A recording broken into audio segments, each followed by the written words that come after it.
To maximize the end and the beginning of each half. All right, thanks, Coach. Thanks. All right, Jared Kilgore, good-looking haircut.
Knocks down the three. Now all of a sudden it's 14, and you're like, how is this a 14-point game? But Cumberland's, I thought, the last 10 minutes played really, really good basketball. Milligan's going to come out, try to establish that presence in the post again. Patriots need to keep the possessions up. This is one of the best defensive teams in the country with Milligan, and Patriots are on pace to score close to 100. So any numbers that jump off the page to you when you look at the stat page? I was really concerned. Obviously, I said at the beginning of the game about rebounding from a Patriot standpoint. Milligan's only +2 in the rebounding category, and I thought that was going to be the most important stat if you're a Patriot fan. If you're a Milligan fan, you wanted the Patriots to continue struggling from the field, and they are not. 55%, 20 of 36. So those are the things I'm kind of looking at. I was looking at second chance points. They're equal. Milligan got a bunch early on offensive rebounds, but in the second half of the first half, not so much. So those were the kind of the key things I was looking at to start this game. Gold, pay. Cumberland's held Rivers to only 6 points, 2 of 9 shooting. He averages almost 21 a game. So those were the stats that I thought we would look at. Patriots led in scoring by DJ Jones. When's the last time we said that? Right, it's been a while since DJ Jones has scored 15. Forget 15 and a half. So I think if you're a Patriots fan, it is all you could ask for. Milligan's not going to quit. They're going to fight. They're going to scrap. I still think there's a lot of basketball left. Keep in mind, Anthony Johnson's really not gotten going yet. That's always a possibility. Here he'll get the assist to Matthew Cromer for the three. Matthew Cromer's that do-it-all player for the Patriots. Rebound, score, steals. Senior from just up the road in London, Kentucky. Gold has it, poked away by Cromer.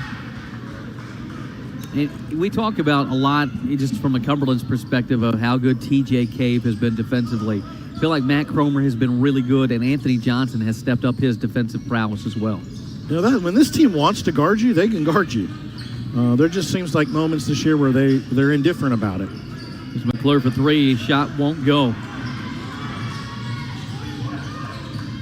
Johnson to the rim. Won't go. The putback attempts off target as well. Missed opportunity there, not only with Johnson, but with Cromer on the putback. Rivers to the middle. Jumper in and out. Rivers cold shooting, 2 of 10.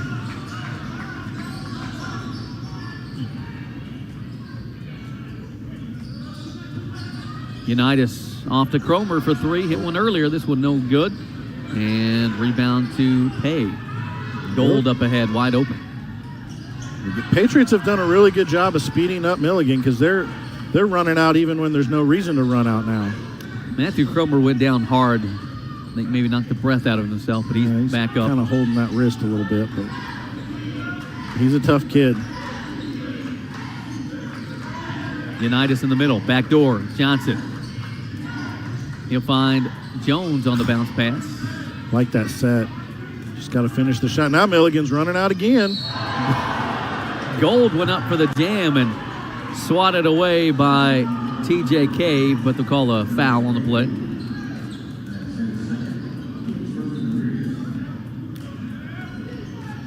He underestimated Cave getting up in the air. We see it. We know what he can do, but I think that was a surprise to Gold.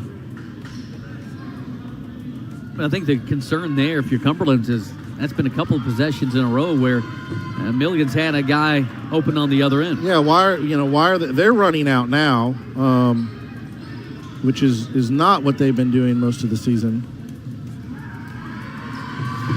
Gold misses both. Good foul by Cave then. Here's Cromer.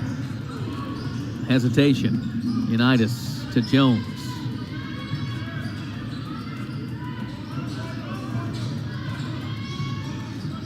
He'll keep his dribble alive. Whips out. 10 on the shot clock. Cromer finds Cave. TJ to the middle. Unitas. Long two. Nearly banked it in. Tamba with the rebound. McClure, good move to the middle. Milligan yet to score this half. Tamba and Unitas getting after each other. Unitas wanted a foul. Tamba got a dunk. So he gets the scoring going for the Buffaloes. Mentioned their first of the half. Cave down low. Unitas. Shot was contested and ripped away by the Buffaloes. Here's Gold on the other end. He'll lay it up and in. Milligan doing a great job running out. Patriots not doing a great job getting back and have missed some bunnies early here. Cromer with a floater. Comes up short. Again, he's got to quit going at Tamba. It's not going to win.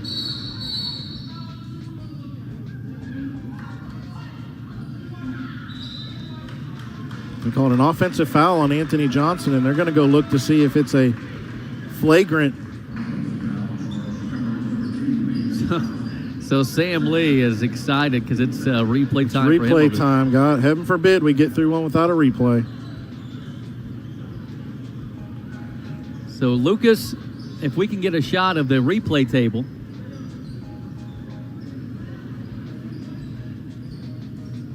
And this could be a bit, again, Patriots have not come out. It's only Milligan's outscored 4-3 since the start of the half. Patriots missing some shots early. And now you got a potential, I don't know if they're going to go flagrant, if they're going to go, what they're going to do. Off the ball on Anthony Johnson. Well, just, these officials are on top of what more than likely happened. Johnson probably put a elbow or his shoulder into Tamba. And it's just a matter of, I guess. It was Johnson's second foul. I didn't see it because it was off the ball.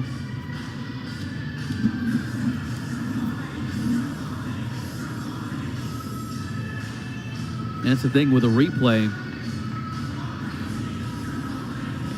Only really one camera angle to look at. This could be potentially really bad for the Patriots. Depending on, again, we don't have the replay to see, so.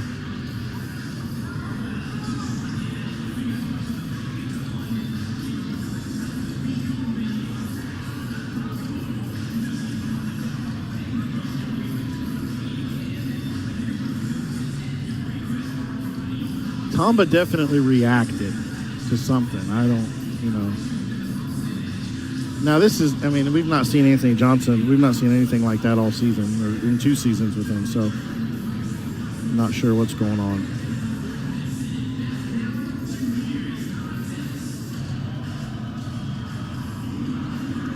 The more they talk about it, the worse it probably is for Johnson. And they're taking the basketball on this end. Yeah, they're going to call some margin of flagrant.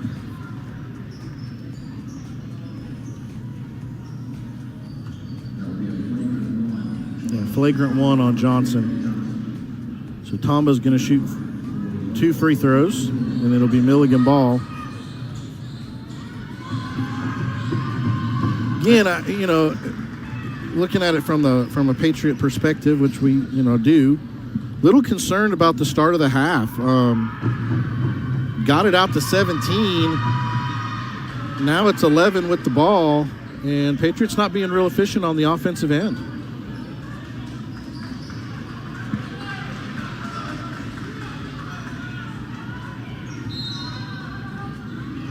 This will be Milligan possession. 52-41, 16:35 to play. Brandon Hensley, Chris Kraftic with you on the broadcast. Hay had it. Had probably a shot, didn't see it. Now contact between McClure and Yeah, it's going Unitas. to go on McClure, go the other way. That's his third.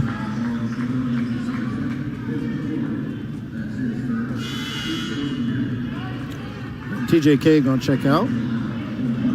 You just got that feeling, though, with Brady Bell coming in, hit the big shot at the end of the half. This could be a game for him to hit a couple more big shots. Patriots may have to have it.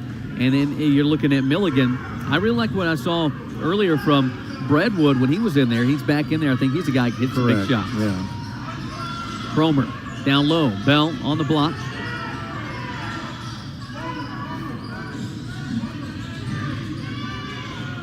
Matthew Cromer, free throw line. No look pass to Johnson, and a whistle comes. A foul on the pass. Fouls on 0. Breadwood, his second. New 20 for AAC fans. Another AAC school in action up at Indiana Wesleyan. Johnson is down 20 to life, 64-44. Put back by DJ Jones off the three-point miss. And those are the first two games in the national tournament. That game and this game started at 1 o'clock. I'm surprised by that Johnson score. We saw them earlier. With a steal. Here goes DJ to the rim. Yes! And one. Yeah, and Pay grabbed his arm on the way up. DJ Jones with his best game in a long time. We've said it before, and this is not a slap in anybody's direction. It's just the truth.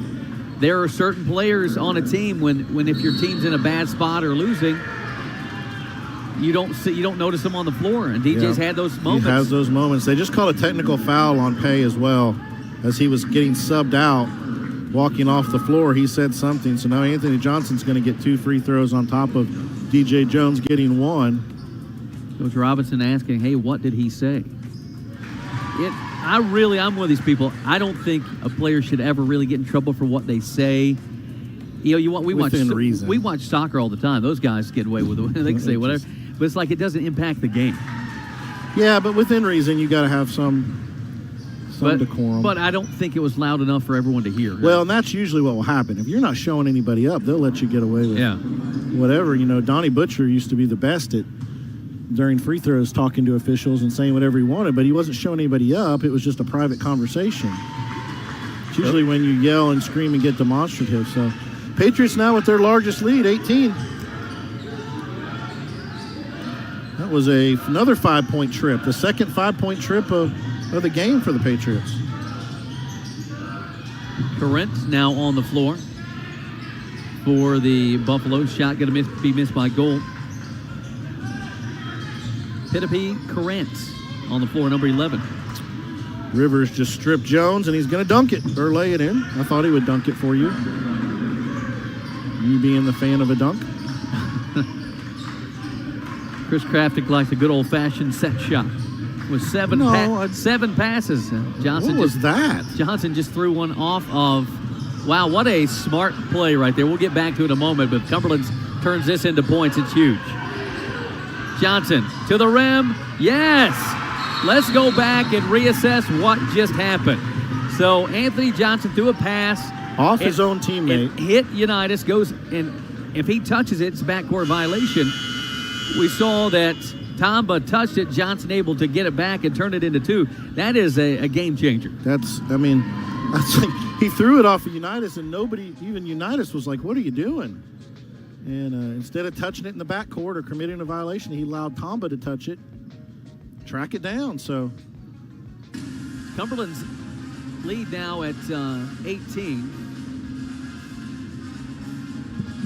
But the Pats have shot the ball well today.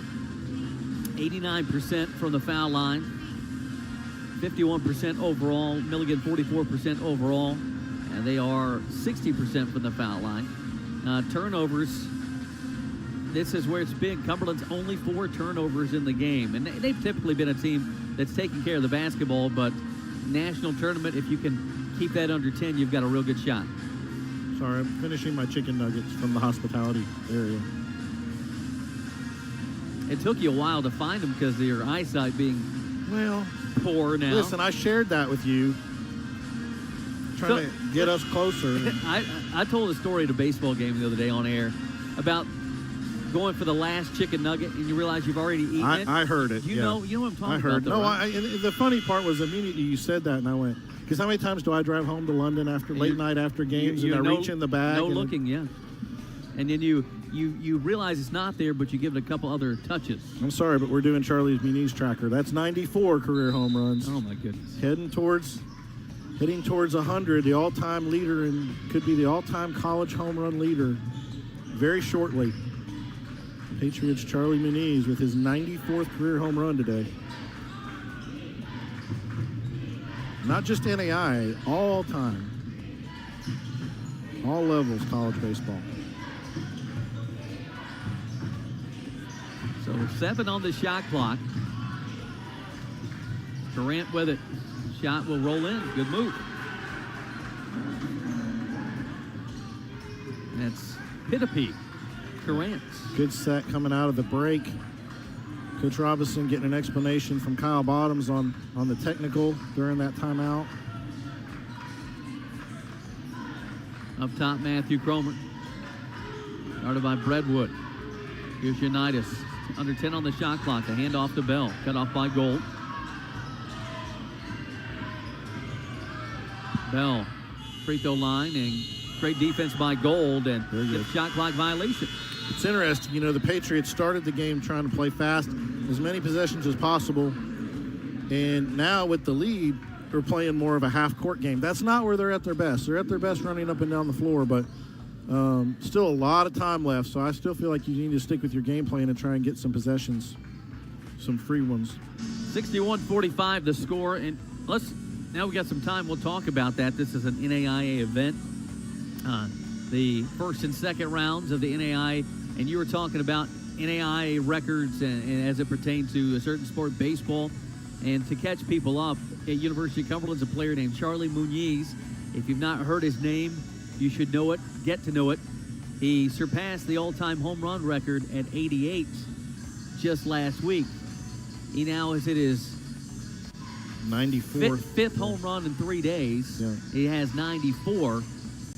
And the all-time record is Pete Incaviglia from Oklahoma State's the all-time college record. So he's got the NAIA. He could become the all-time former major leaguer. Yeah, I mean, he was had a heck of a career. Rangers and a few more teams, but that's the kind of talent you're going to get at the NAIA.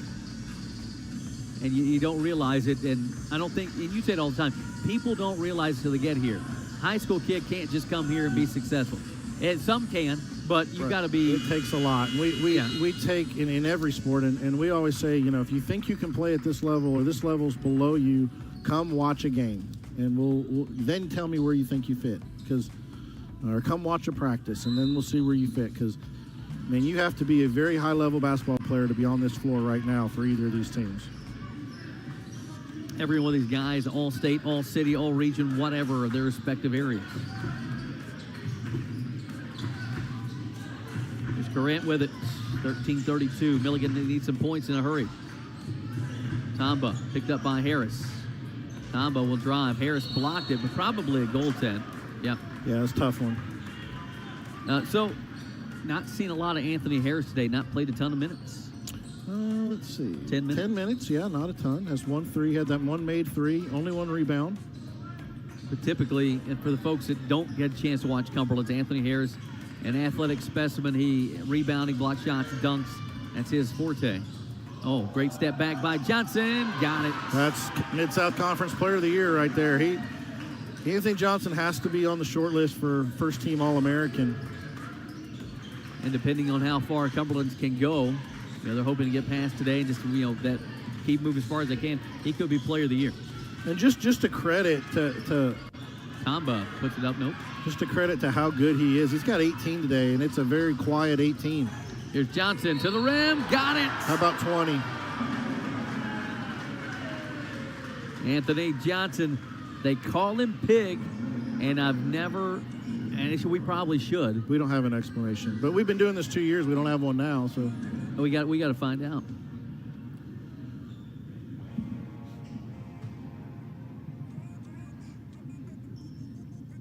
So Johnson, three-point play, up and in. 19-point Cumberland's lead. Well, speaking of thank yous, I'll do that after this, after the easy layup there by Redwood. I want to thank Jay Stanzel from the AAC, Assistant Commissioner and SIDs, our site supervisor, second year in a row. He's come over to help us. Thank you, AAC Commissioner Bill Pop, for letting us borrow him. And Jay does a great job, helps us out. So I'm a big Jay Stanzel fan. Here's Bell, 8 seconds. Cromer will drive. Nice move. Off the glass, good.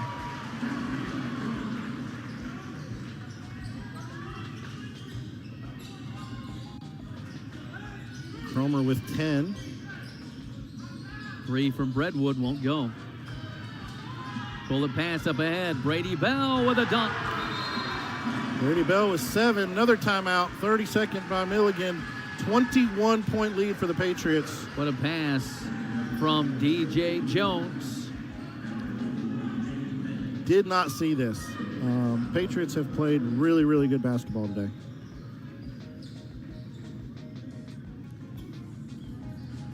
Cumberland's 21-point lead. And we've seen the Patriots play teams not as good as Milligan. We've seen Cumberland's play teams better than Milligan, but Milligan is good enough to knock off Cumberland's. They're good enough to knock off a lot of teams.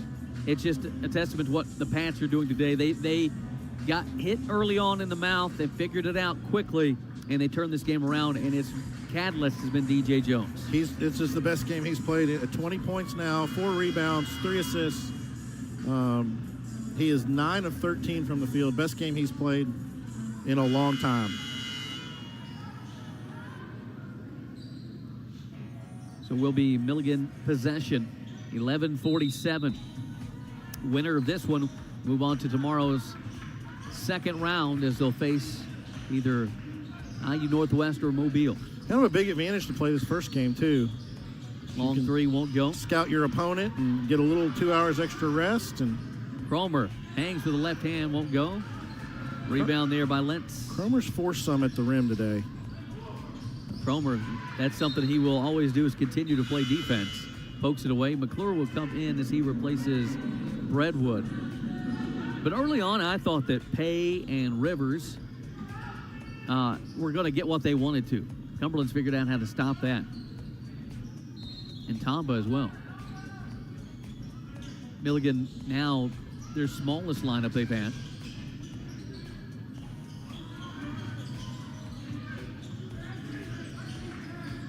Long three won't go. Rebound to Correntz. Rivers keeps his dribble alive. Smacked away, but fouled. And call it on Anthony Harris. His first, yep. The Patriots have 3 with 2. Johnson, Unitas, and Cave. Milligan has Pay with 4. McClure with 3. And everybody else has 1 or 0. Rivers misses the first. He's just having a rough shooting night. He's 3 of 12 from the field, 2 of 4 from the free throw line, only 8 points. Average is close to 21. First team all conference. Cumberland's DJ Jones. Dish off, extra pass. Brady Bell from the corner. Up high for the board is Harris. Cumberland will use some clock. 20-point lead. Johnson step back triple, won't go. Tough shot. I'm going to say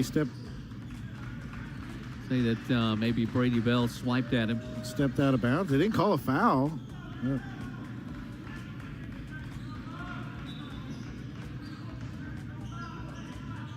Rebounding margin is even. If you'd have told me that to start the game, I'd have said the Patriots were in pretty good shape.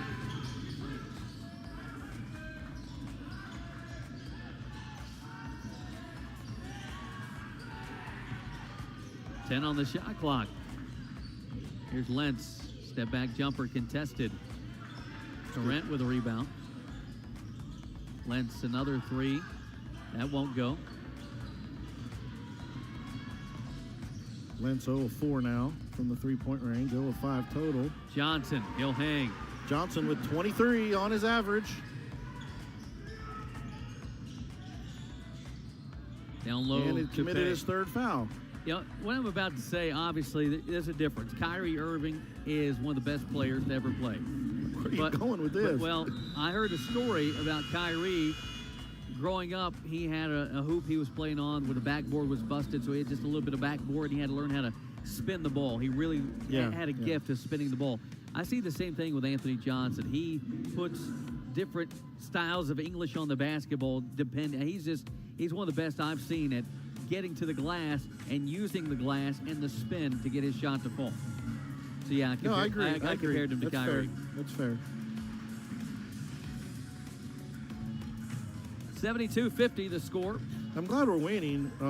From a home team perspective, I know we're supposed to be somewhat neutral, but so I just got the invoice for the officials for the tournament during the game here. So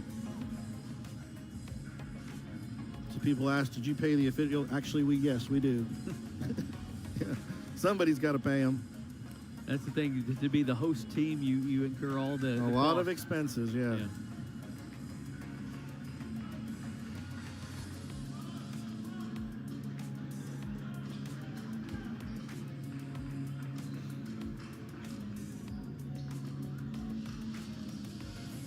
Johnny Drake does a great job. The signing for our league and easy to work with.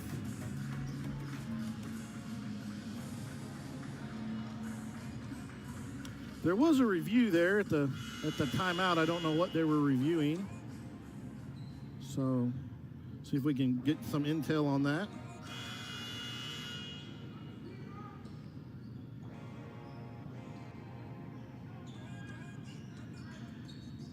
So be just under 10 minutes to play. Patriots with a 22-point lead.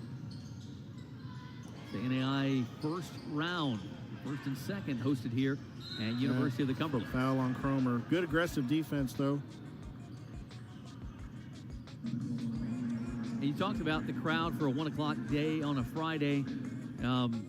It's tough to get people here when you have to be at work. Yeah, this was great. I'm happy that, and I think the women's crowd tonight at 6 will be really, really good. They were reviewing the goaltending on Anthony Harris during the break. Yeah. That happened a couple possessions ago, and I guess they said it was a goaltending. I'm glad they do those during those designated breaks, though, so they don't slow the action down. Jump ball, possession Buffaloes.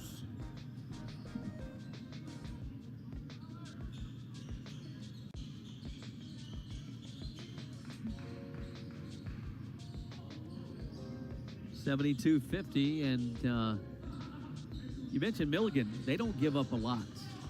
Well, they give up 67 a game, 67 a game, yeah. 20th in the nation in opponents' points per game. So Gold on the floor, I think he's one of those guys, they're going to need him to get going as well. He's 2 of 3 from three-point range. He needs to keep shooting. Yeah, Milligan's got their starters on the floor. Gold top of the key. He was cut off by Cromer. TJ Cave, he's not been in a while, so he's back in for Cumberland. Here's a jumper. Will roll in, soft touch there by Rivers. Rivers with 10 now. Just under halfway to his average. See Mobile and IU Northwest coming up next. Cromer, a hesitation. Sent back. he's determined to continue to take it to the rim, even though it's not worked out a couple times for him today. I've seen Matt Cromer get a shot blocked a lot, but it doesn't deter him at all. It doesn't change anything. That's the way it should be. It's Cade in a tough spot. Good job by Brady Bell. Under 10 on the shot clock. Cade. Unitas. His shot block. Great defense by the Buffalo. And you keep going at Tomba. That's what's going to happen. Oh, Rob thought he had a steal from behind, and they called a foul. So Milligan will. That's still only 6, so out of bounds. Possession. Yeah, but the Patriots are they're in the penalty. Buffaloes will get to shoot the rest of the game. That will be the 3rd foul on Unitas. So this may be only the first or second time all year that Pats have been out blocked. The opposition with more blocked shots. For sure, and playing without Harry, that definitely affects that. He is the block shot guy most of the time for the Patriots. Rivers down low. Unitas, solid defense. Johnson off to Cromer.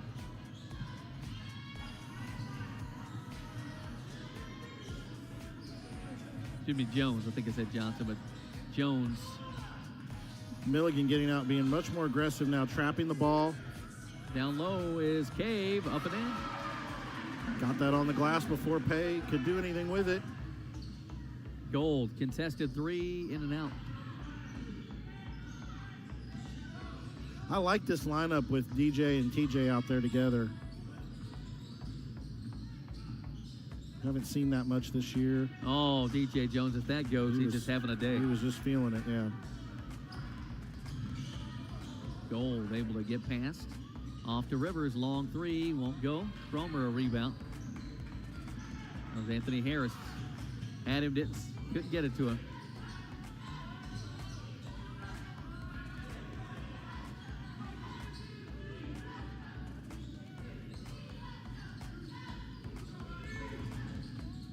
Hesitation by Cromer, lays it up, won't go, and foul will be called. Good effort by Unitas. He's the one that earned that foul, so now that's the 6th on Milligan. So both teams will shoot the last 7:30 here.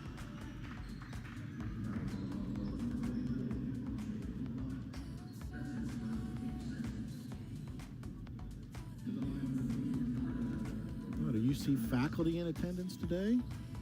Well, the university does the faculty a big favor on Fridays. Yeah, not having classes is a big deal. And it's spring break, so. And we get those half days as well. Yeah. Now listen, this is. Sounds like we're bragging, dude. No, you and I came here. We didn't know where our lives were going to go. We came here at Cumberland's, and man, we fell in love with the place. Mm-hmm. But the emails we get when it's like, hey, you have spring break off. Do we know? Yeah, they don't. Do we have those days off? Yeah, not in our business, not in our department, but good for everybody else, right? But having that being said, on their off day here to yeah, it's awesome. No, it's again, shot Christy Brewers with her incentive this year of getting each team to adopt a faculty member and getting them involved, and all that stuff pays off and gets the community more involved in what's going on. And she's gotten way too much love on this broadcast, and I hope she never hears any of it. No, I'm just kidding. Like the episode of The Office where Michael talks about Pam. She's great, but I'd never tell her that to her face. Don't tell her, yeah. 75-52. Oh, that had to be a hold on Tomba, yeah. 23 points. I didn't see it, Brandon. I didn't see 23 points being a thing in this game. The Patriots have played really, really good basketball. So it'll be a 1-and-1.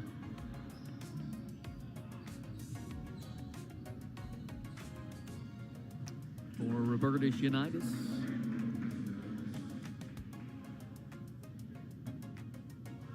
Patriot softball with a Game 2 win. They've won the first 2 games of their series of 3. Game 3 coming up this afternoon. And then Patriot baseball rolling against Georgetown right now. Rob Unitas missed the free throw, and DJ Jones came out of nowhere to get the rebound. Rob Unitas is struggling from the line. Johnson pokes over to Harris. Harris trying to Dr. J He still got George 2 on the Gervin, clock. yeah. That's about as good as you could ask for the Patriots in that scenario, kind of at a desperation, is the clock stopped and you get to inbound it and try to set something up to get a shot off in 2 seconds. Just toss it to Anthony Johnson, let him work some magic. Here's Anthony Johnson. There's some magic. In and out. Almost. Tombo the rebound. DJ Jones. Oh, man. With a clean steal. Maybe we were blocked off with what the foul could have been there, but that's several times we've seen DJ come in. Clearly, that one at the end of the first half. You know, just massive. I'm struggling on that call.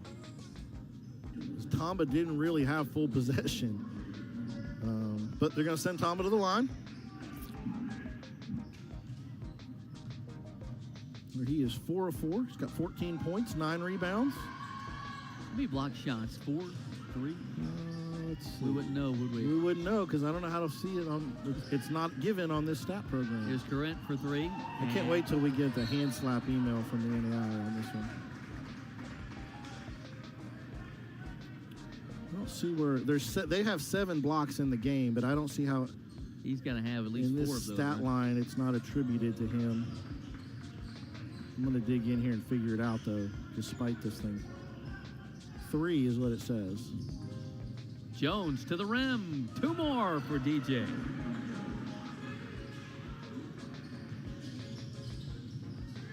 Lentz, a long 3 from the wing. Got it. They needed that one.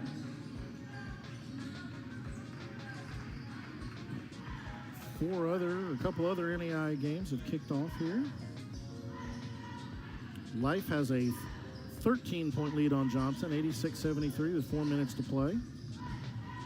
Anthony Johnson, fadeaway jumper, no good. Up high for the board, Corrent. Lentz hit a 3 earlier. This one from very deep, won't go. Gold to put back, that's off target. Rebound to Harris.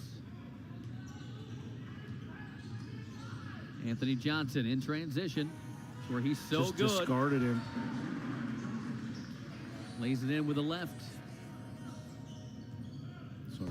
25 points for 25 Anthony. for Johnson, yeah. The one thing I would say about the stat program, it seems to be pretty current. Staying up to date. Yeah. There's Lentz with a jumper. Quick timeout by Milligan. Cuts the lead to 22. But for the Patriots, 25 for Johnson, 22 for Jones. Cromer has 10 for the Buffaloes. Tamba 14, Rivers 11, and Gold has 10. Now the rebounding, that's what you said you wanted to take a look at. Cumberland's still getting out rebounded. By 1, but that's what we were concerned about. It would be double figures. So our Patriots have more than held their own on the boards. Patriots are 32 of 65, 49% from the field. Milligan is 23 of 59, 39% from the field. Neither team lighting it up from three-point range. Milligan 4 of 18 and Patriots 5 of 16. Both have shot 13 free throws. All that's been very even. Only 5 turnovers for the Patriots, 14 turnovers for Milligan. So 5 minutes and 14 seconds before this one's going to be over. Next, and refresh me on the start time of game number. It'll be 25, 30 minutes after the start. What's the guaranteed time? You got to ask Tommy Chazin. We'll say 20 minutes, but just be ready to tune in. We'll say 20 minutes after the conclusion of this one. The Mobile Rams and the IU Northwest Red Wolves. We do have a little buffer before the women. We do think the women will start right at 6. We should be able to map that out pretty well, barring any crazy overtimes or anything like that. Full day of basketball here in the Rollins Center. Anthony Johnson. Wow, Cumberland may turn this into points. Harris. I'm glad he didn't make it after I messed his name up, but what an attempt by Harris. Well, I saw him do that in practice yesterday. Just cuffs it down by his hip. Kind of a Dr. J windmill. Stuff he can do. Oh, Anthony Harris. But just the fact that Cromer saved that ball. Like a soccer goalie. Yeah. So let's refresh here. Harris nearly the play of the game, if we've already seen some that have been tremendous. So just got word that DJ Jones right now is at 22, his career high, 24.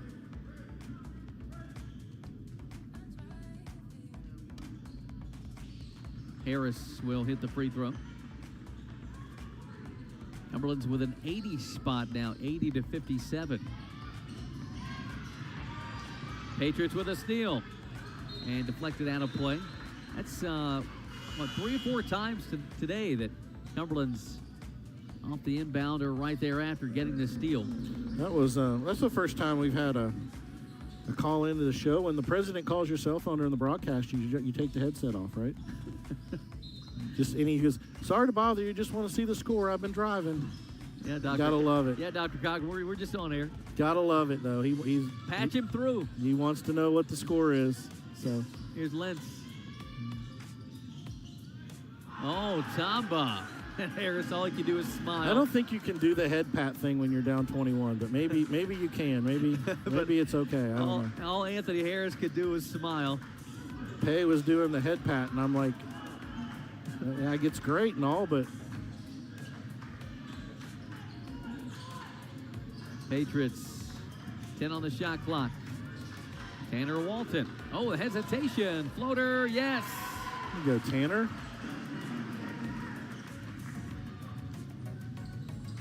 On the other end, Gold. Now you're at the point where, you get Johnson out, you get Jones out, you get Unitas out. You start thinking about tomorrow and saving some, every minute you can makes a difference, right? I think you'll see Brian Davidson here in a minute, I'd say. For Cromer, maybe. Let's go back to Milligan, though. Just team this year, very impressed with what they were able to do. Game still 4 minutes left. Going to be tough to come back here, but what a season for the Buffaloes as they, just won when it mattered. Yeah, and a great AAC tournament and beating. We know how good Johnson is. Looks like both are going to go down here in the first round, but great season for them, and Coach Robinson's always first class when he's here. Here's Tanner Walton for 3. Brady I think Bell. you're allowed to do that. Hangs on the rim, and while he's hanging on, just tries to stretch out, tap one in with the left hand.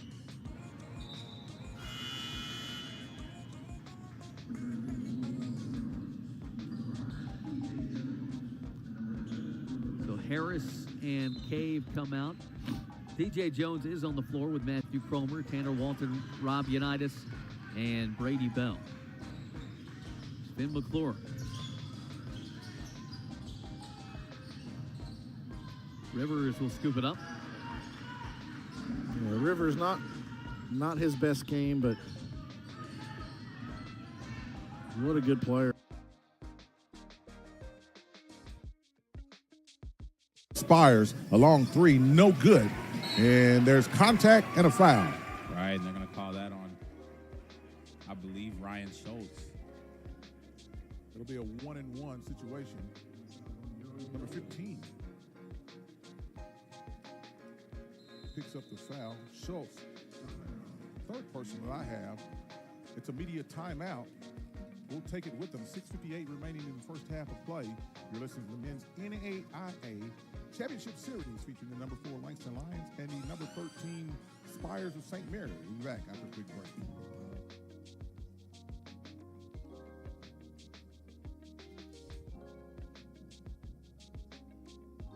Sports fans. We pack stadiums, arenas, and local gyms every day. And every sports fan is uniquely human. Seeing each play with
Lions shooting 50% in the first half on 8 of 16. Spires 6 of 16, 37.5% as they look to go backdoor, and boom, just like that, it works. They're finding easier shots, taking advantage of the defense. They're 1 for 6 from 3, though, so they're still shooting it, hoping a couple of those can get them right where they want to be. Yeah, Lions 0 for 3 from the three-point line. Difference is at the free throw line. Spires are 9 of 12. Lions are 4 of 8. Correction, that's just reversed. Spires 4 of 8. Lions 9 of 12. More opportunities. Spires running, and there's contact and an offensive foul. Set him up nicely.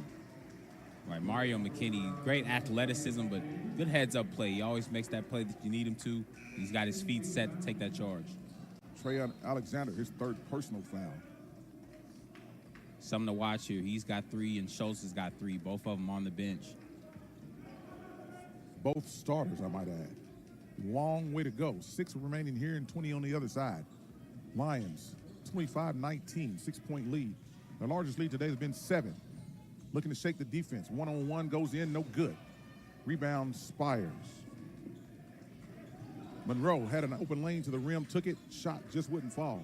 And Bryce Monroe, he's grabbing at the back of that leg. Might have something going on, something to watch. Cross-court pass taken away by the Lions. Oh, step through, and a shot, and a rebound, and a recovery, and no good. All right, nice English to split those defenders. Just couldn't get that layup to go, and we get a timeout from Langston to address Bryce Monroe. An official's timeout for an injured player. It's something to watch. 5:42 remaining in the first half. Monroe goes out. Leading scorer for the Lions. Looking to get to tomorrow, and that road to recovery could be difficult. Quick turnaround. Spires across the division line. Ooh, yeah, that's a blocking foul. Good call there by the officiating crew. Right, I agree. You get it one time, but Mario McKinney, you've got to have that heads up when you're setting those feet. Nonetheless, that was a good take by Robert Parson. Yeah. Made up his mind he was going to the rim, and he wasn't going to be deterred. Paid him off with 2 free throws. Parsons. First shot, no good. Well, put him on a 1-and-1. Definitely going to look back at some of these missed free throws with the scoring margin to be so short at 6. They're only free if you make them.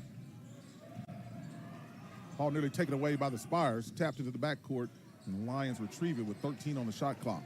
Right, got to be more intentional with that pass by Mar-a-Lago. He does it there. Lions pack it in. Fighting inside is Darius Hughes. Hughes. I mean, I could make that one. That's a bunny. 27-19 Lions. 8-point lead, their largest of the night. Day. We're at day. Jordan Brown looks to take him. Lions defense is there and takes away on the steal. Bonner driving baseline, trying to work it inside, and he tips it out. Nonetheless, Langston maintains possession. You have 4:38 substitutions into the game for the Spires. Number 10, Bryce Johnson. And substitutions into the game for the Lions. Additional substitutions coming in. Number 14, Matthew Cooper, a guard. First time we've seen him today. He comes in for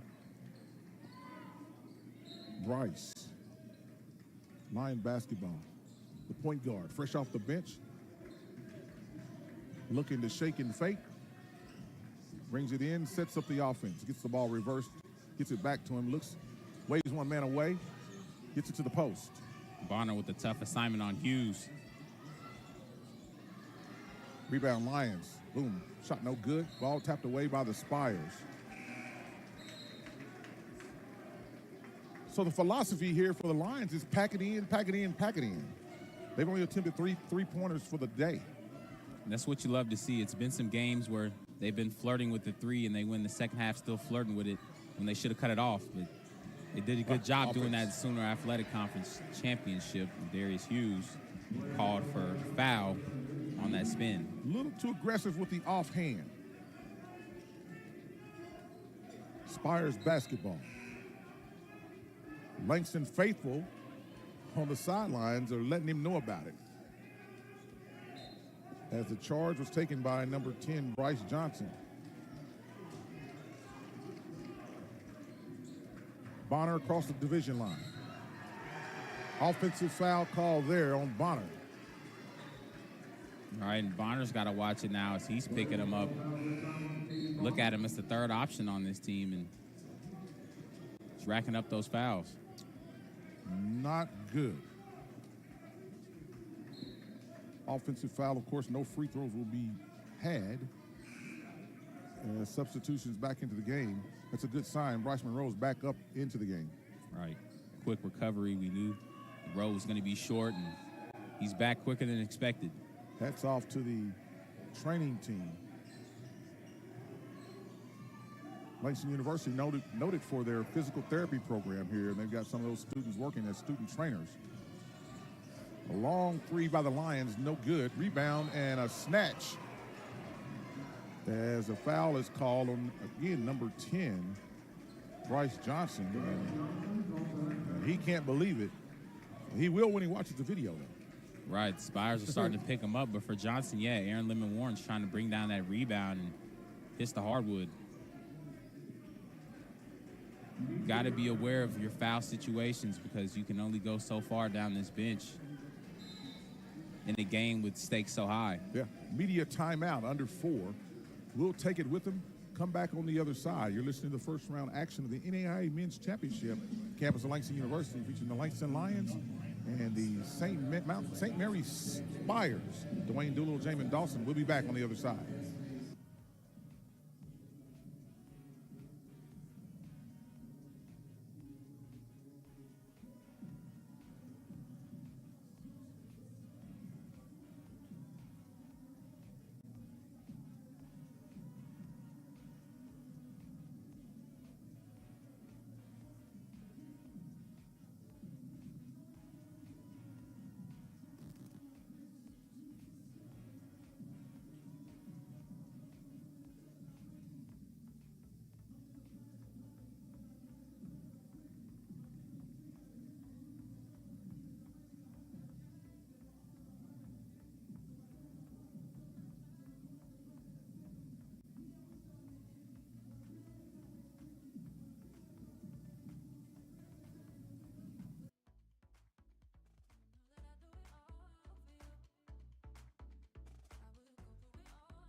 Warren, first free throw, good.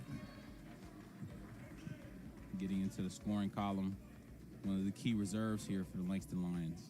A 9-point lead for the Lions, their largest of the day. Second one good. Make it 10. Now the largest lead of the day. Spires led briefly by 2.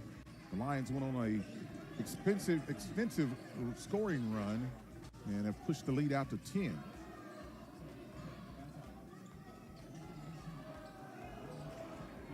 Nice defense there by Bryce Monroe, matched up against Bryce Johnson. Bryce Johnson, recipient of a couple of fouls, quick fouls, looked to impact on the offensive end. You know, sometimes you get a foul or something and you go into I'll show you mode. Man-to-man defense again.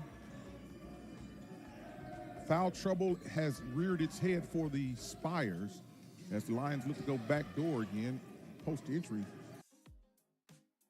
You know, I just text somebody, I think it's the best we've played in a long time.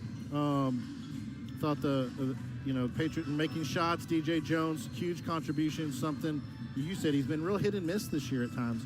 So I thought it was one of the best games we've played in a while. Anthony Johnson went and did his stuff. Without Harry, I thought the Patriots played a really good pace. Again, what a scary opponent, and the Patriots are able to come out and put one of their better performances of the year together. Well, now the attention is on Mobile and IU Northwest as these two teams will get ready to play. Remember to click on that link to watch it. What are your thoughts on this one? It's going to be a really good game. Two very evenly matched teams teams that have never played each other, don't know much about each other. We're going to learn about them as the day goes on as well, and I think it's going to be. I expect this one to be a very close game. It looks like the start time will be a little bit after 3 o'clock, so tune into that. Thanks so much for tuning to the broadcast. Lucas Laxton and Connor Skelly on campus today. I'm Brandon Hensley for Chris Crafton. You've been watching NAIA first round basketball here on the UC Sports Network.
Substitution into the game for the Lions. Number 15, Aaron Warren Lemon replaces Matthew Cooper. Ball inbounded for the Lions. Into Smith. Smith up top to McKinney. McKinney looks to shake to the corner. An open three for the Lions. Aaron Warren Lemon, or Aaron Lemon Warren, knocks down the first three. There's a 30-second timeout taken. That's the use or lose. So the Lions now knock down their first three-pointer of the night, as both teams are struggling a bit from the three-point line. Lions lead now 34-21, the largest lead, 13 points. And Coach Brown takes his use or lose timeout as we are deep into the first half. The takeaway for me, Shaman, is that the Spires have found themselves with their starters in some foul trouble, and they've had to put them on the bench. Starters with 3 fouls each, a couple starters, I should say, with 3 fouls each, Alexander and Schultz. And so they're without them having to go to reserves who may or may not be ready for that action. Right, it's going to be tough, but we talked about reserves being a key point in this game. And for Darius Potter, he's got 5, so we're looking at him to maybe pick it up a bit and see what that could be. But for St. Mary, as you mentioned from the free throw line, they've had so much trouble with the starting lineup, and they're 4 for 9 shooting from the line, so that might haunt them as well if they don't pick it up offensively. That's 5 points. And again, they're only free if you make them. The long step back for number 1. Brown, no good. Rebound to the Lions who look to push. Into the front court, kick to the corner. Lemon out, loses the ball, goes over to the Spires. All right, that was a quick pass out to Mario McKinney. By the time Aaron Lemon Warren got the ball, he's fighting to get his feet in the right place, making sure he's not stepping out of bounds. Yeah, second-guessed himself, should have shot the first one. Ooh. The push on the play there as Cooper hits the deck, looking to get a cheap foul on Brown. Brown, who has 2 by my calculations. Haven't seen Cooper get too many minutes throughout the season, but he's getting key minutes here. Lions on the floor for the basketball, and it's a jump ball situation, and we'll see who has it. Might Ball be Jamison Epps. Goes to the Spires. 2 hardest things for coaches to get players to do is to take a charge and get on the floor. The Lions have taken a charge tonight, and they have gotten on the floor. Check those 2 boxes. Spires basketball, 10 seconds on the shot clock, 25.3 remaining in the half. A long shot by Bonner. No good. In and out. Lions deliberately bringing it up the court. Coach Wright takes his use or lose, 15.25. So you got the opportunity now to, in a football analogy, if you will, you have the last possession of the first half and then the first possession of the second half. So you could theoretically put up 6 points or 4 points before the Spires touch the basketball again. That's huge. Right, and taking that timeout, you want to make sure of it. Langston doing a nice job packing it into the paint, been successful. But Joshua Smith, he's had some tough passes in there and getting the basketball. And he's had an exceptional game here in this first half. Your Lions lead now 13 going into halftime, just before halftime, 15.25 here. First round of the NAIA tournament. And the second round on tomorrow, so we could theoretically say this is the first and second round. Although we're right now in the first round. That was a lot of words just to say this is the first round of basketball. This is what we do, wordsmiths. Yeah, wordsmiths, grammarians, if you will. Lions inbound the basketball. Opposite table. They've got the word from Coach Wright. As we've got our first zone look from the Spires, who take the ball away off the turnover. Bonner into the front court, looks at the shot clock, throws it up off the window, and it doesn't go in. And that's the end of the first half of play, where the Lions of Langston University here in Langston, Oklahoma, lead the Spires from Leavenworth, Kansas, 34-21. With 7, and the defender lead is 24-20. The Eagle lead 24-20 with a basketball. This is White, Jawan White at the free throw line, hangs in the air on the runner, shot no good, and the rebound is cleared by Benny. Gets it away to McKenzie. McKenzie with it on the right-hand side. McKenzie with it in between the circles. McKenzie comes back right wing. Benny with it. Benny to Talton. Talton back outside. Top of the key three. Missed no good. Rebound cleared by Litsky. Litsky with it. Back to Talton. Talton with a left hand good. Derek Talton, who's averaging 13.4 points per game, has 15 already. And the Eagle lead is 26-20. They have really turned it around and nearly tapped away by Benny. Right in front of the scorers table here at the DeWitt Gym, and Mid-America Christian will be inbounding the basketball. 6:37 remaining in the half. Mid-America was up 16-11 at one point. They've been outscored since then, 15-4. And the Evangels trying to get something going. Baker goes high post. On the left elbow is Woodson. Woodson back to White. White at the free throw line. White comes back outside. Three-pointer from the left corner. Missed, no good. And the rebound is controlled by Litsky. Litsky up the floor. Has it on the right-hand side looking for the backdoor cut. Instead comes back outside to Benny. Benny with it. Benny picks up the dribble, comes back, left wing over to Phillips. Phillips at the top of the key, back to Benny. Benny goes back outside to Woodson. Woodson on the left elbow. Woodson tests the waters, nothing there. Back outside, Benny. Benny down to the baseline, 5 to shoot. Gets a little room to work, puts it up, shot no good, but he draws the foul. And that's foul's going to go against Xander Baker. That's number 2 on him. And free throws on the way. Benet will go to the free throw line for 2, with his team leading 26-20. Free throw is up, off the mark, no good. And another one on the way. Benet scoreless thus far, averaging 6.9 points per game. Leading scorer for this team is Litsky, averaging 14. Talton, second on the team at 13.4 points per game. Both of those players were first-team honorees in the Kansas Collegiate Athletic Conference. Take a moment to wipe some of the moisture up off of the floor. 26-20, Oklahoma Wesleyan in front.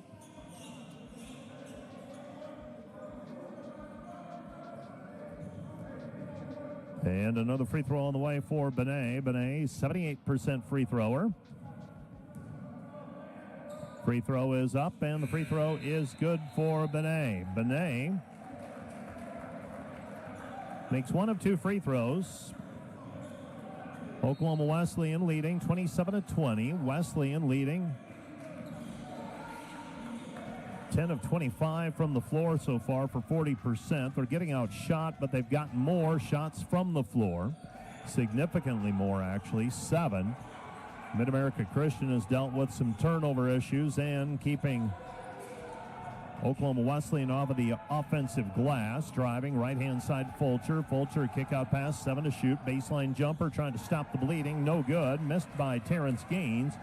And coming back the other way, here's McKenzie. McKenzie will bring it up the floor, 5:20 remaining. Pass into the right corner, 3, missed, no good. And the rebound is controlled by Fulcher. Fulcher takes it up the floor. Fulcher crosses over, brings it back with the left hand. Might have traveled with it, and he's fouled, though. Looked like he might have gotten a little extra hop in there, but McKenzie is going to be called for the personal foul. That's number 2 on Oklahoma Wesleyan's McKenzie. McKenzie, a sophomore.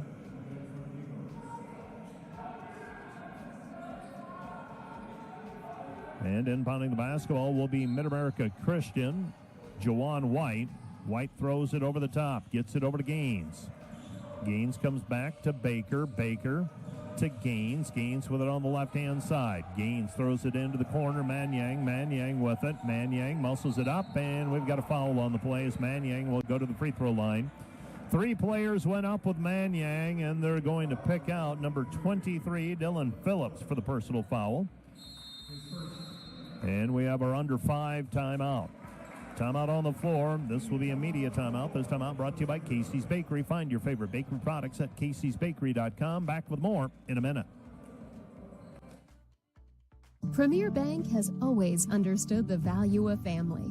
We recognize that as your family grows, your banking needs change, and we're here to help you each step of the way. We'll create a customized plan for easier and better banking and support you in making the most of every dollar, today and always. Visit epremierbank.com or stop by any of the 5 Premier Bank locations in Iowa or South Dakota to partner with a bank who's ready to grow with you. Hi, this is Jennifer Jansen at Epic Realty. At Epic Realty, we take pride in providing professional real estate services with integrity and expertise. Give us a call or stop by our Sioux Center office and visit our website at epichomerealty.com. Premier Bank is proud to support Dordt University. Visit epremierbank.com for locations and more information. Member FDIC, Equal Housing Lender.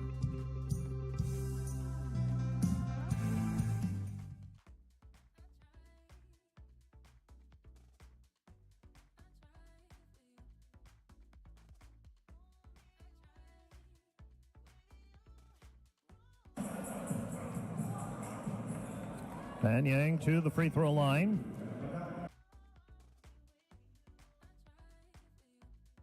Free throw shooter trying to get Mid-America Christian going offensively. They've been stuck at 20 for a while. Free throw is up and good. 27-21 pending another free throw. It was 21-20. Oklahoma Wesleyan scored 6 in a row, and now Manyang trying to make it a 5-point game, and he does. It's 27-22. 27-22 our score. Derek Talton will bring the ball up for Oklahoma Wesleyan. He has it on the left-hand side. This is Phillips. Phillips back over to Litsky. Litsky to Phillips. Phillips down to the baseline. Nothing there, and a shot missed, no good. Rebound taken away by Terrence Gaines. Gaines with the basketball. Chance for Mid-America Christian here to cut into the lead. This is Jawan White. White with it out front. White has the basketball. White with it on the left-hand side. He goes over to Manyang. Manyang into the paint. Kick out pass. 3 on the way. In and out. No good by Fulcher. And the rebound is cleared by Oklahoma Wesleyan. Eagles have the basketball. Left side. 15-foot jumper. No good by Talton. And the rebound controlled by the Evangels. Trailing the play, White into the paint. Kick out pass. Round the horn they go. Throw it into the left corner. 3 from the corner. Good. Terrence Gaines with his second three-pointer of the ball game. It's 27-25. Oklahoma Wesleyan in front by 2, and we have a timeout on the floor. A timeout charged to Oklahoma Wesleyan. This timeout brought to you by Casey's Bakery. Find your favorite bakery products at caseysbakery.com. We'll be back with more from the DeWitt Gym in 30 seconds. When you add up all the Wi-Fi connected devices in your home these days, you'll be surprised at how many there are and how much bandwidth they're using. Do the math. It just may add up to needing faster Wi-Fi. Premier Communications has you covered with reliable internet speeds up to 1 gig. Keep everything connected with Premier Communications. Visit us online at mypremieronline.com or call at 1-800-741-8351. Premier Communications. Looking ahead.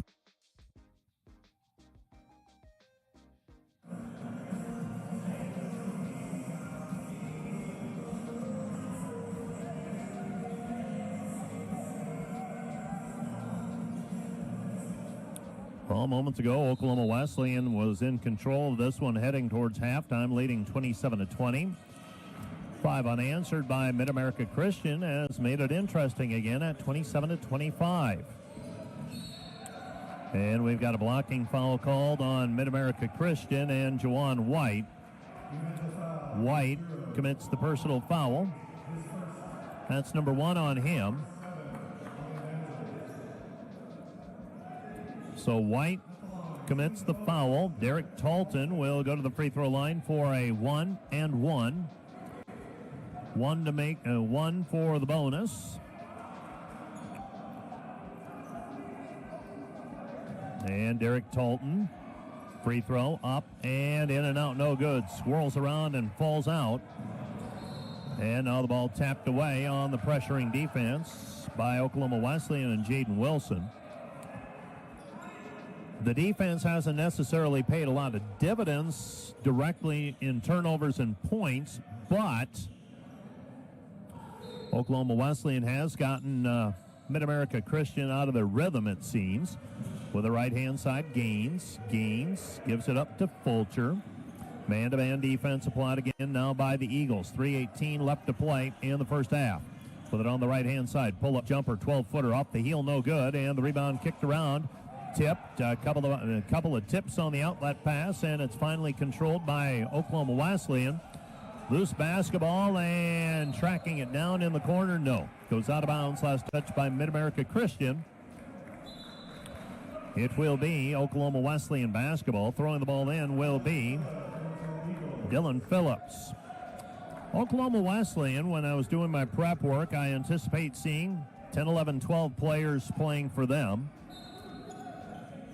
Mid-America Christian, a little tighter on their rotation. Anticipate seeing 7, maybe 8 players.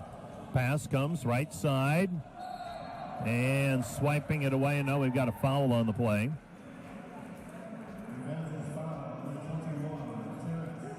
So we've got a player shaken up as well for Mid-America Christian with 2:53 remaining in the contest. In the half. Manyang is going to check into the ball game. Magak Manyang.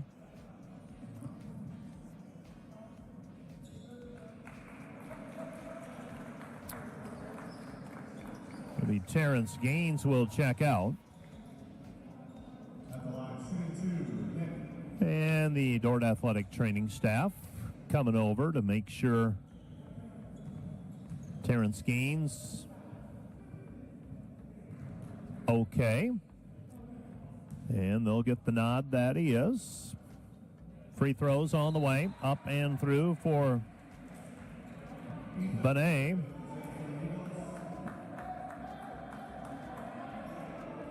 And reestablishes a 3-point lead at 28-25 with 2:53 left to go in the first half. Oklahoma Wesleyan up by 3. Second free throw up and through. It's 29-25.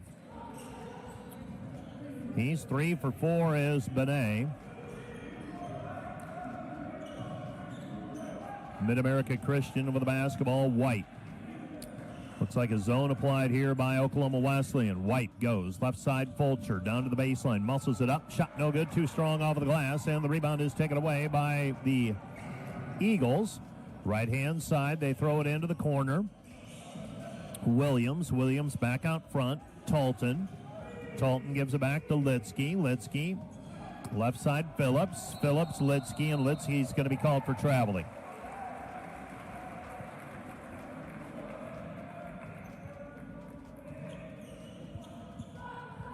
So Litsky whistled for the travel. Mid-America Christian gets the basketball back. This is White. White across the timeline, setting the offense. 2:08 remaining, first half. White floater from 15, no good. Gets his own rebound back. Short arms it, no good. Juwan White just 5 points. Been a little frustrated from the floor. He's 2 of 6. Gathers in that rebound, and he's off and running. Doesn't have the numbers as Oklahoma Wesleyan retreats. He attacks the rim. Kick out pass, right side Manyang. Manyang 3, good. Magak Manyang with the 3-point bucket, and it's a 1-point game, 29-28. A little bit of emotion that time on the made shot by Josh Gamblin on the Mid-America bench. Oklahoma Wesleyan basketball, left side Talton down to the baseline, lost it. Last touched by Mid-America Christian. Oklahoma Wesleyan will maintain possession of the basketball.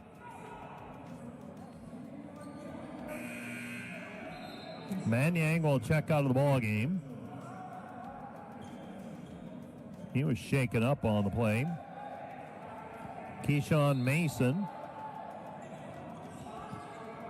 They inbound the basketball. Left-hand side, Williams. Back to Phillips. Into the paint. Nothing there. Kick out pass. 3. Missed it. No good. 1:15 remaining here in the first half. Mid-America Christian with the rebound, Fulcher. Fulcher goes off left side over to White. White with the basketball. He'll bring it back out to the center court. Center jump circle. 1 minute remaining in the half. 13 to shoot for the Evangels. Comes back to White. White with it on the wing. White to the top of the key. White, left-hand side, drives in, draws contact. Shot no good. Rebound tapped away. Last touched by Keyshawn Mason. And it will be Oklahoma Wesleyan basketball. Oklahoma Wesleyan for the basketball. And throwing it in will be Benet. 44.7 seconds remaining. And the Eagles to toss it in. And the ball thrown in. This is Talton. Talton will walk it up. Doesn't look like they'll go for a 2-for-1 here. 38 seconds remaining. Have it right-hand side. Nothing there. Cut off. Now circles back into the lane. Under 30 to go in the half. Back outside Talton. Talton, top of the key. Decides against the 3. Kick out pass. Phillips. 3. Missed. No good. Rebound cleared. Here comes Mid-America Christian. Getting a little loose with it was Fulcher. He gathers it in. He's got it at midcourt. He's now guarded by Derek Talton. Talton with it on the right-hand side. Talton. I beg your pardon. That's Fulcher. Taken away by Talton. Talton drives in, and we've got a foul on the play called as Derek Talton came away with the steal. Went in for the layup and got fouled from behind on the play by Mid-America Christian's Josiah Fulcher. So Fulcher whistled for his second personal foul. So with 3 seconds remaining in the half, Talton will shoot 2 free throws, fouled in the act of shooting. Talton this year, a 77% free thrower. First one is up and good. Another one on the way. He has 16 first half points. Just in case you're curious, his season high, 28 this season. And a second free throw on the way for Derek Talton. Talton, 3 for 4 so far. Free throw is up, and the free throw is good for Talton. And he gives the Eagles a 3-point lead with 3 seconds to go in the half. They get it inbounded to Fulcher. Fulcher from midcourt. Shot is short, no good. And Oklahoma Wesleyan will take a 31-28 lead into the intermission. 31-28, Oklahoma Wesleyan leading Mid-America Christian. Let's take a 2-minute break. We'll be back with a recap of the first half of play. Mid-America Christian and Oklahoma Wesleyan when we're back right after this on the Dort Media Network.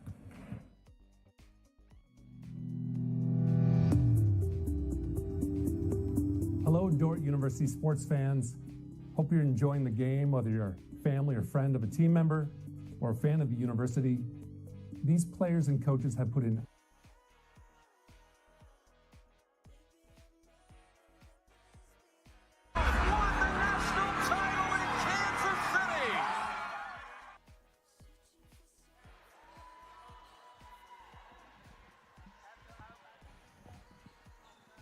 welcome you back in here. You're watching the NAIA Men's National Basketball Tournament first and second rounds presented by Biology. Cornerstone going to get us going here. 10 minutes remaining in this contest, and Spring Arbor finds themselves with a 9-point lead. To this point, this is one of their bigger leads. I think the largest lead of the game has been 9. 3-point bucket. That's by Williamson. That's 3 points, and that is a shooter's touch, Michael. That's right. He got every friendly roll he could get on that one. 63-57 now your score. As now they give it over to Robertson. Robertson now to number 1, Cundiff. And stowed away, Dykema's got it. Now over to number 5. That is Steffen. Nice feed to Dykema, up for 2, and he barely did just get it, but friendly roll again. Story of the game, Michael, dude. Every time Spring Arbor gets a lead, Cornerstone fights back. So 63-59 is your score. I'm gonna have to stand up on this one, Kate. It's getting really, really loud in here. As now over to number 1, Cundiff. Cundiff finds the back door to Rixey. Outside to Robertson. Robertson shot up, no good. Rebounded by Dykema. Now to number 5, Steffen. Over to number 33, Rollinson. Rollinson floater up, no good. Rebounded by Spring Arbor.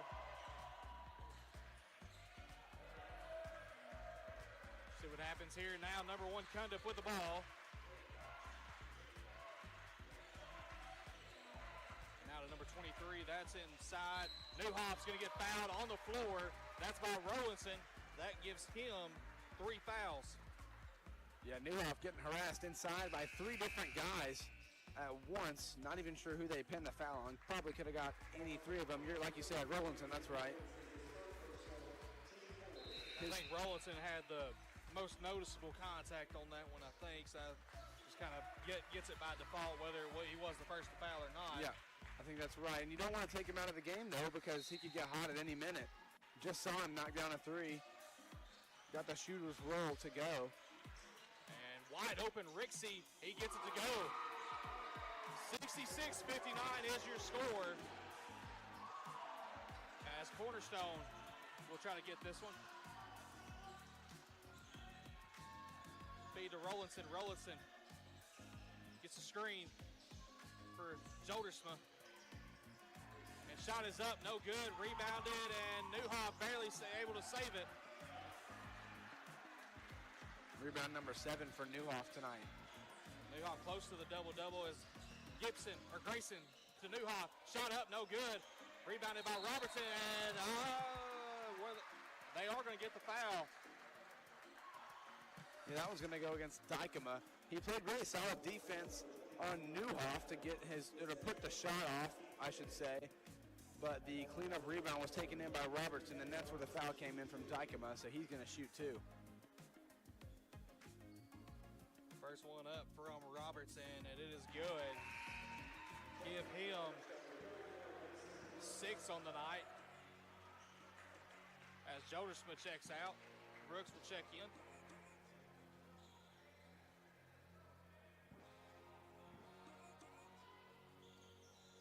And that one is missed. Brought back in by number 34, Brooks.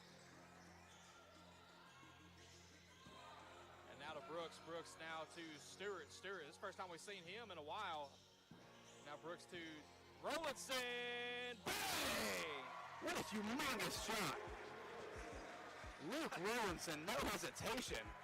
With a dude in his face, a couple steps behind the line, doesn't matter. Write it down, 3-ball. And that's what we talked about a little bit earlier. He needed to step up in the second half. He's got 14 now compared to the 5 that he had going into the second half. And Grayson to Newhoff, shot is up, and that rolls in and out. And out of bounds in favor of Spring Arbor, and that's the mistakes you cannot afford in a game like this. That is a gift to Spring Arbor. They force Newhoff into a pretty favorable shot for Cornerstone, I would say. You'd rather him shoot those floaters from about 11 feet out than have him layups at the rim, and he missed. But two teammates fighting over the same rebound is never a good sign, especially not in the NAIA National Tournament, as Newhoff almost gets the pivot work to earn him 2 points, but he's going to get fouled. Yeah, Brooks will be charged with that foul. I believe that's just his first. Correction, his second.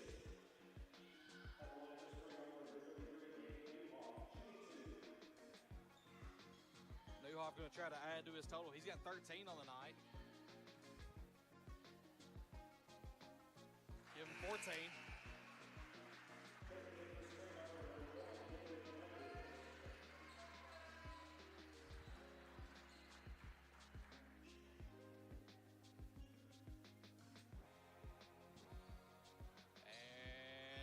That one will not go. 6-point lead, Spring Arbor. Newhoff doing good damage from the free throw line tonight. 6 for 8. That's 6 of his 14 from earning himself foul shots. Excuse me. Stewart now with it. Stewart thought about it. He'll drive in. Nice feed to Dykema. Dykema inside, and I don't know how that rolled in. Looked like it was going to be short off the front rim, but got some friendly Michigan spin on it. Friendly Michigan. Got it to go down. 4-point lead now for Spring Arbor as Newhoff with it. He'll feed it to Grayson. Grayson drives to Favor, to Kunda, inside to Newhoff. And that one looked like it was tipped, but right there to take it back is Favor for 2. Make it 3 people in double digits tonight for the Spring Arbor Cougars. Yeah, their big post guys are not going away. They're going to make their presence felt for the last 5:53 of this game. Dykema for 3. No good. Rebounded by Newhoff. And that's a good sign from a big man, seeing him go chase a rebound down to the three-point line. Yeah. A lot of times they want to keep 2 feet in the paint. That's nice. Yeah. So Newhoff with it. And that one to Kunda for 3. And that one no good. Rebounded by Favor. Or excuse me, that was Newhoff. And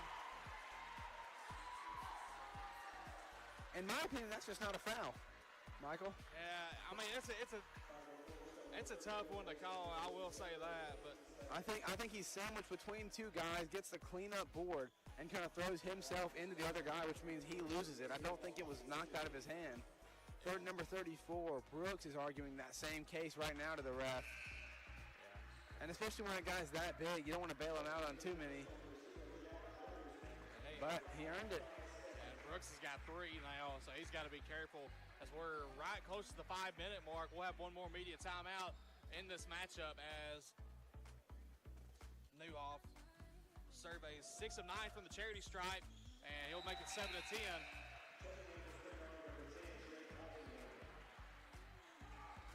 Newhoff going to get himself a break. 14 points, 8 rebounds for him. I don't expect this break to be very, very long. Nor do I. And Stewart now with it. Stewart gets it over to Steppen. Steppen gets the screen. You won't use it. And foul will be called against number 10, Cottingham, and still 12 seconds away from the media timeout. Newhoff actually with a double-double now. Correction, I said 8 rebounds. He's got 10. So he's got 15 points, 10 rebounds. Our stat sheet hadn't updated yet. But he's in double-double territory. We should see him back in this one pretty soon. And now over to number 12, Stewart. Stewart gets away to Brooks, but stolen away by Robertson. And Slam City. 73-64. Showtime, that could be a dagger too. Rubbed the passing lane really well. Capitalized with an exclamation point on the other end.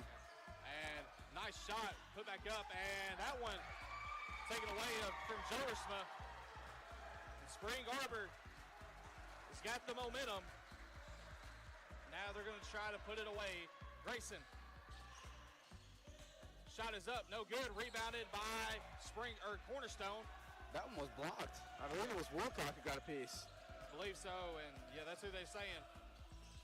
And shot no good. Rebounded by Stewart. Floater is good. Don't count him out yet. 73-66 as Stewart's got 16.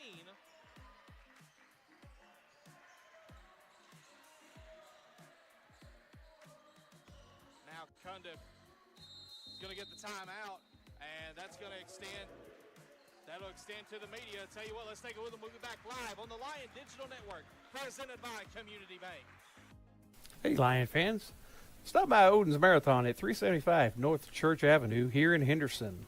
We encourage you to shop local, as they have all of your convenience store needs. Each day, Monday through Saturday, a hot breakfast is served. They also proudly serve Hunt Brothers Pizza. Next door to Odin's, you will find an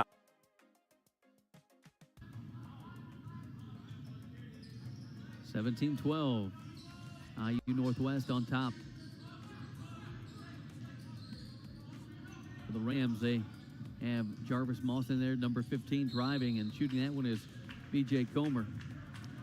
So, trivia question, if you know it, great. If you don't, we need to look it up. How many IU directional schools are in the NAIA? Oh, wow.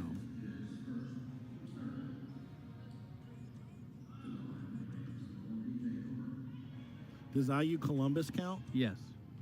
And Kokomo. I guess IU branch schools. I got 5. Yeah, 5 or 6, I think, for sure. Oh, you don't even know the answer. I don't know. I'm just asking. It's a question. South Bend. Right? Okay, I didn't count South Bend, so that's 6. I had Southeast, East, Northwest, Columbus, Kokomo.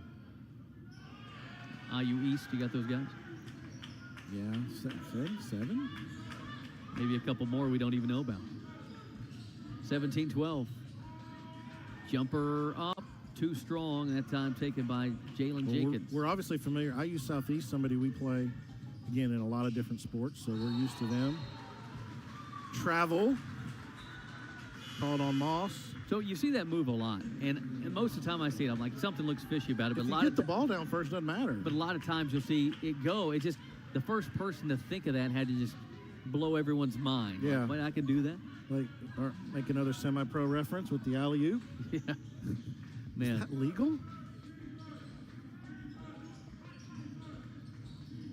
17-12, under 11 to play. Jalen Jenkins at 6'9". Close to everything. Farm Bureau Insurance, Edward Jones Investment, Leaders Credit Union, Henderson Energy and Nutrition, Midwest Heating and Cooling, Alliance Design Company, Crylike Real Estate, Gately Collisions, Lions Pride Dining, Cherry Construction, Shackelford Funeral Home, Casey Chapel, Leaders Credit Union, Simmons Lumber, and Crylike Realty. Again, thank you to all of our partners and donors who make this broadcast possible. Now over to Newhoff. And now they give it over to number 1. Cundiff back inside to Newhoff. 6 on the shot clock, and that shot is up, and that shot is no good. Rebounded by Robertson. Yeah, really good offensive rebounding, tracking that ball down, earning his team an extra 20 seconds on the shot clock from Robertson there. Yeah, the offensive boards have played a factor into the game today, and that one is blocked. Picked back up by Robertson. Shot is up, 2-point, is good. Who needs a fast break layup? I'm going to stop at the free throw line and get myself 2 points. Yeah, 5-point game now. As now Cundiff trying to get something going here.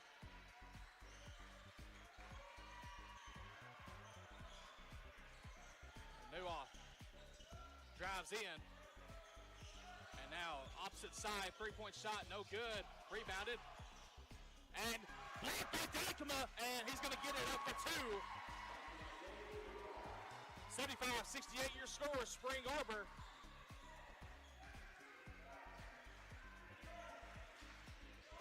Now they'll give it back over to number 12, Blake Stewart. Stewart back over to 34. Brooks for 3, no good, but he's going to get the rebound. Nice feed down low, and putting that up is number 33. Oh, no. Robertson. Oh, no. And couldn't tell who that was. I think it's Brooks. Looks like he might have got hit in the face. Yeah, and while they do this, take care of the injury real quick. We'll take a timeout. We'll be back live on the Lion Digital Network presented by Community Bank. This is Nathaniel Sparks with Sparks Custom Fabrication. Back in October of last year, there was a huge storm that hit the city of Adamsville. We had a lot of damage to our roof and water damage. We called Golden Circle Restoration. They started tarping off and doing things that I didn't even know that needed to be done because we were in such a panic, basically, of not knowing, all the areas that we had lost. I'm so glad that I called Golden Circle Restoration, and I'd recommend them to anyone. For over 100 years, the Centennial Bank family has been there when you needed them. Whether starting Getting a takeaway. Taking it away there was Smith. Down low, a big dunk attempt does not go for Hunter. 3 by Moy off target. And Hunter was well above the rim, just couldn't get it to go. Now on the other end, it's a foul called against the Rams as Taylor gets fouled. I'm sure it'll get past 50, but this seems like a mid-60 type of game. And that's below what these two teams shoot. But again, we said this is a pretty even matchup statistically, despite the seeding.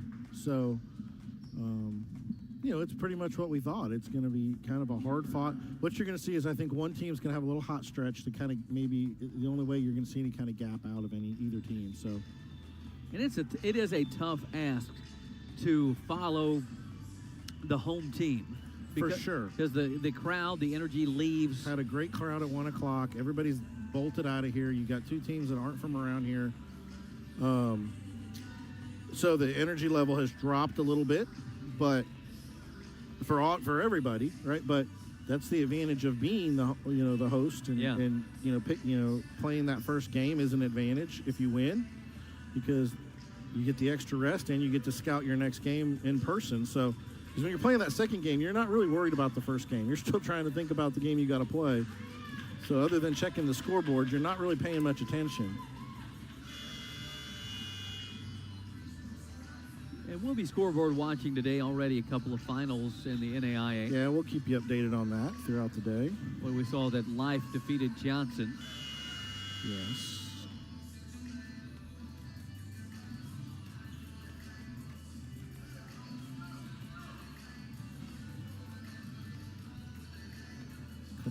Spring Arbor with a 5-point lead at Cornerstone. And we will. Yep. And folks, for those of you here on the Lion Digital Network that follow us frequently, I believe this is the first time we have had replay. First that I know of. First I can remember, and I've been here for the last 21 years. Watched a lot of basketball games. I've never seen a replay here in the Smith-Kirk court, but I guess we got history. Our first ever replay here in the Brewer Sports Center. And I think that this is going to be overturned. Good call by the head official, or by the official standing at half court, rather.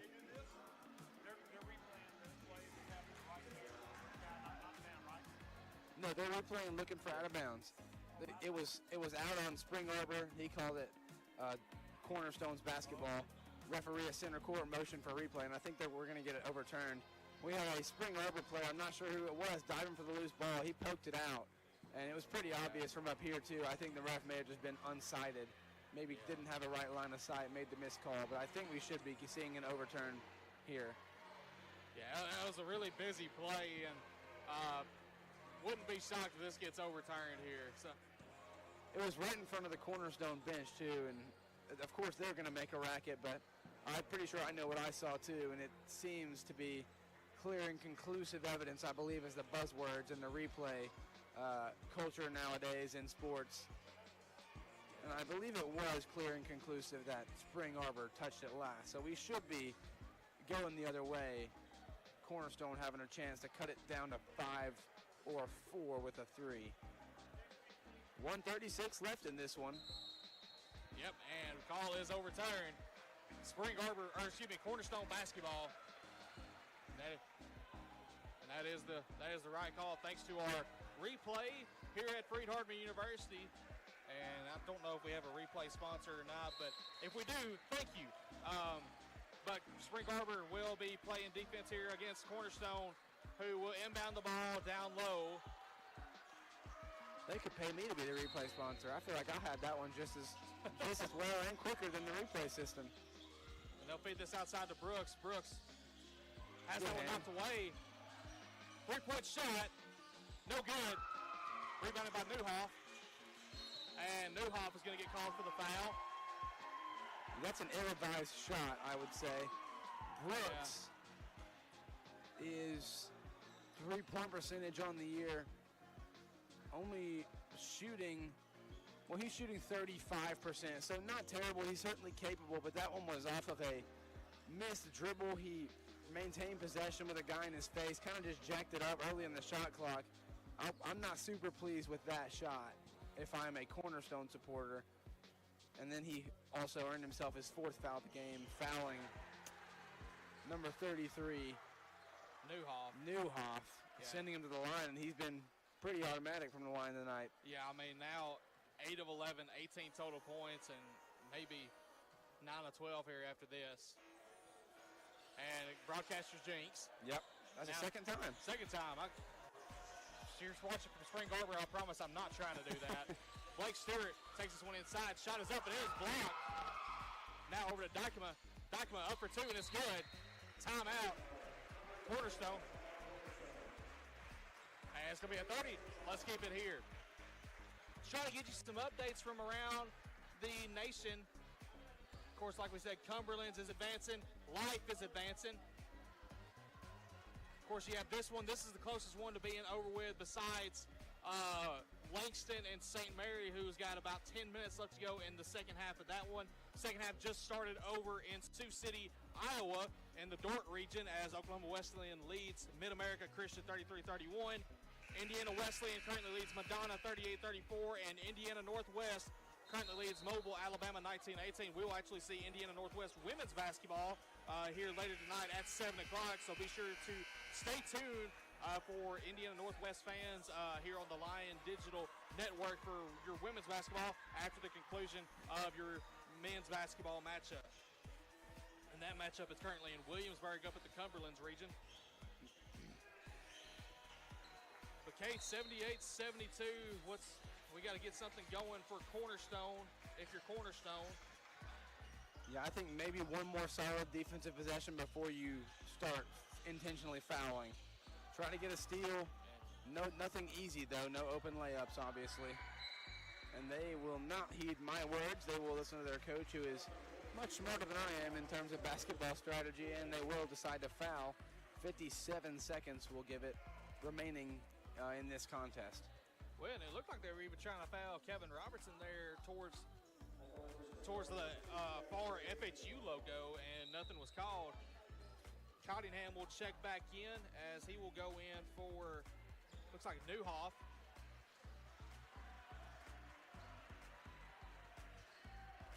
Real quick, after the conclusion of the game, don't go anywhere because we will wrap this one up and try to get you ready for the next matchup between Freed-Hardman and Indiana Southeast, as that one is made by Grayson for his 29th point. He'll look for the next.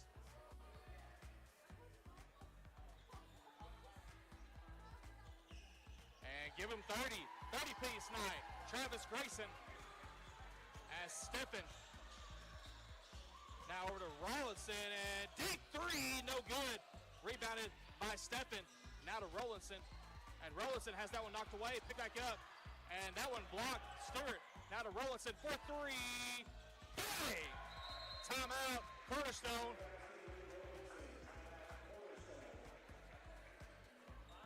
That was a gritty possession. And this is a full timeout. Let's take it with him. We'll be back live on the Lion Digital Network presented by Community Bank. Our very name sums up our purpose, the People's Bank. Since 1920, we have been building strong and positive relationships with the people we serve. We are dedicated to the success of our customers, employees, and stockholders. In other words, our community. Our commitment is to provide you with fair, personal, and friendly service that goes above and beyond what you would expect from a financial provider. The People's Bank, member FDIC, equal housing lender. Barkley Farm Bed and Breakfast, located on Grace Williams, a senior out of Flossmoor, Illinois. Chicagoland Conference Player of the Year, 19 points a game.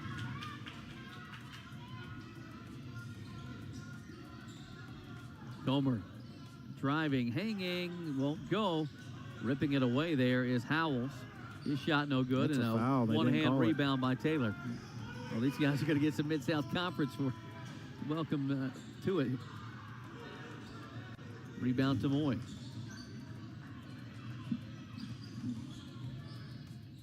Euro step left hand, having a tough go of it. Howells had it knocked away again, and man, Taylor as well as Williams so good. They're just getting hands and fingers on loose balls. A lot of scrappy play on the defensive end. Taylor was laying on the end line as he got that ball, so Mobile will keep possession after we come out of this media. With 4:46 to play, it's 25-20. 33% shooting for Mobile, 30% for IU Northwest. The Red Hawks. Stats are pretty even, other than Mobile's got 7 turnovers to Northwest 3. Red Hawks 1 of 5 from 3, 2 of 9 for Mobile. Neither team doing.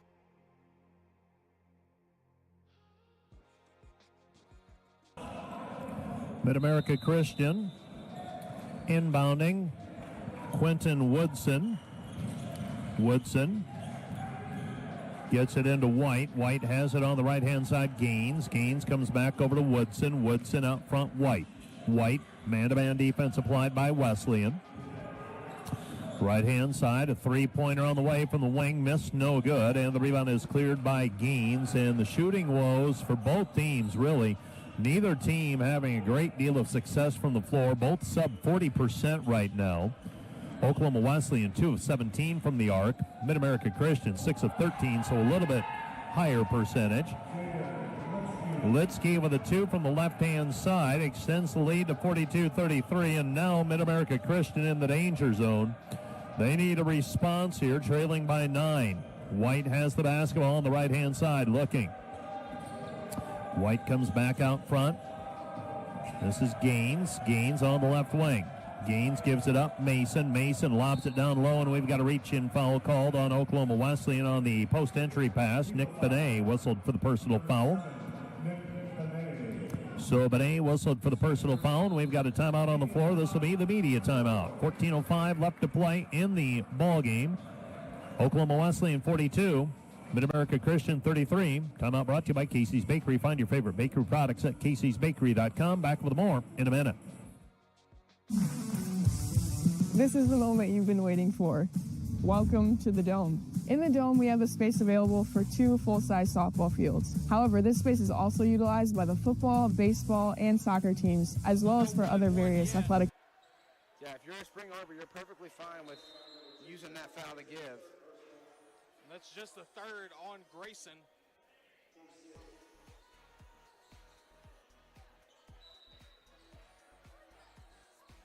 Now they'll give it to Steppen, and they got to go. 3-point from Rulinson. 82-81 your score. Can you believe it?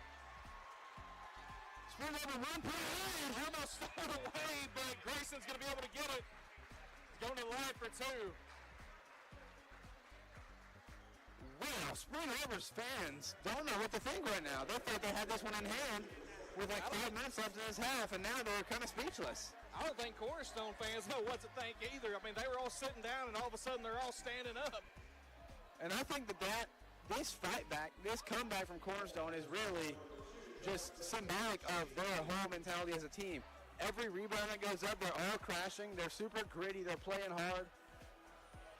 And they're well coached, like we mentioned at halftime. I mean, they're not giving up, and I mean, they know each other, they know how to play against each other. And Grayson's first shot up and no good. This has become crucial now for Grayson. Makes him 5 of 7 on the night from the charity stripe.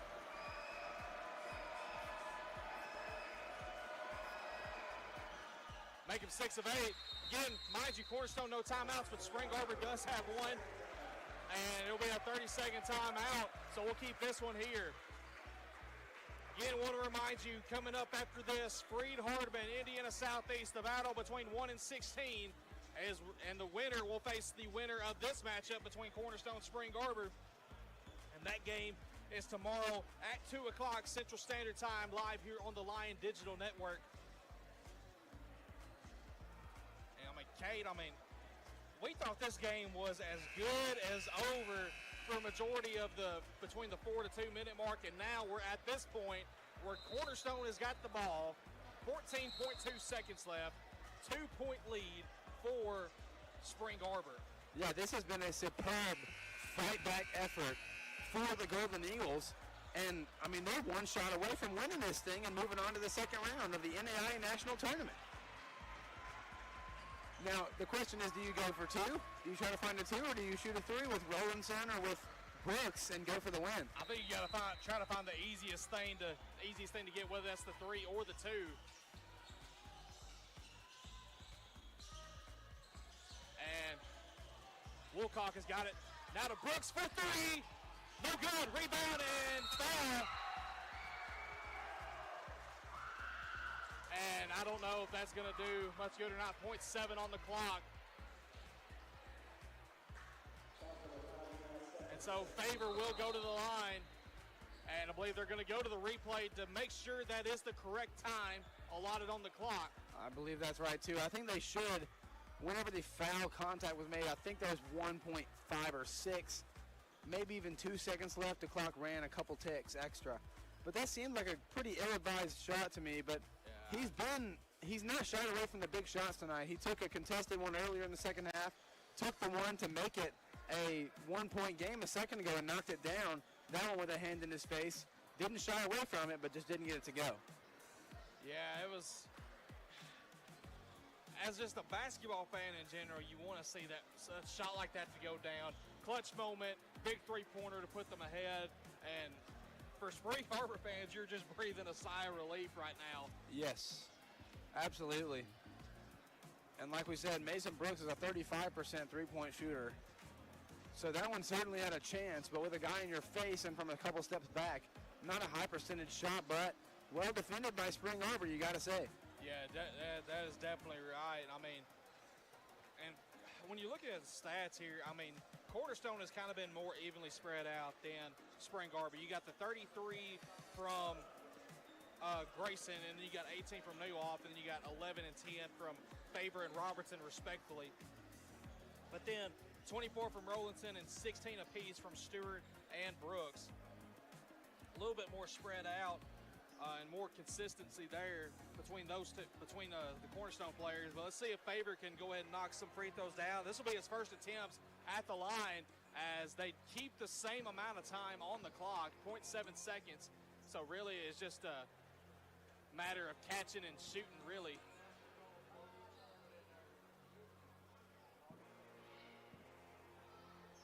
Yeah, I was mistaken. Okay, they will put 0.9, I think is what they decided on. So a couple extra ticks did go off.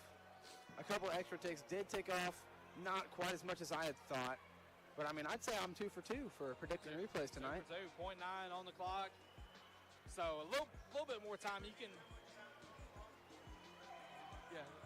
yeah, they put 0.2 seconds on the clock, and that one is missed. And they're just going to get back now. See, I think the smartest thing in this position might be to miss on purpose and force him into a full court shot. And I think they're going to talk about it. Yeah. And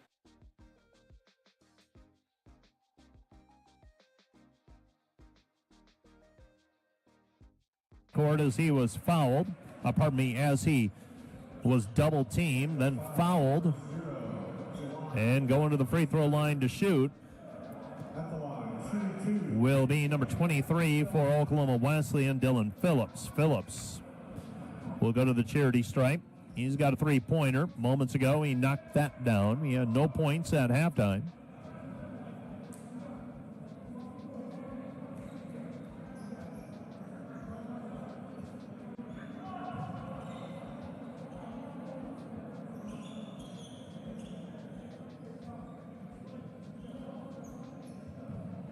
And we'll take a moment to wipe some of the moisture up off of the floor.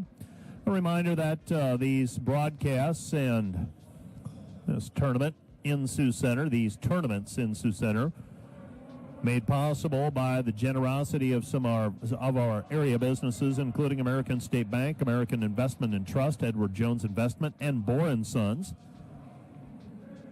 Also, Wallstra Plumbing and Heating, Four Brothers Barn Grill, Van Engelenhoven Agency, City of Sioux Center, Demco Products, Joe's TV and Appliance, Northwest Bank, Vanderhags, and Van Holland Lawn Service. 50-38, first free throw is up and through for for Oklahoma Wesleyan's Dylan Phillips. Phillips with another free throw coming, trying to extend it back to a 13-point lead. And it's up and through.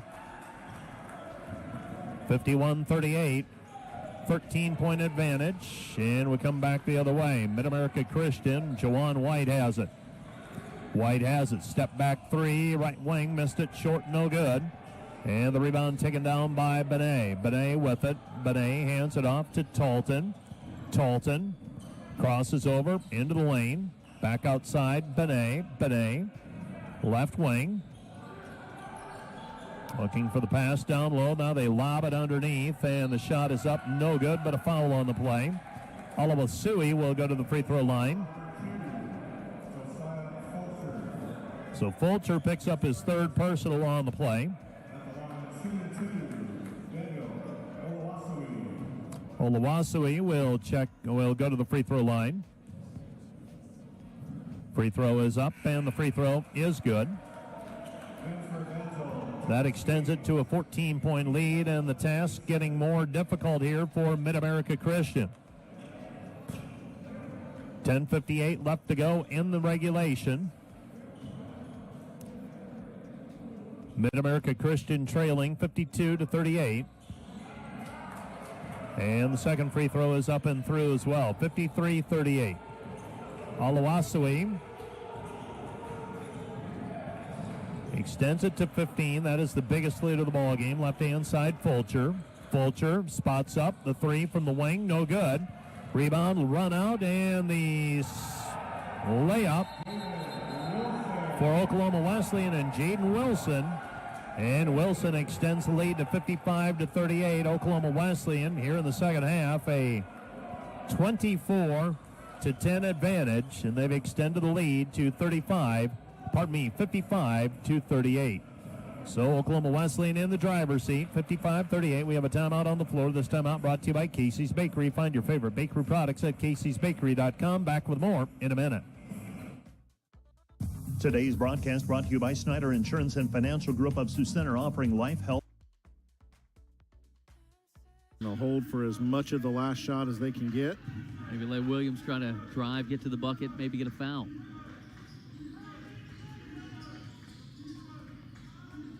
Down low, ball knocked out of bounds. That was a dangerous pass intended for Danny Smith. 9.4, but 4 seconds on the shot clock.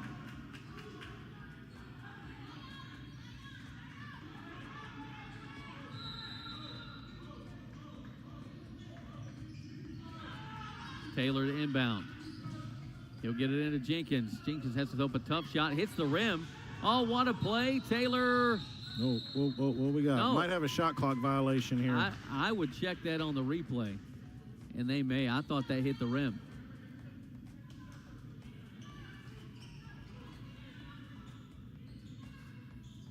I don't know if they can. I don't know what's replayable and what's not. So. Well, I thought that ball hit the rim and bounced down. And Mobile with 3.8. Tie or take the lead here. Northwest isn't arguing, so I don't know.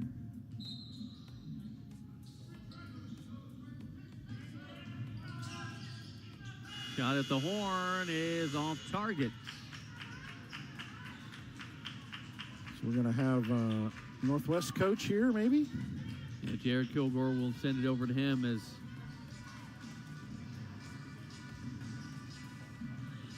Jared Kilgore will have it at the scorer's table.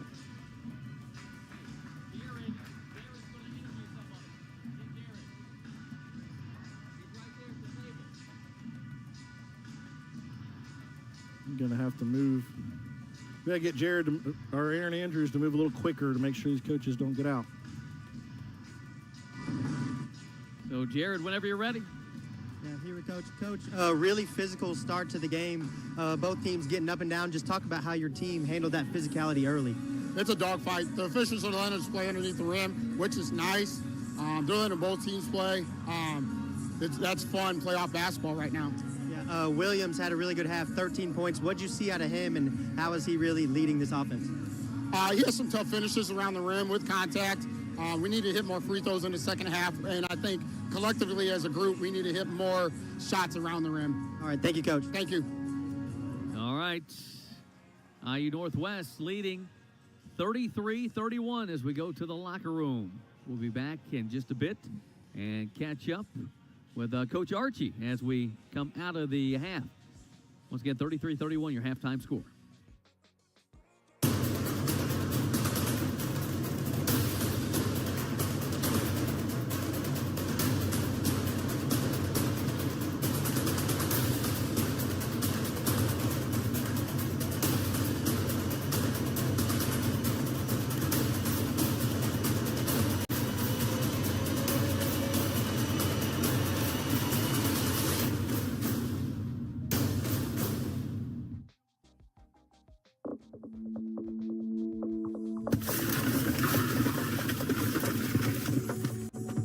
Oh no! When your auto glass is broken, call Right Way.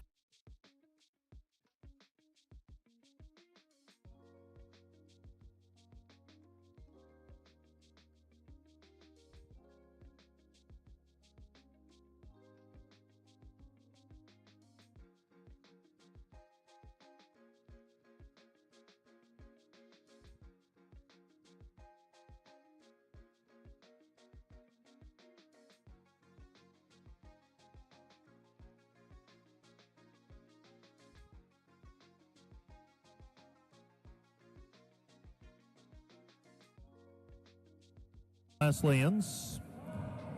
Dylan Phillips. Phillips, free throw, good. He's got another one on the way. Extends it back to a 13-point ball game, 56-43. And the second free throw coming.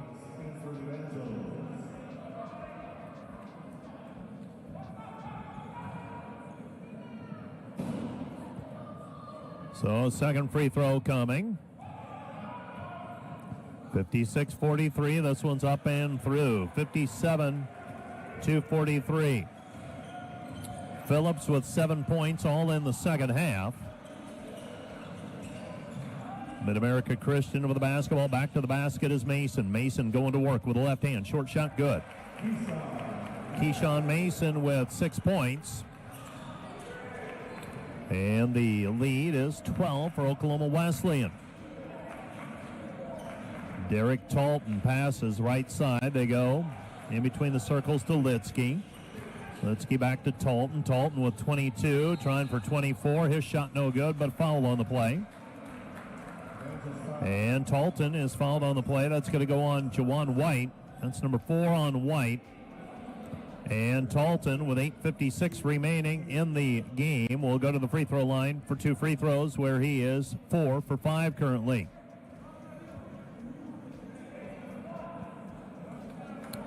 Oklahoma Wesleyan with a 12-point lead, looking to expand if there's still time.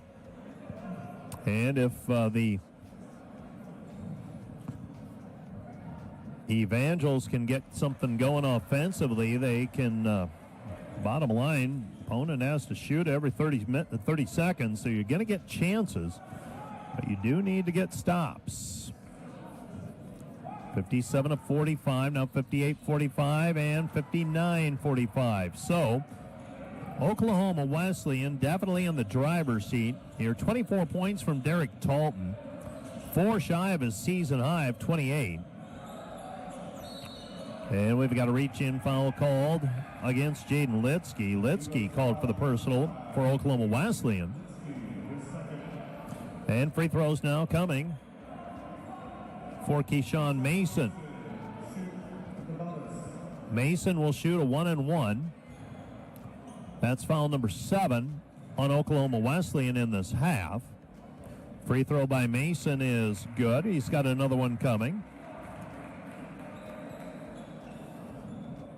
So 7 for Mason, averages 11 points per game. He's a 6'7 senior from Shawnee, Kansas. Honorable mention all conference for the Evangels out of the Sooner Athletic Conference. Second free throw is up and through. 6 points all in the second half. 59-47, definitely a tall task ahead of Mid-America Christian. Let's see if they're up to it. Derek Talton working against the defense applied by Evangel. Splitting the defense, shovel it off inside, and the easy bucket for Jaden Litsky. Litsky moved to the open area. He's got 15. Off the give that time. I believe that was Benet who's going to get credit for the assist. Nearly turned over at midcourt. Coming up with it is Fulcher. Fulcher into the paint. Kick out pass, Mason. Mason right wing three. Good. Keyshawn Mason with the three. It's back to 61-50. Got to get it down under 10 to make it interesting. Shovel a pass, right side, Benet. Benet lost it. Ball's down on the floor, picked up by Mid-America Christian. Here come the Evangels. Pass out in front to White. White tracks it down, feeds the trailer. Shot no good, but Mason is fouled on the play, and Keyshawn Mason will go to the free throw line where he will shoot 2. That foul was charged to Oklahoma Wesleyan's Dylan Phillips. That's number 3 on him.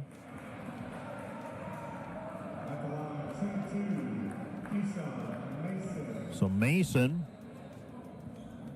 will go to the free throw line, trying to bring this back to single digits.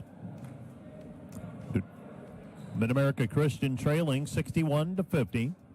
Free throw is up and through. Another one on the way for Mason. Mason with 10 in the second half, 12 for the ball game, averages 11 points per game. Makes it a 61-51 contest with another free throw coming. Mason eyes it, flies it, and rattles it around, and it falls through. 4 points, pardon me, a 9-point difference, 61-52. 4 for 5 now from the free throw line is Mason. Derek Talton has it, left-hand side, picks up the dribble. He throws it down into the block, comes back outside Benet. Benet, left wing, 9 to shoot. Hasn't been much of a factor, the shot clock today. With a left-hand side, Phillips. Phillips in traffic, shot no good, blocked. Rebound taken away. Here comes White. White with the basketball, 9-point difference. And White got loose with it, and the ball is tapped away. Driving in, layup with the left hand, scooping it up is Derek Talton.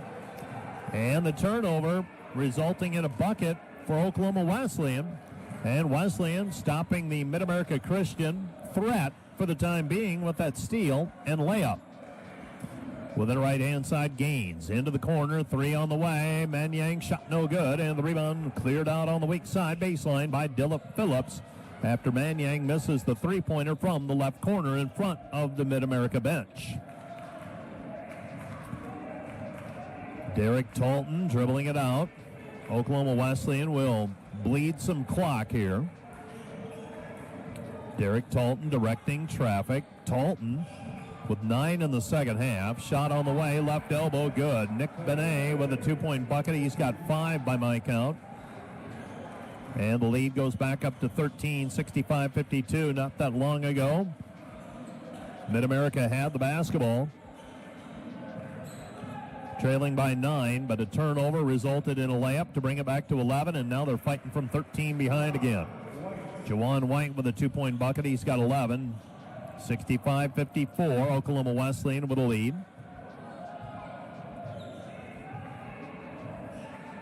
Derek Talton dribbling it out front again. Wesleyan trying to shorten the game as much as they can. Talton has it on the right-hand side. They throw it left wing. Benet driving in. Shot no good, but a foul on the play called against Manyang. Magak Manyang called for the personal, his second.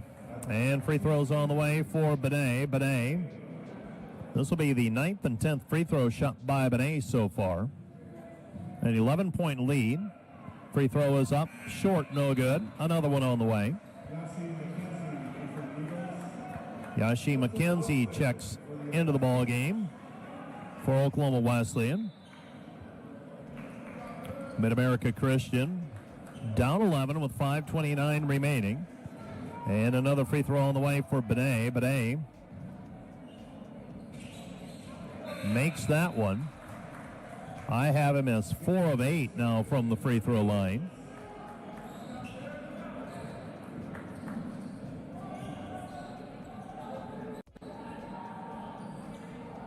So Benet, 4 of 8. 6 points for him. It's 66-54. Still a dozen-point lead. Straight on three. Missed, no good by White. And the rebound is cleared by by Oklahoma Wesleyan. And bringing the ball up very slowly is Talton. 5 minutes left to go. And Talton setting the offense. He passes right side. Kick out pass, McKenzie. McKenzie down to the baseline. This is Talton. Talton shot no good, but there for the rebound and the putback is Jaden Wilson. Wilson over the putback at 68-54. And it appears Oklahoma Wesleyan in the driver's seat. Looked like Mid-America Christian was going to make a little run and then a turnover. Now a pass underneath and a slam dunk for Quentin Woodson. Woodson with 5.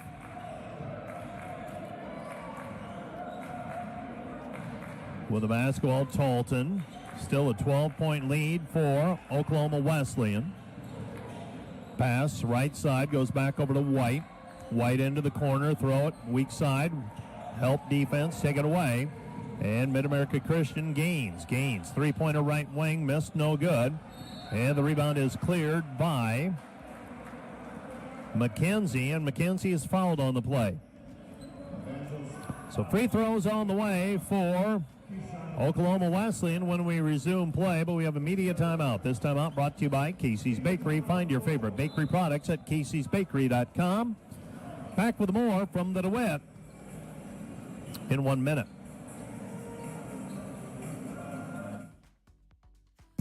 We are set for basketball. Dorton, their home whites. Welcome back to the DeWitt Gym on the campus of Dorton University. And Beaver's going to come out there with the rebound. He'll clear it ahead to Wildstrip. Wildstrip's been throwing.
This one's up and good, so he makes 1 of 2.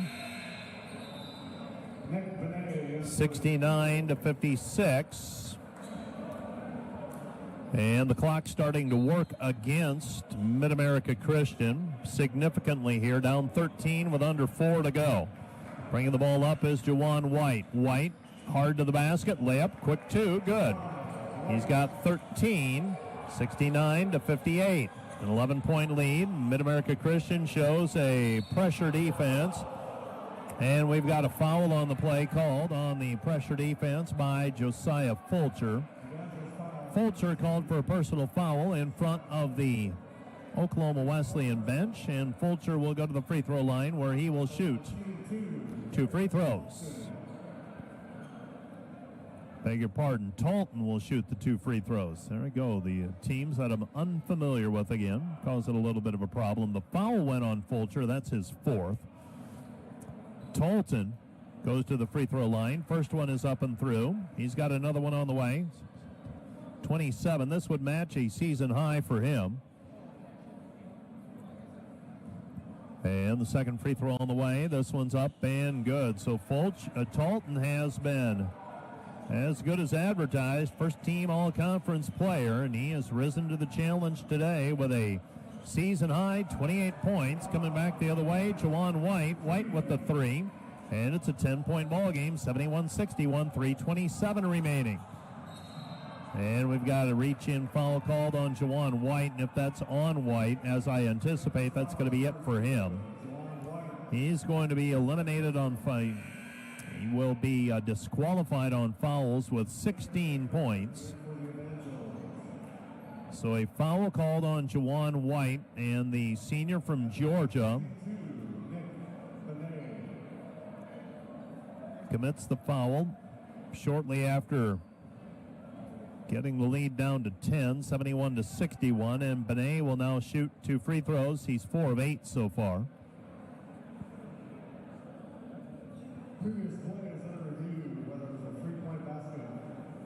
And they're going to take a look and see if that last basket was a three-pointer or not, with 3:24 remaining in the contest.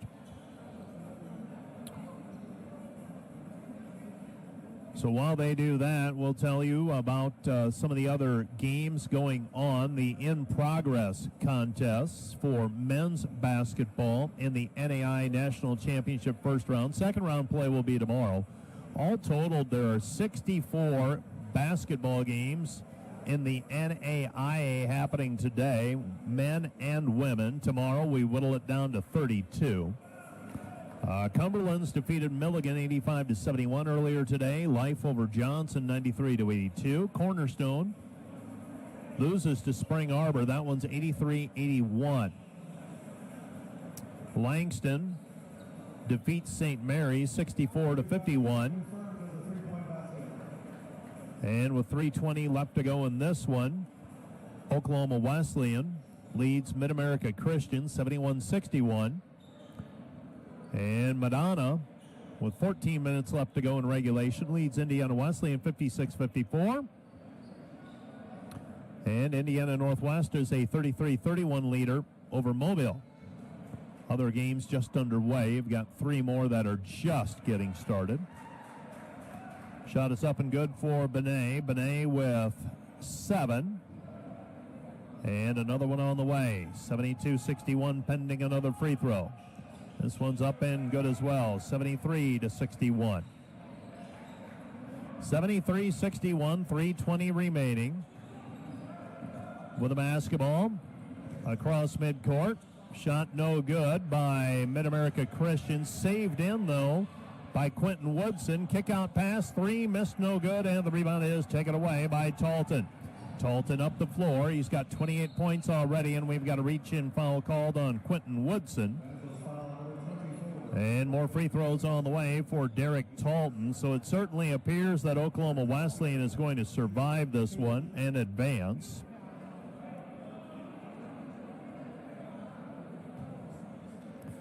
So 2 more free throws coming here for Derek Talton. Talton already with 28, looking for a season high. 29, and he does so. Previous season high was 28. Scores his 29th point here. 74-61, another free throw coming. So the second free throw is up and good. So Talton makes them both. He's got 30. And Wesleyan leads 75-61, looking for their 24th win of the year. Mid-America Christian with it over to Mason. Mason back to the basket, short corner. Cross-court pass is taken away. The steal by Ethan Williams, and here comes Williams with it on the left-hand side. Williams goes to Talton. Talton out front. Talton Guarded by Josiah Fulcher. Talton gets the return pass. He's working on a season-high 30. Hands it back outside to Benet. Benet in traffic. Kick-out pass, right corner three. Missed, no good. And the rebound taken away by Baker. Baker with the basketball. Baker up the left-hand side with it.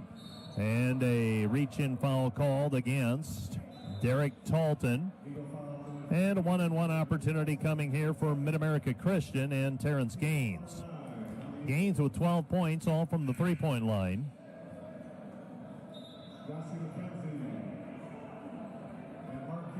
So 2 free throws on the way for Gaines.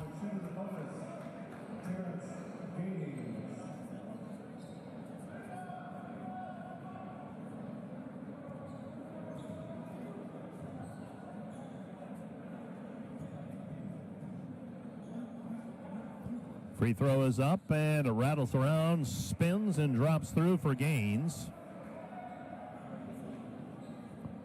And a second free throw coming for Gaines. Gaines with 13 points.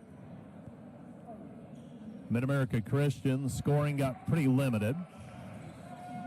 With it in the backcourt is Benet.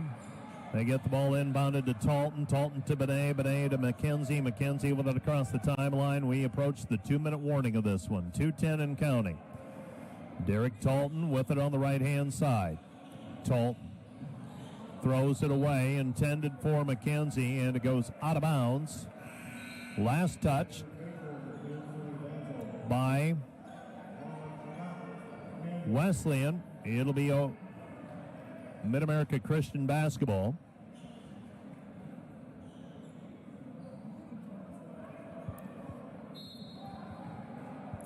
So 75-63.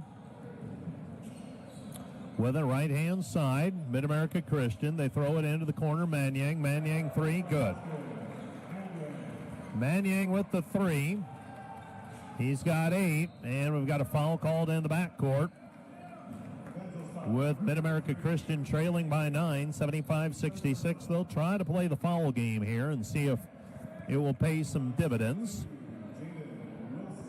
So Wilson will go to the free throw line. Jaden Wilson has not shot a free throw yet today. He's a 65% free throw shooter. Free throw is up. Free throw is good. Another one on the way. Wilson with 5. And a second free throw coming. Second free throw is up, and that one is off the heel, no good. Rebound cleared by Mid-America Christian. Coming up the floor with it. They give it off, right side, shot no good. 140 remaining, 135 and counting left to play. Steal by Mid-America Christian, down by 10. Now the ball's on the floor, and it's picked up by Oklahoma Wesleyan, and they call for a timeout. Timeout on the floor, charged to Oklahoma Wesleyan. That's Ethan Williams calling for the timeout to preserve the possession. And while their score still at a 10-point difference, 76-66, we have a timeout charged on the floor to the Eagles. They have 2 remaining. This timeout brought to you by Casey's Bakery. Find your favorite bakery products at caseysbakery.com. Back with more in a minute.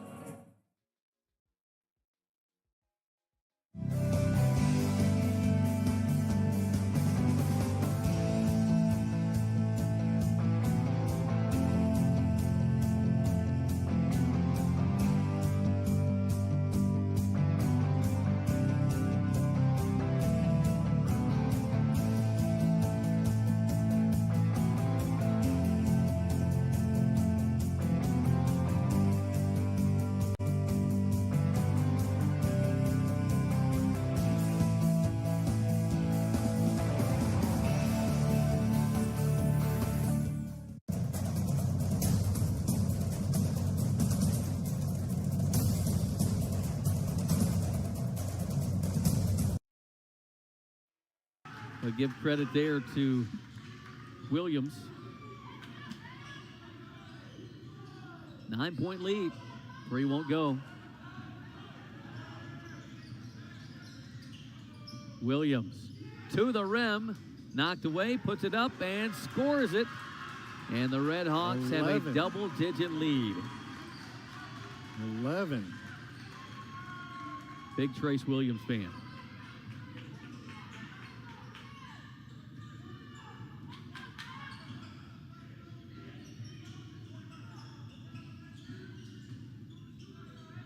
Comer just kind of, it doesn't do it quickly. It's kind of methodical steps and creates contact and gets to the rim. And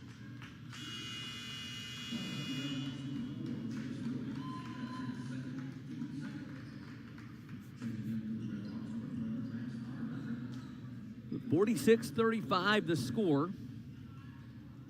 IU Northwest on top. We mentioned that now, was it 6 media timeouts? Right. In a game, but 4 total. 4 for each team. Team timeout. So 14 total. As opposed to the 16. To what we're used to is 4 plus 12, 16. Yeah, so it'd be 2 less, which is good.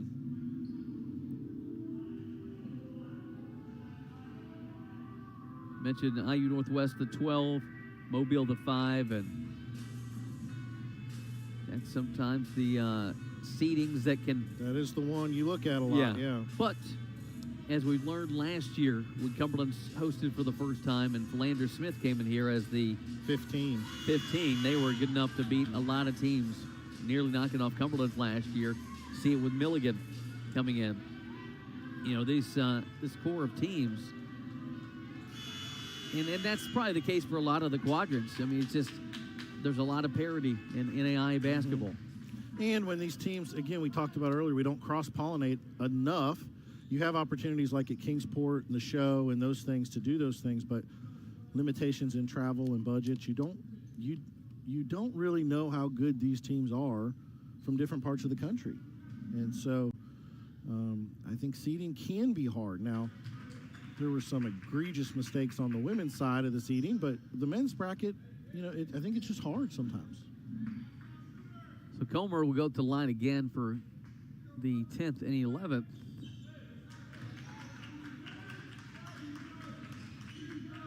Attempts.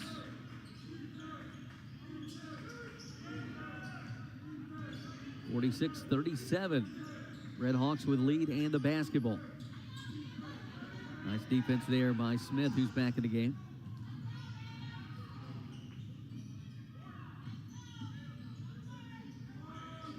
Nice move down there by Oliver. Darius Oliver, the bucket. And he established his post position. You're not moving him. 7 points. Taylor trying to get past Smith. Good move. Left hand finish. Got it. Well, they pressured, but then there was no help once he beat his first defender.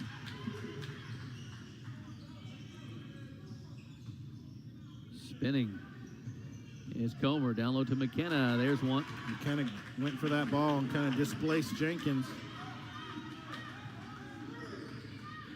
McKenna's going to have to be a factor here if they're going to get back in this. 13 minutes approaching. It's 48-41.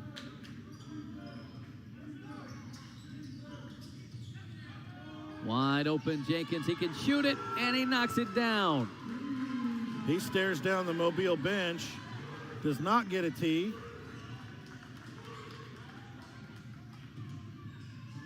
He's got 16. Whistle. 16 and 8 for Jenkins.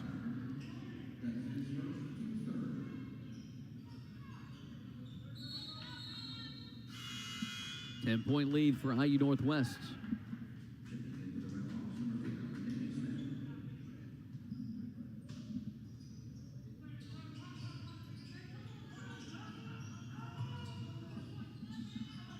McKenna for 3. Won't go. High for the board is Trace Williams. 3 for Jenkins. Yes. 2 in a row for Jenkins. Make it 19. 3 for Comer. That's good. He's starting to heat up. He's got 17 now for Mobile. That's a massive shot by Mobile.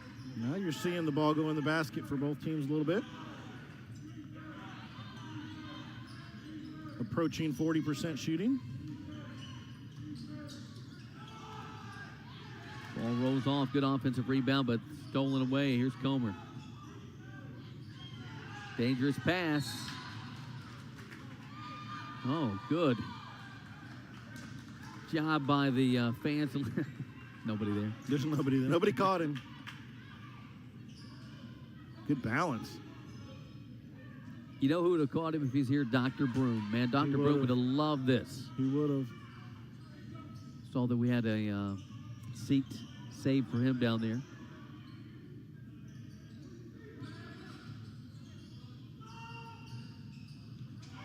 Shots up and rolls in.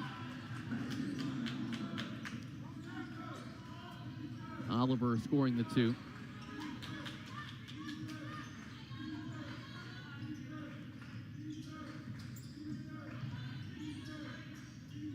Jenkins, now they have Oliver on him. Trace Williams driving, falls down. Oh, free throws will be coming up.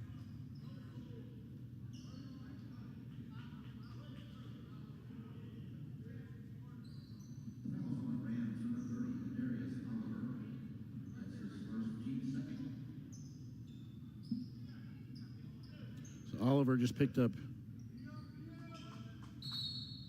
That's his first foul. I looked at that earlier. I thought he had more.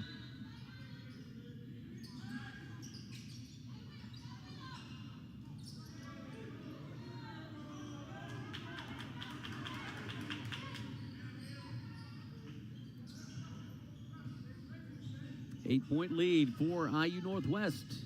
Off the glass with a kiss. Shot by Smith. Down to 6.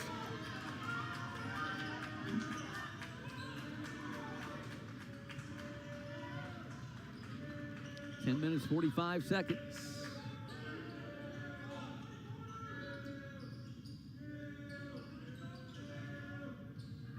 Wide open down low.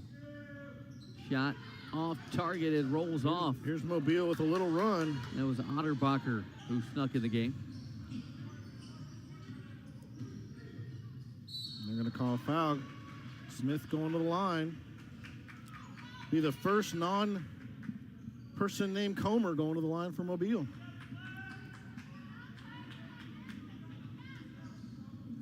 Free throw shooting's gotten better. Both teams now 50% or above. Actually, I think as I say that, has IU Northwest shot a free throw in this half? I can find out maybe if I, again. I say these things just like it. Just to make me mad because I can't find it in this stat program.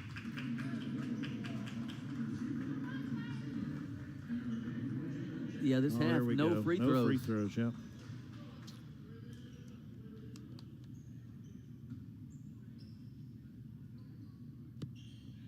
Trying to cut it to 5.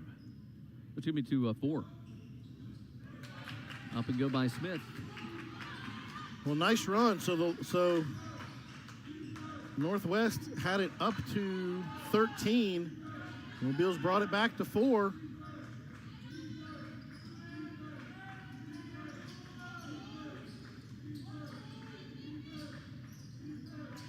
Here's Jenkins into the game. That's number 34 is Jalen Jenkins. 10 minutes to play. 5 on the shot clock. Jalen Jenkins, the drive. That's a foul, yeah. He's to be fouled by Oliver. Oliver went after him. Prevent the layup. But with only 2, I mean, he only had 1 foul, so.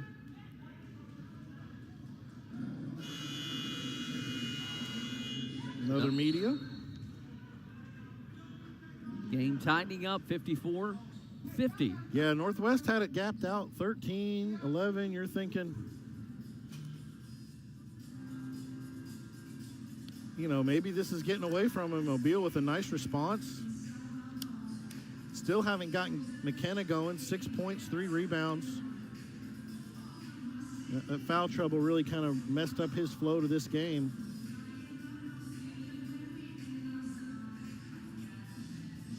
So coming up tonight at 6 will be the women's first round. University of the Cumberlands will take on Eastern Oregon. Then at 8, it'll be Shawnee State and Loyola. Telling you that Cumberland's Eastern Oregon game will be fascinating.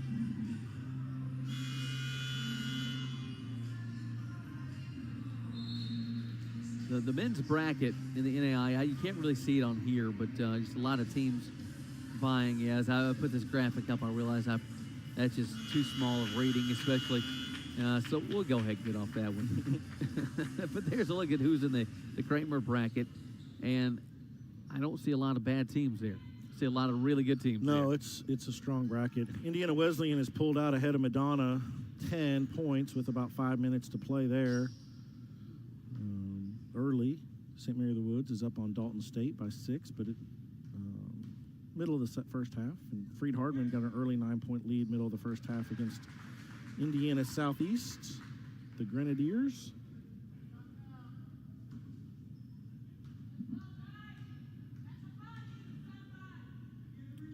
Jalen Jenkins, first throw is good. Yeah, first free throws of the half for Northwest. Lead back to 6. McKenna had a quiet game offensively. Even quieter is Moy. He's 1 of 8. Yeah, Moy and McKenna just have not been their normal selves. And that is what's put Mobile in a tough spot.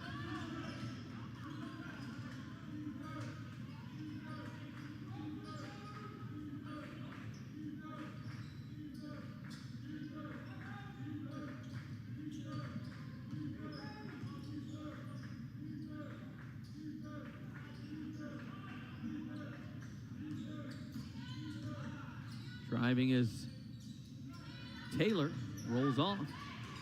McKenna the rebound. Smith doesn't go, and McKenna with the follow gets an 8. 2-8. Hero shot came. They didn't know who got him, but it was McKenna.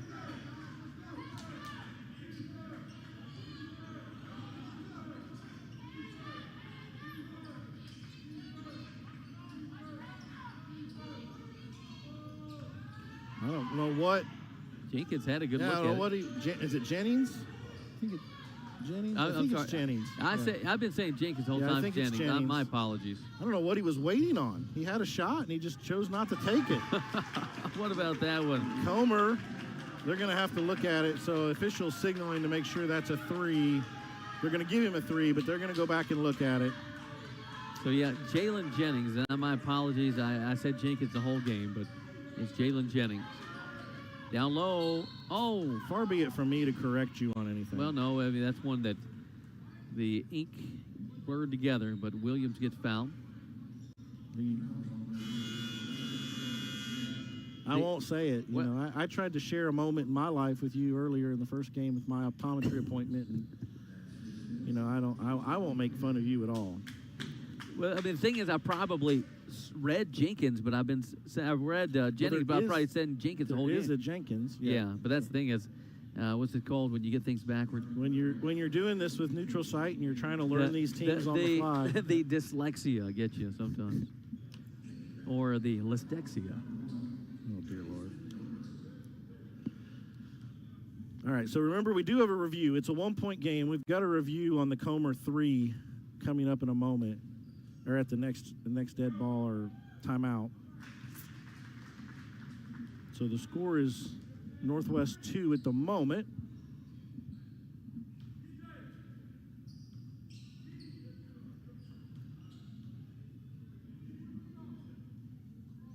Comer now with 20. So Smith has fouled out for Mobile. Another probably important moment. He had 11 points, 9 rebounds, fouled out. Now, one of those fouls was a technical, if you remember, in the first half coming off that 3. So early foul out for Smith. Soft touch from Moy.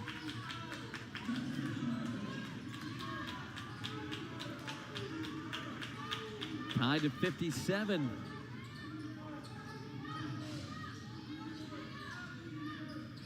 So Mobile has erased a 13-point deficit.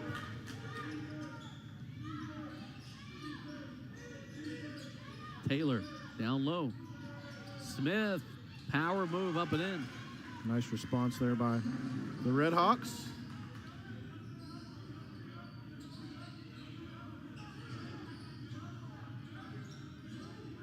Comer. That's a 2. Yeah, 2 ball. I'm going to give that is that. They're not going to review that one. That one's a 2.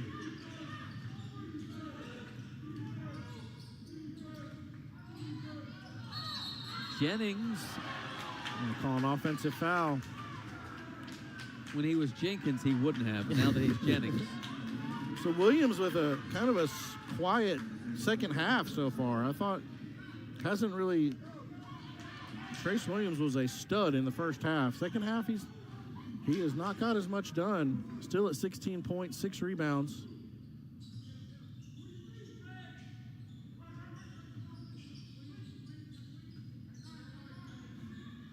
Near steal. Comer. And Williams only has 3 points in this half. Wide open 3. Oh, tough break in and out for Moy. Moy is 2 of 10 from the field. Taylor with a nice move. So Moy and McKenna have only combined for 12 points. And Mobile is still only down 2. Moy, he'll shoot it this time, knock it down. And now they're up. Had to go. So now they get a chance to review that Comer 3.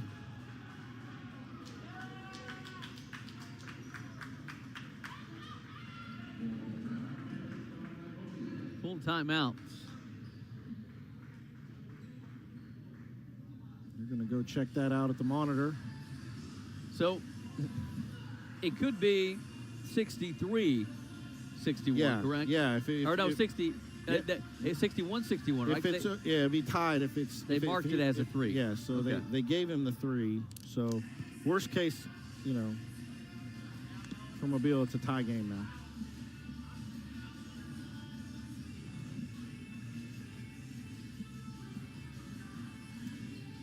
But 6 minutes and 10 seconds before we find out who's headed to tomorrow's NAIA second round. Reminder that the NAIA final site in Kansas City. You've been out there, right? I have multiple times, yeah. Have not, on my end. That's always one of those bucket list things to do. And the goal is you go out there, you want it to be for a big matchup. It's a lot of fun. Yeah. They do it right. You're downtown Kansas City. Most of the teams are able to stay across the street from Municipal Auditorium, so you don't even have to get in your bus to go to the game. You just walk across the street. Basketball all day long. You just get to hang out, watch games, and really neat atmosphere. So City really does a good job with that tournament. And it's a little different now that it's just 16 teams there instead of the original 32, the way it used to be. So they're going to say that 3 does count as a 3. So the score is correct. Mobile is up 1.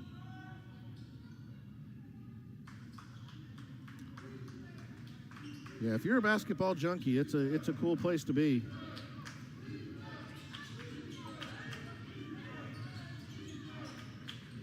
Now the Red Hawks will have to play from behind. That's not something they've done much today. Jennings for 3. Missed it. Getting it back, putting it up and in. That's going to count for Trace Williams. Northwest fortunate to come out with points on that possession there.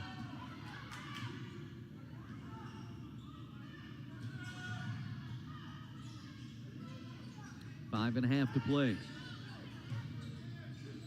McKenna will be fouled. He definitely got hit on the arm going on his spin move. That foul's going to go on. Let's see. They're going to call the foul on Jennings. That's his 4th. McKenna 67% on the season. Comer, not surprising, has been to the line the team high most at 115, but McKenna right behind him, 105 coming in. McKenna makes this. He gets to double figures. He averages 15 and 11 today at 9 and 6. In the early foul trouble, didn't get to play a lot in the first half. Picked up 3 fouls. Played this whole half without picking one up. We're coming on 5 minutes to play. This game tied. Smith has already fouled out for Mobile. It's Caleb Jenkins. Down low, Taylor. Nice ball fake. I think IU Northwest does not a good job, as I've seen, just with ball fakes and making sure they get their shots up in the post. Well, they have possessions. They kind of even look a little disjointed at times, and they end up getting a layup out of it.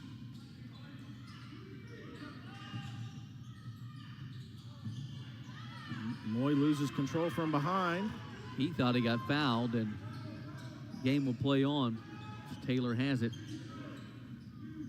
Red Hawks lead by 2. Here goes Taylor. Oh, what a nice move. Up and under, doesn't go. Tap in by Smith. And McKenna the rebound. Well, missed opportunity there for the Red Hawks. Ball hanging up on the rim. So Comer has it. 4:05 to play. Floater will not go. It's Jenkins the rebound. So Mobile with 1 timeout left, by the way. Northwest has 3. That's going to play a factor here in the last under 4 minutes.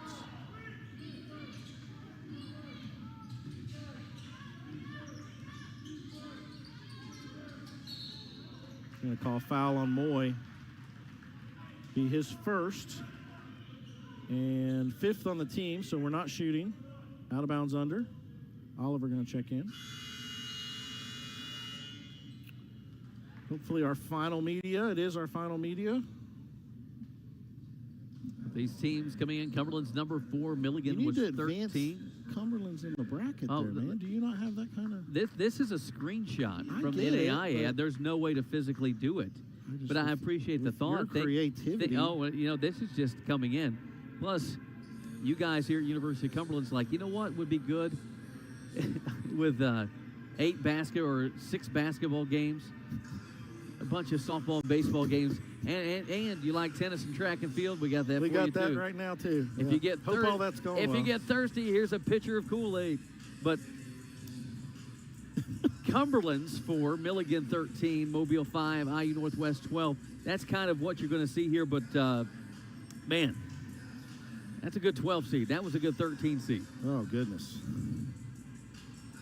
Now, yeah, I didn't create these, and I didn't do that one either. Okay, this is all coming from the NAIA. I understand. I just have very high expectations for yeah, you. yeah. So we were 30 seconds from not even having a stream in the first game. But I talked to my friends at NASA, and we got to figure it out. The people that don't know what happens behind the scenes. Oh, my gosh. Right? I had some Chick-fil-A barbecue sauce on my fingers, just hitting buttons over here. It was a mess.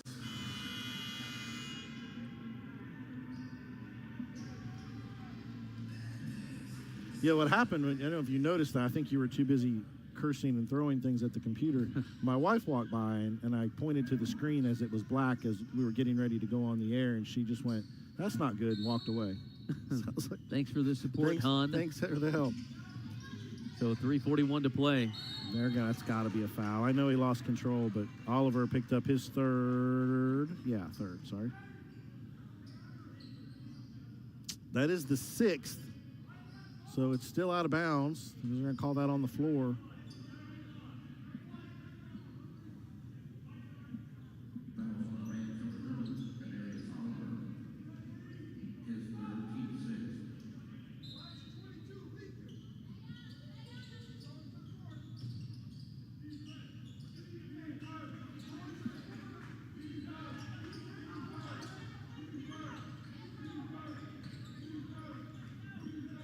.30 to play.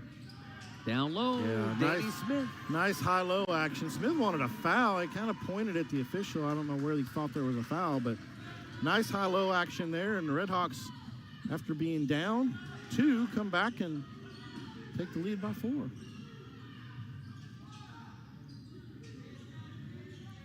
Moss has it.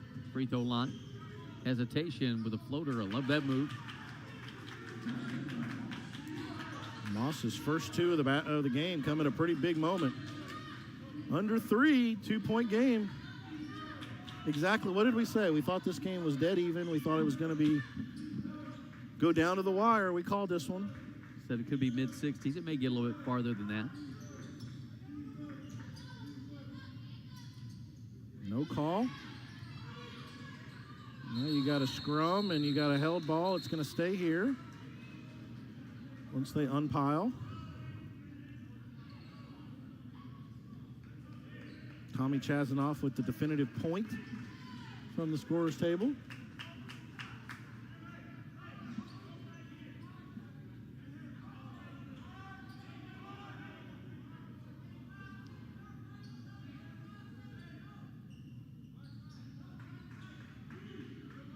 .235 remaining. What are we discussing? Are we just cleaning the ball here? Or? There are a lot of bodies there. A lot of sweat, a lot of things.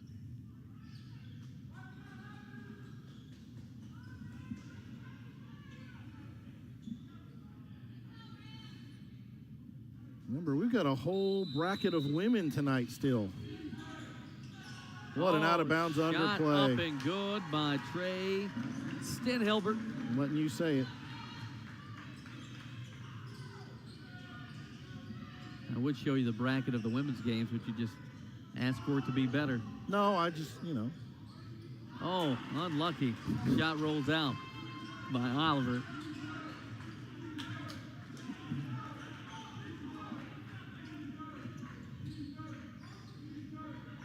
Thought we'd have that technology in 2025, but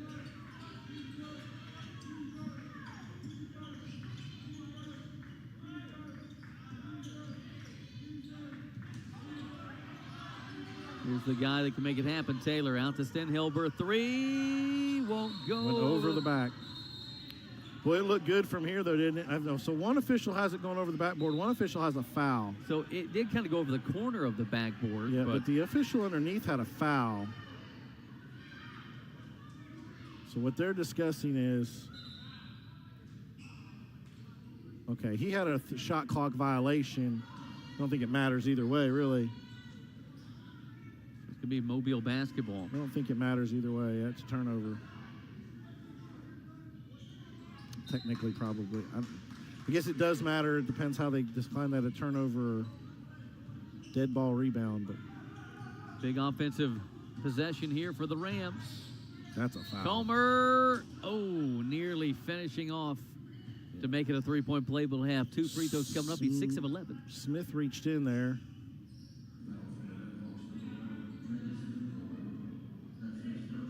Okay, they called it on. Still, I'm going to let you say it again. Well,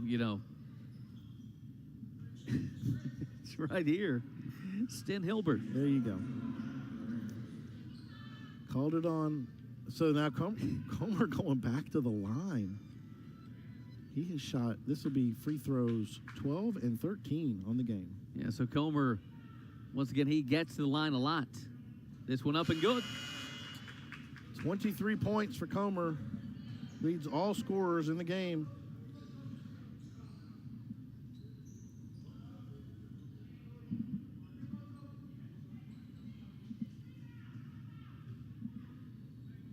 Trying to make it a 2-point game. Got it.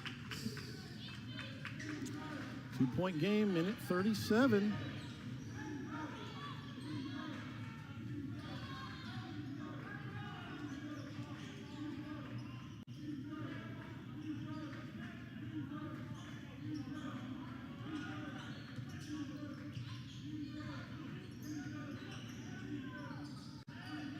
Jenkins had it stripped away. Ball loose. Off Moy for sure. Out of play, and possession will stay with IU Northwest. Only 5 on the shot clock, so Northwest's going to call a timeout here to set something up, and it's a weird place to inbound. It's going to be right here in this corner. So they'll have 2 remaining after this. Weird place to inbound. Yeah, I'm not going to play go to any more graphics. You've taken every bit of all I joy. Said was it'd be great if we could advance these teams in the graphic. Was it you or Coach Shelton on the baseball team? One of you guys. Somebody was talking to me about baseball and having the tracker on the ball. Was that you? It was me, because we're using TrackMan at baseball, and golf telecasts use TrackMan to watch the ball flight. Listen, so why can't we do that on our home run flight? I challenge anyone out there to have a upper management in your job have the kind of confidence as Chris Kraftic has in us? It just means I believe in you. Yeah, you do. I mean, we are we're trying to elevate things. We're a step below Hollywood as far as what we do. We're almost there. I mean, that would be a cool addition to the broadcast. I bet it would. It would be a minute 14 to play.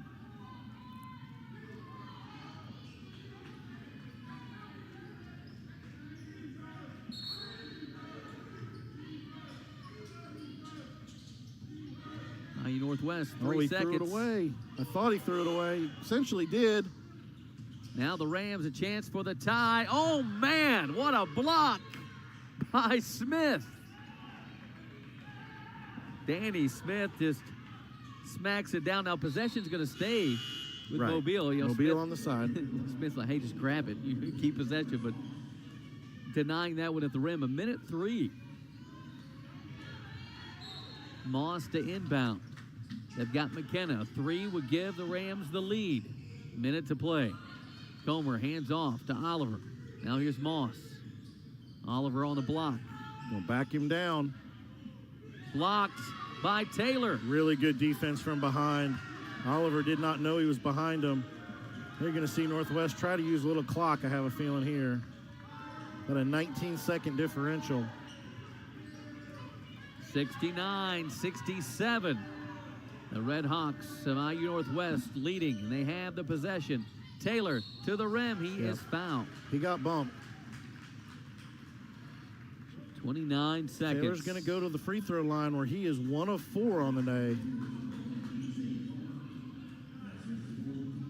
Taylor's got 13 points. Fouls on Comer. That is his 4th.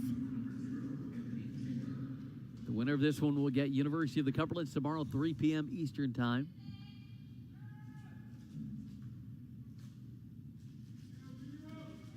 Free throw, big one coming up is no good. 1 of 5 now for Taylor from the line.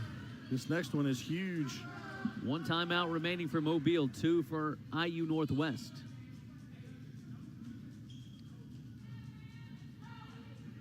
Taylor, 13 points in the game. Free throw, good.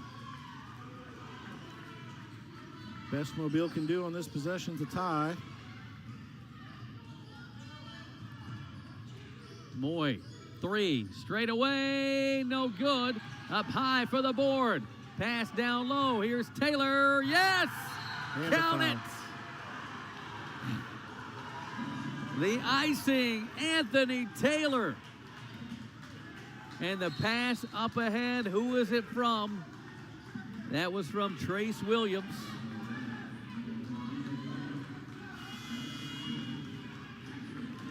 Most players in that situation that hold the ball and get fouled. Williams up ahead to Taylor for the finish. That may have done it right there. Now we got Mobile chatting with Jenkins. Has been running his mouth a little bit to Mobile throughout this game, and Comer just fouled out. He had something to say to him walking off the floor.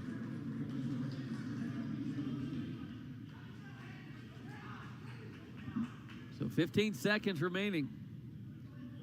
Big free throw coming up here. It'll be a 2-possession game regardless, just to make it a 6-point lead. Taylor was 17. 4 Redhawks in double figures. Moss for 3, got it! Northwest going to have to make a free throw. They're going to have to inbound the ball and make a free throw here to win the game.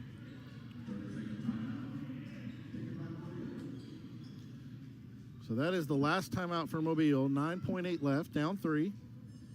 They're going to try and get a steal on the inbound, if not foul quick and hope for a miss.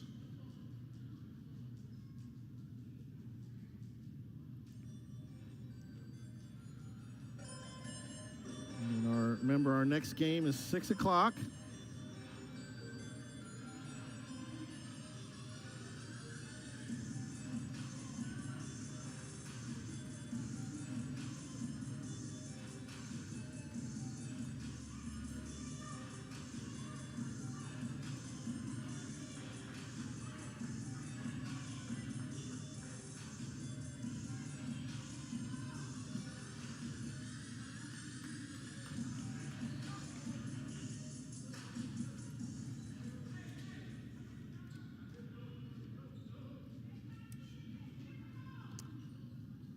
So 3-point lead for IU Northwest. Couldn't get the steal, got the quick foul.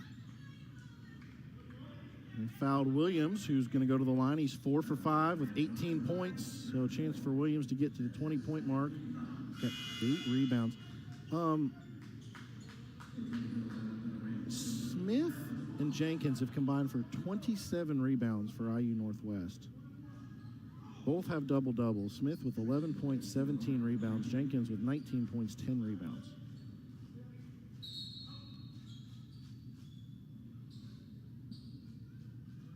Williams has 8 on his own. So 35 of the 44 rebounds for IU Northwest have come from 3 guys. Really good numbers there. And once again, second chance, offensive, 19 offensive rebounds for IU Northwest. Yep. And really active. And let's look at it from Mobile's standpoint. You know, McKenna, 9 and 7, not his normal game. Moise, only 7 points, 3 of 12 from the field, 1 of 6 from 3-point range. And this is still a ball game. Missed the first.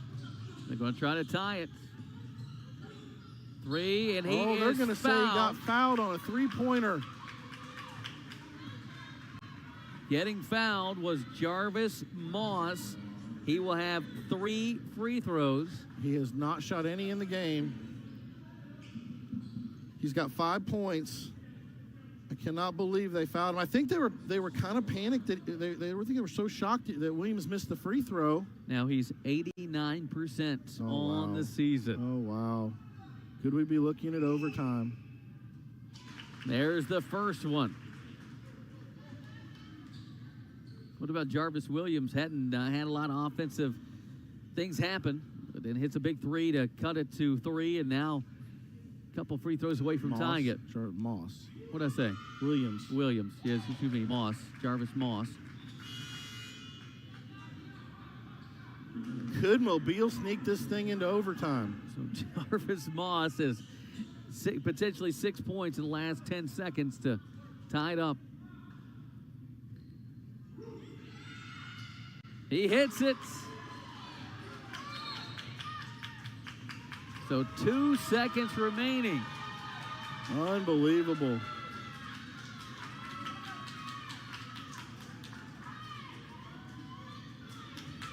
Williams was 4 of 5 from the free throw line, went and missed the free throw. I swear I feel like it took Northwest off guard that he missed the free throw. And then you want to contest that shooter, but you can't touch him. So Moss with 6 big points. So now Northwest is gonna draw something up. And then it just felt like when Taylor had that dunk, it was over. Yeah. Good on Mobile. Comer's fouled out, Smith fouled out, and they are still fighting.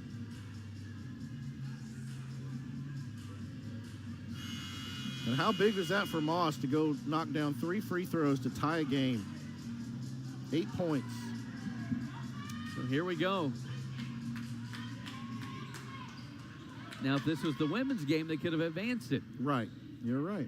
So 2 seconds, Smith to do the inbounding.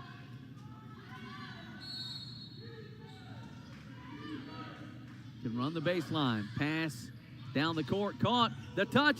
The 3 for the win. Oh, target. my Oh, my goodness. What a play set up, and we are headed to overtime. That was so well executed by IU Northwest. It was the Leitner shot, but with a pass. The Leitner pass he couldn't have asked for a better look.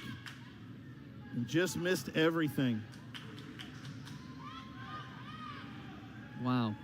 Jenkins could not have asked for a better look with 2 seconds to go in full court and just didn't get anything done there. Now the women's teams who are ready to run out are going to go back to the stands and chill for a little bit. We've got overtime.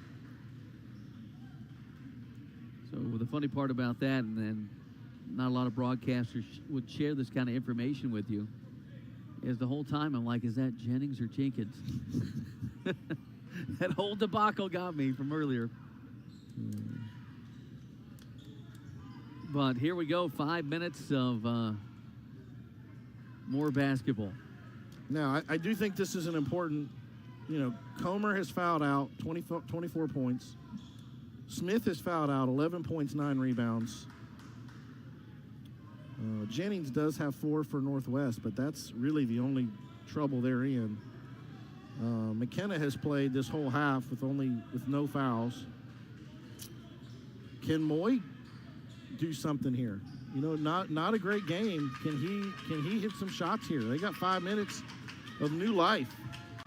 Perhaps if you ever get a chance, just relay the message. We need them to switch it to period 3 to get the overtime thing to pop up, and I can do that manually, I think, here.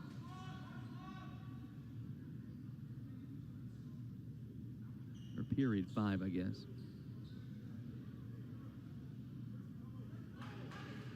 No, it would be 3. Well, on my system, it has to be 5. Oh, I see. But anyway, we got it. So overtime here in the NAIA first round. If I'm Mobile, I just feel like I've just been given new life. 100%. Like, to me, overtime is all about momentum, and Mobile has all the momentum, and IU Northwest feeling like they let one get away. Moss, he was the hero. Oliver kicks it over to Moss. Baseline jumper won't go. Moy mistimed the offensive opportunity there. Of course, if you're the Patriots, you want these two teams to play all night. Shot's going to roll in for Smith and 1. And look, McKenna was way down the, kind of got knocked down the floor there.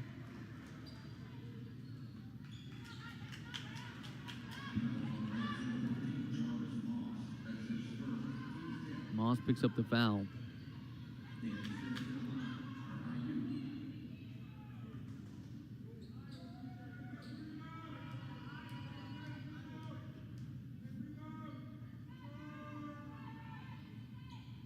Free throw, no good.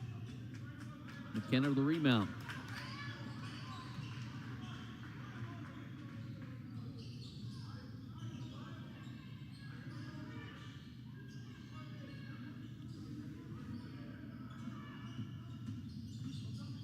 Moy. Oh, wide open jumper won't go. He just had a really cold night. McKenna, the pass. The 3, good, and a late foul call. A chance to be a 4-point play, and look who it is. It is Moss.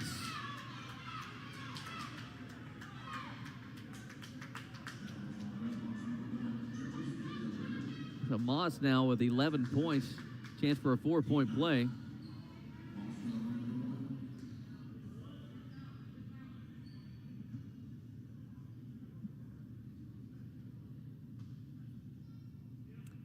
Minutes to play, 77-75.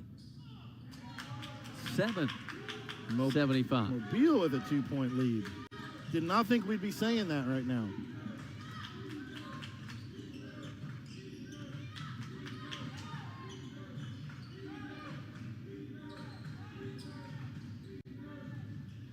There's Williams. I don't know where that's been the whole second half, because the whole first half, that was him. Williams now with 20 in the game. Yes, head coach Matt Daniel, he'd say let them play all night. Yeah. We got some women's games to get to.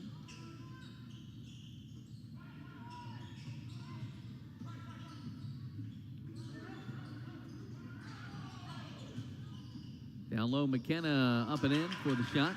Also, P.J. King into the game, number 10 for Mobile.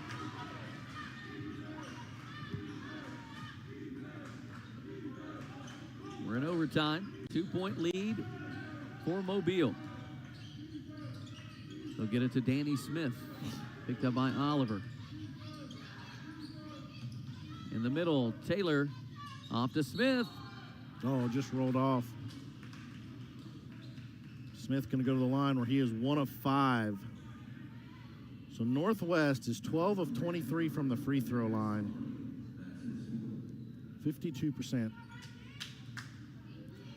If they don't win this game, that's going to be something they look at.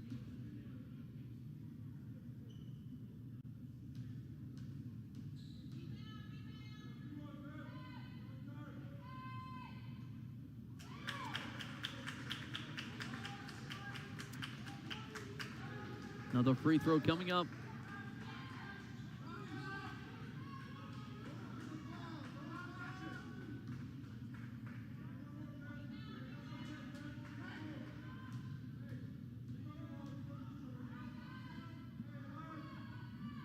To get it to within one.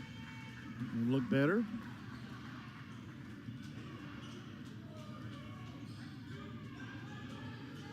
Smith 2 of 7 at the line, but it's got 14 points and 17 rebounds. I think we've seen a stat line like that in a while.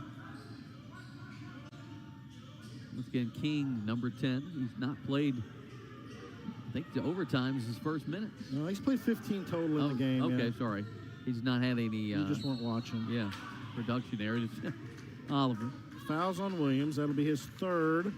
Oliver's going to go to the line where he has not been today. Yeah, King did hit a 3 earlier. I knew it. With 2 rebounds and an assist.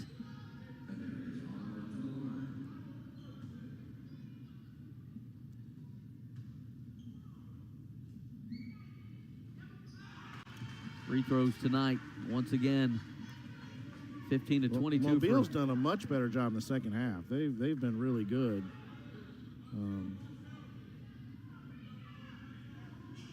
Free not throw, right no there. good. Not right there. Oliver 0 of 2.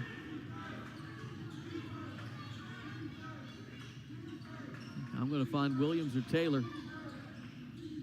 Let them penetrate here. They're backing off. Just inviting the shot, perhaps. Pass down low, kicked away. Should reset to 20. 2:09 to play. Mobile with 1 timeout. Northwest with 2. That should be on the side. That ball was kicked. Yeah, maybe it should be there.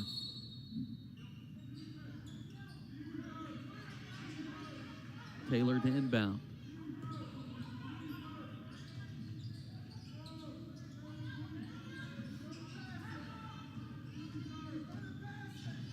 Taylor hangs down low. Williams hangs, and foul coming up against McKenna. That'll be 4 on McKenna, 4 on Oliver.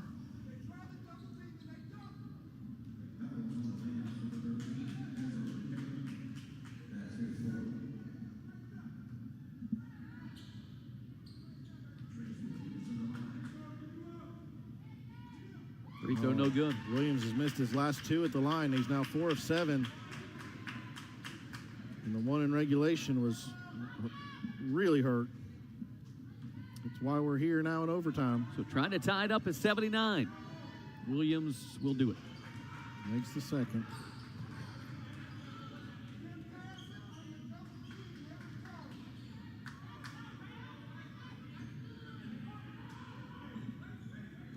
So Moss has been the hero here late in the game. He has 12 points. Does he get maybe a touch? McKenna back out top to King. Here is Moss. Trying to free himself up for something. Bounce pass in the middle to Oliver. Oliver with a strong move. Shot's going to be good. Yeah, he's tough. Again, we mentioned when he gets the ball down low inside that arc, he's tough to stop. Oh, wide open look, does not go. Couldn't ask for a cleaner look. Stenhilber had it. Extra pass, Moss, 3, up. Oh, man, had a great look at it.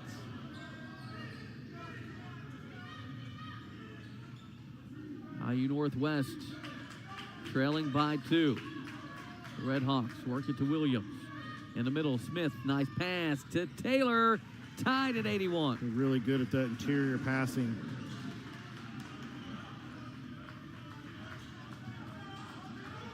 Now we are under a minute to play. That was smart move there by King. That pass came too early. King had to jump across the timeline. King hands off. Here's Moss. Step back 3. Got it!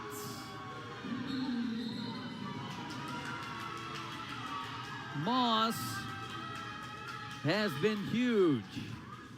Jarvis. 15 points in 17 minutes. out of Selma, Alabama. 84-81 with 34 seconds remaining.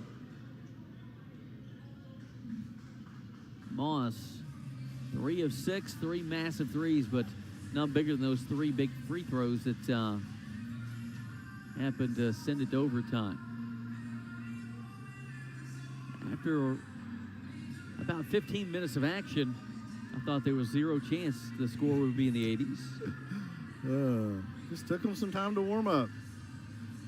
Listen, give credit Mobile. This is the fact that we're sitting here and Mobile has a 3-point lead in overtime with 30 seconds to go. The win probability for Northwest with 30 seconds to go in regulation was probably 80+%, if not more.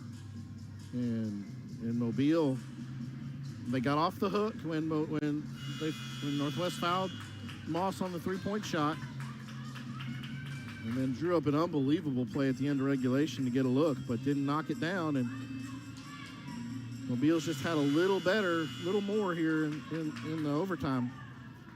Can Northwest answer right here? 34 seconds.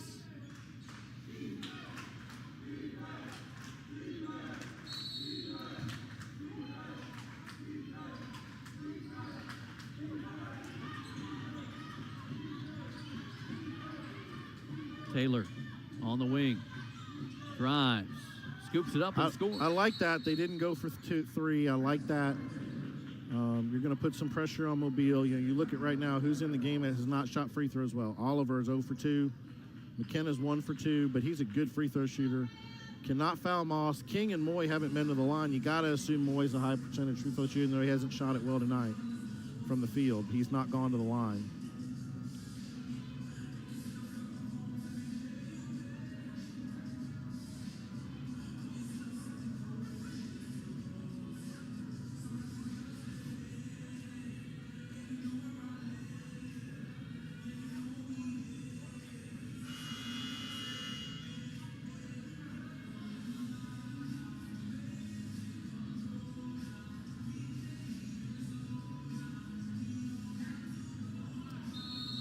Seconds in overtime.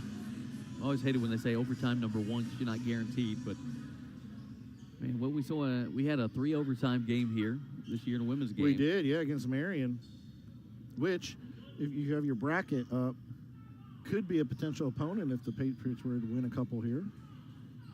We wouldn't be able to show it moving, but we would just see the... You get no bracket from now on.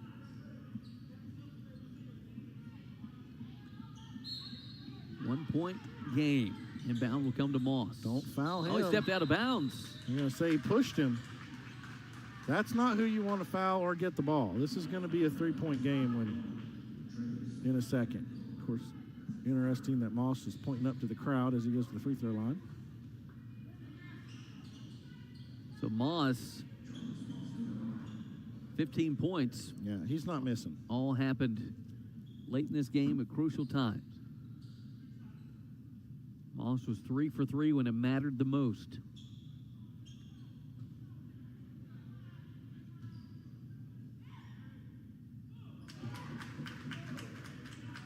So IU Northwest has 1 timeout left. Do they play through it here? Do they run a set?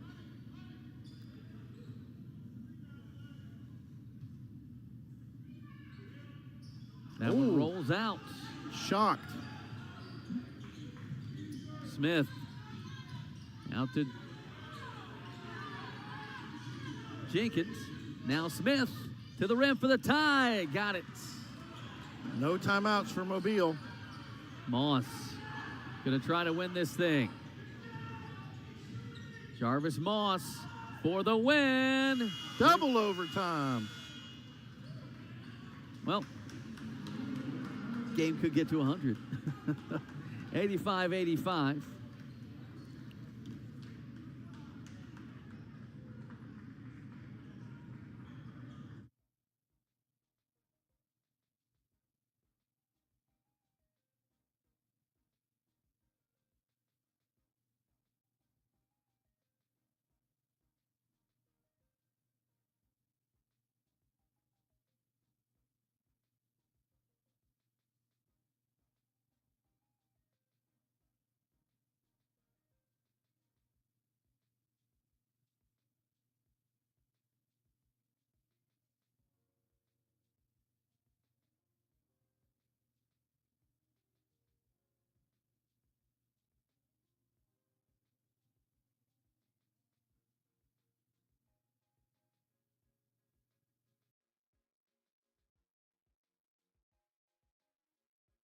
And a push on the play, and John Evans, an 81% free thrower, goes to the free throw line to shoot 2.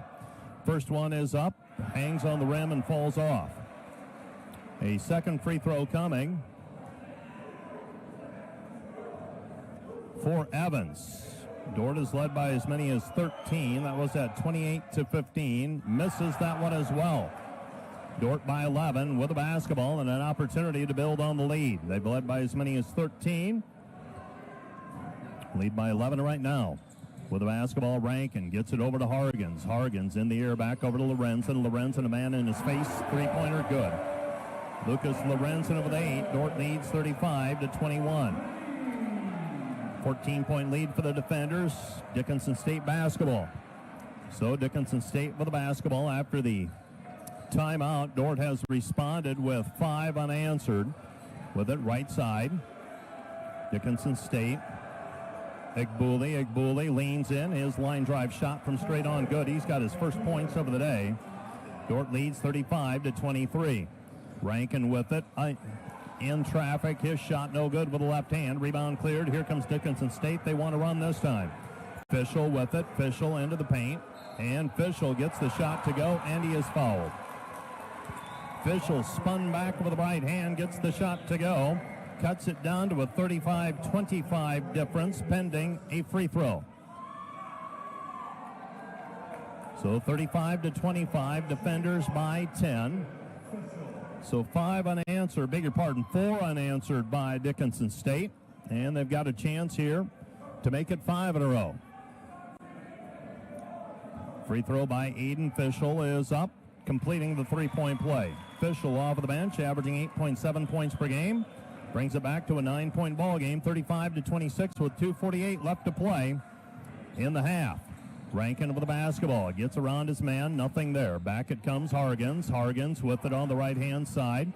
Hands it back over to Rankin. Rankin underneath to Hargens, and Hargens is fouled from behind. That foul is going to go on Evans. That's number 2 on him. Not a bad foul, as he was going to give up a layup. And Jake Hargens will go to the free throw line to shoot a pair. Well, they call that on Wright instead. I thought it was on Evans, but they're going to go with Wright instead, and Jake Hargens will go to the free throw line to shoot 2 as he was fouled in the act of shooting. Neither team is in the bonus yet. Jake, free throw, off the heel, no good. Another one on the way, trying to extend it back to a 10-point ball game. Second free throw coming. So a second free throw on the way for Jake Hargens. And Hargens eyes it. That one's up, rattles around and falls through. So Hargens extends it back to a 10-point ball game, 36-26. 36-26 the score. Egbuli with it. Egbuli thought about the step back. Instead comes back outside. This is Aiden Fischel. Fischel with it on the left wing, guarded there by Fairclough. Fischel. Fairclough holding his ground. Gives it up to the cutter, and it's taken back by Proctor. Over to Rankin. Rankin with the basketball. 2 players around him. Rankin all the way down to the left baseline. Right now, Northwest. Down low, contact. I can't believe there was nothing called there. Saving it in. 5-point lead for Mobile. Here in double overtime. McKenna for 3, won't go. Oliver trying to keep it alive. Now IU Northwest. Danny Smith hangs and scores, gets fouled.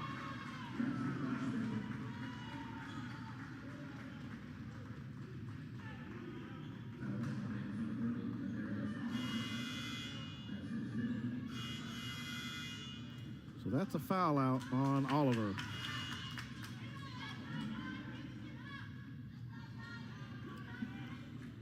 And McKenna's still playing with 4. So that's the 3rd foul out for Mobile. Yeah, I don't know what happened. If there's an injury or something else, but Howells started. Played 14 minutes. Not been in there. 2-point game.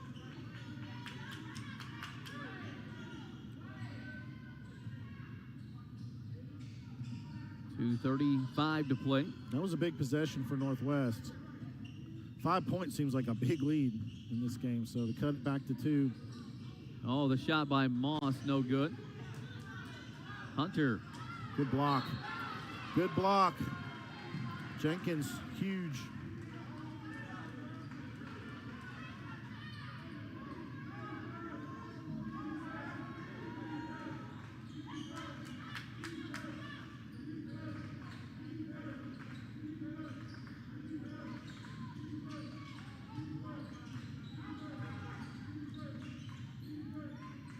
Down low. Yes, goes in. Good patience there by Smith. He's got 21. 21 and 17. And they've tied it back up.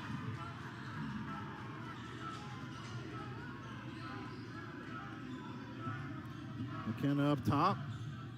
Moy with the back cut, no go. Moy come off the curl.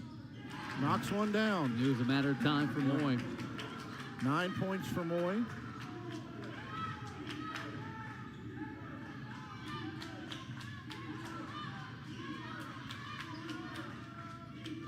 Minute 30 to play.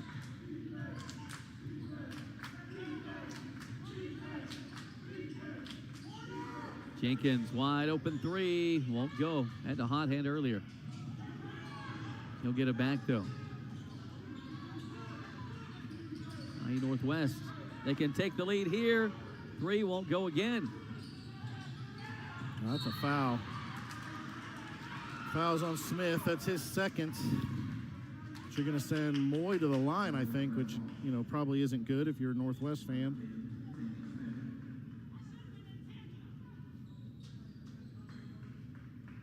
Moy has not shot a free throw today.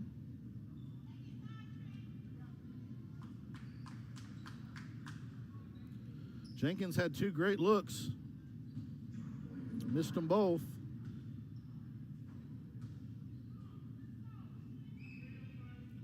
Again, Northwest could go back and rue the free throw shooting 53% and the three-point shooting 24%. 5 of 21.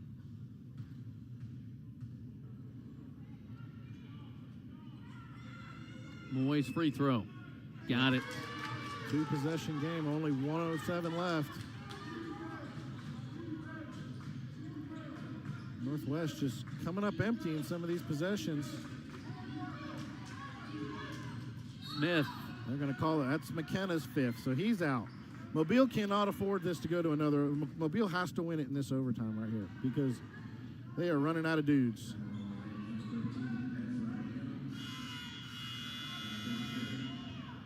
So Hollins will come back in, and Hollins, we mentioned. Howells. Yeah, Howells is the other 6'10" guy, but had those minutes early started for them.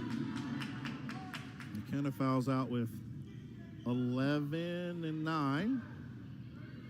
That's the 4th person to foul out for Mobile.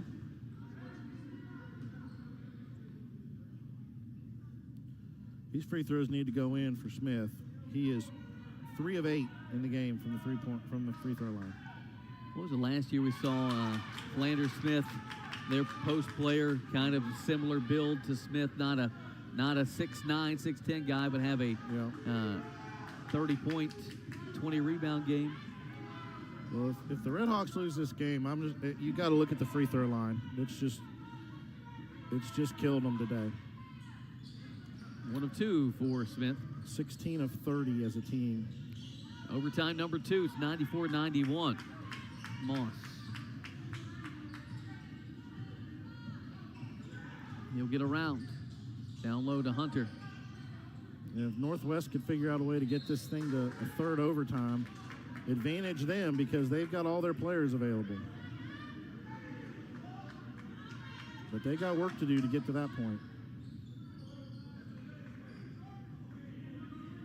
16 on the shot clock. We'll see if Mobile uses the majority of that time. I'd imagine they may, but with Moss, the ball in his hand, he's no stranger to stepping up and looking for that big shot, and he'll get right to the rim and lay it in. Sea parted there.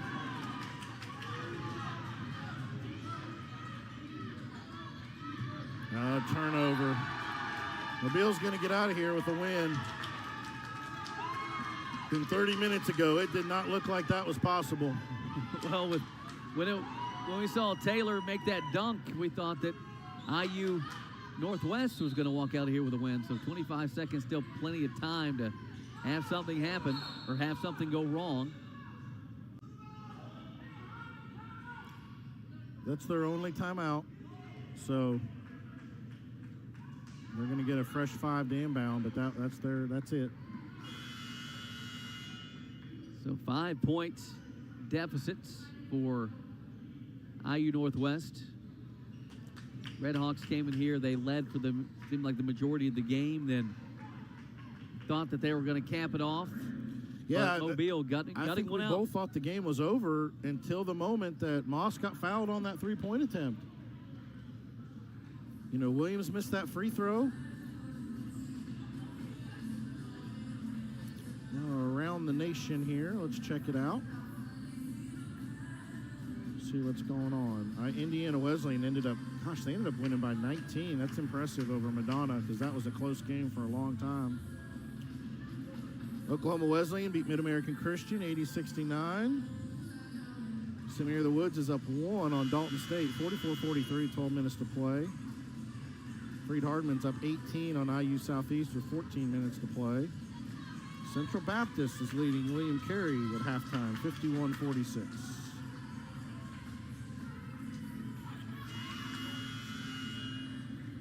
Grace and Kaiser also winning their matchups early. So 25.5 seconds. Mobile with possession. They have a 5-point lead. It is double overtime. That's who Mobile wants to shoot the free throws. He has not had a great night shooting, but it's been big in this second overtime. Seems like, Comer fouled out, but it's hard to not mention his game. He had 24 points to lead the way, kind of carried the team when no one else was doing it. He was making it happen. Then good minutes from Smith and Oliver. McKenna actually getting the double figures too. So Moy with 45 minutes played today. Comer with 34. McKenna with 38. You wonder how much of that's gonna factor tomorrow now on short turnaround. And Moy, because they play in 21 and a half hours. They got to do this again against a very good Patriots team. Hunter's going to come down with a rebound and get fouled with 14.5. Hunter has not scored. Played 19 minutes, hasn't scored. So the one attempt he had, he looked like he was going to bring the house down with a dunk and missed it. Williams fouled out.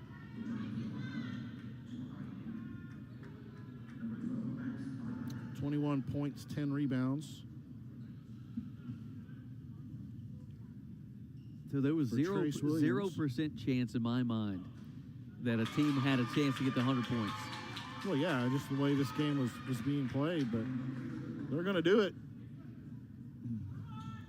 And they're fortunate to get it done here with 4 players that fouled out. No, they didn't. They didn't. Not yet. 99-91. 3 straight away, won't go. Moy up high for the board. And Moss will dribble this thing out. Look at this. Mobile Rams win it. They set up a heck of a matchup tomorrow. 99-91. So we're going to have Jerry Kilgore get some post game. I don't know who he's going to grab. Give me some suggestions. Who would you get? Probably Moss. Why wouldn't you? Let's get Moss, yeah. Stepping up and hitting some massive shots. Yeah, he's going to get Moss. I think they're going to go out and do their thing, but we'll get Moss on the microphone here in just a bit. But tomorrow it'll be Cumberland's and Mobile. Oh, no. They dropped the thing. Maybe I'll just use this as the graphic. See? At least we can see it advanced, right? They can do it. Those teams got to separate themselves, but once you get to those next, 49 teams, that's where it gets really tight, and that's where you kind of have to really look into every single thing, and there's a lot of discussion in the room, and, you're really splitting hairs when it gets down to it. Coop, thanks for taking time to come by and share some of that. I appreciate you guys having me. All right, once again, Scott Cooper, who's, as he alluded to, on the committee to help bring us this tournament. All right, you got our first half numbers. Well, I got a final from a game he was watching. Double overtime winner, Mobile, Alabama 99, IU Northwest 91. And you said when IU Northwest had two guys fall out, they were going to be in trouble, and it played out. So. Yeah, that's tough. And actually, IU Northwest was supposed to be playing here tonight, so we had to switch that one around because of flights. And they were up 3 with like 3 seconds to go, I believe, in regulation. Yeah, it just shows you how much of a matchup. They play a team that's a carbon copy of them. They play somebody else, you never know. That's right. Thanks, Coop. All right, we've got our first half numbers. We do. Thank you, Paul. All right, our Peru State, 9 of 27 on the floor, 33%. 2 of 8 from three-point range, 25%. 6 of 9 from the foul line, 67%. They've got 14 rebounds, 4 on the offensive end, 1 assist only on their 9 baskets, 8 personal fouls, 7 turnovers, 4 steals. So a team comes in averaging 11 turnovers. They've got 7 already, but the assists, they come in averaging 12 assists a game, and they only have 1 assist. So I'm sure that's one that Coach is going to be talking about. For the Pilots, they're 14 of 29, 48%, 4 of 10 from 3, 40%, 4 of 8 from the foul line, 50%, 21 total rebounds, 6 on the offensive end, 7 assists on their 14 made baskets, so only 6 turnovers, 1 block, 2 steals. Some numbers that jump out at you. We talked early on, and you said rebound battle was tied 9-9 at one point, and then Peru State grabbed that 10th rebound to take the lead. Now you're going to the half Bethel 21-14 leader. So, like I said, you've seen both Bethel teams here in the first half. That first 13 minutes, you saw the Bethel team that has struggled this year. That first 10 or 12 minutes, that last 8 minutes, you saw that Bethel team that went on that early run and ran right through this conference.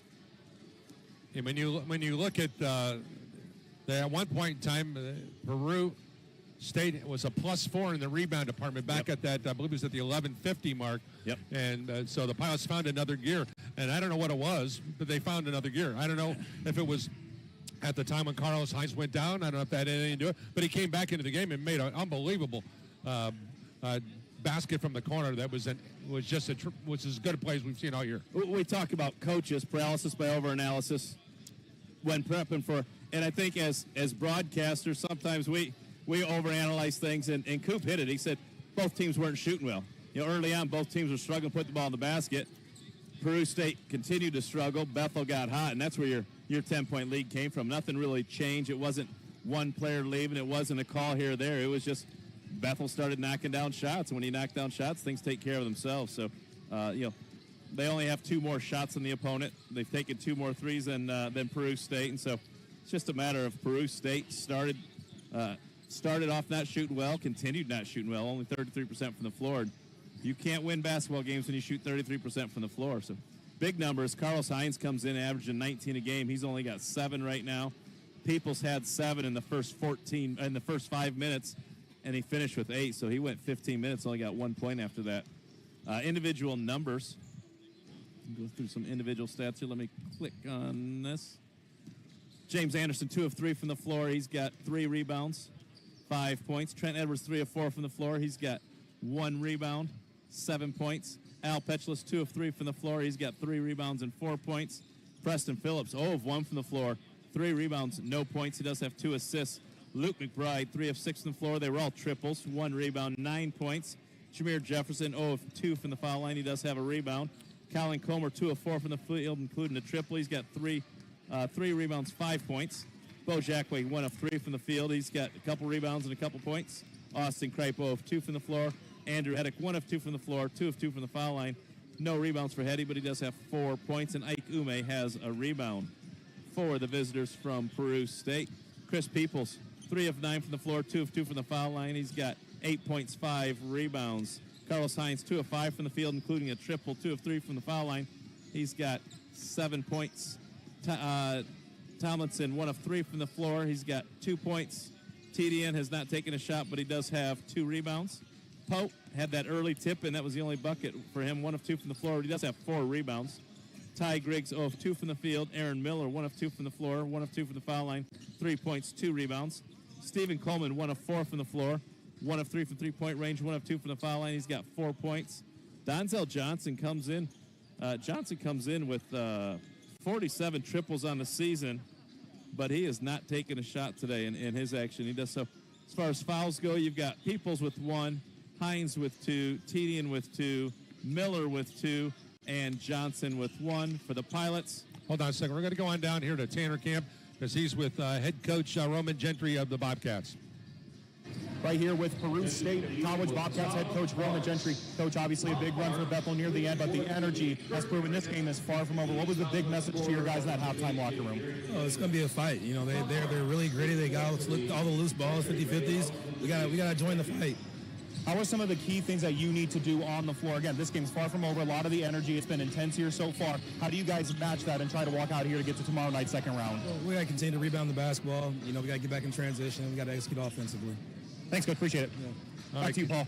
All right, there you go, Mark. All right. You got Coach in there. Back to your Pilot fouls. Al Petchless with 2, Preston Phillips with 2, and Jameer Jefferson with 1. So we got 5 young men with 2 fouls each. Nobody with 3 fouls right now. A lot of basketball left, as Tanner said. 10-point lead right now, but those first 5 minutes are going to be important for both teams. Peru State's going to be better if they continue to attack the basket like they did early in the game. All right, we'll be back to start the second half right after this. The Gates Dribble and Drive is on now, and it's madness! Over 100 Equinoxes from $11,988 or Corollas as low as $92.88. Make a fast break and save during the Dribble and Drive event only at Gates. Gates Dribble and Drive is on now, and it's madness! More Chevys, more Toyotas, 1,000 Gates certified pre-owned every day. Finding the perfect ride is a slam dunk at Gates. Free lifetime warranty on almost every car, and free basketballs for the kids. At Gates, you score! Gates has more selection, and Gates gives more for your trade. Make a fast break and save more during the Dribble and Drive event only at Gates. Paul Condry, Mark Gunner, glad you've hopped along with us here today as the 87th annual NAIA National Tournament continues here from on Mike Lightfoot Court. Privilege as always to put the headset on. Mark and I have been all over the United States of America doing college basketball for many, many years, and certainly it's a rarity to right here in our own backyard. We're going to get this opportunity, and we're thankful for the opportunity to do that. And once again, the Bobcats, of course, are making their 21st trip to the NAIA National Tournament with a record of 9 wins and 21 losses. Bethel is making its 19th appearance, 36 wins, 16 losses. Bethel is a 3-time NAIA champion and a 1-time runner-up. As we get ready to start this second 20 minutes away, the winner will be taking on the winner of game number 2 between Morningside College and Hooper International from Fullerton, California. All right, Pilots, once again, in case you're just joining us, decked out the white shorts, the white jerseys, the blue and black trim. The numbers are black with blue trim. Bethel will be going from left to right on your screen and radio dial. The Peru State Bobcats, the college from Nebraska, will be moving from the right side of your screen to the left side of your screen. Blue shorts, blue jerseys, the white numbers. They have black and white trim with Peru State written in italics on the blue jerseys. As Bethel inbounds the basketball. We're underway here in the second half. The winner moves on to the next round. Here is Al Petchless, the pass inside now here to Trent Edwards. He potties up and scores. He just backed in his defender and scored easily. Well, Carlos Hines didn't want to pick up a third foul, so put his hand up, did a nice job of not reaching in, but he's going to have to get help from a teammate. They can't give up that easy look offensively. Back out here to the top of the ring now. Tomlinson gets wide open, loads up the 3, and buries the three-point bomb. 38-29, big basket for Tomlinson. Tomlinson coming into today's ball game with 41 three balls. Add that to the resume. Yeah, nice pump fake. Got Petchless up in the air. Step. Here's James Anderson trying to match. And he does so. James Anderson with the triple. A rare 3 for the big fella. I mean, that is only his 3rd triple of the year in 4 attempts. Yeah, one guy knocks down his 42nd, and the other guy knocks down his 3rd. Welcome to college basketball. Absolutely. Now, ball into the hands of the talented Carlos Hines. He gives way now here to Peoples, and he buries the 18-footer. 41-31. That's a 3, Paul. 32. Okay, so 3. We're just going to have a 3-point contest here this half, it looks like. Now with the basketball here. Trent Edwards with the spin, drives, Jump shot faced shortly, and Tomlinson with the rebound. And that ball was knocked out of bounds. It'll be Peru State basketball. I don't like that possession for Bethel because, to me, now Bethel's gone away from running offense, and they're concerned about trying to get a third foul on Hines. He's a great basketball player. We saw the first one. He realized he was deep, and he just gave up the layup. That one there, he contested. Didn't reach in and foul, but he contested and forced Edwards away from the basket. So Bethel needs to run their offense, I think, and not just look to isolate. Chris Peebles gives it back out here to the top now to Tomlinson. He loads up the jump shot from three. No good. Rebound, James Anderson. That's a good look for Tomlinson. Now here's Edwards with the basketball. Flares to the right side. Bounce pass to James for the power move inside, and he scores the field goal. 43-32. James Anderson making some room inside. And that goes back to what I just said. Run your offense. Don't focus on the defensive player. Just play what's gotten you here to the postseason.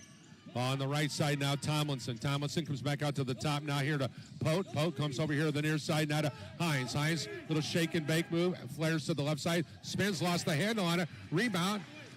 Rebounds out here to the near side here to Preston Phillips. Over to McBride in the corner now. Hits Edwards coming down the lane. He shoots and scores from the block. 45-32 and a timeout called by the Bobcats of Peru State College. Here with 17:44 to go here in the second half of play. Bethel has its largest lead of the game mark at 45-32. Correct, 45-32. They haven't gotten those last two up on the scoreboard, but Bethel just came out. We talked about the first. He's having some trouble trying to get stuff, information up there on the board, but he's working on it.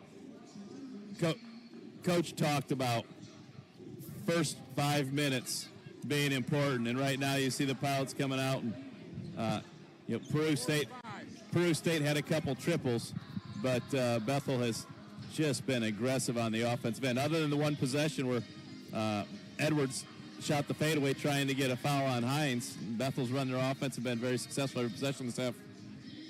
Yeah, look at this. The league that the Bobcats are playing in the Heart of America Conference. Of course, the regular season winner was Baker out of Kansas. They're ranked number 10. Their RPI was number 9.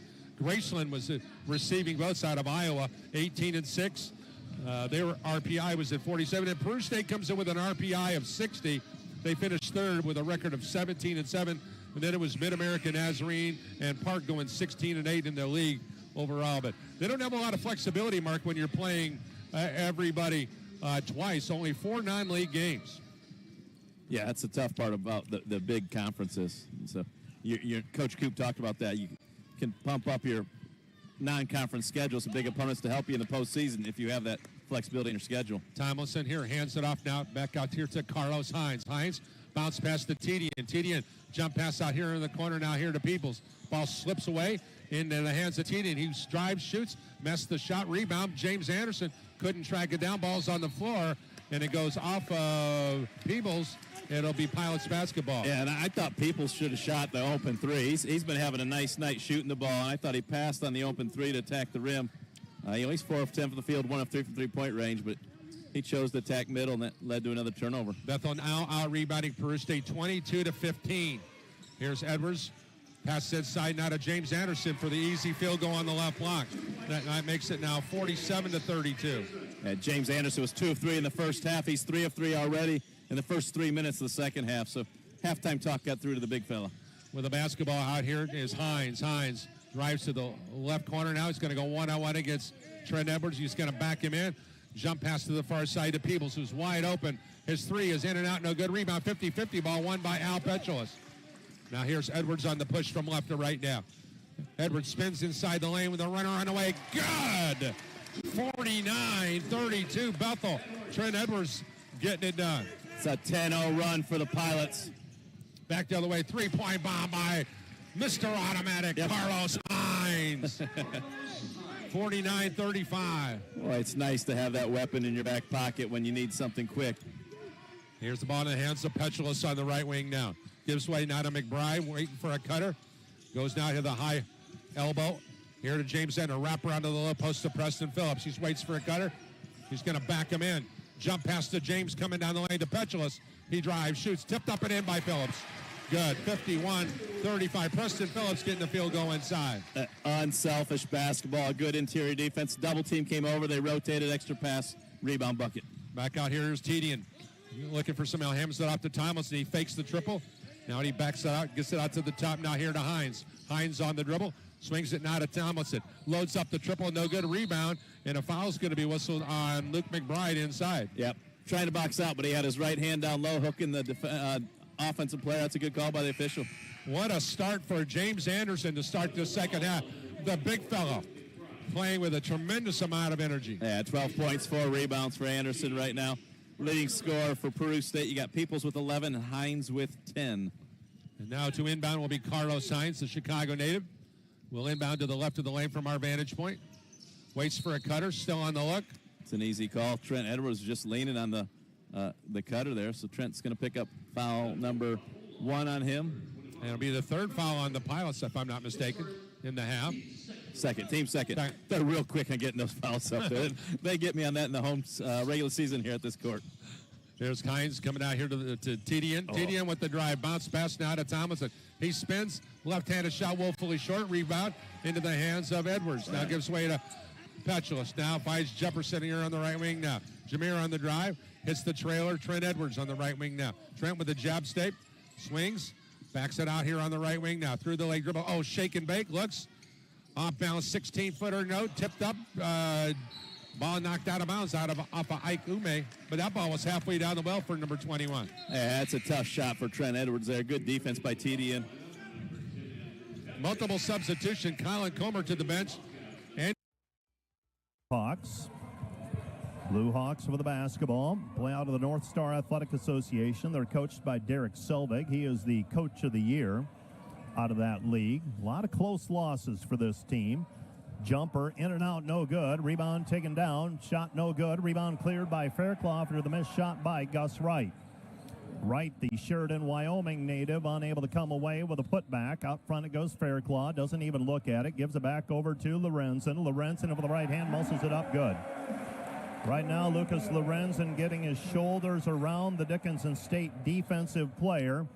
And here comes Wright. Wright's 3 stripped on the way up. Here's Milliken, and Milliken is fouled from behind. And Connor will go to the free throw line to shoot 2. So Connor Milliken will try to extend the lead. The defenders to start this half a 13-8 advantage.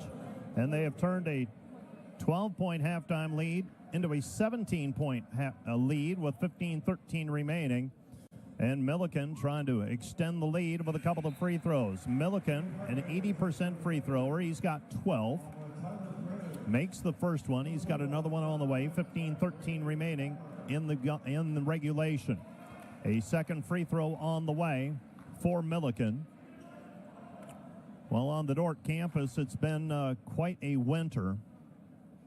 Both the men and women winning conference championships, and the hockey team also advancing to the ACHA Division III championships, which will begin next Tuesday as well. So it's been quite a winter with 3 conference titles between those 3 winter teams, and you throw in indoor track and field, and it's been a lot of success for Dordt so far this year.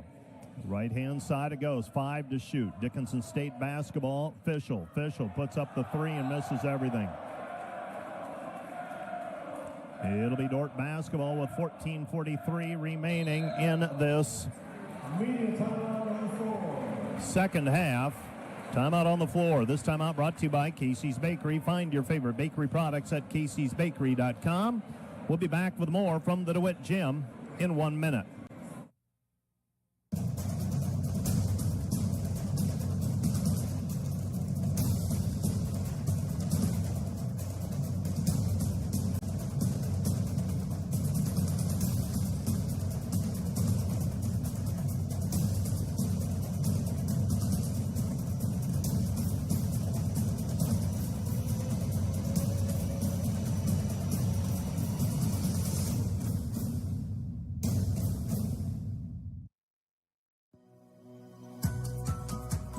We appreciate the mission of Dordt, but more importantly, the organization, the team of people at Dordt live out that mission every day. Dordt University's Christian perspective is thoughtfully and authentically applied in all areas of life.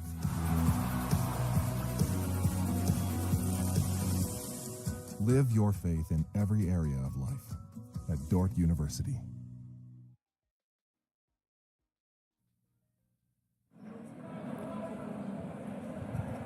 Dordt basketball following the timeout. The defenders leading 56-37. Two teams playing for the right to advance on to play Oklahoma Wesleyan, who was a winner earlier today over Mid-America Christian, 80-69. High post pass, Milliken. Milliken comes back right side, Lorenzen. Lorenzen takes it in again. His shot no good, but he is fouled on the play. And setting up, I believe, inside the charge arc was Braden Palmer. That was the issue there. Got in too deep under the basket, and Lorenzen took it in, and Lorenzen fouled in the act of shooting. He'll go to the free throw line to shoot two. He's got 22 so far. And he is 2 of 3 from the free throw line. Tyler Prinz will check into the ball game for the defenders. Connor Milliken will likely check out. Free throw on the way for Lorenzen, rattles it in. Another one on the way for Lorenzen. Lorenzen with 23 so far. Dordt extending the lead to 20.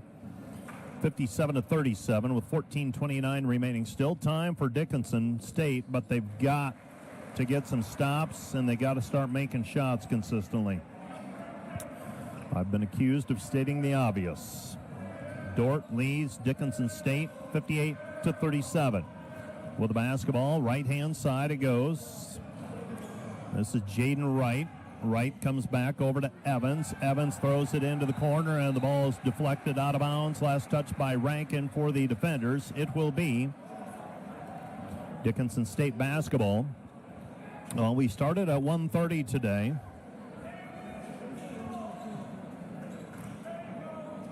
And we will wrap things up probably around 9:30 or 10 o'clock today, and we'll start up again tomorrow afternoon at 3 o'clock. Inbounding the basketball will be Aiden Fischel. Fischel gets the ball, throws it in, gets the return pass. Fischel into the paint, and we've got a foul on the play called on Tyler Prinz. Prinz whistled for the personal foul. That's foul number 1 on him. Dordt leading 58-37. Ben Fairclaw will check into the ball game. Tyler Prinz will check out. Dordt will go with a little more size now. Also checking back in is Kosei Egbule. Kosei Egbule checks into the contest. This is Fischel. Ball tipped by Rankin and now thrown away by Dickinson State, Braden Palmer. So Palmer throws it away. It'll be Dordt basketball back. And throwing the ball in will be Jake Hargens. Hargens gets it in to Rankin. Rankin will trot it up the floor. Takes his time, takes it across the timeline. Luke with it in between the circles. Rankin comes back to Lorenzen. Hargens posting up short corner. He'll back his way in.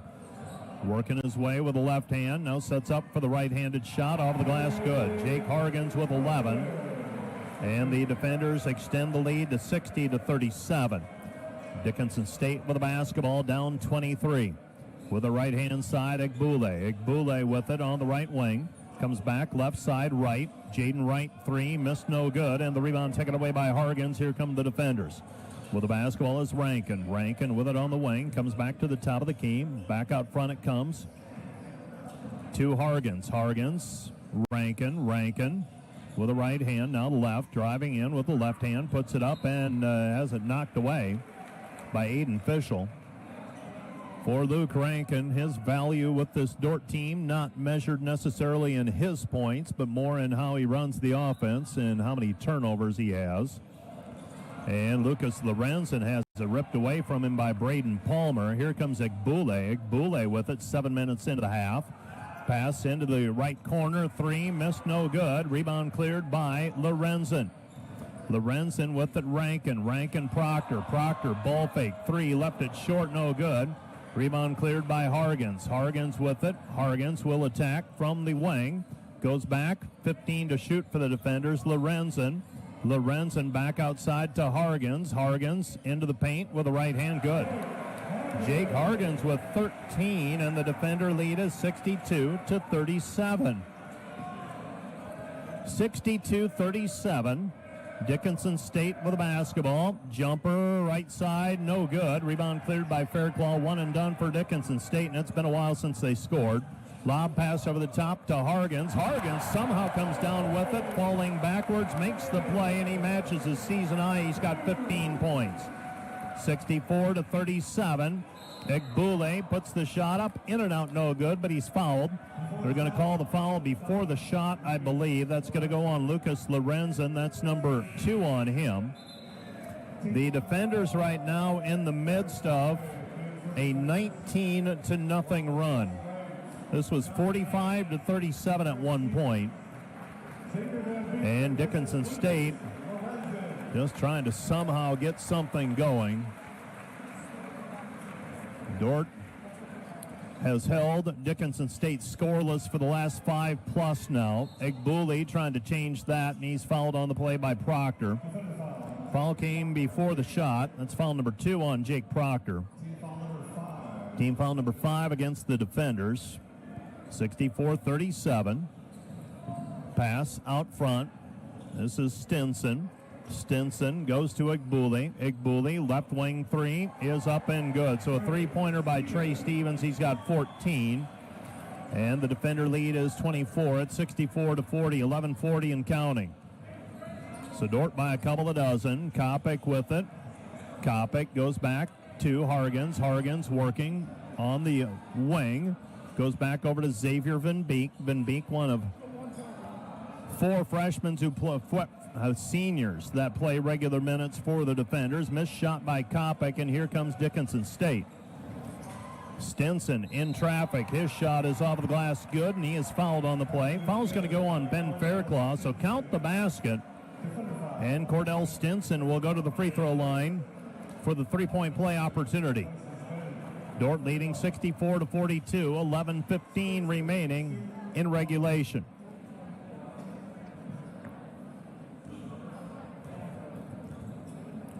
So the free throw on the way for Stinson is off the mark, no good. Dickinson State has not helped themselves from the free throw line. I've got them as 2 of 8. Three-pointer by Proctor missed, no good. Rebound cleared. Here comes Dickinson State down 64-42. With it on the right-hand side, Stevens. Stevens 3. That Dickinson State back to within 64-44. They awarded just a 2 on the play. And Stevens will go to the free throw line for a 3-point play opportunity. That's foul number 3 called against Jake Hargens. And the free throw is up, off the heel, no good. And the free throw shooting woes continue for Dickinson State. They're now 2 of 9. 64-44, defenders had some room to play with. Now Dickinson State trying to put together a rally. In the paint, Hargens shot no good, and the rebound is tapped and controlled by Dickinson State. Stinson passes right side, Evans. Evans with it.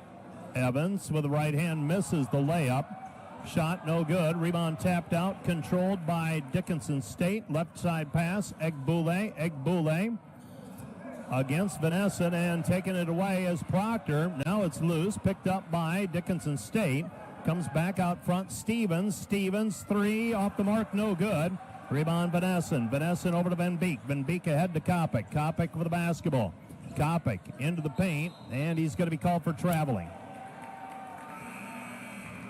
10:04 remaining in the half. That's in regulation. Dort leading by 20, 64-44. Getting a little chippy and feisty on rebounds. You secure it, and both teams pecking away at it. Dickinson State basketball. Trey Stevens will bring it up against Bryce Kopic.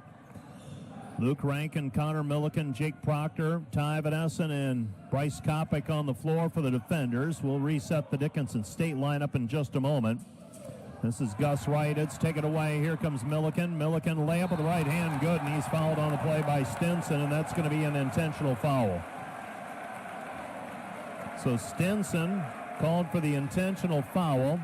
Count the bucket for Connor Milliken. Milliken with 15. And the defenders have a 22-point advantage and shooting free throws.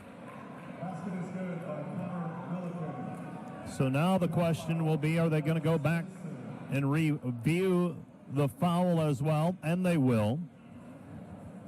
We saw the hand go across, or the arm go across the face. And this will be a timeout on the floor as well for the media timeout. And there was no real play on the ball as Milliken finishes. And the Dordt defenders with a 22-point lead, and free throws coming up after this timeout. This timeout brought to you by Casey's Bakery. Find your favorite bakery products at caseysbakery.com. Back with more in 1 minute. We are set for basketball. Dordt in their home whites. Welcome back to the DeWitt Gym on the campus of Dordt University. And Faber's going to come out there with the rebound. He'll clear it ahead to Woutstrip. Out of the media timeout, KDB alongside Tom Kuiper, 33-25. Oregon Tech shooting 46% from the floor, Tom. They're 4-9 from outside the line. They're starting to heat up from distance. There's Crew Gibson with it. 7 to shoot. Bounce to the far side. Here's Perez driving to the baseline. Gets through. Tries to get a pass to Gibson. It's taken away there. That's a steal there by Guerra. Here comes Jamison Guerra on the run out. Leave it for Osborne. His first crack at it, no good. A second and third attempt, and finally that shot's been rejected. But Indiana Tech continues to play great defense and protect the rim. But now the other way, scoring there is Keegan Shivers over everybody. Keegan Shivers scores, and now the lead is up by 10. Well, if you give Oregon Tech that many chances, as we see Crew Gibson put in a bucket there, if you give Oregon Tech that many chances underneath, they're going to eventually get one to go down. You've got to find somebody, put a body on them, and get that defensive board. They had 4 chances at the offensive end and finally cashed in on the Keegan Shivers basket, but Crew Gibson back the other way with the answer. It's 35-27. 6 offensive rebounds for Oregon Tech. There's a miss there by Jackson Cooper. That was partially blocked. Here comes Indiana Tech. That's Blake Davison. Davison playing in his 96th game here tonight, and it's Crew Gibson getting in deep. He's in that restricted area, and he was fouled there. Kevin Virginio with the call. It's going to be a 2-shot foul here for Gibson. Crew Gibson all-conference in the WAC this year. Crew averages nearly a double-double, 14.6 points a game, 9.1 rebounds. The 9.1 rebounds a game is second in the WAC conference. First free throw is true. So Crew Gibson hits the first of 2. Crew shoots 52% from the foul line this year. Probably the only weakness for Crew. He's got impressive numbers across the board, TK. 35-28, next free throw on the way. That was a sound looking free throw by Crew Gibson as he has a look, just a look over there for the Hustle and Alice bench. For Oregon Tech on the pound is Jamison Guerra. Off the screen, they go over to Keegan Shivers, and Shivers lost his footing, and the ball goes out of bounds. Indiana Tech right up there with a nice ovation for the defensive effort for Indiana Tech. There's Perez with it. One thing that we've seen here for Oregon Tech, Tom, is they've got some length out there. When you look at their matchups, they seem to have a height advantage overall on this Indiana Tech squad. And they're doing a great job on the rebound side, too. When you look at the stats, Oregon Tech with 19, Indiana Tech with 14. So Oregon Tech using that size to their advantage on the boards. They really are. Blake Jensen has checked in here for the Hustle and Alice. Nice effort there again down in the paint by Blake Davison. Shot wouldn't go. That's just a couple of tough misses there for Davison. Osborne pulls up at the baseline, and he's going to be fouled there by Max Perez. So Cam Osborne with that mid-range baseline jumper on the pull-up, and Max Perez just got too much of Cam Osborne, who's the leading scorer for this Oregon Tech squad. 15-point scoring average. That's 5th in the Cascade Conference. Oregon Tech 22-7 is the 9 seed. First free throw by Osborne is good. They went 18-4 in the Cascade Conference.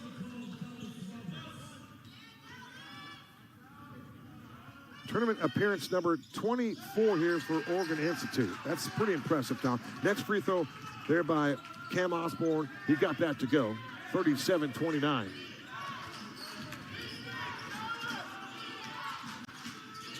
Indiana Tech trails. The entry pass is taken away there. Again, really active hands here by the Hustling Owls. Cam Osborne, in rhythm three. That one rattled out. Offensive rebound again. This one to Dakota Reber. And they'll bring it back and set up again and use the clock. Indiana Tech with 15 rebounds. Oregon Tech with 21. It's a 6-rebound difference there. 5 seconds to shoot. They turn it over. So with 1:51 remaining, Indiana Tech gets possession of the basketball.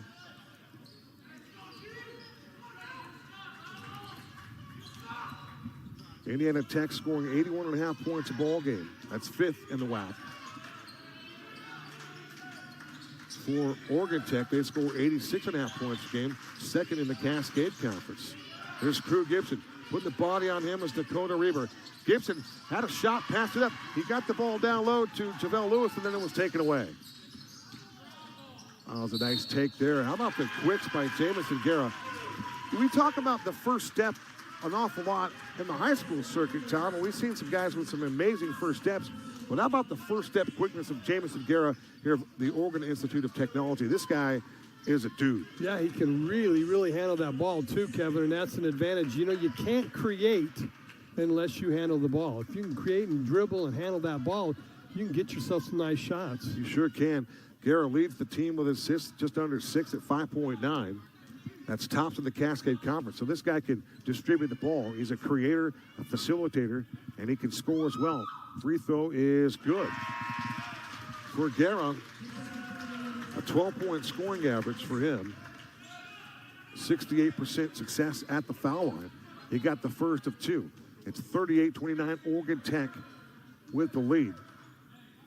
And Coach Javante Wilson on the bench, along with Kenton Aubrey and Grant Smith for Ted Albert. And now Teddy Albert will take a timeout for his Indiana Tech squad. Last time on the hardwood in the WAC tournament championship game, Indiana Tech lost 79-71 in overtime to Cornerstone out of Michigan. Cornerstone out of Michigan, they're the 8th seed in the group of 64. So they're playing in this tournament. They went 22-9. Indiana Tech and Oregon Tech squared off in the 2005 tournament, resulting in a 78-63 Oregon Tech win. And Tom, it's hard to imagine that last year Indiana Tech, they didn't even qualify for the tournament a year ago.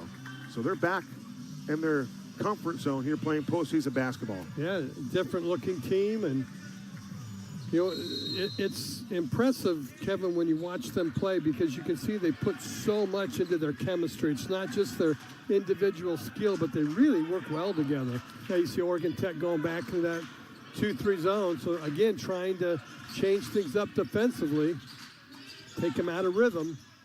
Mid-range jump shot from the foul line by Nigel Martin, and he scores. He's got 5 points. It's 39-31. That's what Coach Albert wanted. He wanted a basket in that half-court set right out of that timeout, and he got the bucket. 8-point game here, approaching the intermission. Jamison Guerra playing in his 30th game here, running the offense. Guerra gets it back.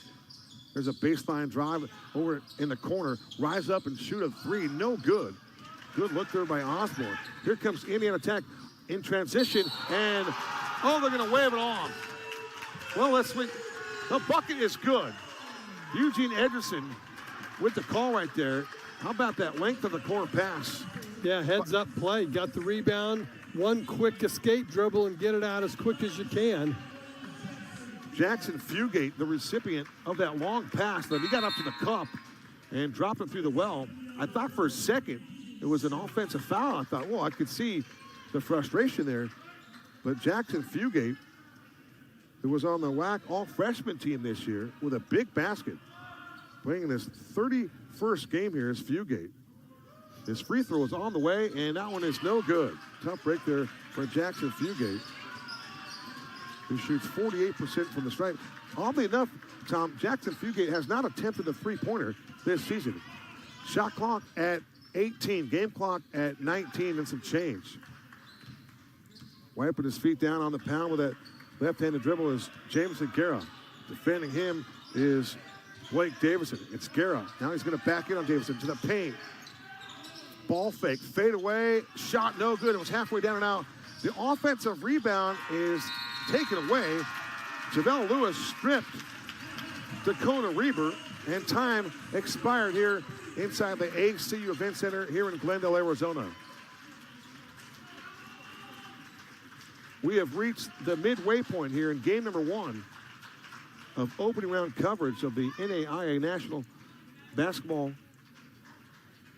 Championship Tournament.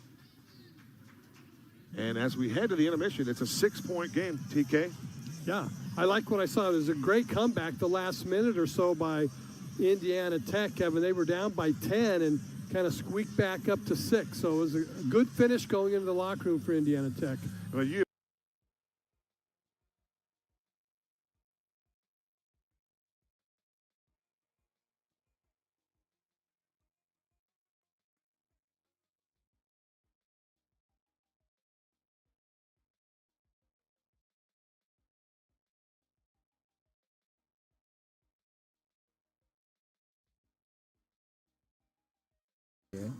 Shorts Travel would like to congratulate all of the NAIA championship teams on an excellent season.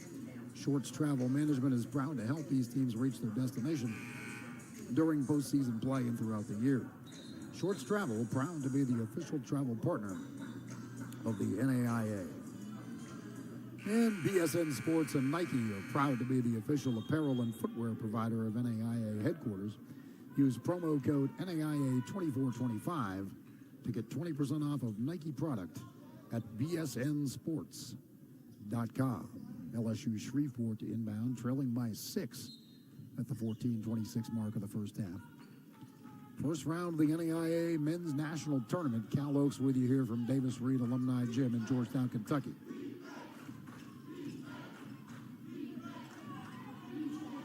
Putting it on his hip and driving and getting it blocked by Niken was Coleman. That leads to a run out for Franklin. He gets swatted.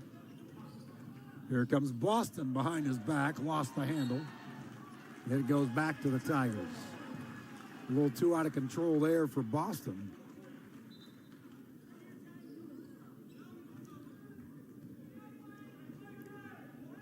This roster for LSU Shreveport, almost exclusively transfer students. Trey Boston played at Lincoln University.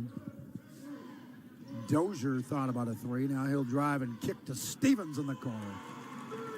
Gavin Stevens is money with his second attempt, and the lead is 9.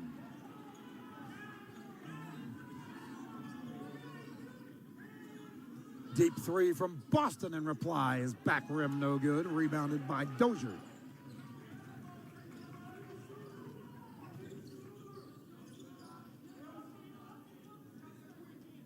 Franklin with it. Screen from Stevens. Franklin with the quick drive. No. Dozier tried to tip it up and in. 2 pilots came down with it. Finally, it ended up in Coleman's hands. And the Pilots get a needed stop for them, for their hopes here of getting settled in, as they have struggled from the field. And there is more struggle as Spikes blocks it. Leads to a 3-on-2. He'll take it himself. No. Rebound, Spikes. Yes. First double-digit lead of the night at 18-7 for Georgetown.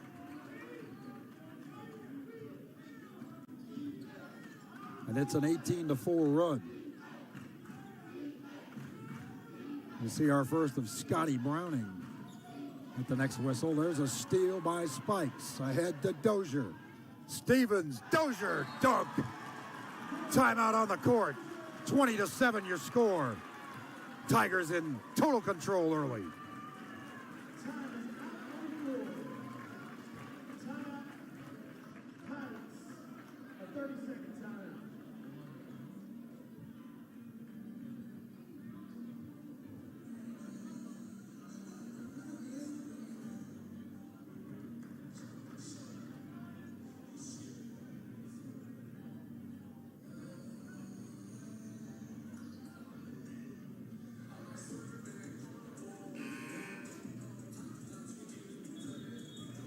look at some of the shooting percentages here. LSU Shreveport struggling, obviously.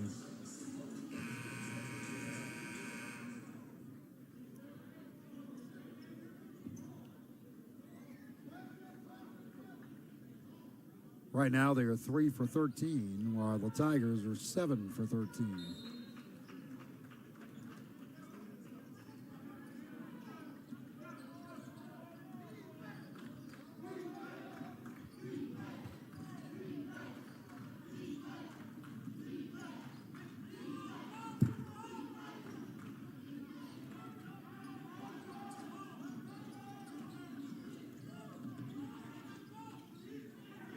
That is a deflection, almost a steal, but a recovery for the Pilots. Tipped, no good. And finally rebounded by Stevens, who throws it away. Another wild shot by the Pilots. And another block from Niken. And finally, the 5th time is a charm for Coleman. That was an interesting possession. Took 5 shots from close range before Shreveport was finally able to put it down. Now Scotty Browning, one of the few non-Kentuckians on the roster. He's out of West Virginia.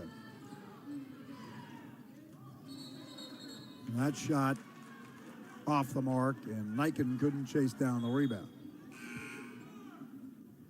Scotty out of Logan, West Virginia, Logan High School. Look at this roster right now of the 11 players. The only ones not from the Commonwealth are Browning and Burney.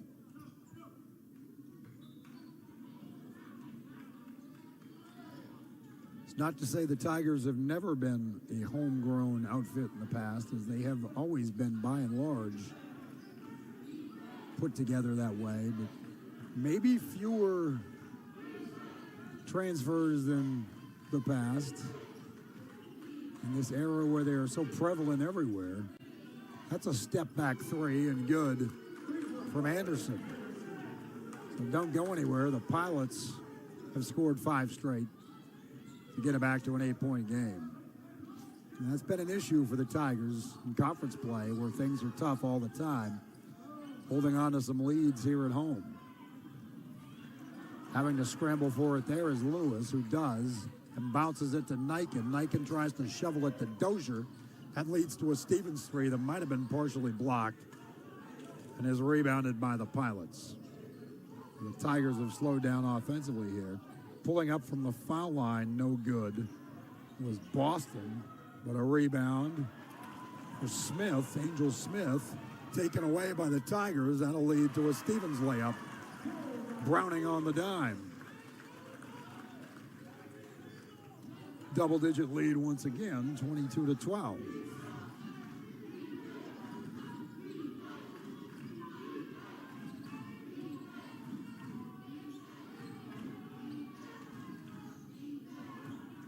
Shreveport not shy about shooting the threes. High volume, low accuracy so far. And how about a jam from Lewis?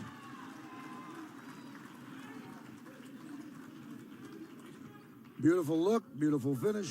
The lead is a dozen. Browning gets his money's worth with the foul there as he gambled on the steal. And he mugged Boston. Media timeout with 9:10 to go in the half. 24-12 your score.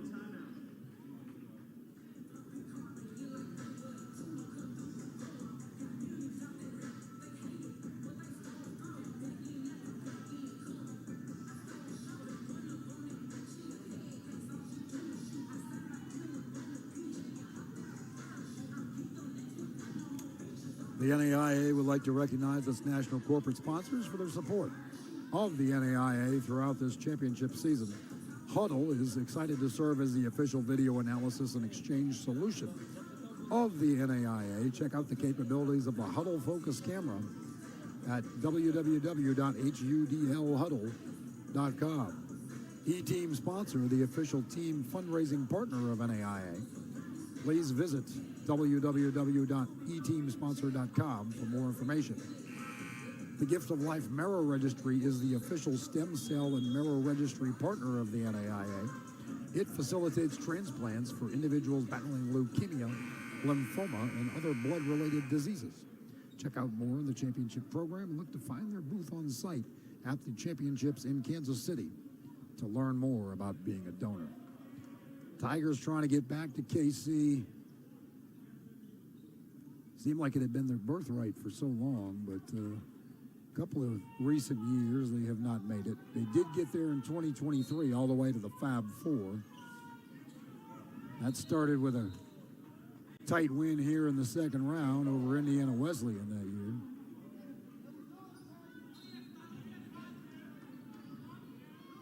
Hosting a pod again here in 25.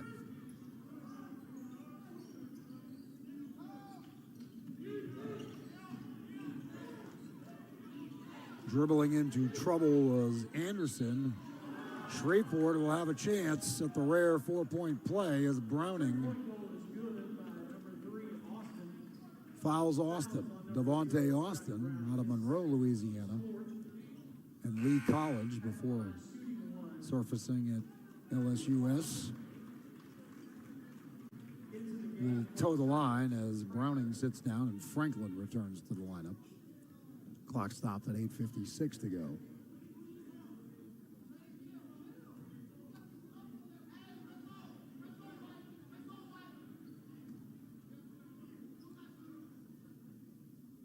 Four-point play opportunity for Austin.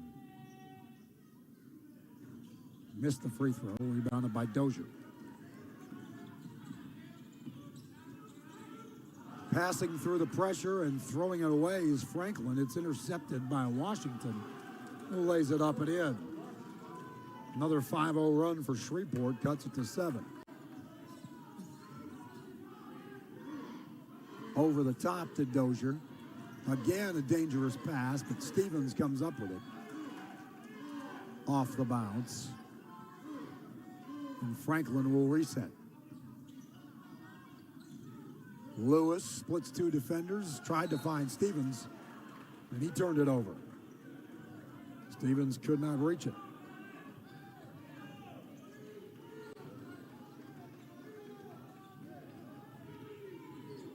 Shreveport can cut it to 5 or less here after being down 12 moments ago.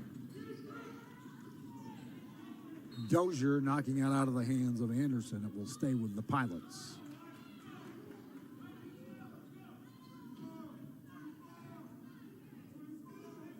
Hill to inbound.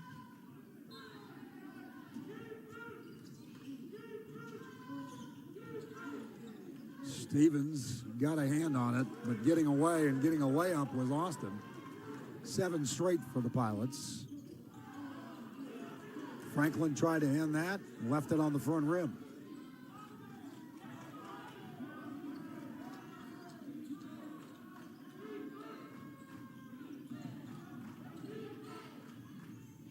The spin, the dish, the up and under, no good. By Michael Murray, who's in the game. That leads to a corner 3 opportunity and a teardrop that goes down to end the drought by Darian Lewis, 27-19.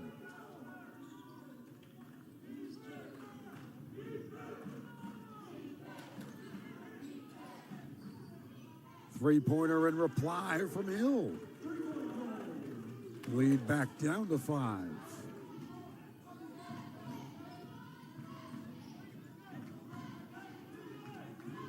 Franklin, guarded by Hill.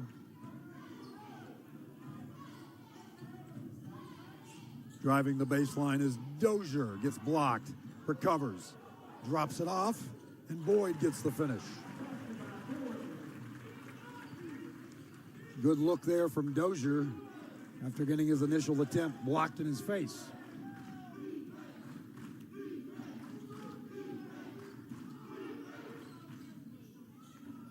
That 3 is short from Anderson, but it was rebounded on the carom, long bounce.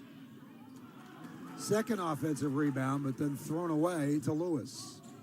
Franklin, the lob, backdoor, Boyd, slam-a-jamma.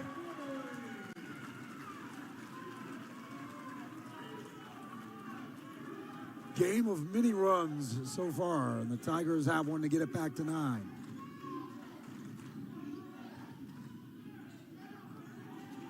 Almost another turnover as Franklin had his hands on it, but couldn't grasp. Returning to the game for the Pilots, number 2, Coleman, and number 10, Boston.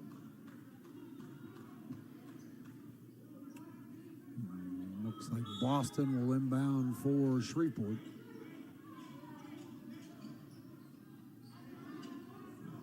Finds Anderson. And Anderson gets fouled. See who it's on. I think Dozier. Thought maybe Stevens. That's the 5th of the half. Remember, in the men's game, the bonus is a 1-and-1 after 7. It's the only level where that applies anymore.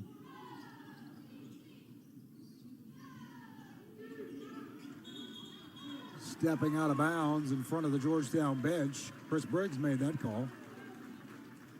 Pleading his case to no avail is Anderson.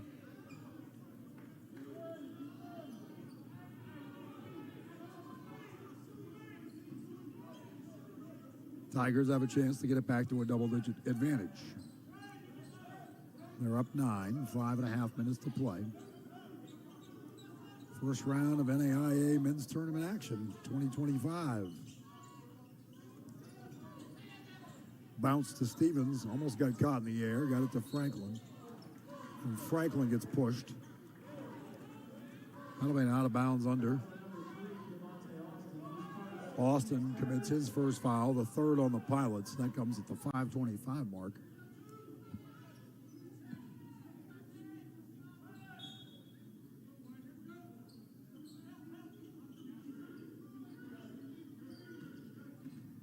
Lewis.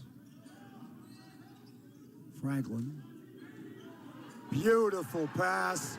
Franklin to Boyd, connecting the dots to Lewis for the dunk. Lead is back to 11.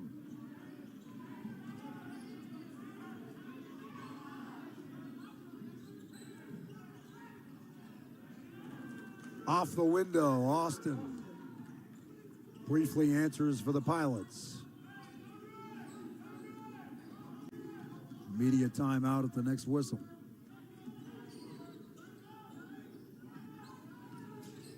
Dozier in the corner to Franklin, in and out. Rebound Hill. Hill pulls up from beyond the arc. That's no good. Rebound Dozier. Ahead to Boyd. Boyd bounces it back out to Franklin. Wheels it over to Stevens for 3. No. Rebound Boston. That gets knocked out of Boston's hands by Dozier, and we'll have a stoppage in play with 4:12 to play in the half. 33-24, Tigers lead.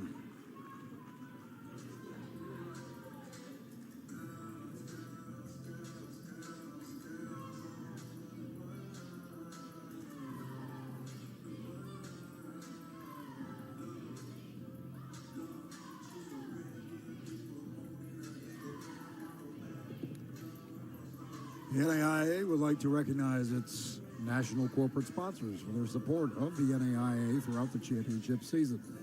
Ballogy, the official performance analytics app. It measures, tracks, and certifies athletic skills using objective assessments, facilitates access to the best training resources available, and provides a forum for players to connect, compete, network, and share their development with coaches, schools, and teammates. Spalding is proud to be the official basketball provider of the NAIA. National Rent-A-Car, the official rental car company of the NAIA. The NAIA is proud to partner with Jostens, Barron Rings, Herf Jones, and Signature Rings as the official licensed ring partners of the NAIA. Daktronics is the official digital display and audio provider of the NAIA. Please visit daktronics.com. And Mutual of Omaha, the official insurance company. Contact the knowledgeable professionals at Mutual of Omaha for all of your student-athlete catastrophic insurance needs. Shreveport has trailed it most of the way here in the first half. They're down 9 with just over 4 minutes to play. They jack another 3, and that one finally goes down for Anderson to get it back down to 6.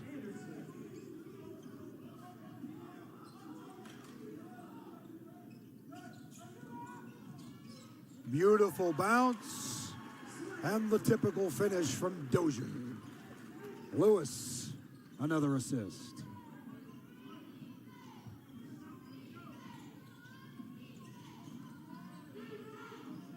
They've caught Shreveport napping several times. And there's another steal. Beautiful look ahead. Passing it back was Franklin. Great footwork by Lewis to get basically an uncontested layup out of the deal. It swings the Tigers' way with back-to-back hoops. They lead by 10. As the clock ticks down to 3 minutes to go in the half. Anderson lost it. They'll say it went off the Tigers. Chris Briggs doesn't believe it. I'm suspicious myself. Doesn't matter what we think. Right at the 3-minute mark. That lob and finish. Boston on the dish. Washington on the bucket.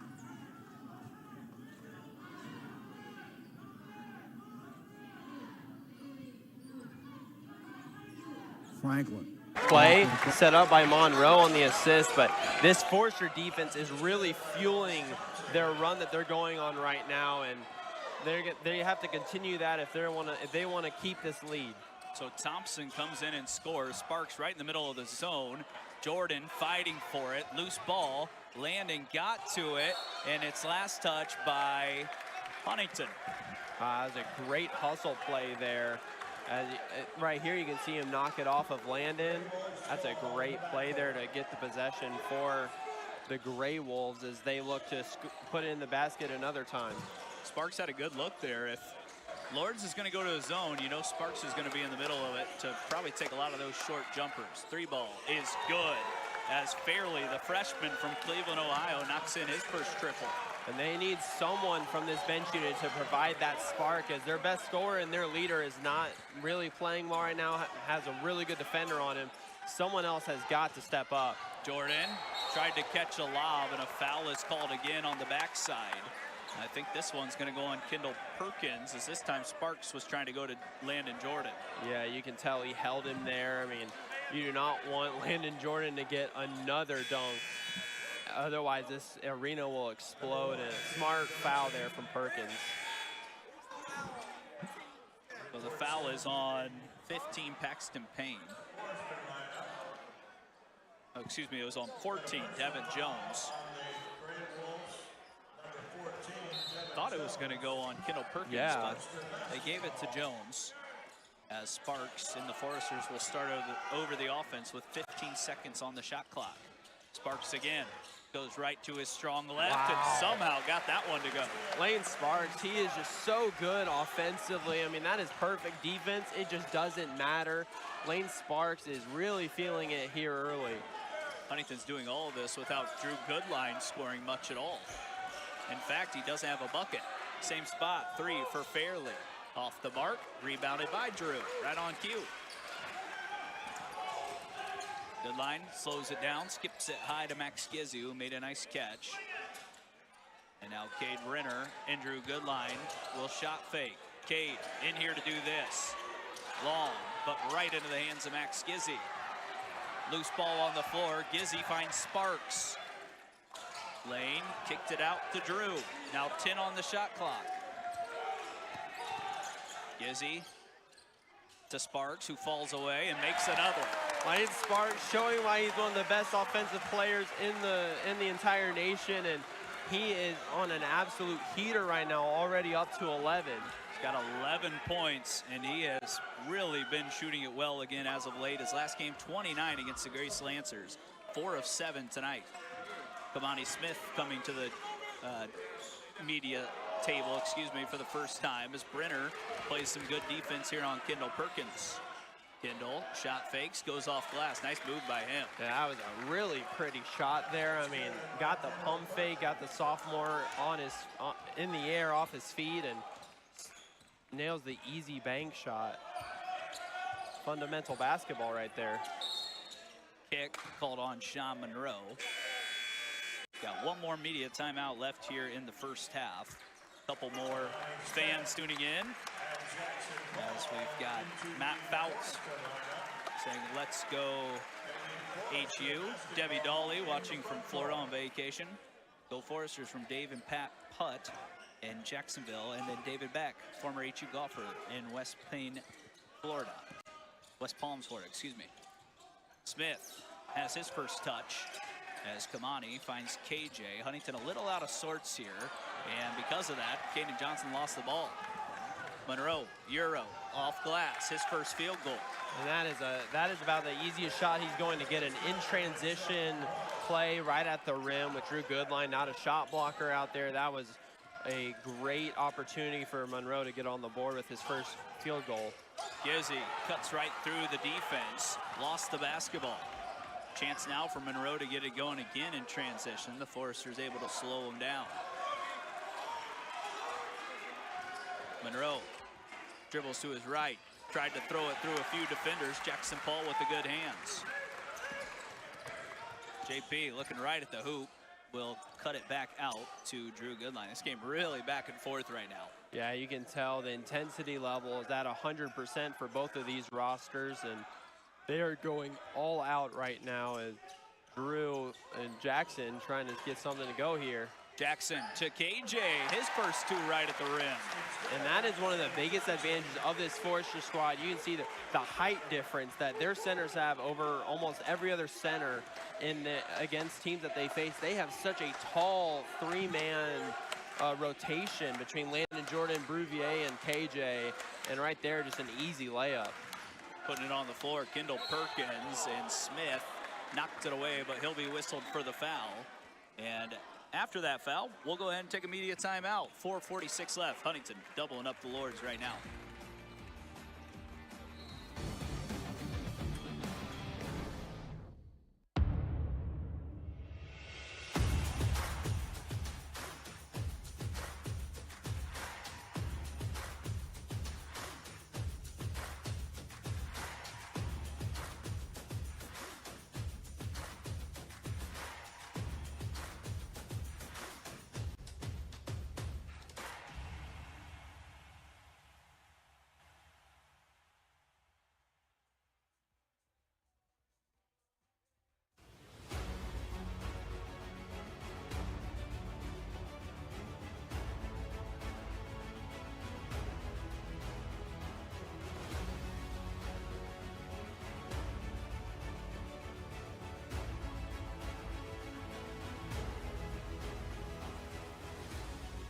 We are champions of character.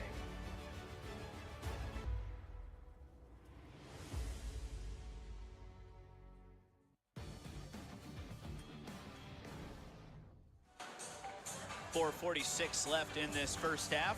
2 of the 30 for the Foresters right there. Landon Jordan, a couple of dunks here tonight. And that was really the big run that kind of allowed HU to extend this lead. Right now they're holding on to it, but Lords is getting some better looks, and they're really driving hard to the rim, and that's why they're going to have a couple of free throws coming out of this media timeout as well. Yes, absolutely, and a lot of it has come from Sean Monroe and his just impact on the court. You see a lot of these shots that they're getting at the rim are because of the drives that he makes and just the kind of backdoor cuts and cuts that the rest of his team is doing that are really allowing them to get those looks. And you have to run through your best player here because of the attention that he brings. And right now, that's their winning formula for how they're scoring buckets right now. So it will be, once again, Kendall Perkins at the line. Went to Oakland Community College. First team all-conference in high school at Canton High School. He actually ran high school cross country for 4 years. Was very good at it. Now he's playing collegiate basketball as he takes a few dribbles and puts the first one in. He averaged 17.1 points per game at Oakland Community College, and then 12.6 points per game in 21 and 22. And last year with Lords, he was only averaging about 3.4. This year he's about 7.5. So big jump for him. It's a nice player. Yeah, he's a very big impact player for this team. Comes off the bench, really puts the ball on the floor, gets to the lane, draws fouls. I mean, he is a big time player for them and a huge option for them in that bench unit.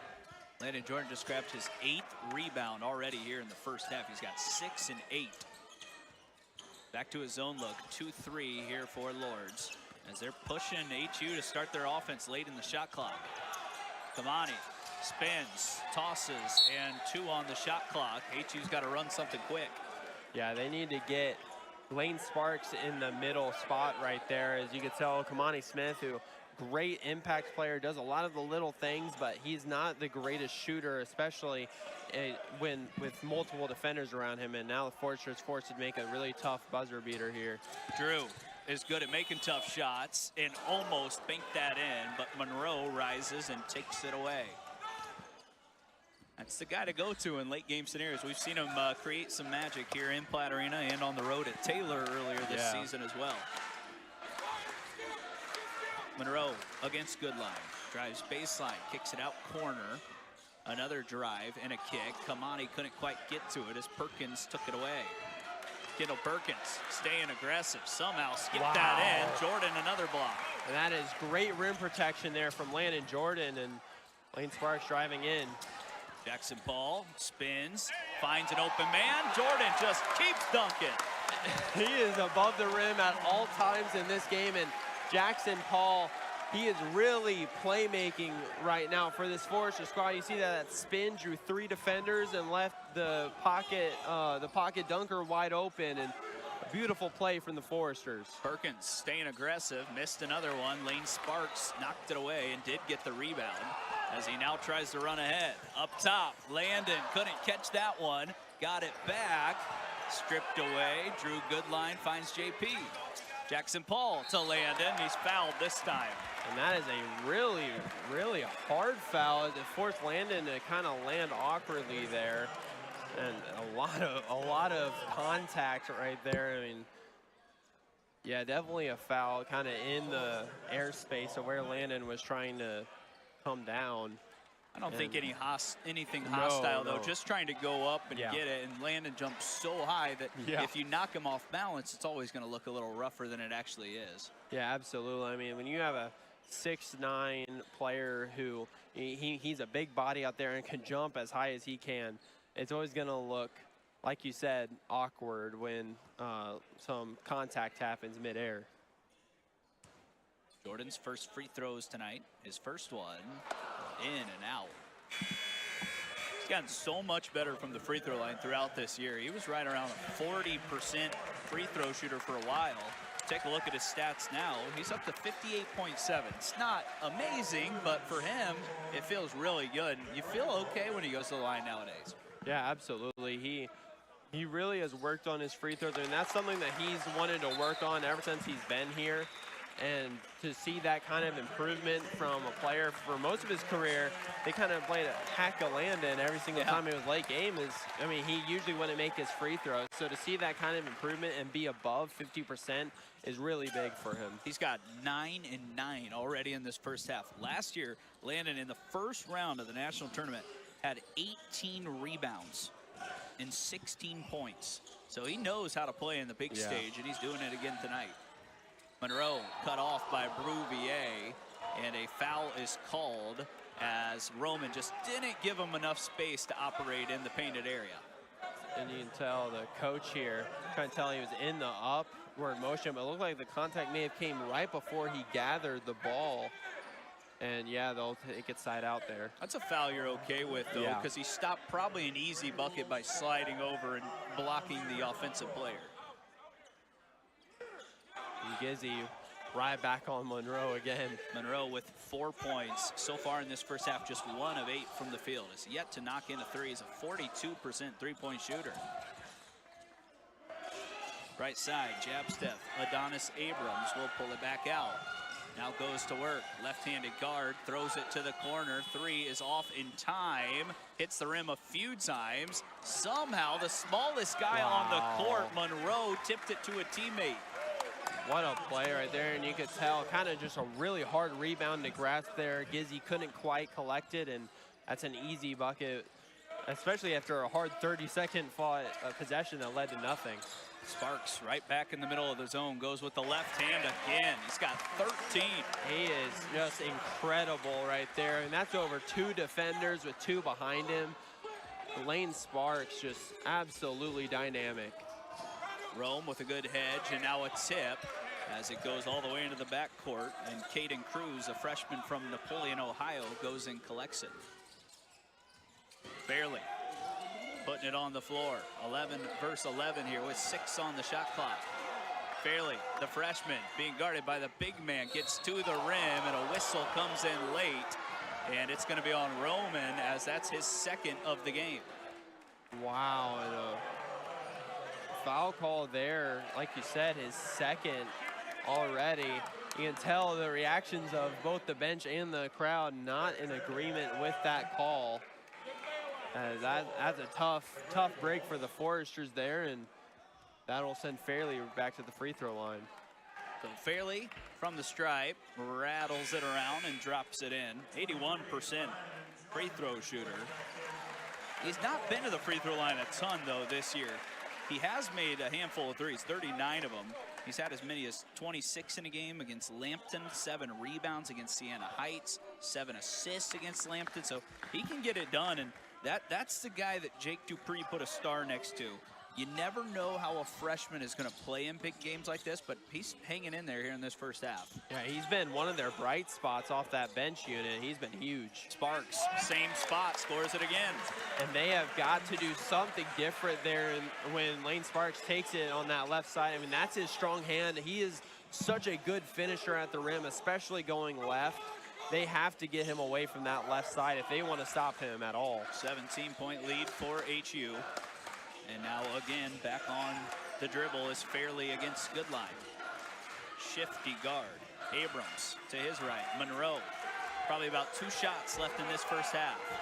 This is where a good guard can create. Monroe, 18-footer, and gets one to go. That's what he's done all year long. Yeah, he is such a good, I mean, his ball handle is incredible. The shot-making ability, just almost unmatched. And Corey Alford instantly wants a timeout after a bucket like that. So we'll keep it right here. It'll just be a 30-second timeout. Huntington up 15, but man, a bucket right here before the half. And if you're Lords, you start to feel that pressure a little bit because you want to stick in this game, and they're definitely still in this game. It's 15. It could be much worse with Monroe struggling from the field, but once again, he could score 20 and a half, 25 and a half. He's had as many as 40 this year against Lambton, so he's a really good player, and at any time he can hit a few shots in a row. Yeah, and right there, I mean, after a shot like that, I mean, one-on-one ISO against one of the best defenders that you could possibly run into, and Max Gizzi gets right around him, step-back jumper. I mean, that is a tough shot, and a shot that can give great scores like that momentum, and Corey Alford wanted to cut that off as soon as it happened. So Huntington's going with what looks to be his starting 5 out of this timeout, looking for one more bucket. Foresters are shooting 62.5% in this first half. Just 2 of 5 from 3, so they really haven't had to settle for a lot of jump shots. Again, a lot of these looks right around the rim with Sparks and Landon and Max early in the game. That's just kind of what this team can do.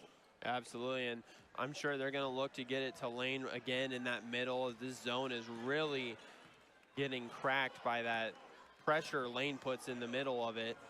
You see they've put Fairley out there in the middle of this zone right now as well. So it's more of a 1-3-1 look. Gizzi finds Jackson. He'll put it on the floor, finds Lane again, and right at the rim, the lefty scores. And no shot gonna go off as the shot clock went off. I thought that might have been the buzzer for the half, but instead it was tipped out by Huntington. Sparks is up to 17 now. Long pass up top, final shot from Lords. And they're gonna call a travel, no shot. And they're gonna see, I think, if any time is left. Yeah, it was definitely a travel. Looked like he took 3 steps, not including a gather. They're gonna wanna look at this replay here to see how much time is left. Once he travels and tries to make sure. So he's got to catch and then take 2 or 3 steps, 2 steps. Yeah. And then that amount of time will tell us how much is left. Can't quite tell from our point of view, but the refs will get that sorted out and then let us know. So Huntington could have one final shot, but it's going to take a real heave at the buzzer, which we've seen a few go in throughout this year. In fact, when Huntington was at Bethel earlier this year, Bo Jacques from Bethel knocked in an 80-foot shot against Foresters in a similar spot to this. Yeah, I mean, that was an incredible shot, and right there you can see not too much time in the clock, but you can see it right there in this angle. Looks like they'll have about a second left for the Foresters to try and get something here after the travel. The Foresters could possibly score right here if they can hit another buzzer beater, which would just add to the collection on the season. So we'll wait and see what the refs decide. Right now it's a 17-point lead. See the Forester fans in their white shirts tonight. It's a white out in Platt Arena. First 150 students were able to come in for free. As Sparks and Fairley having a chat right at half court. And we'll see what the officials decide. They'll put 1.6 seconds back on the clock, so that's enough time to catch, dribble, maybe once or twice, and throw up a heave. Absolutely, and they're going to look to get it to Lane Sparks, who already has 17. Try and maybe get a 3 to go in for him. I mean, if he could have 19 or 20 by the end of this quarter, you feel really good with his momentum that he's building right now. It'll be Jackson Paul who triggers it. Drew Goodline launches it at the buzzer and nearly banked it in, but that will take us to the half. Huntington on fire to start, 39-22. They're taking it to the Gray Wolves here in front of their home crowd. We'll take a short break. We'll be back. FTN Sports bringing you production of the NAIA tournament first round.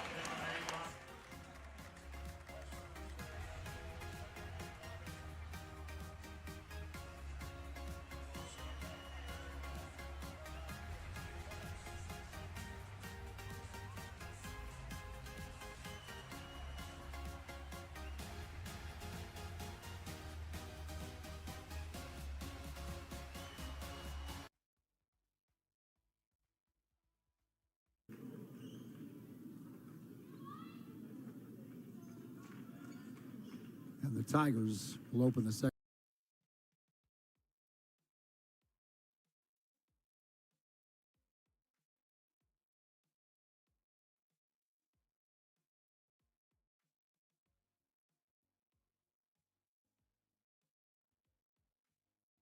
Here today. Derek Johnson with Brett Gamber. So Brett, biggest takeaway from that first half that we saw with Bethel out in front by 4? Yeah, I think it has to start with pace. Obviously, Concordia came out with a really quick pace, just kind of setting the tone early.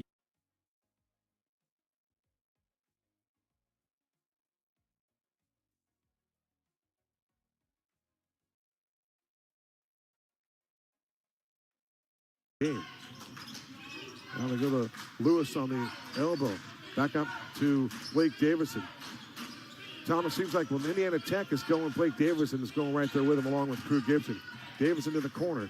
Titus steps inside the arc, rise up, shoot a mid-range jumper, and knock it down. Brady Titus with the mid-range from 17 feet away, a little switch for him. That's a good-looking stroke. It was really nice. He got his man up in the air and a real quick escape dribble to his right and got up quick to get that ball off in time. Love the escape dribble. Now they go back out the suture to Garrison. Off the curl, it is Cam Osborne to the corner. Suture now with it. Driving, spinning, jump stop, stripped away, knocked out. Kevin Virginia with the call, and they're going to say it's a jump ball. And Coach Ted Albert now in his 8th year with a long sigh and a deep breath over that last call. Didn't necessarily agree with that. Keegan Shivers back on the court. 7 seconds to shoot. 6:12 to go in a 5-point game. Oregon Tech has the lead over Indiana Tech, an 8-9 seed. You wouldn't expect anything other than a closely contested game. There's a baseline jumper for Cam Osborne, and he goes Drano. Good looking stroke again by Cam Osborne, and it's now the Hustle Alice. They lead it by 7. For Osborne, he's got 11. Drew Gibson, he's been quiet for the last 3 or 4 minutes. Davidson now on a crossover. Goes back to Gibson. Defending Gibson is Cooper. Look at that matchup there. Gibson inside the free throw line, fade away and score it. Drew Gibson over Jackson Cooper. That's quite a battle there. That's 6'7" of Jackson Cooper and the 6'8" Crew Gibson with some soft skills and some soft hands right there with the midi over him.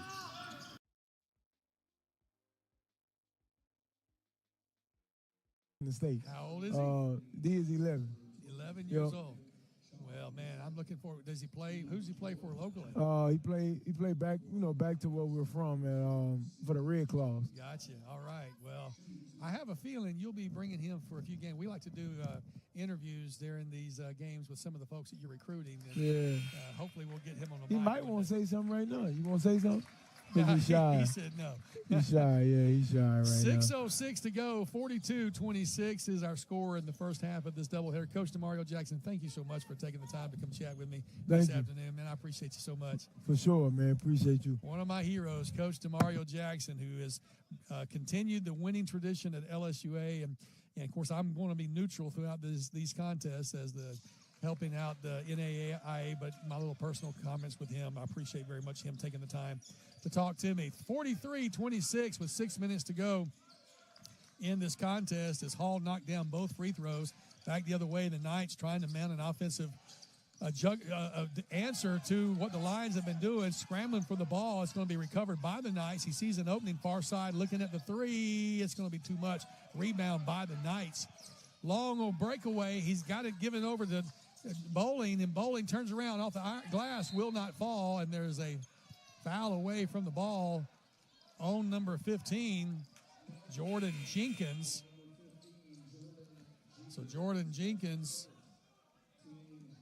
picks up his first personal, third team foul is the record here as we're taking a look at Jenkins, the only player on the court with a personal foul. Knights with the ball. We're looking at 4 team fouls for Georgia, 3 for Nelson. So neither team really in foul trouble early in this contest. Disciplined teams very well, very much so. Taylor with the ball, far side, put up a long three, would not go. Rebound by Clark. Micah Clark gets back over to Hall. Then they work it over far side to CJ. Here we come back to Micah Clark for three. Oh, it falls in. Can you believe it? That ball almost stopped on the rim and then fell in for three. 46-26, a 20-point lead for the Lions of Nelson University. Knights trying to find an answer. Moving his way in, he gets some separation. There's a nice long shot for Trayshawn Wilson. And Wilson able to knock that one down, gives him 4 points on the afternoon. Here's a three the other way. It's going to be short and fought for, recovered by the Knights. Ganea's got it coming back near side. We're going to see Wilson going baseline. He's going to stop and put the shot up, recovered ball, lost the handle. Lions come up with that recovery. And Alaric Hall is going to hand it off to C.J. Hall. One's from Mansfield, Texas. One's from Killeen, Texas. Numbers 1 and number 2 right next to each other in the order. Hall goes down inside, back up top. They're going to come to Bowling. He puts up the three. That one does not fall. One of the few threes that did not fall. 10 of 16 now on the evening from beyond the arch. Or the arc, depends on if you're from St. Louis or not. Far side, we're going to work it down into losing the ball out of bounds. It will remain Knight ball, and there will be a substitution as Bryce Turner, one of the original starters, will check back into the contest. Timeout, media timeout on the floor. We will take the timeout as well. 46-28 is your score with 3:44. Back with more on the LSUA General Sports Media Network.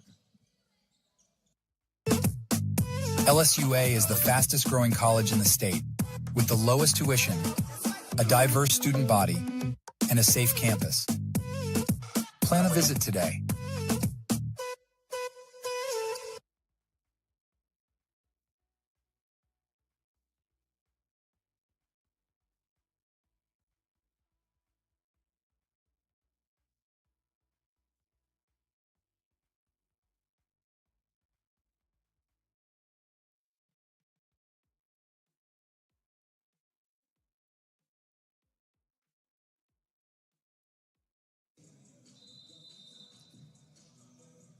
Welcome back to the first round of this doubleheader tonight in NAIA tournament action. Alexandria, Louisiana is the home to 2 games tonight. Our first game, number 8 Lions hosting number 9 Knights. Lions from Nelson University over in Texas. The Knights hailing from Middle Georgia State University. And it is the Knights who will be inbounding the ball. They do get it in to Ganias, who is the leading scorer so far on the evening for the Knights. He's going to put up the long 2. It's going to be a little bit off to the right. Rebound by Jenkins for the Lions, and quickly back the other way. Ganias, leading scorer and leading rebounder for Middle Georgia. Shot put up will not go. Offensive board will not go. Tried to get the putback for Hall. It's going to be recovered by the Knights. 3:13 to go, and there's a whistle. Contact made in the paint. 2 players on the ground, and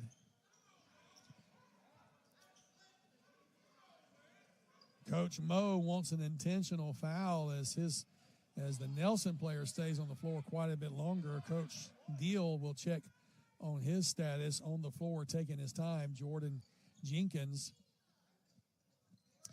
He's got 4 points on the evening on 2 of 2 shooting. Got 5 total rebounds on the evening and doing a plate game, but he is going to take a little while to be looked at. We're going to take a little quick timeout because we want to take the camera off the injured player. We'll be right back after this word on the LSUA General Sports Media Network.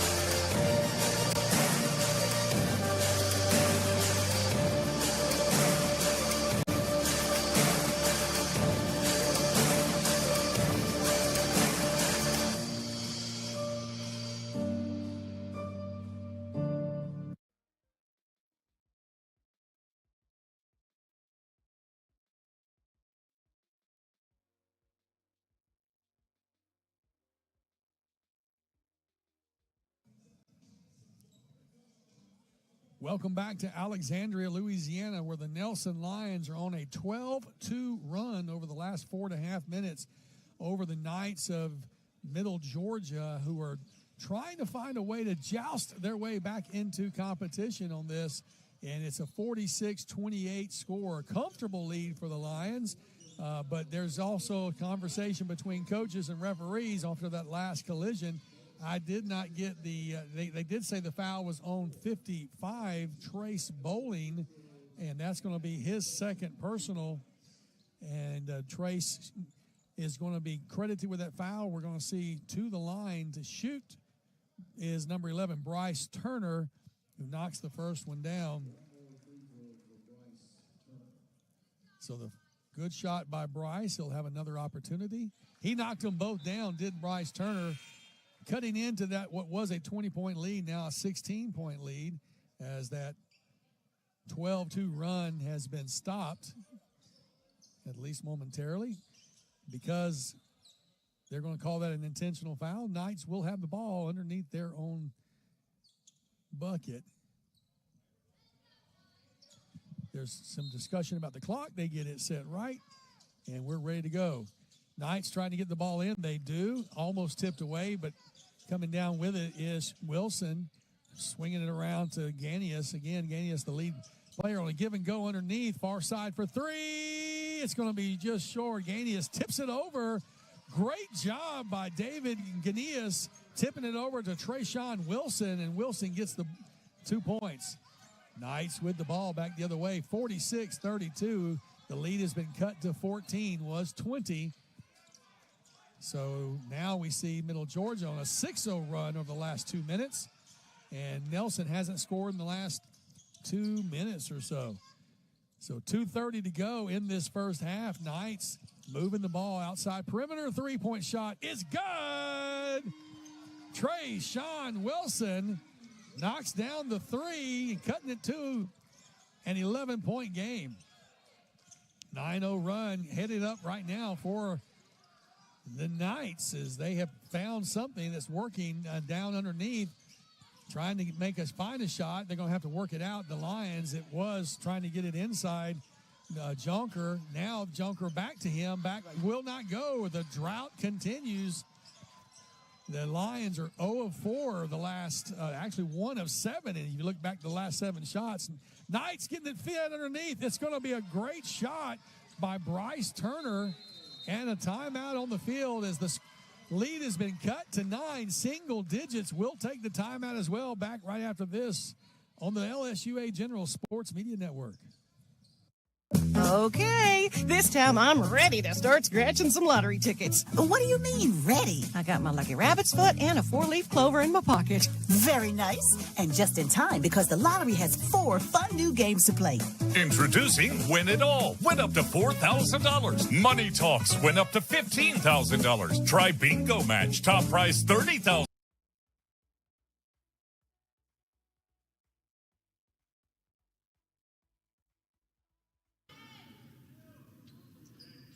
Guerra's free throw is no good, and grabbing the rebound for Oregon Tech that time was Blake Jensen.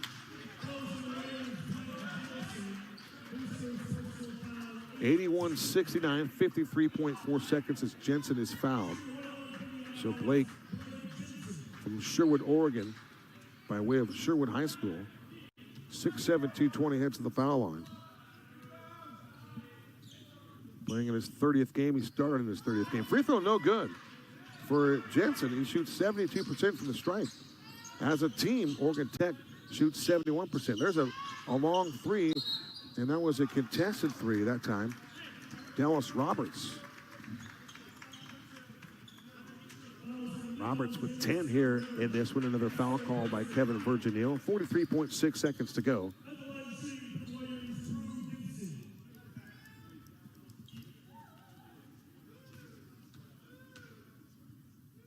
So Crew Gibson to the stripe. His first one is no good.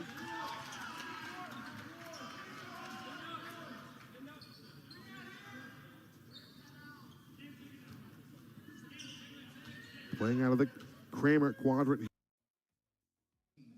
Trayshawn Wilson, that picks up his first personal. Trayshawn Wilson.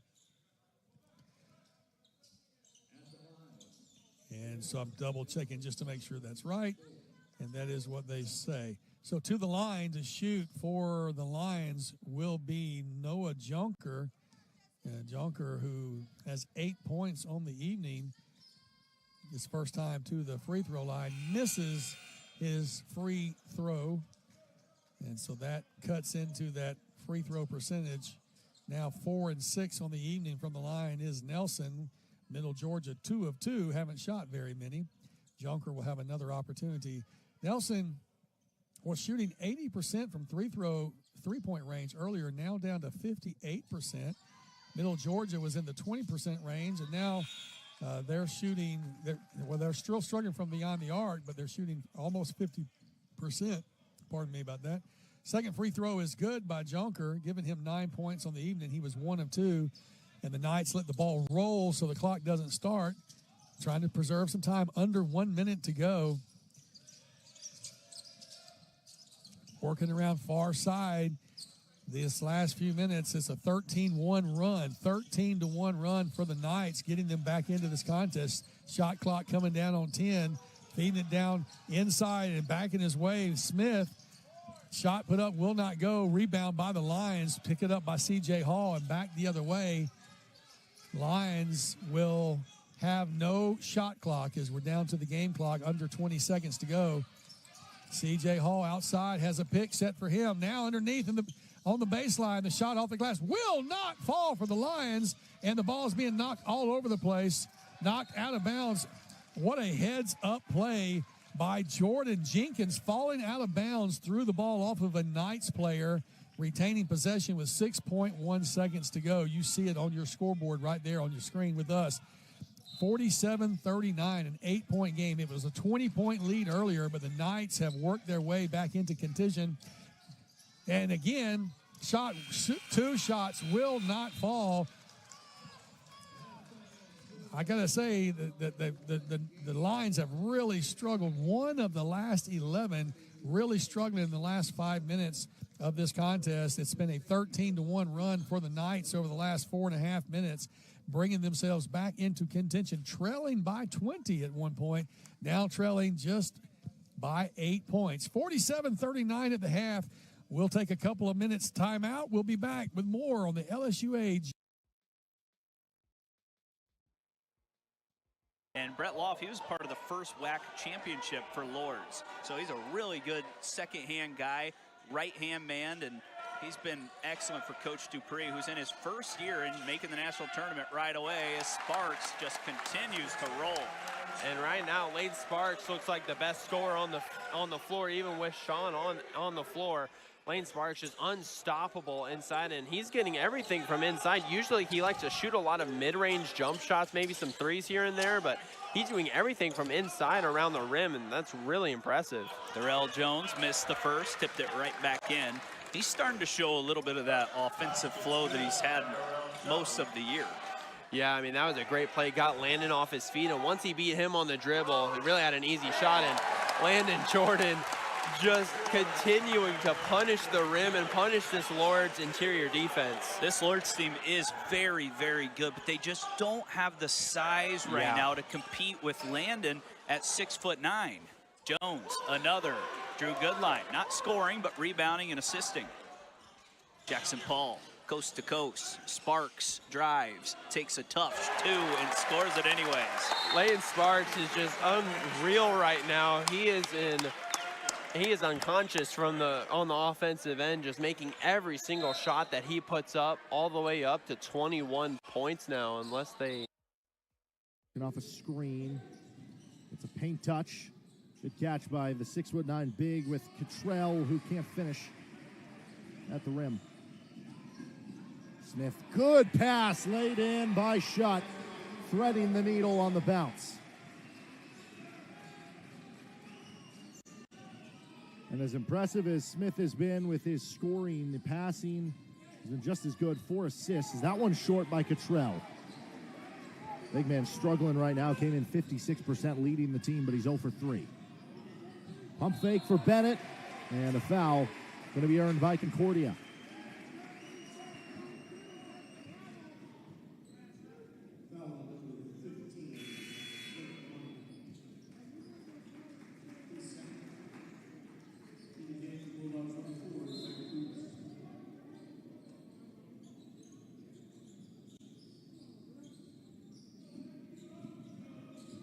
Smith looking to drive on Cottrell, spins into him, another finish at the rim. He's so good off that spin move.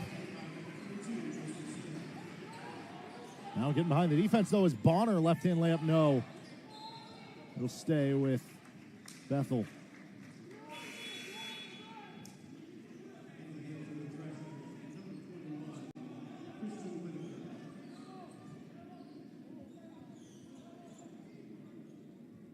Concordia's won 6 of their last 7. Bethel's won 5 of their last 6 coming into this. It'll be inbounded by Wiseman.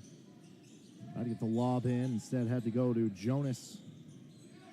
Comes to the side with Whitaker. Whitaker gives to Yakubu. Carves out space. Wraparound layup doesn't fall. And now on the run is Schutt. He'll be fouled.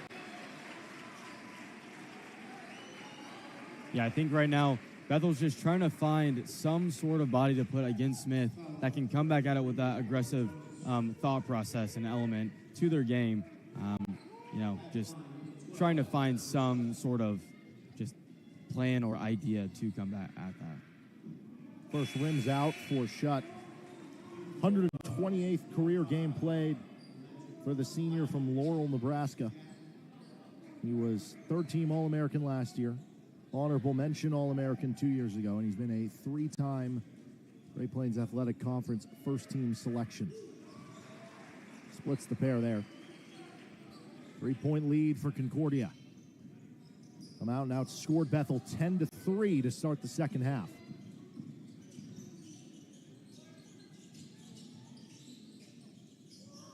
Yakubu drives left side, pump fakes, left-hand layup, doesn't fall, tip up, no, and it's going to be either offensive basket interference or a goaltend.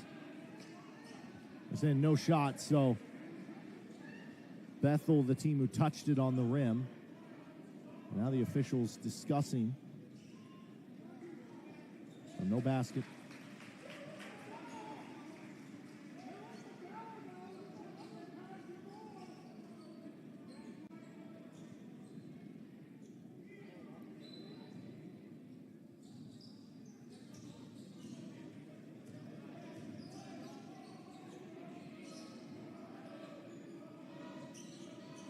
Work to Smith.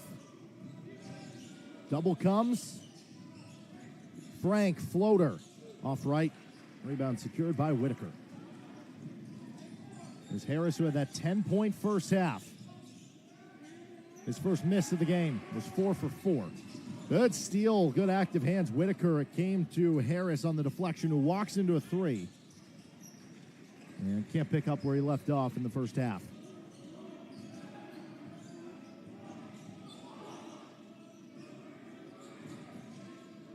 Frank comes to Smith. Slipped inside, getting behind the defense, shut, then waiting on the fake. A block from behind by Harris. 6'1" freshman guard showing his defensive skills. 5 minutes into the second half, Yakubu drives free throw line, spins left-hand layup again. Too strong off the front of that rim. Missed his last 3 shots. Now going the other way is Kulis. Good bounce pass in. Comes out. Extra pass. Driving downhill. Smith. Layup.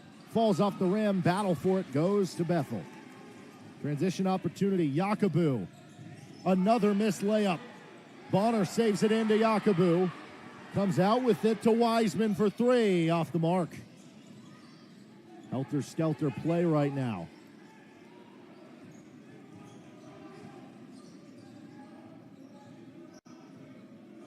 Gath will come over to Smith, senior from Elizabeth, Colorado. They'll give off to Gath. Over 5 points per game off the bench for Elijah Gath, a freshman from Omaha, Nebraska. Back to Smith it goes. 5 on the shot clock. They'll come in to shut. Frank, 3 ball. Rims away. Almost 4 minutes without a point for Bethel right now. It's been a 7-0 run during that span for Concordia.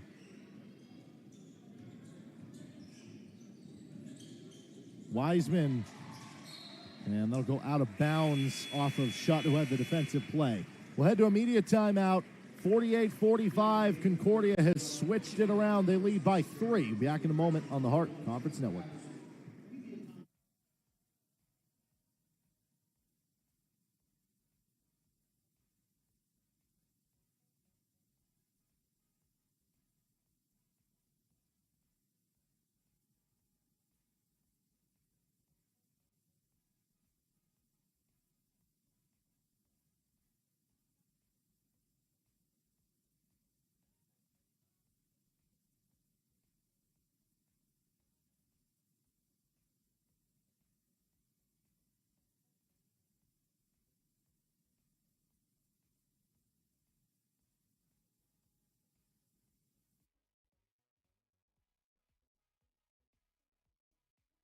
The momentum here. 27-point lead, 6 straight for Cade Brenner. And now Max is called for a reach-in as Monroe came and got the ball. Monroe and Gizzy sharing some words. I think Gizzy's got the best of that one so far tonight. Yeah, for sure. I mean, he has really been huge for this team. 5 points, 6 assists, 6 rebounds. I mean, that is an incredible night from a guy who is asked to do so much. He plays almost every single minute of every game for this Forrester squad. He is so big for them, and that should be a backcourt violation, as it was Monroe who touched it, and a push right there. Yeah, Monroe's starting to get really frustrated right now. This Forrester defense. Sean gets a bucket to go. That's a interesting offensive possession. Maybe got away with 2 different offensive turnovers or fouls there, but I mean, when you're up by 25, you're not going to complain too much about minuscule calls like that. And now we'll hold inside. This is on Kendall Perkins. Drew Goodline was trying to cut. 3 fouls on both teams, and man, I guess both sides are upset with the officiating, but at the same time, it's even right now, 3-3. But it was very even in that first half as was. well. So, I mean, honestly, it's been very, very good officiating all night. Maybe a couple questionable calls here and there, maybe some missed calls, but that's bound to happen in any game. There's another hold, this time on Darrell Jones, as him and Jordan are starting to get physical inside. And that's number 3 on Jones, who's a huge player for this team. And Lane, again, wide open for 3, off the mark, goes over top of the backboard, and it's out of bounds on the Foresters. And you can feel with time starting to wind down here in this game, both teams getting a little more chippy and a little more aggressive. And Lourdes has to be that way if they want to come back in this game. Maybe try and play some mind games, get into the Foresters' heads a little bit. Backdoor cut, nice move under the basket by Adonis Abrams. The freshman's been quiet tonight. And Jackson Paul right there fell asleep, allowed the easy backdoor cut, and you cannot do that. Now a foul whistled on Derek Fairley. Starting to stack up against Lourdes right now. That's 5 on the Grey Wolves. Yeah, I mean, that was going to be an easy dunk for Roman. So, I mean, honestly, you take that foul if you're Lourdes there. Force the Foresters to make a basket here on a set defense. Jackson Paul running the point right now with Gizzy on the bench. Jackson, couple of crossovers. Tough move to the rim, floats it in off glass. What a move from Jackson Paul. Just saw a mismatch that he liked and took full advantage, and just a little too easy out there for this Forester offense. Jones will continue to fire these threes. He's yet to make one tonight. Now Huntington has a chance to run. Up top, Landon catches it up top. Unbelievable, and the crowd tapping their heads as that was on top of the Lourdes defender, and Landon Jordan just unreal above the rim right now. Jones jumped with Jordan and it didn't work, as now a foul is going to be called on Jackson Paul. Yeah, and it looked like he wasn't fully set there, got in the way of defender. His feet were still moving. That's the right call there. Even if the fans don't agree, that is the right call there. That's 2 on JP, as Monroe has been really going at it with Gizzy and Jackson Paul. I asked Coach for Lourdes, Coach Dupree, how he'd feel about facing someone like Jackson Paul and Max Gizzy, 2 of the best perimeter defenders, and he said Monroe wants that. He wants this battle, and so far the Foresters guards are winning it.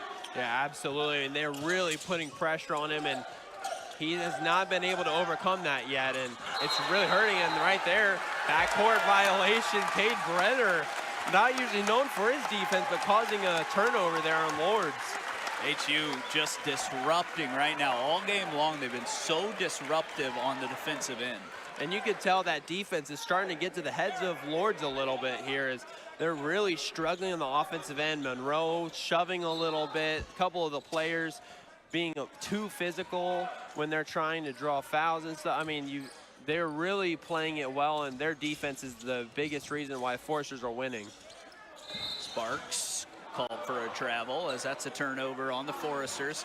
They haven't had many turnovers here today. In fact, Ryan, that's only the 6th turnover, first on Sparks, make it the 5th. So they've only got 1 turnover in this entire second half. Yeah, and same thing for Lourdes. That was their first turnover on the backcourt violation. Both teams with only 5 turnovers. I mean, this has been a game where both teams have really taken care of the ball well. It's just been the Forester defense that's been the difference. And right there, Roman Bruvier just put him in a box on that out of bounds call right there. And there is nowhere for Monroe to go there. Roman Bruvier, such an impactful defensive player. Bruvier moving that big body well. And this Forester faithful is just so into this game. And this is why Corey wanted this here, because the fans show up. It'll be the same way here tomorrow, too, absolutely. If the Foresters move on. Sparks looking for an option as Gizzy throws it over the top. Landon couldn't get that one to fall into his hands. Jones runs and scores with the right hand. That's great play. Monroe tried to drew both Gizzy and Drew there, and an easy finish for Jones. And I mean, he's been arguably their best player of the game, with Monroe struggling as much as he is. Gizzy back to his aggressive mode. Jordan able to collect, and then standing out of bounds and coming back in was Caden Cruz. I still like that drive, though. Another thing that's interesting, Coach Corey Alford asked to have this first game in Platte Arena. Floor gets a little slick after you play a few games, so we might see that be a factor in the next game as well. Yeah, he did that on purpose. Gizzy missed the cutter. Sparks, Landon Jordan will face up and go to lane. 6 on the shot clock. Sparks to Drew, still trying to get his scoring started. Up and under to Landon Jordan, and a late foul is called as it's going to be on the drive. It looked like Goodline was fouled in the air. Got hit on the head by, he sure did, by Jones. That should be his 4th foul, I believe. But they instead give it to Fairley instead, which is only his 3rd, even though the contact to the head was from Jones. Sure looked like it. Yep, it should be on 20, and that's who they're going to change it to. We just saw the replay there.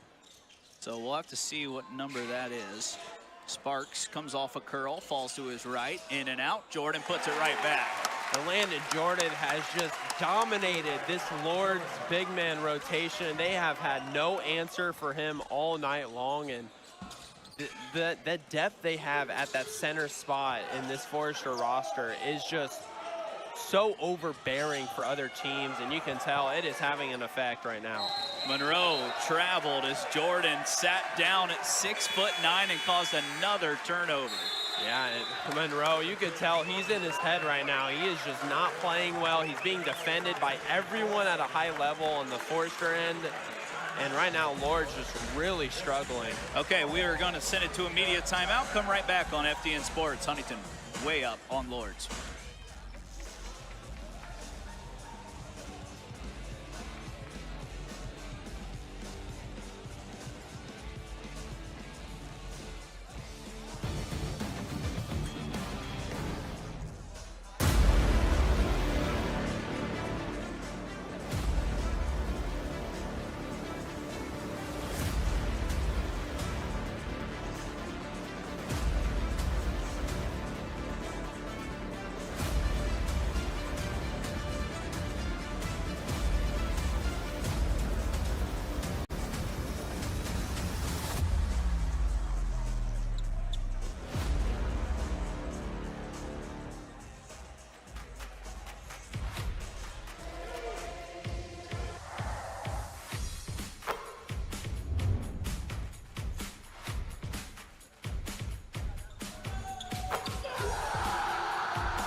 Back on FDN Sports, and if you want more of FDN Sports, go ahead and follow us on Instagram. We'll show you some of our NAIA National Tournament setup.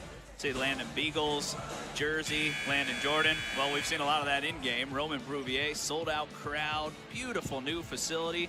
Starting 5 for the Foresters. How about a block from Roman as well?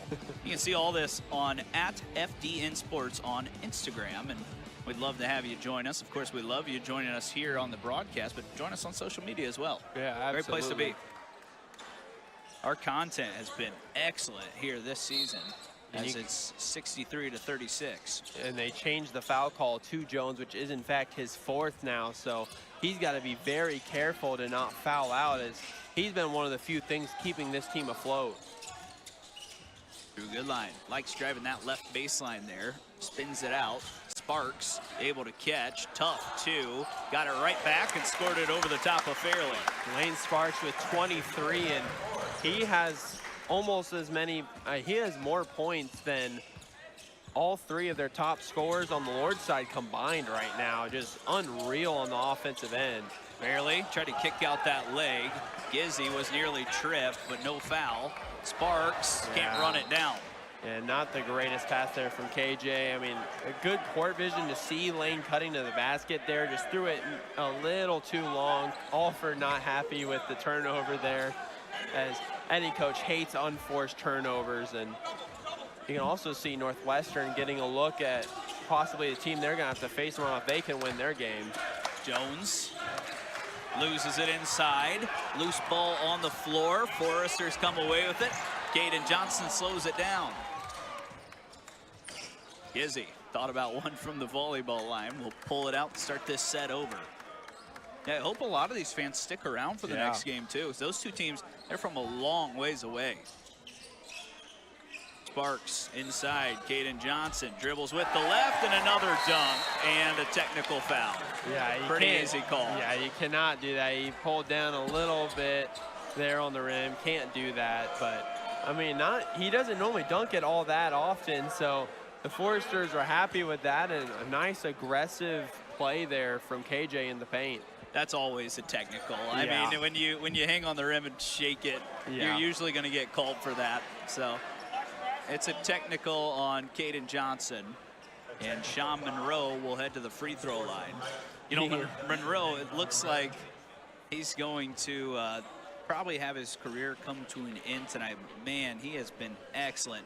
Nearly 1,200 points in 2 years here at Lord's. He's been that good. I mean, 600 points per season almost.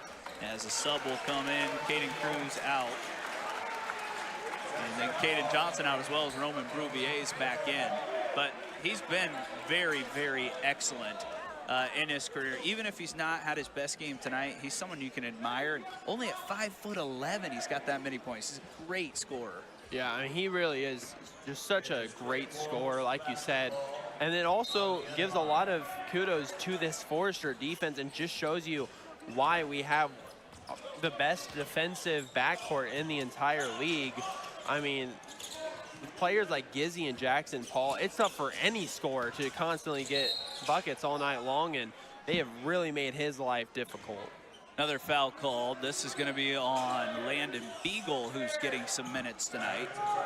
It was on the pass. It is the 5th personal. Both teams creeping closer to that 1-and-1. Yeah, it's been a lot more physical in this second half. The first half was a lot more of just taking a bunch of shots, but this quarter it's been mostly fouling as Monroe once again just cannot make a shot. Jones continues to launch from 3, still is not knocked in a triple. Good line, pushing the pace. That was kicked away, and it will be off of Lord's. Yeah, it's the right call, and you can tell that Drew was did not realize that Sean Monroe was trailing the play there, nearly caused a turnover, but Forester's lucky to get possession back. 7:50 left in this game. It's the largest lead for Huntington at 30. 3-14 matchup here in one of the Naismith pods as Brouvier called for over the back. And I believe that's the 6th team foul. So now Lord's just 1 foul away on the Foresters from shooting 1-and-1. It's Roman's 4th as well. Huntington would like to probably sit some of these guys, rest them up for tomorrow. It's a quick turnaround. You play 2 games within 24 hours. Jones tosses it right out of bounds. Yeah, and this Lord's team just looks a little out of sync on the offensive end. I mean, they have been held to under 40 points for almost like 35 minutes of a 40-minute game. I mean, they have really just been put on lockdown by this Forester defense, and there's a reason why this is one of the best defenses in the entire tournament, and they're showing it tonight. Brenner looking for an entry pass. Drew will reset. Huntington now can start really burning some of this clock as well. 5 on the shot clock. Drew off the dribble against Jones. Pulls up right in his eye. Can't get it to go. Long rebound down to Derek Fairley.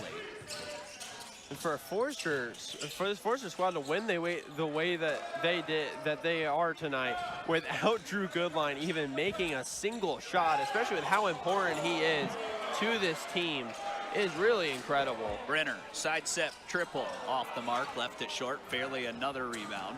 Kind of stuck in a track race right now between these two. 3 from the right corner, long. That one missed by Paxton Payne.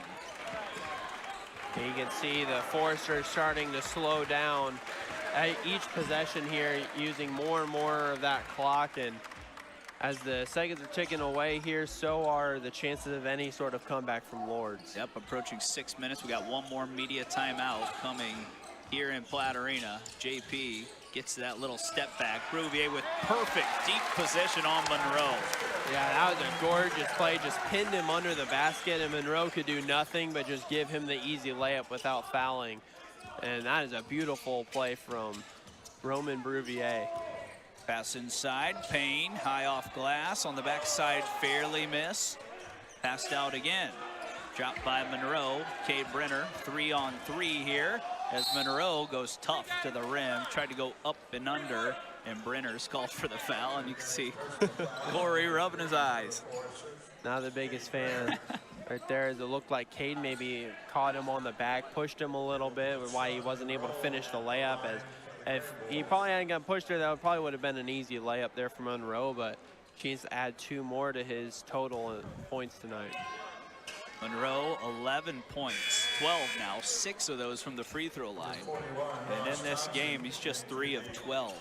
And he usually shoots it 20, 25 times a game, but even just getting a shot against HU tonight has been a little bit of a task for him.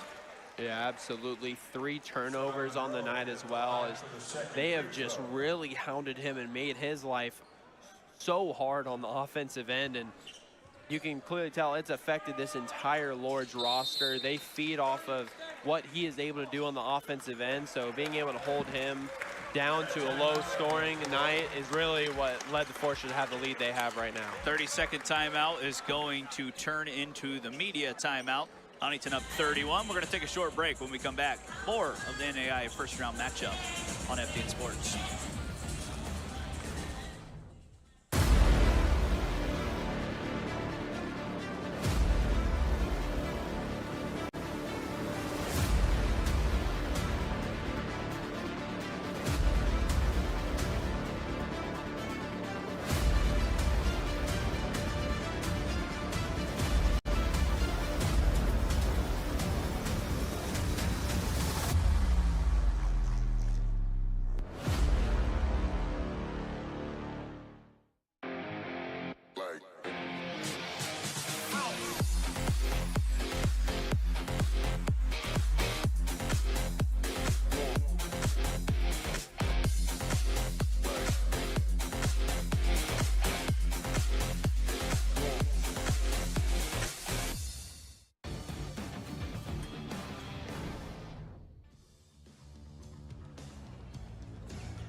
Back in Platt Arena, and if you're a fan of the Foresters, you already know this, but they play in the Crossroads League, which is one of the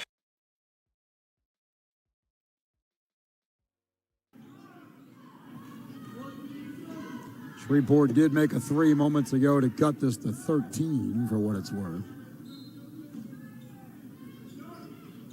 Lost track of that in the Andres Burney show. I give up. One of the great halves I have ever seen at any level. Perfect from the field, perfect from the line. Shreveport had 0 answers for Mr. Andres Burney. Spikes with the deflection.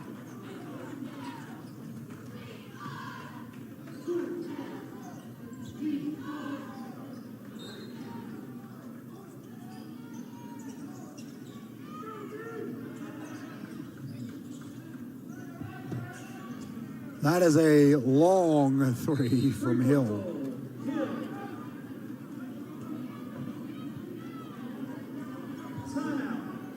LSU Shreveport, a full timeout. Shreveport will call timeout because why not? It's a long drive home.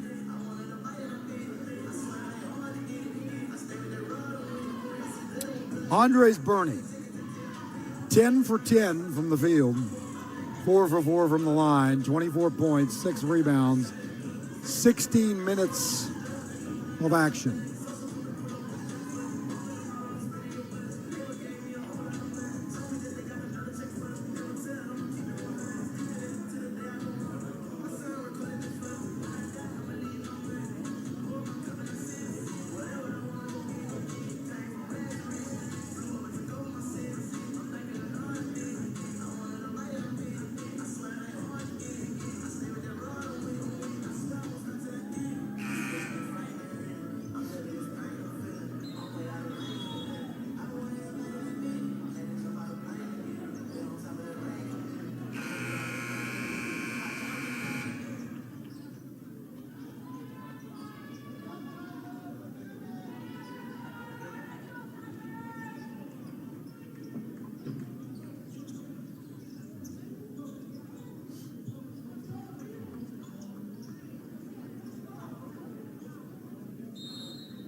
Three-second difference approximately between the shot clock and game clock.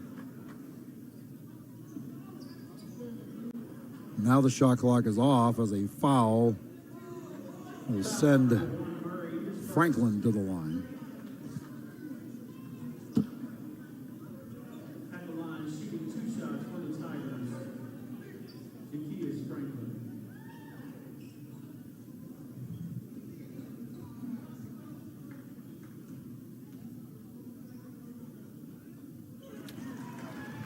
First one's good.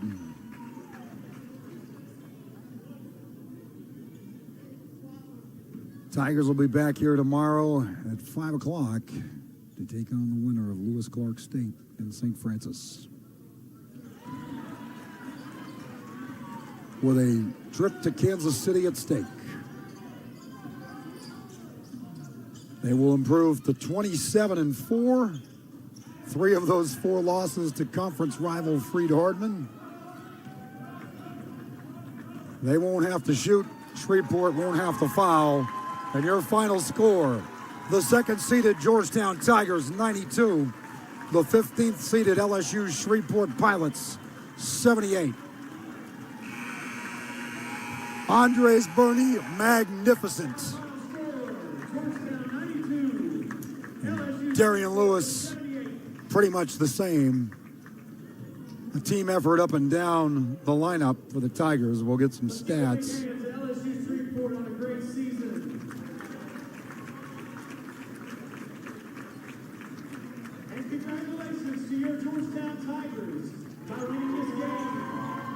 They advanced to the 2nd round of the NAIA National Championship, which will be played here at Reed Davis Alumni Gymnasium tomorrow night at 5 o'clock.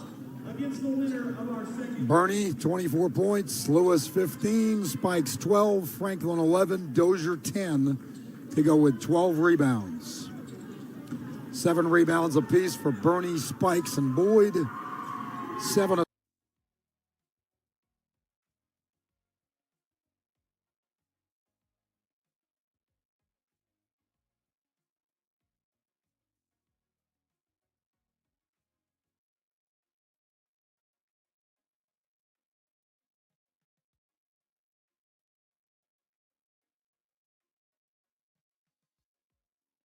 Hills it back. He's going to bounce past it for the slam. Micah Clark give the assist to Trace Bowling on a beautiful bounce pass, and it's a 12-point lead, 62-50 for the Lions.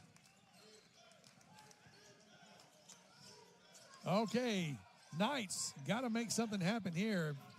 And taking it into the paint, fouled underneath. That's going to be a foul on 24, Nick Cham. That will be his 3rd. Check that. Back the other way, Noah Yonker committed the foul. So Noah Yonker will pronounce his name right for the first time. He's got 9 points off the bench. Man, some great contribution for the Alexandria Senior High School product. And the shot goes for David Ganias. And with that, David now has 9 points as well for Middle Georgia State. 4 of 10 from the field. And he now with that 9th point. Give him 10 as he knocks them both down, remaining a 10-point game, 62-52. Lions are seeing pressure. Ball tipped but controlled. Now back, they're going to go to Clark. Clark puts the shot up off the glass. It falls through. Got the shoulder, no foul. And the 12-point lead again as we are just trading points. Here come the Knights going inside from the free throw line. Stop pop will not go. Fighting for the rebound underneath. The Lions control it. And stolen back. Shot up. Couldn't get it to fall. It would have been nice for Ganias, but he will be fouled and get the show go to the line. Foul is on 13. Justin Collins, his 4th. And so Coach Delton Deal is going to have to make a decision about Justin Collins, who's got 4 personal fouls out there. And Collins, with 5 points, has those 4 fouls, and that's going to be problematic with 9.5 minutes to go. David Ganias couldn't get the first one to drop. So he's got 10 points on 2 of 3 free throw shooting and 4 of 10 from the field. We will see a little substitution here, and we'll take the timeout. Media timeout. We'll take it as we can. It's a 12-point lead. Back after this timeout, the LSUA General Sports Media Network. LSUA is the fastest growing college in the state, with the lowest tuition, a diverse student body, and a safe campus. Plan a visit today.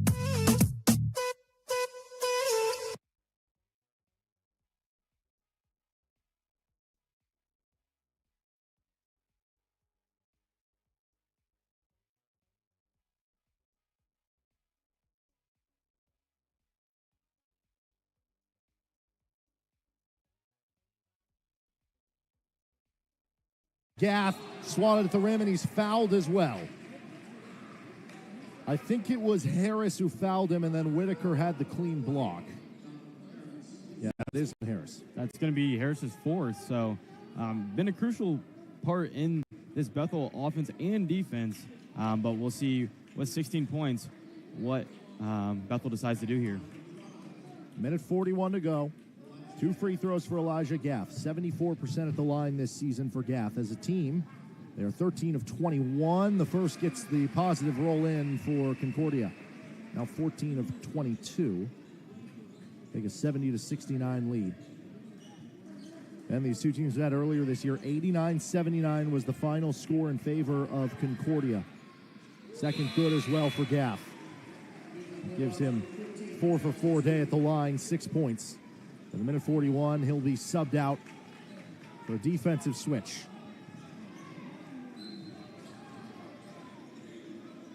Down to the wire here in Baldwin City of our first game of the night.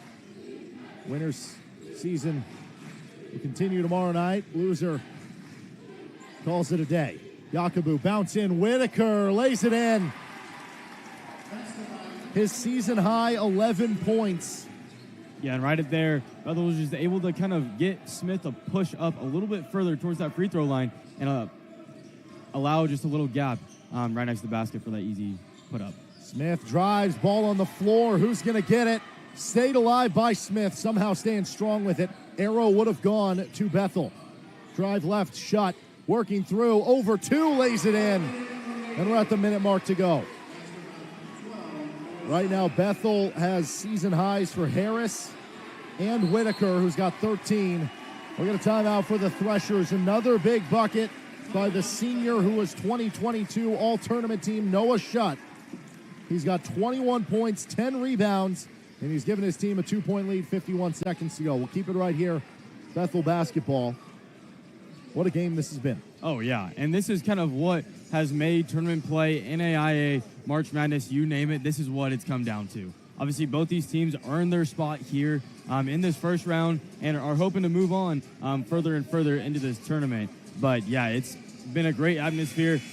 All the fans are on their feet, both for Bethel and Concordia, so I don't see this being anywhere quiet for this next 51 seconds that we have.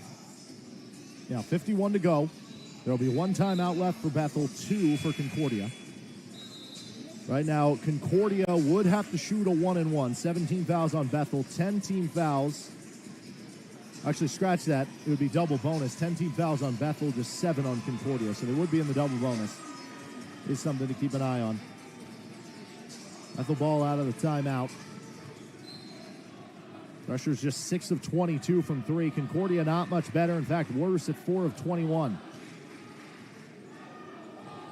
Yakubu working off a couple screens. Enters into the middle, looking to bully his way through. Left-hand layup, we're tied. 41 seconds to go. Tie game at 73. And Concordia will bring it up, use a timeout. We'll have 1 remaining. We will take a break this time. 73 all, 35.4 to go on the Hart Conference Network.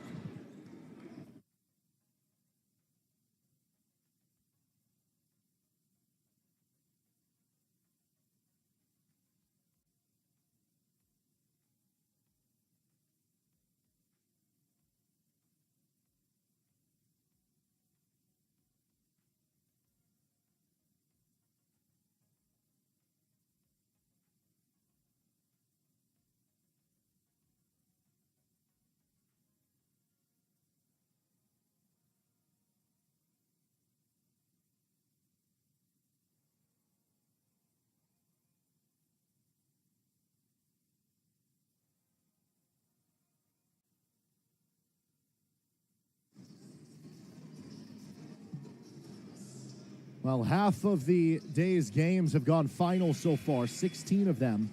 And of the 16, only 3 have seen the worst seed win the game. Beyond that, 2 of those are 9 seeds. Not really a real upset here. There's only been 1 real big upset, I guess you could say, which was an 11-6. Bethel trying to repeat that. Concordia looking to move on to the round of 32 yet again. It's a team that made it to the round of 32 last year, the quarterfinals in 2022, looking to make it again here in 2025.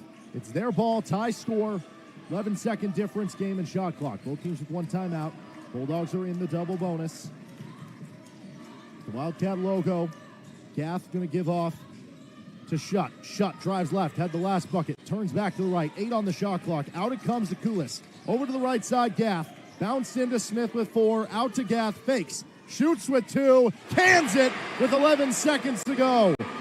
It's a 3-point lead for Concordia. Bethel needs a 3 to tie, and they'll take a timeout. A 3-point make by Elijah Gaff. Came in 31% from 3.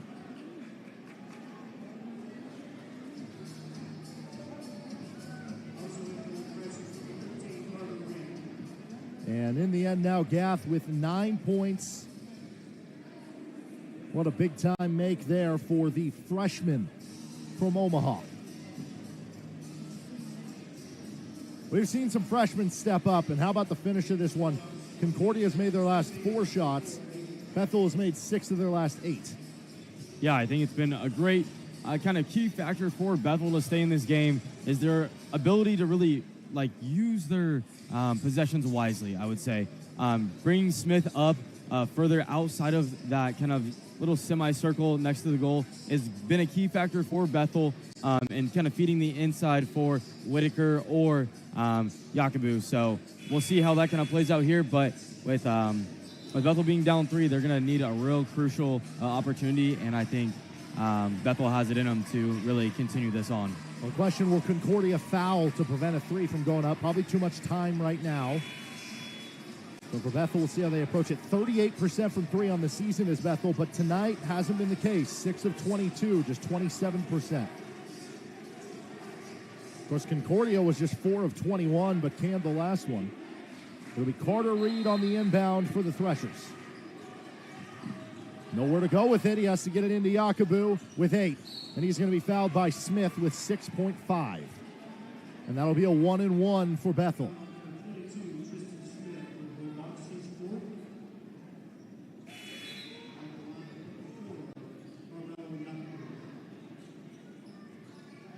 So Yakubu has to make the first one and then kind of decision time on whether they'd want to intentionally miss, go for the rebound, or if they would want to make both, foul, and kind of reset it.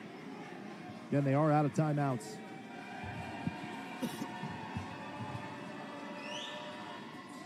First gets the roll. Yakubu is up to 20 points now, 9 rebounds, 3 assists. Bethel trails by 2.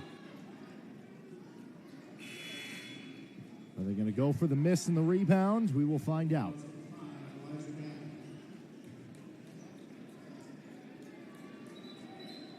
And I think I just saw the signal Yakubu to the sideline saying, no, we're not going to do it. They're going to try to make it and then foul, unless that was just a deke. Second for Yakubu. Missed it bad. It didn't draw the rim, and so it'll be automatically Concordia ball. That was about worst case for Bethel. Yeah. So now a big inbound play for the Bulldogs. Both teams have 12 turnovers. And one thing to point out is if Bethel is able to get this ball back and make a field goal, Tristan Smith is at 4 fouls. So that's a key factor going into if they end up going to overtime, going into that. Shutt will inbound to Gath, and who else but the freshman who came through with the big-time 3 with an opportunity to ice it with 2 free throws at the line. 74% this season. His season high of 16 points came against Northwestern. So far today, he's got 9, including what would be the game-winning 3. He's got 2 rebounds, 2 assists. And most importantly right now, he is 4 for 4 on free throws. 5.7 seconds to go. Bethel needs him to miss at least 1. And he does miss the first. Now, obviously the second one big, though, too, because Bethel could try to foul, or excuse me, Concordia could try to foul Bethel, just as they did last possession. Yeah, with 5.7 seconds left, Bethel can definitely drive down and get a 2. So seeing that they just made that within a 3-point game is going to be really interesting. So Concordia is going to use a timeout probably to talk over how they want to approach this with another foul. Obviously, the thing you have to be most careful with is if you try to hug a guy and then he shoots a half-court shot, that could lead to 3 free throws the other way. So right. 77-74 as Gath makes the second. He has 10 points. And 5.7 seconds to go. Both teams are out of timeouts. Bethel with the basketball, trailing by 3. Winner moves on to tomorrow night here in Baldwin City to take on the winner of our second game, which will be after this, between the 3-seed Baker and the 14-seed Texas Wesleyan. Of course, for options for Bethel today, Yakubu, 28% from 3 on the season, but he's the best player on the team. He's 1 for 1 today. Bonner's 1 for 4 on the season, 33%.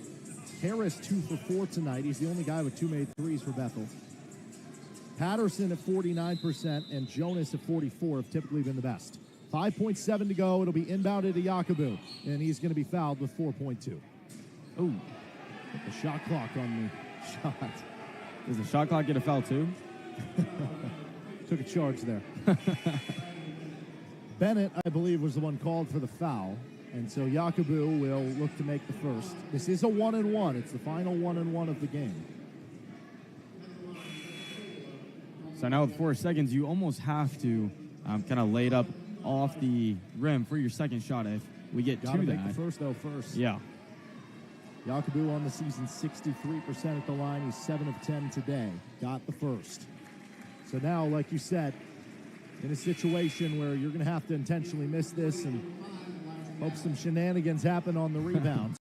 Yeah, we've seen it many times before within the NCAA tournament, so we'll see if it can happen here today. Second for Yakubu. Made it.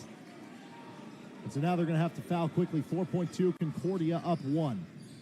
Inbound by Frank. He'll get it into the side, and Shutt will be immediately fouled with 3.6. And Shutt, 72% at the line. He's got 21 points tonight, 10 rebounds, a double-double. It's his 10th game this season with 20 or more points. It's his 8th game this season with 10 or more rebounds.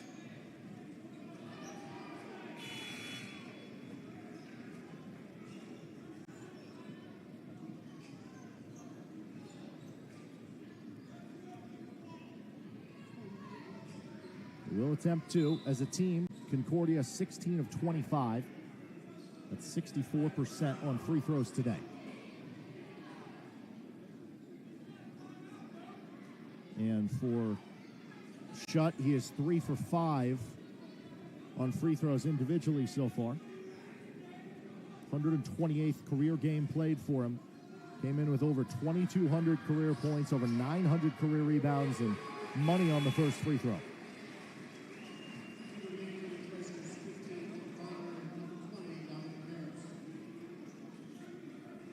This will be interesting because if he misses, it'll be scramble time for Bethel, but if he makes, they could foul again. Or maybe they just live with Bethel having to take probably a half-court heave.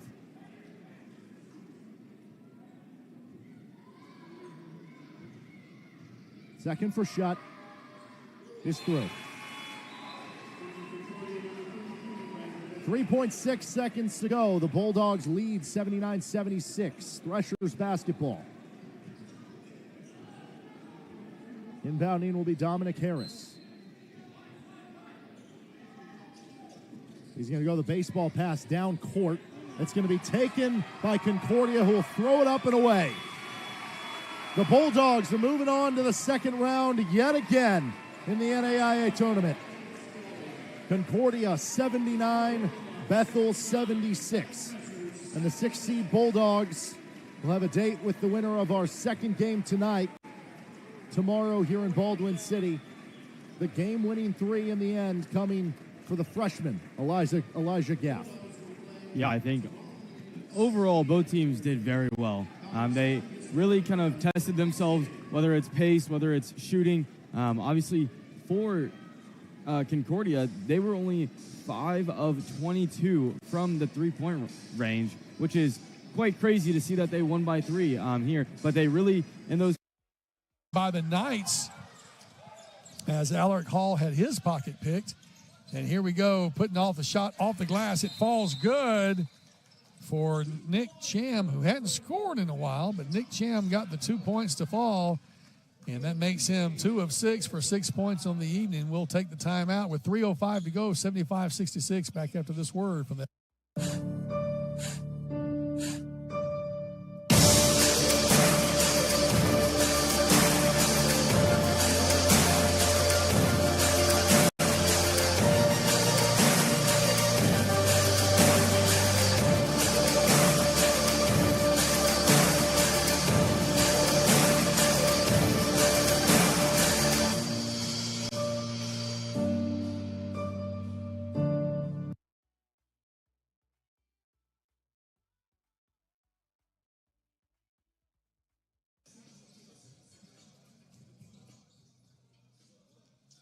$16 points from Micah Clark off the bench, leads the Nelson Lions with big points off the bench.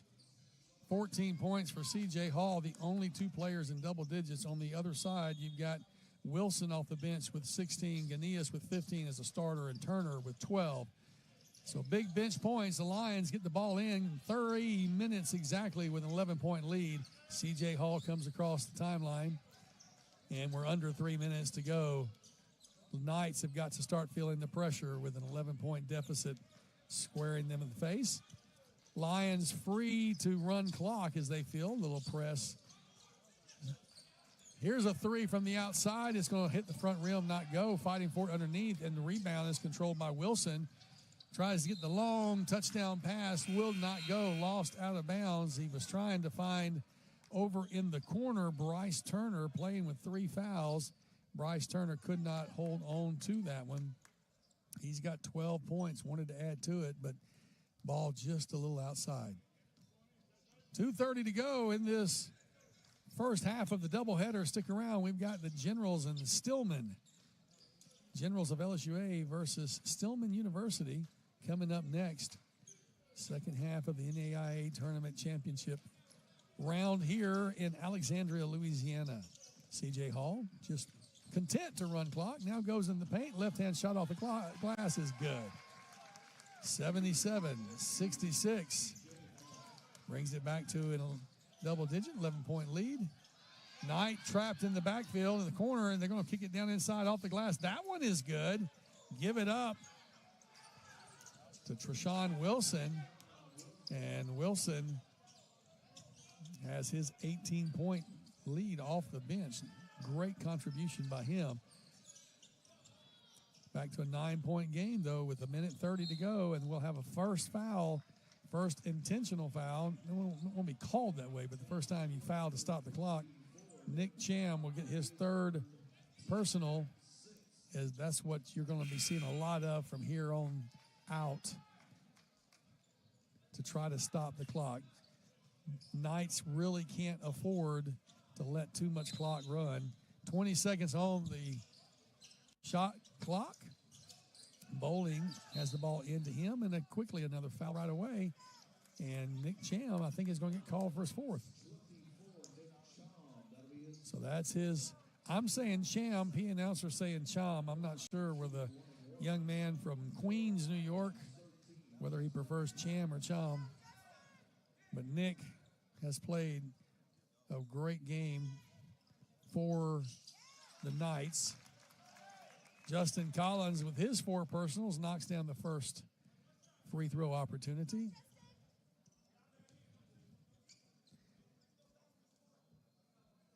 So Collins has the second shot. Just as good as the first one, makes it 79-68. Back to that 11-point lead. Cham with the ball, got to go inside. He loses it, hands it off. Oh, it fortunately goes into the hands of a fellow Knight. And then down far side, shot put up, will not go. Bowling gets the ball. Big Trace Bowling gets the rebound. And the Lions with the ball now will be no foul yet. I'm surprised at that. C.J. Hall with the ball. Nobody's fouling him. We're coming on a minute to go. And he's going to run clock, go into the paint, kicking it back out to Bowling. Clock down to under 10 on the shot clock. Just burning it off the glass. It's going to be knocked out of bounds. It'll be Lions ball with 3 seconds on the shot clock. 53.8 seconds left in this contest. 11-point lead for the Knights. And the little cat pass on the inside is good. J.J. Bowling gets his 8th point of the contest. Back the other way, Cham glass is good. And we'll have a timeout with 43.4 seconds. We'll keep it here on this timeout. Knights now trail by 11, 81-70. And, you know, when you talk about those trends, you talk about momentum, you talk about the way things go, then the Lions are 5 of the last 7. Let's go ahead and take this timeout. We'll come back. LSUA is the fastest growing college in the state, with the lowest tuition, a diverse student body, and a safe campus. Plan a visit today.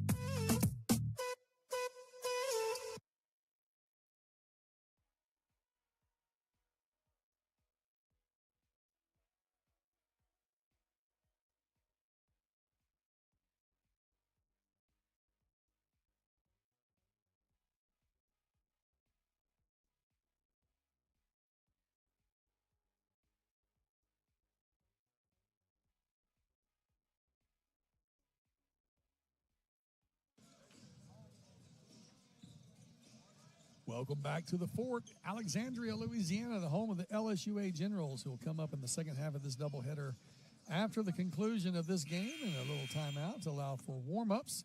43.4 seconds remain in this contest. Lions will inbound with the 11-point lead, and the question is fouling. Will it happen?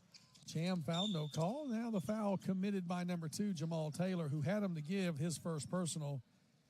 Cham fortunate not to get called because he has 4 already. So we mentioned to you that the Lions are 5 of the last 7 from the field. And that shows you how the lead had been cut to 5. It's back up to 11. We'll see substitution coming in. Trace Bowling checks in for Alaric Hall. Also, Justin Collins back in with 4 fouls. First free throw is good for CJ, making it a 12-point lead, and CJ Hall with 17 points, leading scorer from the Lions. He knocked them both down. 13-point game with 38 seconds to go. Knights need to put up the three if they can get back into it. Long two, put up, it's good. That one falls well for Trayshawn Wilson. And we have an instant foul. Be a 1-and-1 opportunity coming back the other way. And number 11, Bryce Turner, gets called for his fourth personal, 9th team foul. So because of the bonus, C.J. Hall will go back to the line as we look at your leading scorer, C.J. with 18. Micah Clark off the bench with 16. And that's the only two players in double digits, and that's pretty impressive scoring there. On the other side, Wilson with 20. Off the bench is the leading scorer, Trayshawn Wilson, for the Knights, but that just has not been enough as the Knights look at an 11-point deficit with 31 seconds to go. C.J. Hall will shoot the 1-and-1, knocks the first one down, giving him 19 points on 7 of 9 shooting. C.J. Hall has had a great game tonight, playing 30 minutes so far in this contest, the most minutes played. And he knocks them both down, 20 points on the evening for C.J. Hall. Under 30 seconds and a 13-point deficit, the Knights playing for pride, had the ball stolen, and C.J. Hall gets it from Alaric. Fouled quickly. Oh, wait a minute.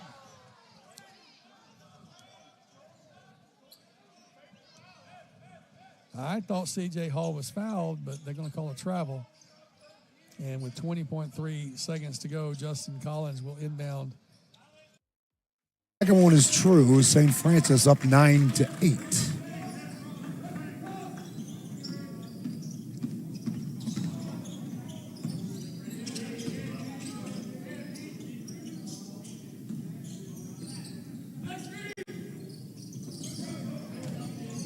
Morris shovels it into Hamilton.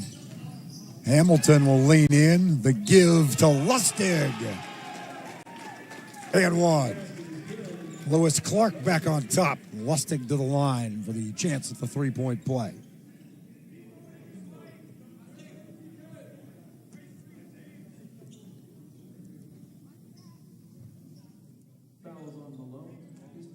Malone's first foul for St. Francis, their first as a team.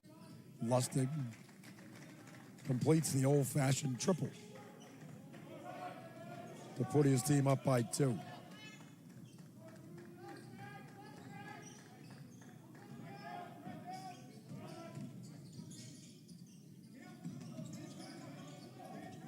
Northern to Burke. Kid Northern for 3. Brandon Northern knocks it down to put St. Francis back on top. Bounce inside to Hamilton. Hamilton goes at righty and converts.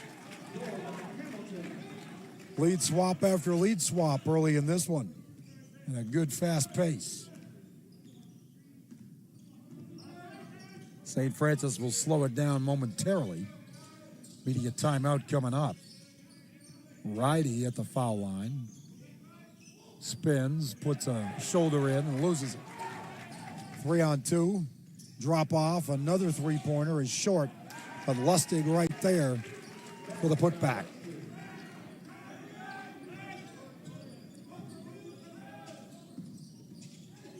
Almodovar out of control and called for the foul. And it's a 15-12 Lewis Clark State lead at the first media timeout. 14:34 to play.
Over to C in the corner for three. Shot no good. Rebound.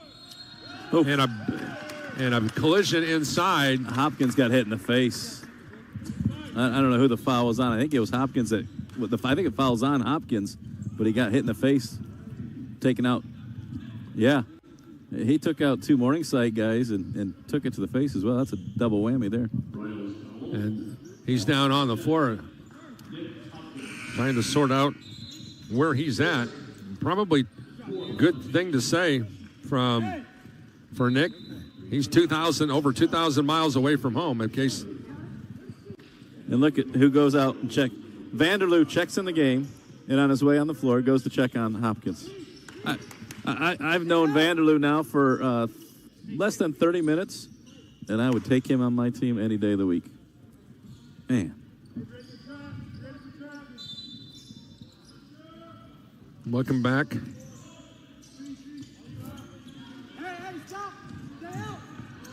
Ball here on the far side now. Scoff. Gives way now here to Vanderloo. Vanderloo swings it to Scoff on the right side. Wrap around low, now Buckley, right side. Buckley on the drive. Foul whistled on Joselle Carter Jr. I thought he just did a good job of trying to cut up the baseline.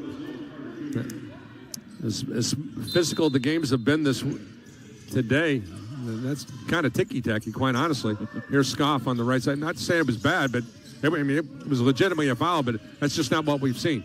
On the drive now, Dreckman drives, couldn't get it to go, and now a 3-on-3 developing. Here is pass inside and a power move to the goal, and missing the shot inside easily was Carter. Boy, that's a layup you got to knock down. Yeah, and on the previous one, I thought should have been a charge if HIU stands straight. They didn't, so therefore I felt like should have called a block. Nice drive. There's Scoff with the drive, and he is whistled, and a foul's going to be called on the Royals. Whistled that one against Joselle Carter, youngster transferred in from Chaffee Community College. Again, well done by the officials. Coach Miller over here questioned the call, and the official right away with confidence. This is what I saw. This is why I didn't call the previous one. And once again, Scoff to the line to improve the team's advantage to 56-52. That's their first points mark since the 15:02 mark. Yeah. What a golden opportunity for Hope International. Yeah, Hope International is one of their last 9. Morningside had, no field goals in the last 3 minutes.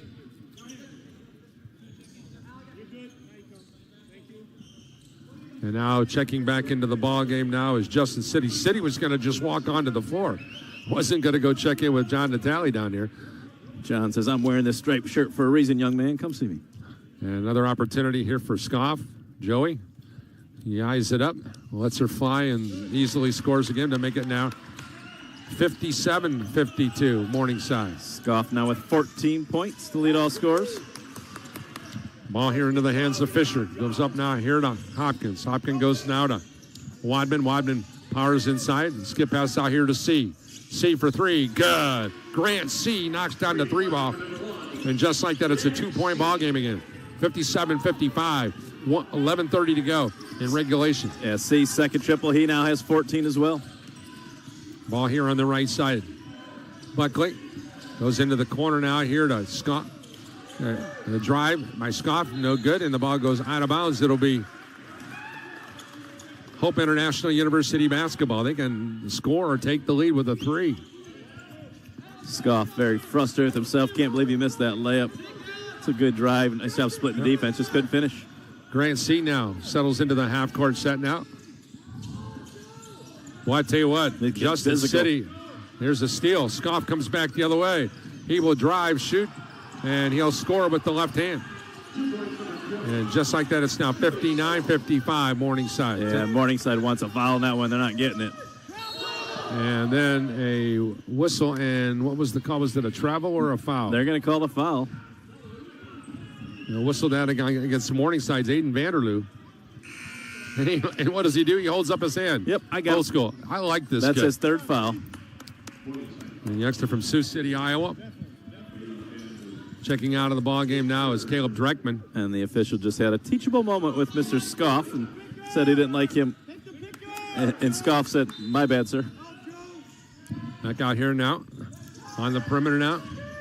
Ball into the hands of Hopkins. Hopkins on the near side double team. Gives way out here to the top now to Fisher. Wide open three. Wadman, three, good. Wadman knocks down the three-point bomb. Just like that, it's a 59-58 ball game with 10:35 to go. Yeah, Wadman's second triple. He's got 14 now as well. And here's Scoff with the drive baseline. Cut off. Hits the cutter coming across the lane for the layup. Nice movement off the ball by Daniel Brookdale for the field goal, making it 61-58. Scoff now with 6 assists to go along with those 16 points. With the ball out here on the near side wing, a wide open Grant C for three. In and out, no good. Rebound City. Up court quickly on the breakout. Scoff is there for the two-hand flush.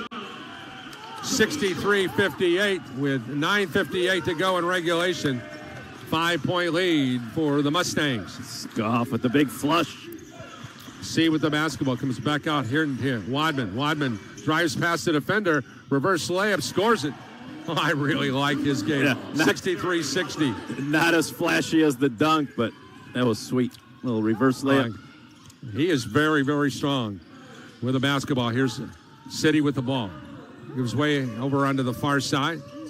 On the dribble now. Buckley goes inside. They go right back out to Buckley. He'll load up the three. Off the rim. No good rebound. High is C.J. Fisher. And now walking into the forecourt now is Wadman again. Comes back here to the near side with the hands of Hardiman. Back out to Fisher. Fisher with the drive inside the lane. Couldn't get the roller to go, but Vanderloo was there for the rebound. The longer HIU stays in this, the more confidence they get. Wadman comes in averaging 9. He's got 16 today. Basketball here on the near side. Oh, got him in the face. Offensive foul. That's going to be 4 fouls on Vanderloo, and they're going to review that.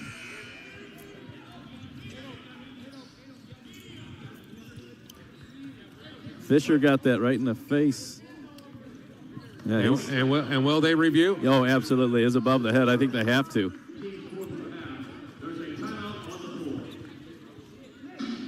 And they're talking about, and they're going to come over and look at it. I love what the officials crew did, and they're going to come over here and take a look at it. So a timeout's called. 8 minutes and 45 seconds to go.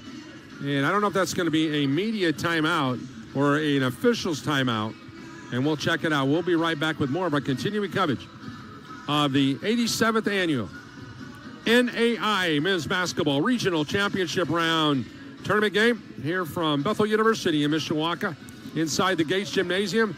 We thank you for joining us here on Mike Lightfoot Court for exciting college basketball. Gates Dribble and Drive is on now, and it's madness. Over 100 Equinoxes from $11,988 or Corollas as low as $92.88. Make a fast break and save during the Dribble and Drive event only at Gates. Gates Dribble and Drive is on now, and it's madness. More Chevys, more Toyotas, 1,000 Gates certified pre-owned every day.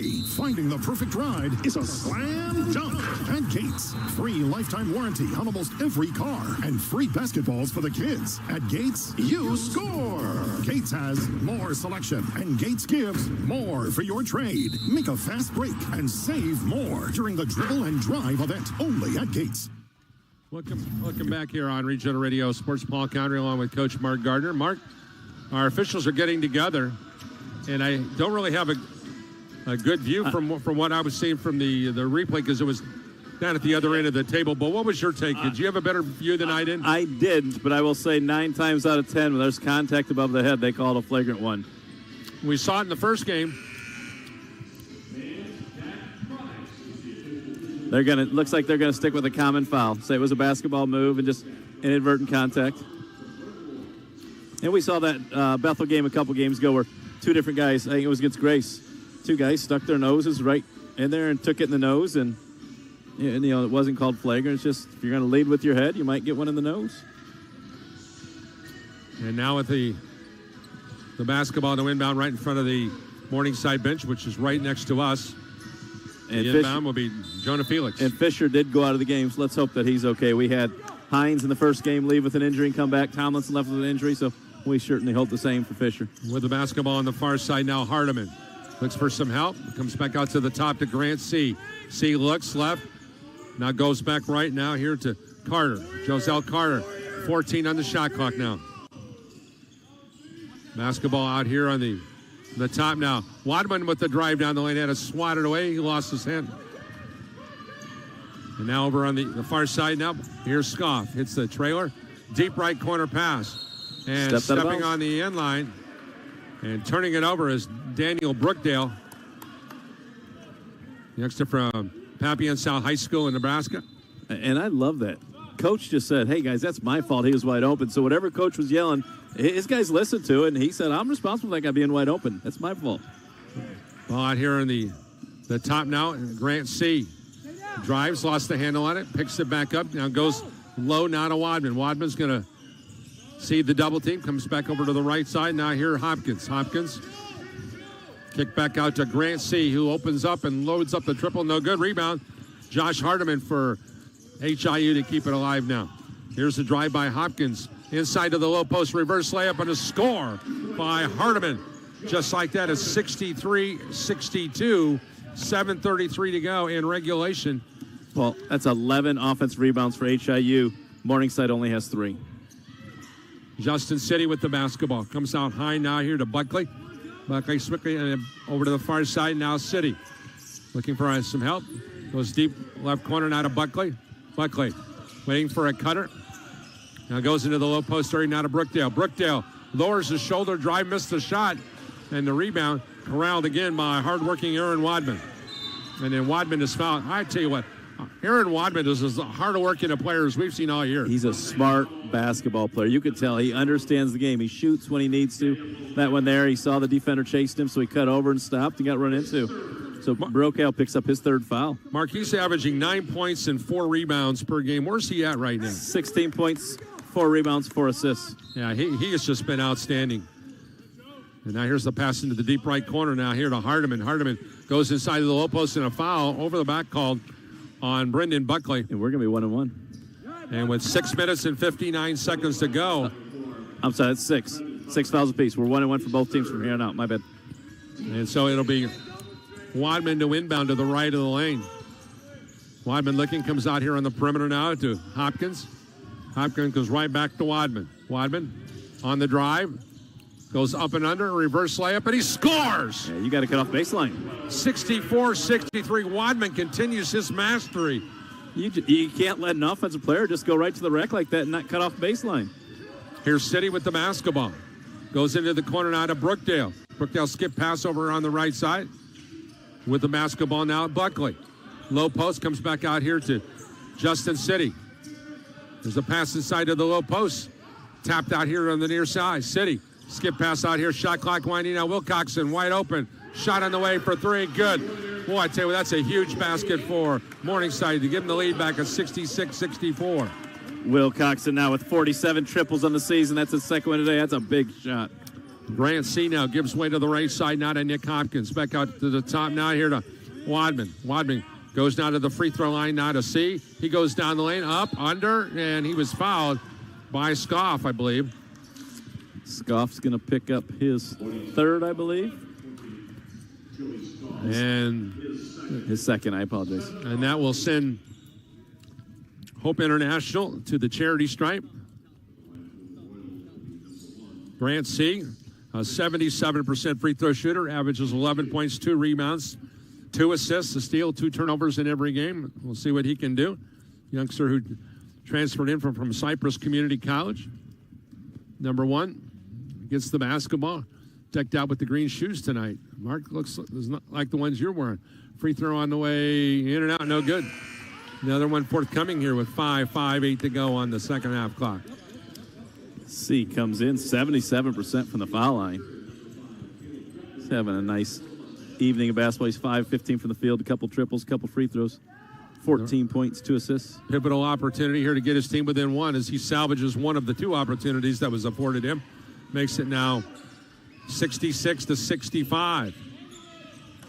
in favor of the Mustang. The pride of the Great Plains Athletic Conference with the basketball now. Here's Joey Scoff. Dribbles. Ball reversal back to the top now into the hands of Buckley. Buckley waiting. Passes into the low post now here to Brookdale. Brookdale double team. And they're going to call a foul. Are you kidding me? Yeah, he was working really hard, sealing on Felix down there. Thought he had a mismatch, and they got it. And with 5 minutes and 37 seconds to go in the... Official said he was straight up, but he was moving his feet and moved into him. Bill Check talking things over with the official. And no argument from Bill after he got the explanation from the official. Nope, great job of communicating again between the officials, coaches. You know, we've had the two best officiated games of the year. Yeah, these guys have done a great job today. Both crews. And they've Yeah. officiated completely differently as far as number of fouls called, but communication, keeping control of the game, they've done a great job. Yeah, because that first game could have got out of control. With a fan being ejected the whole 9 yards. And so with the basketball on the far side now, Fisher comes over here, back here to Wadman. Wadman waiting for help, comes out to the top now. Ball in the hands now of Felix. Back left side, Grant C. Bounce pass free throw line. Hopkins against it, goes through a sea of white jerseys, and they come away with it. Dreckman leads the crew from left to right. I hits the trailer. City shovels it over to the right side on an easy score for Brookdale. It's now 70-65 with 4:58 to go. Is Morningside going to pull away now? Timeout called for Hope International. Morningside scored on 5 of their last 7 possessions.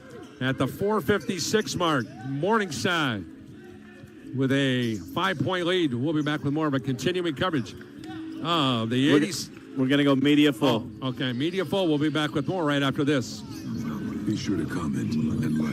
It would say follow us, provide purpose. We say there is another path where you battle to belong, where there's a cause to fight for, where you earn a place among the few, the proud, the Marines. Learn more at Marines.com.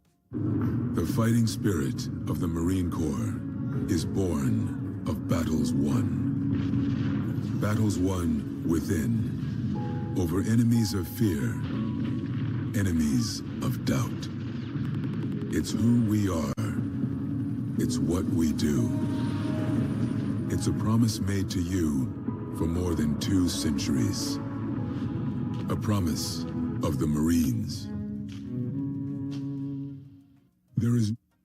Paul Connery, Mark Gardner, glad you can join us here today. We'll be wrapping up our coverage of the NAIA men's basketball tournament regional round tomorrow as the winner of this game matches up against the home team, the 14th ranked Bethel Pilots, who were winners today over Peru State College from Nebraska. As we get ready to come out of this media timeout, let's give you a game reset. Both teams have been whistled for 7 fouls. The alternating possession arrow favors the Morningside Mustangs. 3 timeouts remaining for Trent Miller and the Mustangs. Bill Check goes down to 1 stoppage of play here at the 4:56 mark in this one. Once again, rebound totals. Hope International with the advantage at 26-22. The turnovers department, Morningside with 12. Hope International with 13. But the shooting overall, Indiana Hope International at 45.5%. And Morningside an eye-popping 59.5%. Including 45.5% from three-point range. They have knocked down 10 triples. Hope International has knocked down 9. My goodness. Game's going on right now. St. Francis, Illinois, Pikeville, Kentucky tied at 62 with 10 minutes to play. St. Francis, Indiana leads Lewis and Clark 41-32 with 3.5 to go in the first half. William Woods 80, Dillard 49, 10 minutes to play in the game. And now Hope International with the basketball in the half-court set now. Ball here on the near side, Grant C. Pull up, 14-footer in the lane. Banks open late. 70-67. A pivotal basket for C at the 4:43 mark. Yeah, he's got 17 now, and that's just a nice little fake handoff curl bucket. Justin City with the basketball now. Comes up high now to Buckley. Buckley looks for ball reversal. Goes back door to Scott for the easy layup. And a foul call. Oh, he got undercut and landed on his hip. Nice movement by Scoff away from the ball to find himself open. Makes it now 72-67. And an opportunity to get the old-fashioned three-point play here with 4:27 to go in regulation. Scoff now 8 of 10 from the floor, 4 of 5 from the foul line, 20 points, 4 rebounds, just 6 assists. Just quietly comes to the office and just like a surgeon, slices and dices and just does all the little things well. Free throw on the way, good. Very similar to what we saw last year from Drew Lutz when he was a member of the Pilots. He just did so many things to help his team win basketball games. Now with the basketball out here on the near side. Hopkins at the free throw line. He's going to back in. Here's the triple team. He gets through the triple team. Powers to the goal and scores. And a foul call. That's a big boy move by Nick Hopkins right there, folks. Morningside staff wanting to travel. I thought he got an extra step in there, too. He covered a lot of ground in those spin moves. Brocail picks up his 4th now. So Vanderloo and Brocail both with 4.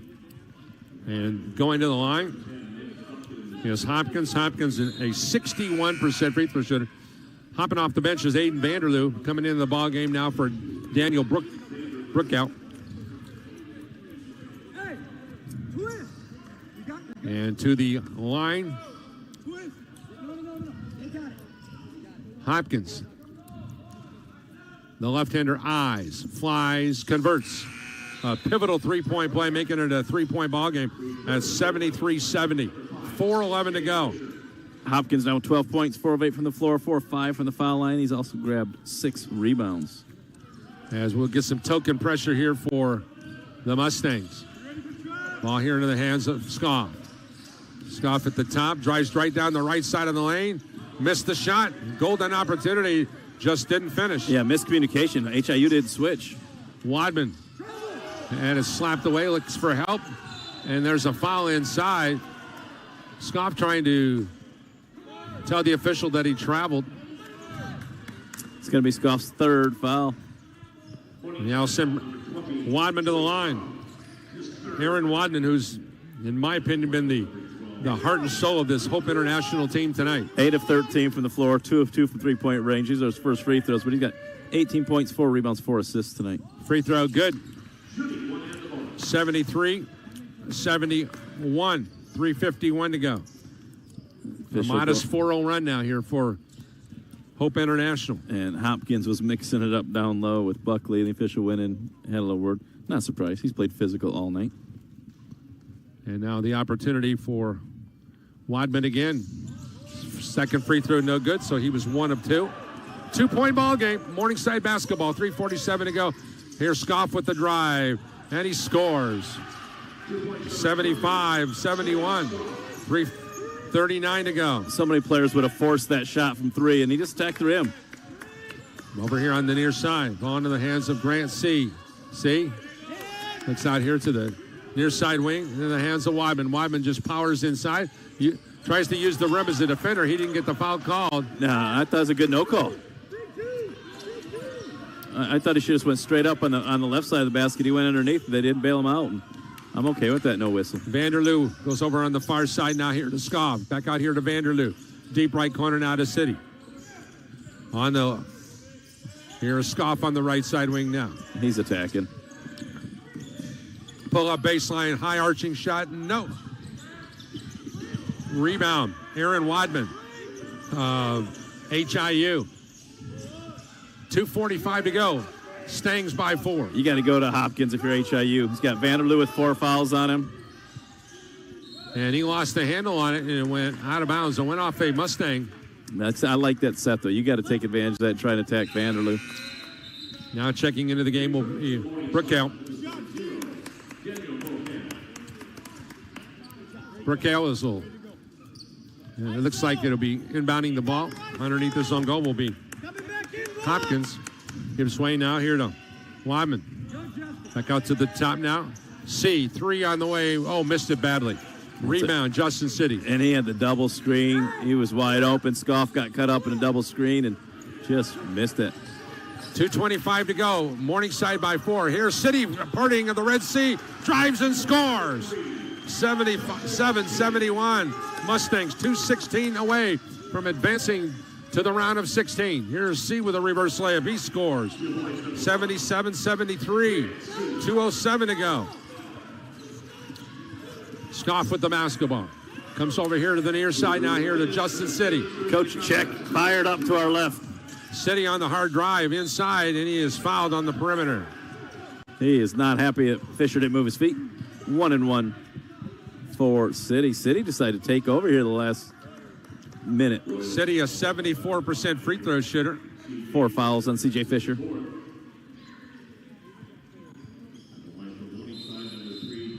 And substitutions forthcoming. Coming out of the ball game now is C.J. Fisher back into the game for Hope International. Will be Josh Hardiman. And Justin City ready to go. Spins it, eyes it, flies it, and scores it. 78-73 Morningside. 1:54 to go. Another opportunity for the senior. Eyes it, flies it, missed this one. Rebound. Into the hands of Hope International. Ball on the far side now. Felix goes inside. Coming to a jump stop. Off-balance shot on the way. Traveling called on Nick Hopkins. They may not have got it the last time they wanted that call, but they got it this time. Yeah, and I told you, I thought he got an extra step last time, and they got him there. So it's going to be turnover number 14 for HIU. Friends with a 61-60 win over Florida Memorial to advance to the second round. Scoff will inbound the basketball to go from left to right on your screen. The guy that's inbounding will be C.J. Fisher, that tall, lanky youngster. Wearing jersey number 5. Scoff immediately goes here to City, and City goes back over here to the Vanderloo. Vanderloo just powers his way over to the right side. He comes back to Scoff. Wadman. Stolen away by Wadman. Wadman back the other way on the drive, and he is fouled. And it's 4 fouls on Scoff. And that will send Wadman to the line. Aaron, who has started 29 games of the 30 that he's played in this year, and with 91 seconds to go, he goes to the line here. And Scoff, he couldn't give up the layup. That's a good play by him. Even if it's his 4th foul, you got to make him go to the foul line and earn it. You can't just go up an easy 2 with a minute and a half to go. So the free throw for the youngster from Corona, California. The free throw on the way, no good. He's gassed, honestly, Yeah. Mark. Well, how about this halftime score, Paul? St. Francis, Indiana, 51. Lewis Clark, 36. Boy, it's been It's a number 10 seed. Unbelievable day for the Crossroads League. If St. Francis wins that, and Wadman's able to knock down one of the 2. Yeah, St. Francis now 78-74. If they can win that, that'll be 6 of the 32 coming from one conference. Yeah, heading to this round of 16. Scoff with the basketball. And this ball's knocked out of bounds. Off to the inbound deflection. 7 left to cross. 3 seconds went off there. And Scoff again will inbound. Once again, got those long arms of C.J. Fisher. Coach Miller telling the official, if it gets close to the 10 count, I'll be calling a timeout. Please be listening. There's the ball deflected into the hands now. Oh, Hopkins missed it. And over the timeline now, here's Brookdale. Good play. Good play to pull it out. And now here is the ball into the hands of Vanderloo, who drives and scores, and a foul called. And HIU was in position to draw a charge, and they didn't. We saw that earlier in the half. That makes it now 80-74. And that's going to be 5 fouls on C. And with 1:15 to go, Morningside. And the senior heads to the bench. 7 of 18 from the floor tonight. 2 of 11 from three-point range. 3 of 4 from the foul line. 19 points. I love what Bill Check's doing right here. He's got time to make a substitution change, and he's taking advantage of the timeout and give him an opportunity. This is just a great heads-up coaching move by Bill Check. You can tell the veteran. And so now he'll send in the replacement. It'll be Jonah Felix, if I'm not mistaken. Yep, Felix. And with that being said, Going to the charity stripe is going to be Aiden Vanderloo. Vanderloo, the pride of Sioux City, Iowa. 6'1" senior all-league performer. Deep mid-bend, free throw on the way. Picture perfect to close out the old-fashioned three-point play to make it now 81-74. Wadman picks it up. Wing right side, gives way to the top, not a Fisher. On the strong drive inside the lane, the running one-hander is going to be no good on the drive by Deschaux. And a timeout called by Morningside with 62 ticks of the second half clock remaining. Morningside with a 7-point lead, ball in hand, coming out of a timeout. We'll be back with more as we hit the home stretch here on Regional Radio Sports.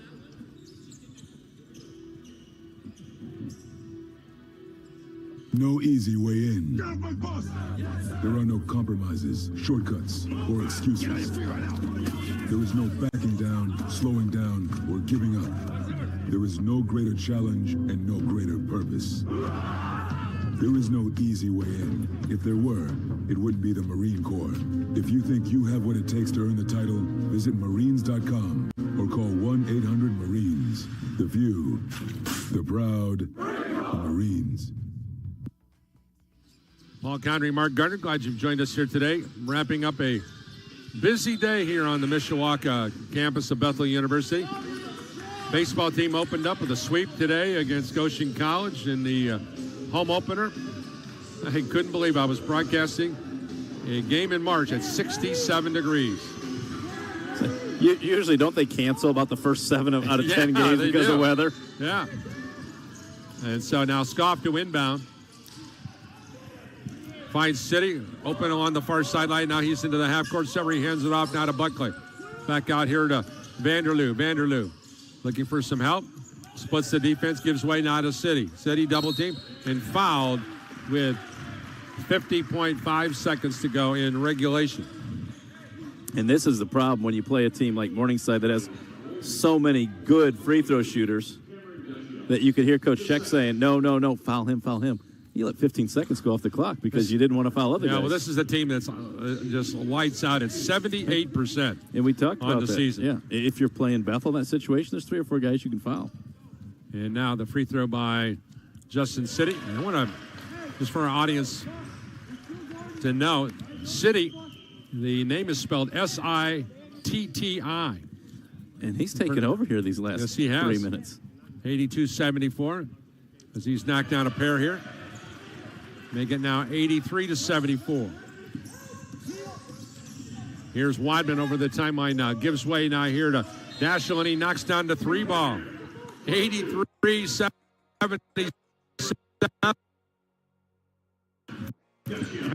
As Hope International will not go quietly here into the spring evening.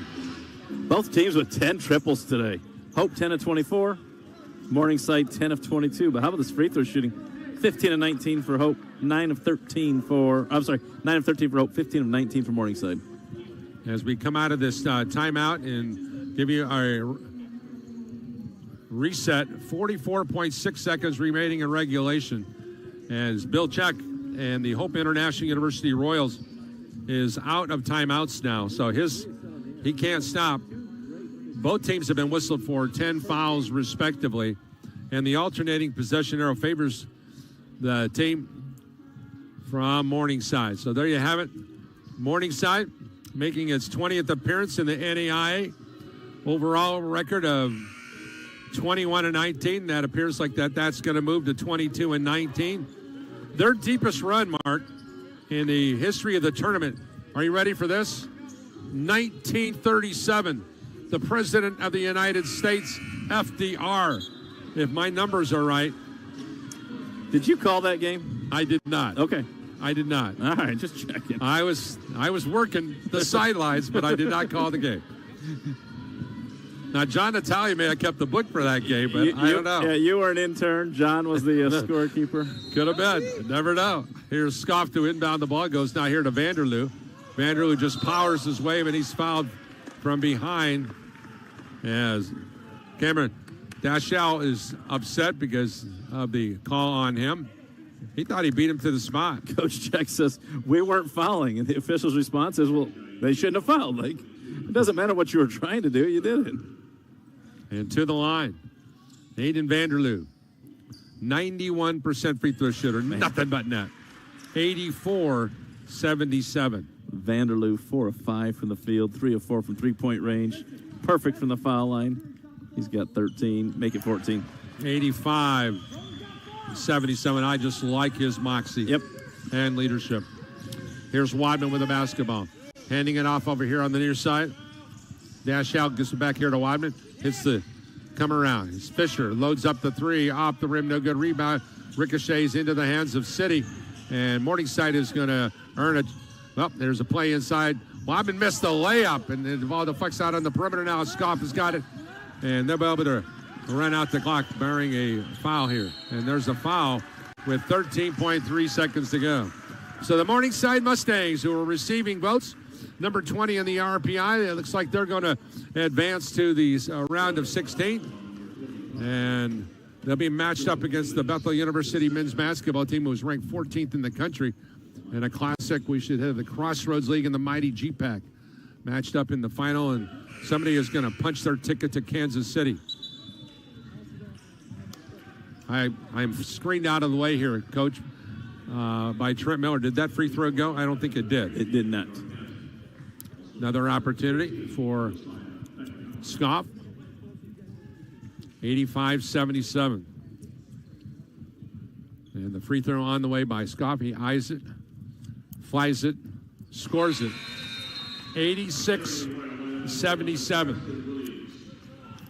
Substitutions coming in for Hope International will be Braxton Williams, a 6'8 junior from transfer in from Chicago, from Glendale Community College. He'll come on the floor wearing jersey number 11. Also on the floor is Nathan Garnett. Here's a three-point bomb, no good. Rebound, Scoff, and that's going to do it. Final score from the Gates Gymnasium on Mike Lightfoot Court. Morningside punches its ticket to the round of 16.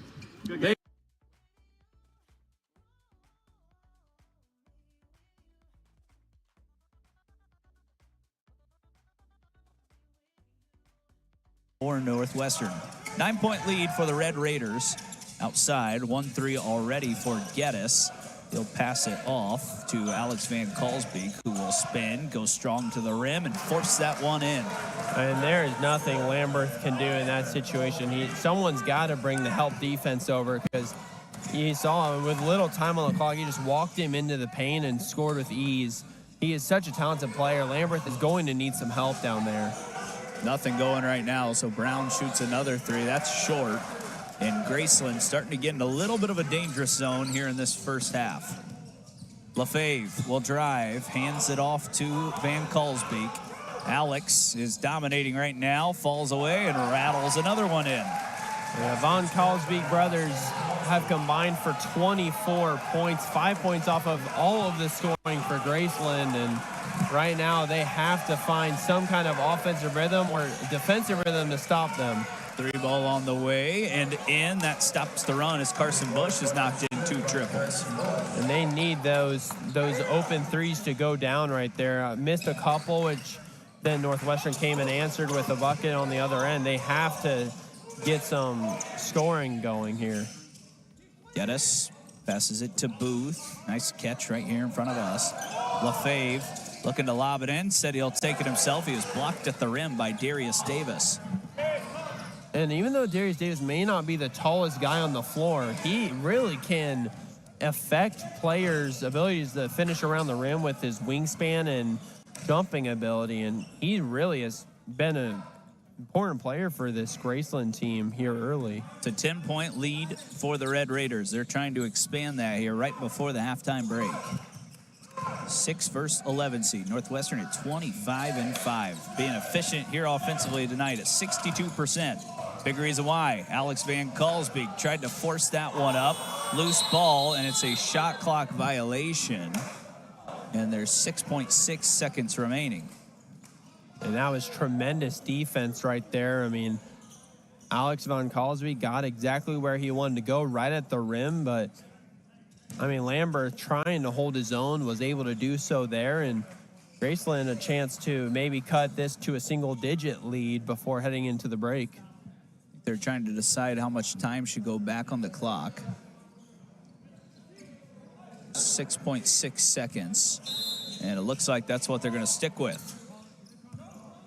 Carson Bush going to call a timeout, and the clock ran 1 second off. Right now we're having some sort of clock issues. But it'll be 5.6 seconds left, and it will be Graceland's basketball. It kind of feels like a big possession in this game. You cut this within 10. Sometimes you look there as a fan, you're like, if we can get this under 10 before the half, you feel a little better. Absolutely. I mean, any team will always feel better if you're only trailing around single digits.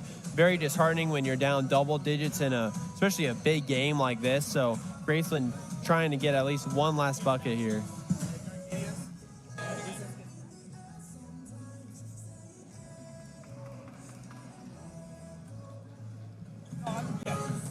Assistant coach for Graceland trying to make sure they can get some stat sheets during media. It seems like they're having some troubles with that as well. Trying to work all our magic here tonight, trying to make sure everyone's set and ready to go. You see Northwestern, they brought a really good crowd here all the way from nearly in South Dakota. I mean, it's a long haul, more than a 12-hour drive. They stopped and practiced at Iowa, as we mentioned. They stopped in Iowa City. They've been several different places on their way here. And in many ways, Huntington can relate to that because the last 3 years, Huntington's been a long ways away from home. They've been in Alabama, Louisiana, Arizona last year. So we feel that with this Northwestern team. Brown forces one up before the buzzer and couldn't get it to roll in. And it will be a 42 to 32 point advantage as we go to the halftime break. We'll take a short break. We'll come back for a stat recap.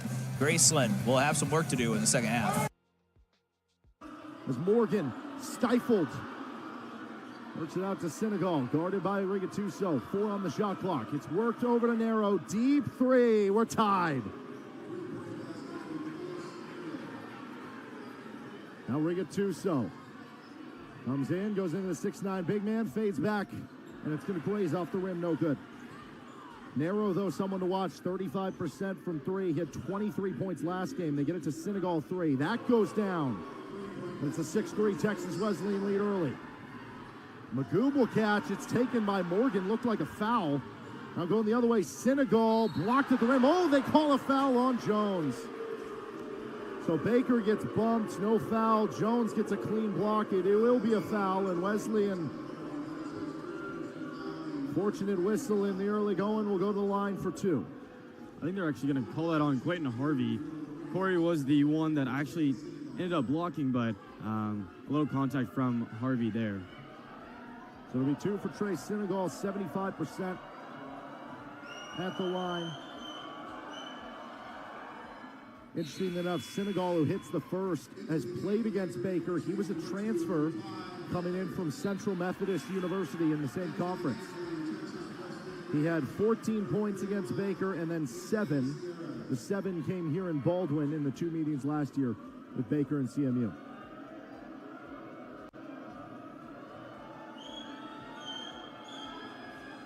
Second, no good, but, well, almost an offensive. Oh, the ball tipped off Harvey, then it tipped off of Young. They're going to change the call back. That would have been a big miss by the officials. Even Young put his head down, knew it was off him. Still, though, that's a 7-0 spurt by Texas Wesleyan in just 33 seconds of game time.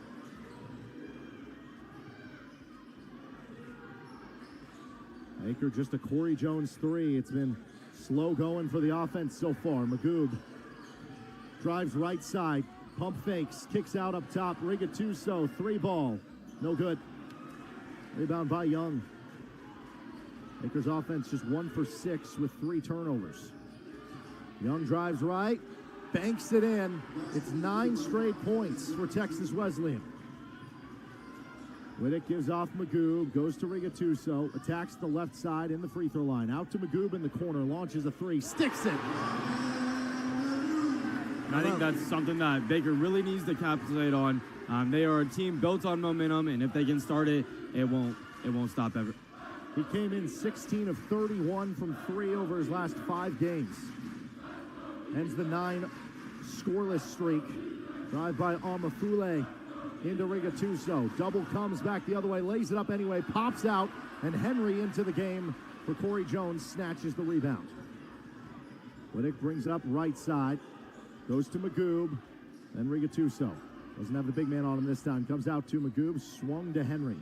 Henry drives, thought about pulling up baseline. That pass tipped by Harvey. It is going to go to Texas Wesleyan in the end. Here's Sierras on the drive, lost it out of bounds, but they'll say it's off Baker.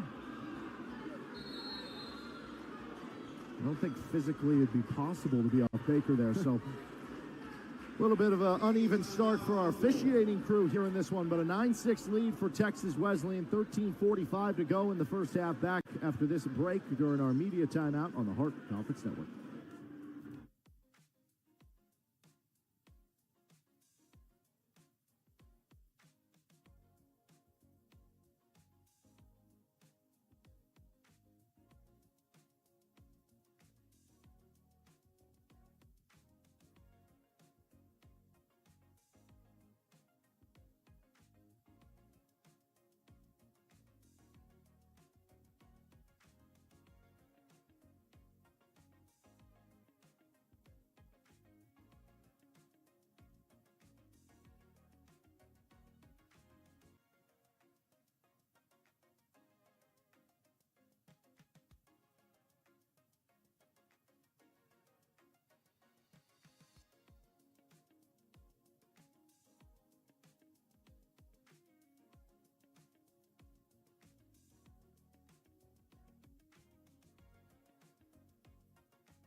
So coming out for Texas Wesleyan with the ball, they're going to bring in Vegas Evans, 6'8" junior, along with Senegal, Narrow, Young Jr., and Sierra Baker counters with Whittick, Henry, Rigatuso, Magoob, and the 6'9" big man, Keenan Russell. Inbound will be had by Narrow, who just sneaks it into Young. He'll drive right, over the 6'9" big man, lays it in. Good start for Montez Young. It's 11-6, Texas Wesleyan. Henry comes over to Magoob. Thought about another 3. Dribbles himself into a better look, but it's off right. Rebound Rigatuso. Fumbled it, got it back, and laid it in. That puts him over 1,400 points here in a Baker uniform. And Baker's down by 3. Narrow with the ball, hit that deep 3 from right around there, a few feet in front of it. Got it here. Whittick now knows he's got a stick on him from deep. They work it over to Young, all-conference pick. It's out to the corner with Sierras. Just got through, 3-ball, splashes it. Sierras 44%. He's the best 3-point shooter on the team. And I think they maybe called it a 2, so it'd be 13-8, but they'll review it during the next media timeout. Rigatuso dumped inside. Russell's doubled. Cross-court pass, extra pass. Magoob, 3. Bottoms! His second of the game. He just had 6 in the conference championship. And I think that's something that Baker prides himself on, is just having so many moving parts to their offense that it really confuses teams and allows that open shot right there. 3-ball the other way. Evans off the rim. Whittick high in the air to grab the rebound. Now he looks to run, gets to Henry, transition. Slides by 1. Flipped in, Russell, layup. Well, that'll be a goal attempt. We'll be tied at 13. Cayman Lennox, the super sub who leads the Hart in field goal percentage and 3-point percentage, will come in now for Baker, over 10 points per game. Also Caden Morgan back on, and then Christopher O'Neal, 6'1" senior, back in for Texas Wesleyan. Dozen minutes to go in our first half. We're tied at 13. O'Neal running point, leads the team in assists per game. This is Evans, almost 12 points per game off the bench. Little chop play, it works in the hands of Amafule. Working on Russell off the dribble, nearly lost it. It's popped in the air, he stays with it. Now tipped away and out of bounds off Baker. 8 on the shot clock. Yeah, both teams just kind of finding themselves in a 50-50 shot. when it comes to turnovers, on both sides. And so I think they're just getting the bad end of it early in this game, and hopefully they'll try and clean it up. Pass comes into the cutting Evans as the shot clock was expiring, able to bank it in. And a 2-point lead back to Wesleyan. Gattuso has to twist around, get to Magoob. Magoob entering the lane, shovels off to Russell. Russell double comes, now kicks to the corner with Henry. High arcing shot, in and out. And the rebound by Evans. Evans 5 straight in double figures. Here he catches, ready to go. Drives left, floater good. Back-to-back scores for Vegas Evans, previously at University of New Brunswick. Lennox comes to Russell, then Gattuso. They post up Magoob. Magoob leaks through, and he'll be fouled. Called on Sierras. 11:04 to go in the half. Magoob with 2 threes early. He also has an assist. All-Hart first-team selection and All-Hart defensive team this year for the senior. 12 points per game, over 5 rebounds. Leads team in steals and blocks per game. Got the first free throw. He's 79% on free throws this season. Gattuso out for Harvey.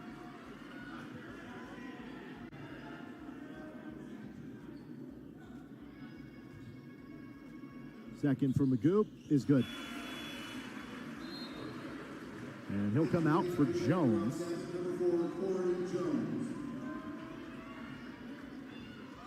Baker already with a program best 28 wins. Now Texas Wesleyan with the advantage the first 9 minutes. Morgan flips off. Evans is feeling it early. That one's short though, and a rebound by Harvey. Kind of got it on the down jump, but still able to secure it.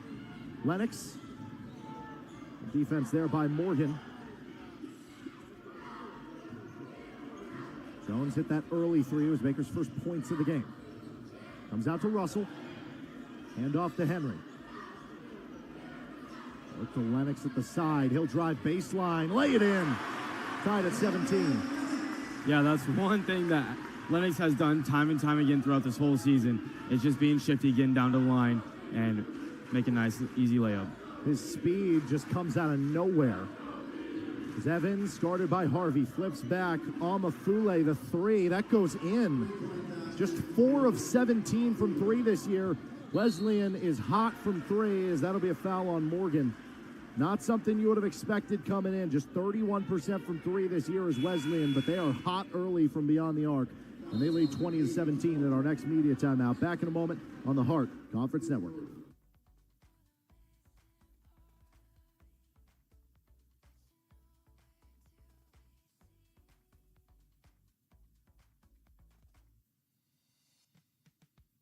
This team is extremely competitive. They're experienced, they're talented, they're extremely hungry, they want more. And I think that's what's been really fun to see so far this group is just that drive to get better, to go as far as they can go and to take this team to be the best team that's ever, worn a Baker jersey. We understand what it takes to win games, and there are a lot of times where we have faced adversity during games, but when we sit down, play defense and play with grit, that kind of sets the tone for other teams, let them know that we're not to really be messed with. I think we're just more healthier this year than we've been in the past, and we've sustained that throughout the season, and we're more together. We're connected group, and it's been fun. It's just giving that sense of pride to everybody. Texas Wesleyan has not been bothered by this strong Baker defense so far. They have 20 points. They're shooting 50%, 3 of 7 from 3. And right now they lead by 3. They've made 5 of their last 7 field goals. Latest 3 by Amafule, who is just his 5th made 3 on 18 tries this year. Baker ball out of the media timeout, 9:59 to go in the first half. Lennox will inbound to Ty Henry. Henry trying to back down. Can't get by. Worked over to Harvey. Harvey has it stripped away, and it's going to go out of bounds off cue. A tough start for Quentin Harvey with a couple of turnovers and 0 for 2. Right now, it feels like the 6'9" presence of Amafule is bothering the Baker offense, too. Gives it off to Narrow. Side with Senegal. And it goes, Amafule. Working through the block. Has to come out with it. Tipped off Lennox fingertips, but got through to Narrow. Deep three over the hand. No, but an offensive rebound, Young, who puts it up and in. An offensive rebounding that we mentioned earlier, so good for Texas Wesleyan, comes through there. Lennox, left wing three. Got it. He's got 5. Baker trails by a deuce.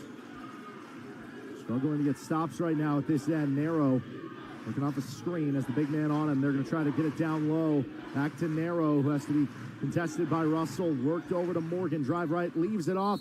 And it'll be a foul on Young, who drove baseline. Looked like there were 2 contests by Baker. One got the arm and one got the ball. That's Russell. And Young Jr. to the line. Just as good of a player as he's been. Just 53% on free throws is Young Jr., though Wesleyan has shot the ball well today. Missed the first. You don't see a player who's not a center with a field goal percentage higher than a free throw percentage very often. No, not at all. I mean, it might be the pressure behind the line or whatnot, but he's able to knock down the second one. Splits the pair. 23-20. Young's been excellent in the early going of this one. 8:45 left in the first half. Lennox comes to Jones. Looks to Russell at the top. Trying to raise the line of the defending center. Taking a handoff to Henry. Now it curls around to Jones. 8 on the shot clock. Jones from the mid-range sticks it. 23-22. Jones with 5. Narrow comes to Amafule. He swings near side with Senegal. Got away with a push-off and an open 3. He is in and out. Offensive rebound, and that'll lead to a foul. Another one for Young Jr., who Baker's struggling to keep off the offensive glass right now. Young Jr. already with 5 rebounds for the game. And he'll shoot 2 more free throws on the tip back. He was named to the All-Sooner Athletic Conference 3rd team and was selected the 6th man of the year.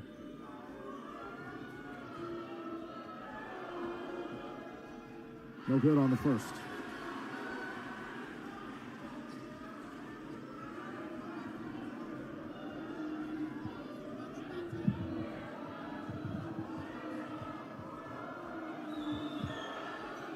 Second for Young is good. He splits both pairs. It's 24-22. Henry catches right side, works around to Lennox, over to and the big man. Russell tried to fit it in, and guess who? It's Young Jr.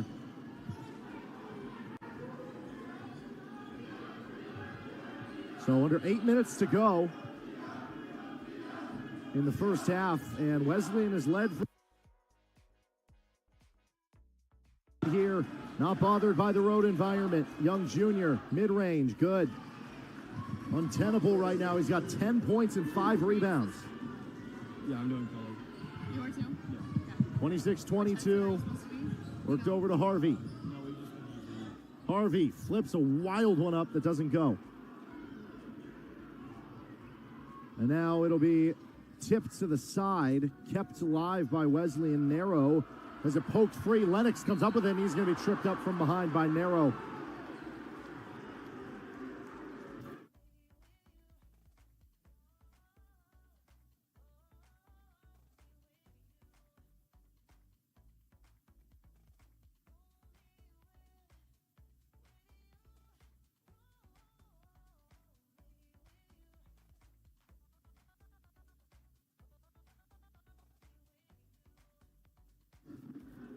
So some subs working around, and we're going to get a timeout from Texas Wesleyan. Baker trails by 4. It'll be their ball, 7:12 to go. We'll be back in a moment on the Hart Conference Network.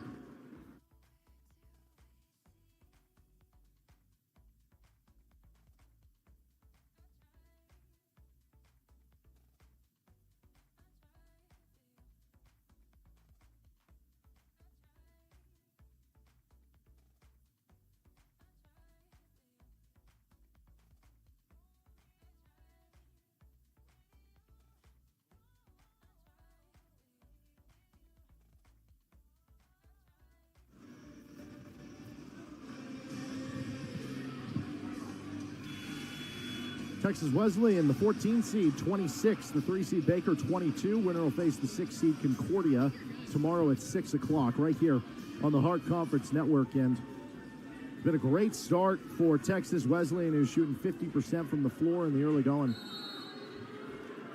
Jones will inbound out of the timeout off the foul. There's 3 left for Wesleyan. That was their use it or lose it. 4 for Baker. 7 minutes to go in the first half. Lennox comes around left side, and that one's stolen away by Morgan. Turnovers have been the biggest issue for Baker so far. That was their 8th of the game. Comes into Amafule on the smaller Rigatuso. Good job walling him off, then it's thrown up top. Senegal finds a crease, lays it short. Another near stick back from Young, got tipped over to Jones. Now Lennox finds the trailer, Corey Jones. Bounce pass finds the cutting Rigatuso for a 2-hand dunk. They thought he got fouled too. Great find by Jones. It just looked like a kind of normal running cut, and I think that caught the defender off guard, and Jones just had vision for it. Senegal cut off, gives the narrow, calls out a play. Shot clock down to 10. High ball screen with Amafule. He gets the ball and comes to Senegal. Blitzed on the ball screen. It goes to narrow. 3 to go. Trying to get a step back off. He won't get it off. Shot clock violation. Second forced by Baker. And there's one thing that just points out to be that Baker defense. Their help defense is great. Being able to switch on that point has really painted them to be that true good team, and obviously pointed out for a shot clock violation there. Jason Richardson on for the first time today. He's with Whittick, Magoob, Rigatuso, and Jones. At the other end, late sub, Amafule will come off for Vegas Evans. Also on the floor for them are Morgan, Young, Sierras, and O'Neal II. Whittick comes right side with Rigatuso. Goes to Jones. Whittick. Senior point guard to his former Allen Community College teammate Magoob, and that's another Baker turnover. O'Neal II working right side. They're trying to post up Evans. Got the smaller Whittick on him, but they couldn't get it there. Now it's switched over Richardson. Evans flips it inside. Good catch by Young, but can't have the finish. And now Whittick jots across for Baker. Runs into the defensive Sierras. Around the horn it goes. Magoob trying to slide by, takes a bump and a foul. That'll be the 4th in the half on Texas Wesleyan.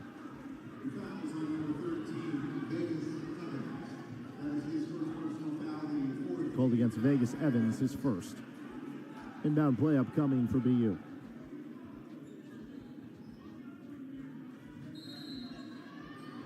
Whittick will just go quickly right into the block to Magoob. He's got a one-on-one, spins by one. The help comes, but he lays it in anyway. That's double figures for Ahmed Magoob. Yeah, throughout this whole season, he's kind of progressed into being one of those starters for Baker, and it's truly paying off today. 26 all. Wesleyan with the ball. Vegas Evans driving left, spinning back right. Tough jumper, in and out. Another offensive rebound kept alive by Young, but then stripped away by Magoob on Sierras driving. Whittick brings it across. Whittick comes right, finds the cutting Rigatuso, takes the bump, and it just pops out. That'll bring us to the media timeout. Baker will have free throws from Noah Rigatuso after the break. 4:34 to go in the first half. We're all square. 26 all between Baker and Texas Wesleyan on the Hart Conference Network.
4:34 to go in our first half. Baker 26, Texas Wesleyan 26.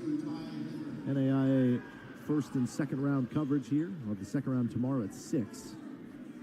The battle for the red banner continues on. Whoever wins tomorrow's game will move on to Municipal Auditorium next week in Kansas City, where the final 16 will figure out who's going to hit that banner. Rigatuso out of the break.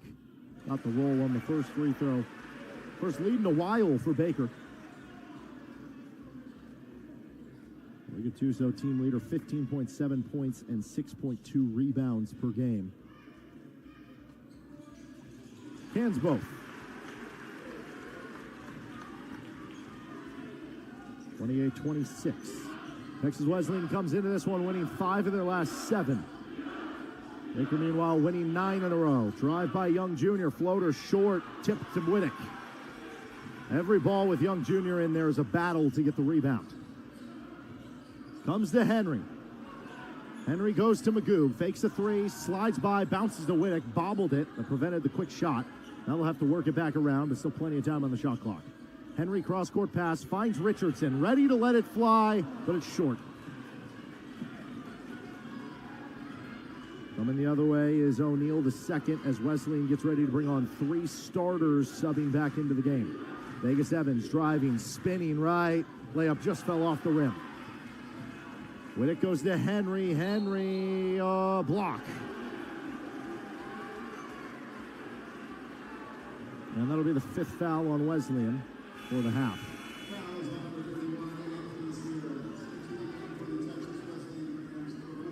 I think both teams have definitely been smarter throughout this whole season with the basketball. Obviously, Baker with 8 turnovers in this first half and Texas Wesleyan with 5.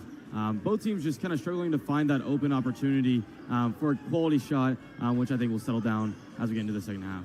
Magoob comes to the baseline. Good save, Richardson. Well, no, not quite a save. They say his foot was out of bounds. There's 9th turnover. Russell will come on for the post defense. Out will go Richardson. 3:34 in the half. Baker averages 81 points per game. Certainly a lower scoring first half for the Cats.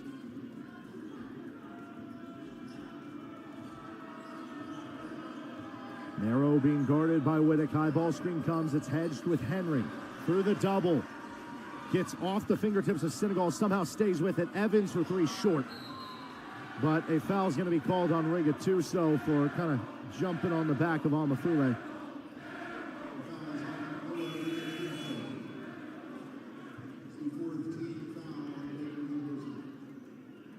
Four on Baker. And it'll be Morgan checking in for Sierras.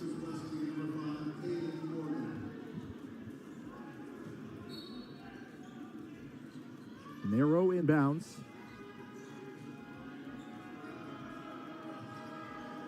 It's it right back. To the side. Worked into Amafule. He's got Magoob on him. Flipped to Evans, and it's going to be strike down off him with the arm of Russell, but they say it's off Baker. Here comes Montez Young again. Very quick break for him. Yeah, I think for Baker, the big main thing is crash boards early while still maintaining a contested shot against Young Jr. Narrow will throw into Young Jr., the junior from San Diego. Scoop shot, layup goes, sweeping to the right. Tied at 28. He's got 12 points in the first half.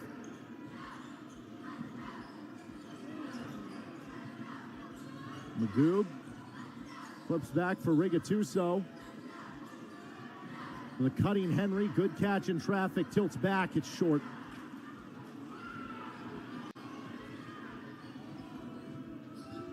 So Young, whose high is 26 this year. High floater somehow banked it in. He's on pace for a new season high, 14 in the first half for Young. Flipped in to Russell, and he'll be grabbed and fouled. It's going to go against Amafule, his first.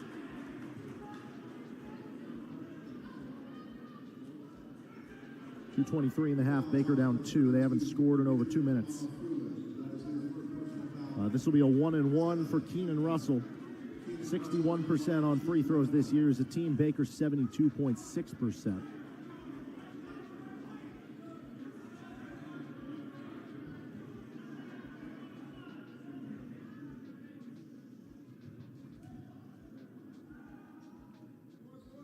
got the first.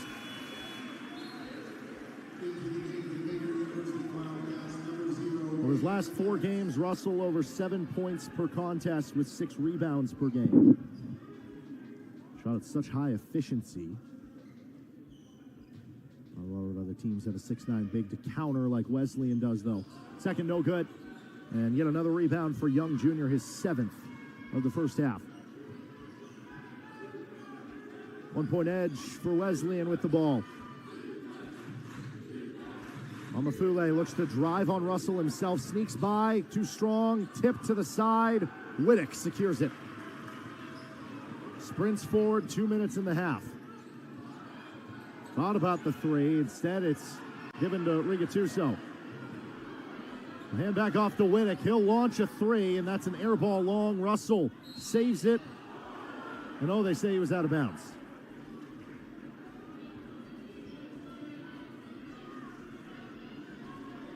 Yeah, I think right there on that play, obviously Baker just lacking that confidence. With Whittick either taking the shot the first time or the second, and then there was a little look inside to Russell, just unable to connect there. Minute 40 in the first half. 1-point advantage for Wesleyan with the ball. They get it to the corner, Senegal, 3 ball. Rebound skied for by Whittick. Gets it to Magoob, then Russell. There's Whittick, going to Rigatuso. Noah stopped, has to give off to Lennox. Lennox has nowhere to go. He finds Russell in the corner. Russell finds Whittick. Not a lot of movement here for Baker on this possession. 8 on the shot clock. Whittick drives, floater, good.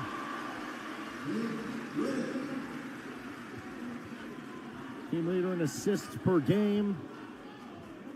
All-heart defensive team. Baker's 12-0 in the games he has 6 or more assists. So far, Whittick without an assist in the first half, rarely.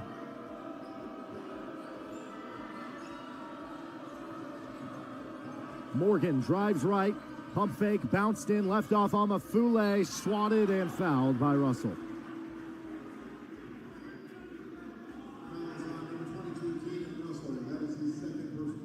And that'll be 2 on Russell, so that'll be something to keep an eye on.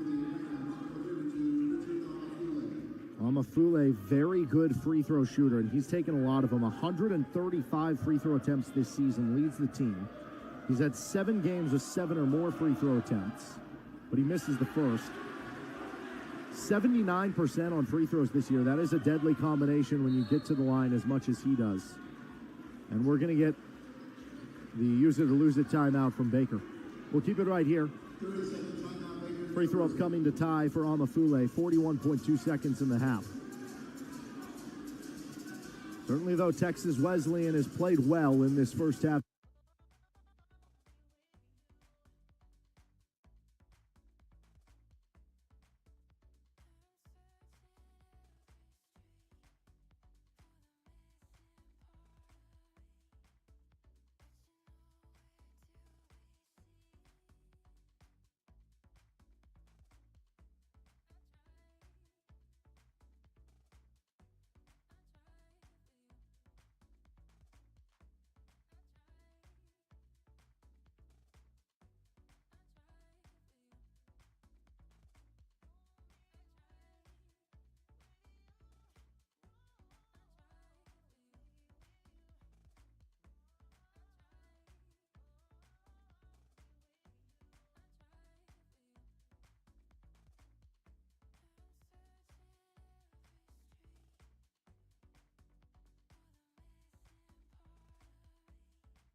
Leads the team. He's had 7 games with 7 or more free throw attempts, but he misses the first. 79% on free throws this year. That is a deadly combination when you get to the line as much as he does. And we're going to get the use it or lose it timeout from Baker. We'll keep it right here. Free throw upcoming to tie for Amafule. 41.2 seconds in the half. Certainly, though, Texas Wesleyan has played well in this first half.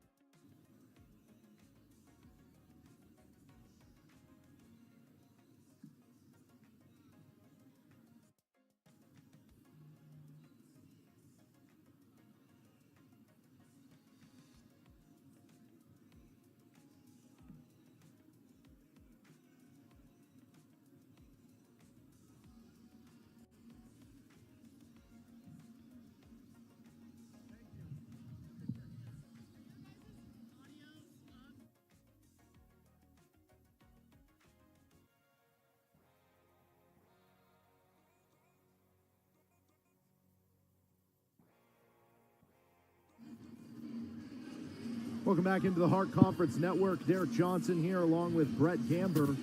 And it is Baker leading Texas Wesleyan 31-30 at our halftime break.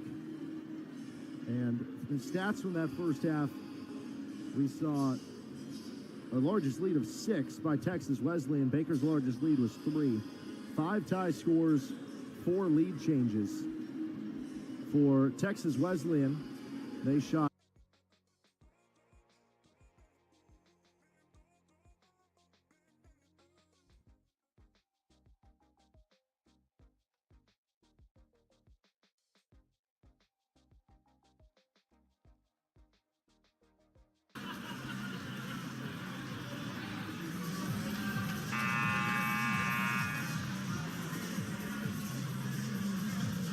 You know, Tom, we mentioned ACU had won 12 straight games as they take the 400 tonight.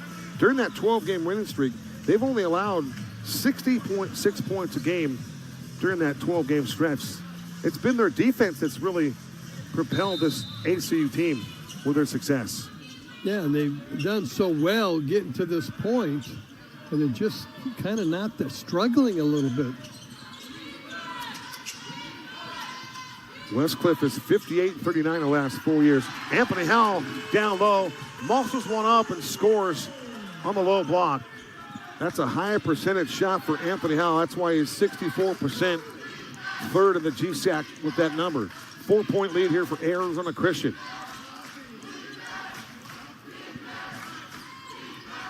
Handling the ball out front, holding onto the rock is Jeremiah Paulino. Out to get it with Sales. Back to Paulino with 6 to shoot.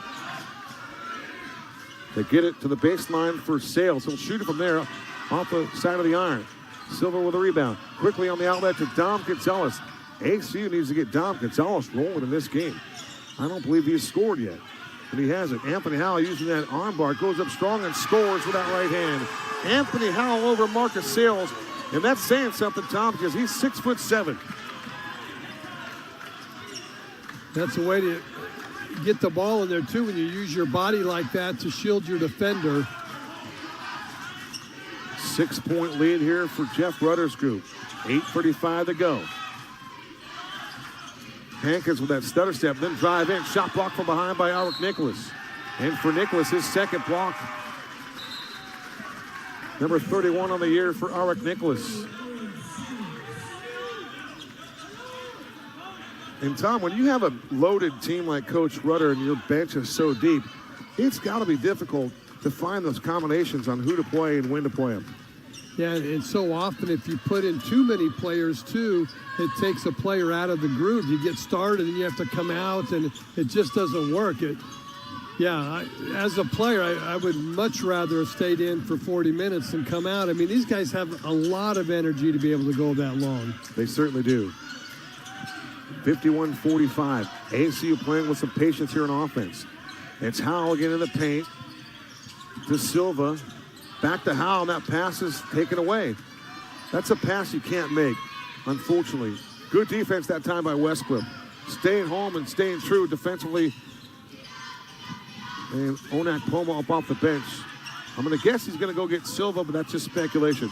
Wide open look. Instead, he got rid of it. Sales had a chance at it. Leaves it for Hankins, and he'll pull up and drain it. Makai Hankins with the midi. It's 51-47. Westcliff pulls within 4. Onak Poma to come in when we come back. 7:35 remaining.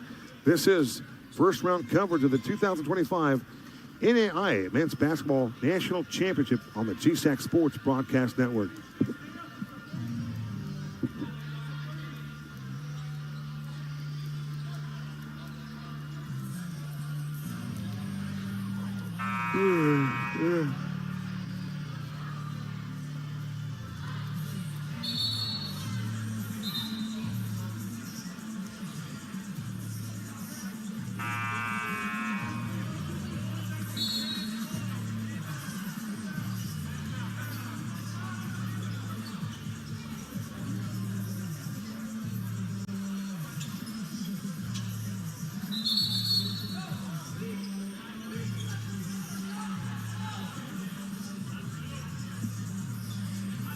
With Tom Kuiper, I'm Kevin Derryberry. It's 51-47.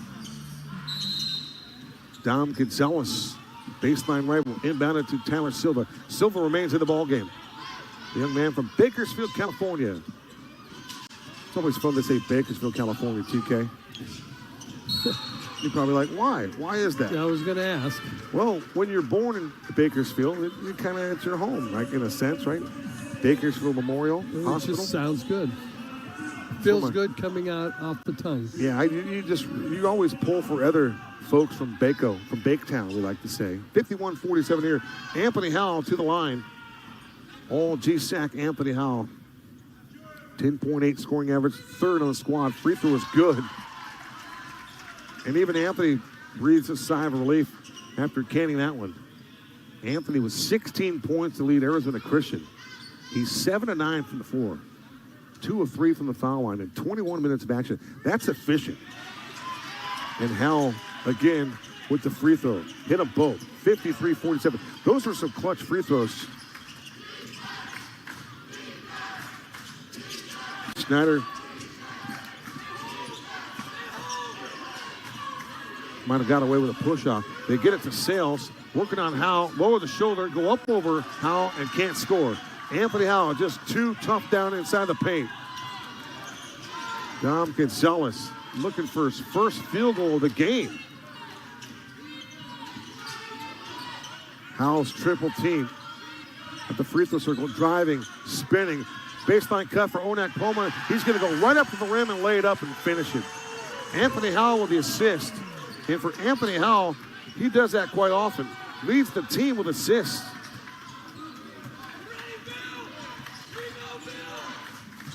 Howell has 92. Rising fire. A long three. No good for Hankins. Rebound by Jalik Dunkley. One and done on that trip for the West Cliff Warriors. Silva. Chest pass to Onak Poma. Drive the baseline. His driving kick. Out to Dom Gonzalez. Looks good. And no, wouldn't go. Dom still 0 for the night. And on the run out, here comes the Warriors' Raven Turner. And he goes in and jams it home. But just when you think ACU is going to catapult way out in front, Westcliff just fights defensively and gets a nice fast break layup there to stay within 6. It's a well-coached group, Tom Kuiper. They've played with a lot of energy. And they might come in here a couple men down, but they are playing a good game. The alley-oop to Dunkley was perfect, and he'll jam it home. Onak Pullman to Jalik Dunkley. Those guys are in a galaxy all by themselves, aren't they? That pass was unbelievable. That came almost from half court. Wow. That was a crazy lob. Back to that elevation time. There's Makai Hankins. Shot wouldn't go. Silva running it up to Silva to Dom Gonzalez. And Dom gets his first basket of the game. It comes at 5:14 to go. ACU by 10. 32nd timeout taken by Westcliff. Jalik Dunkley started with a flash in this game, rising up, doing all kinds of things, very active. And then, how about that? That was a highlight reel finish on that pass from Onak Poma. Yeah, when you can get a lob, when you time it out.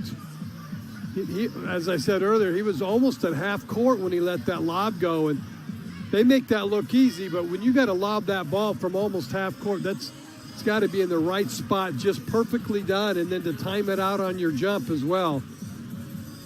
Onak Poma gets his second assist of the night, but the jam by Dunkley and the pass perfectly executed. Dunkley with 14 points, and that was impressive. The GSAC Conference founded back in 1986. Commissioner Mike Daniels leads the way. And thinking go back in a few years here, Cal Baptist, who's now a D1 school, of course, on the West Coast. They were in the GSAC, and they left, and now they're playing. They're a Division I basketball program. So we talk about those means on where you can go and where you start, but sometimes the future is unlimited. It's untapped. Well, you mentioned earlier Grand Canyon University. GCU started off as an NAIA, and now they're D1 as well. So, yeah, it's a good stepping stone for so many different universities.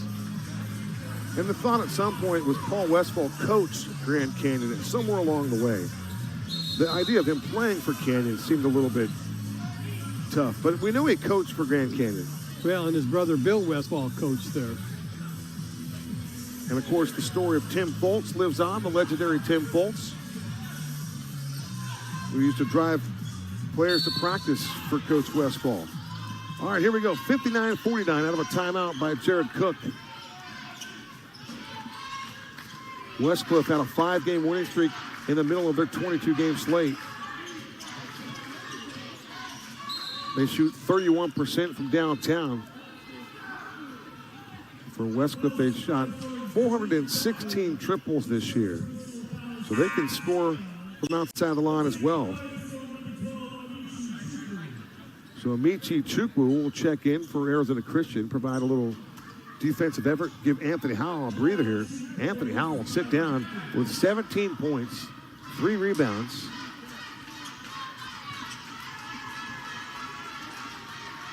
This is Hankins' free throw is good.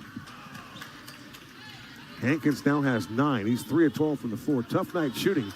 0 for 3 from outside the arc, but he is perfect in the stripe, 3 for 3.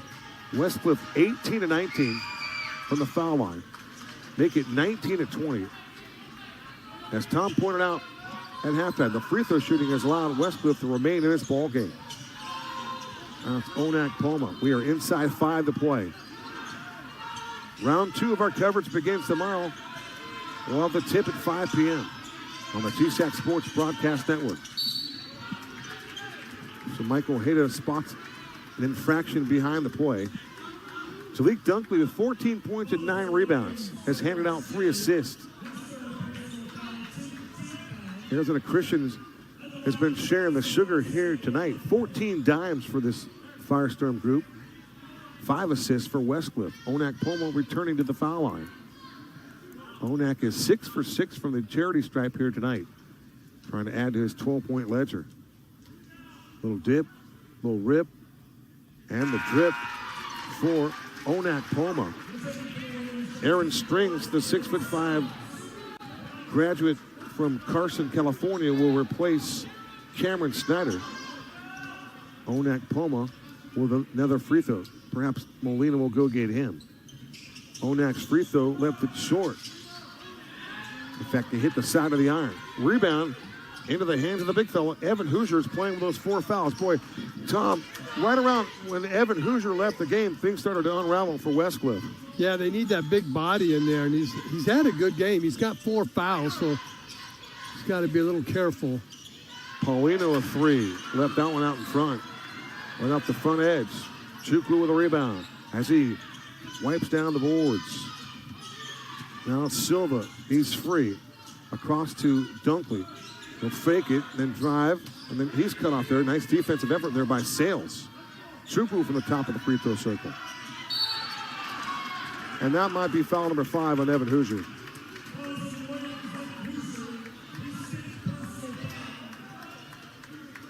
So Evan Hoosier, his night is over.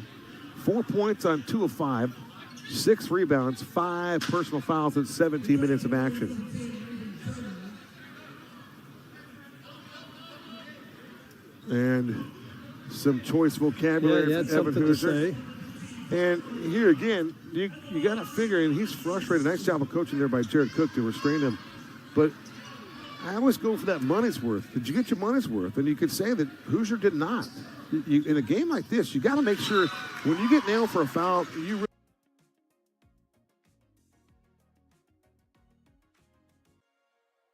catch, kind of pivot through, lays it in. Good use of time there by Rigatuso, not to be so adamant to get it in, but really be patient and find a good quality layup there. Noah up to 8 points to go with 3 rebounds. Minute and a half into the second half. Senegal driving right, step back over Magoo, can't bank it in from a tough angle, and there's another rebound for the 5'11" Nick Whittock. Noah catches, comes off to Jones, straight on 3, bottoms! His second of the game, he's 3 for 3 overall, he's got 8 points. Largest lead of the game for Baker at 6. Student section waiting to get noisy. Narrow comes off the screen to the right. NAIA logo gives off to Amafule. Looking to dribble by Rigatuso. Tough running hook. Falls off, but he's fouled. Tried to bank it in, sweeping from the right. Amafule has something to say to the official afterward. That'll be the second on Rigatuso. And Amafule will attempt 2. He was 0 for 2 in the first half, but again, typically a great free throw shooter, leads the team at 79%. Bottled it in. There's been one area that Wesleyan has left some points. They are now just 4 for 9 on free throws. Second is good. Baker leads by 4. Of course, it was the second half in the Hart Championship that Baker was able to pull away from Graceland. They outscored the Yellow Jackets 40-16 in the second half last game. That included the Yellow Jackets going over 9.5 minutes without a score, without a single point. And that just pays tribute to the strong defense that Baker has. Whittick had it tipped and then stolen, and that continues to be an issue now for BU. 10 turnovers. Narrow comes near side to Young, into the corner further with Morgan. Back to Narrow, lets a 3 loose. Off right, Jones comes up with the board. Whittick jogs across at the right side, looks for a screen from Harvey. With his left hand, drives in. He's going to be fouled by Young Jr. Young Jr. got all ball, but he hit him with the body first and knocked him over.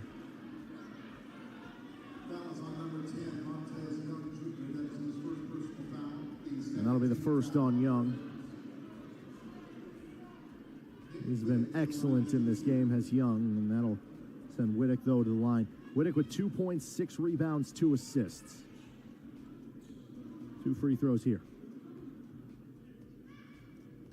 First, in and out. 79% at the free throw line is Whittick, but he's been in a little bit of a slump. He was 89% as of the start of the Hart Conference tournament. 1 for 2 there. 79-74. Baker comes in. Of the 4 teams here, they have the best free throw percentage. I'll hope that pays off for him in the long run. Narrow to the right, NAIA logo, bouncing off Whittick, gets it into Amafule. Facing up on Rigatuso. Trying to body into him, goes over him in the lane and sticks it.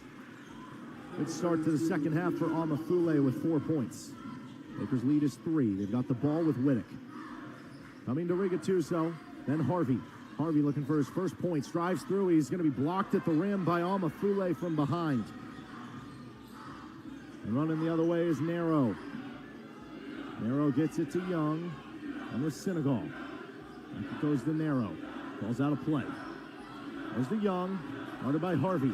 Going to attack him off the dribble. Good in the mid-range, slides through, comes to the side. Morgan for 3, off the mark. Only 22% from 3 this year. He can hit him, though. Rigatuso in transition, attacks, and lays it in. And now we see that element of just kind of pushing after. Blocked by Rigatuso and Harvey out of bounds. But yeah, sorry, just that element of them wanting to push that pressure, keep the pace going quick, and Rigatuso just doing a great job of getting to the hoop early and fast. Baker's so good in transition, and felt like Texas Wesleyan did a good job keeping them out of it in the first half. See if they can get into it more in the second half.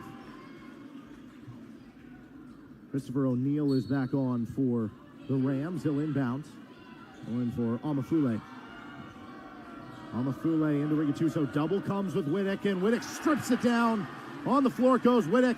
Able to get it out to Harvey. Still a fight for it. And it'll lead to a jump ball. The arrow is with Baker. Good double by Whittick there. Talk about having an impact on a game when you've scored 3 points. That's what Whittick is doing. Defense, rebounding, passing. And I think he kind of paints as that DeJuan Harris kind of player, where he is going to make the extra pass to make a quality shot for that other teammate, and he's really going to just try and put forth his effort to grind and make a difference within the team. That'll be Whittick bringing it up here for BU. The lead is 5. Come to the side with Jones. Looped inside for Harvey. Left-hand layup, no. And he stays scoreless. Averaging over 13 per game, but he's 0 for 5. Wesleyan's done an excellent job on him. He can get hot in a hurry, though. Young on Jones, sticking with him, hounding him. Able to get the pass off to O'Neal. O'Neal, the second floater in the lane, short. And foul, well, they're going to call on Baker. It looked like Harvey and Jones were about to get the rebound. They're going to call it on Jones.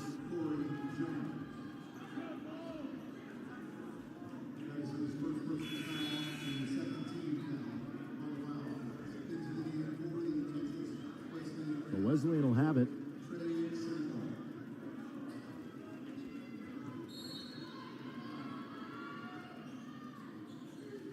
O'Neal, nearly stolen again by Whittick after he got it in. Here's Senegal on the drive. Scoop shot layup, gets the roll. Back to a three-point game. Rigatuso again working in transition. Takes out the bump to Harvey, then Whittick. Whittick slides by, floater thrown up, and it was just tipped. They tried the alley-oop. It was just tipped, so didn't get through to Rigatuso. Senegal working to Amafulu. Back in the game, Vegas Evans.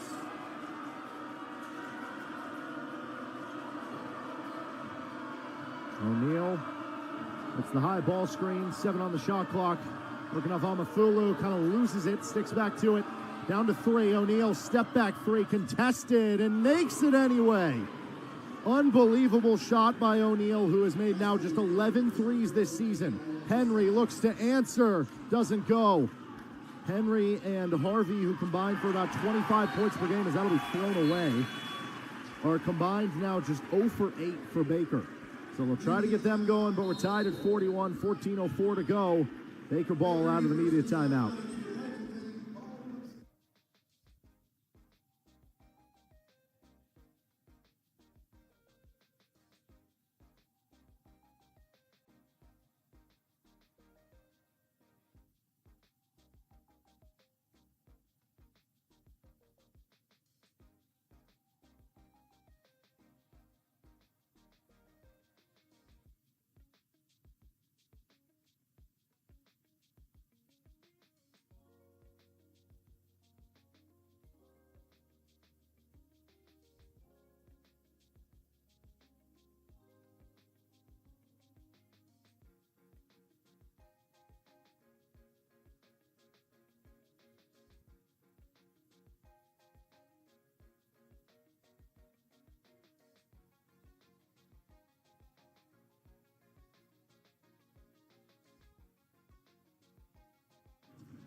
(41-41), an incredible made three by Christopher O'Neal.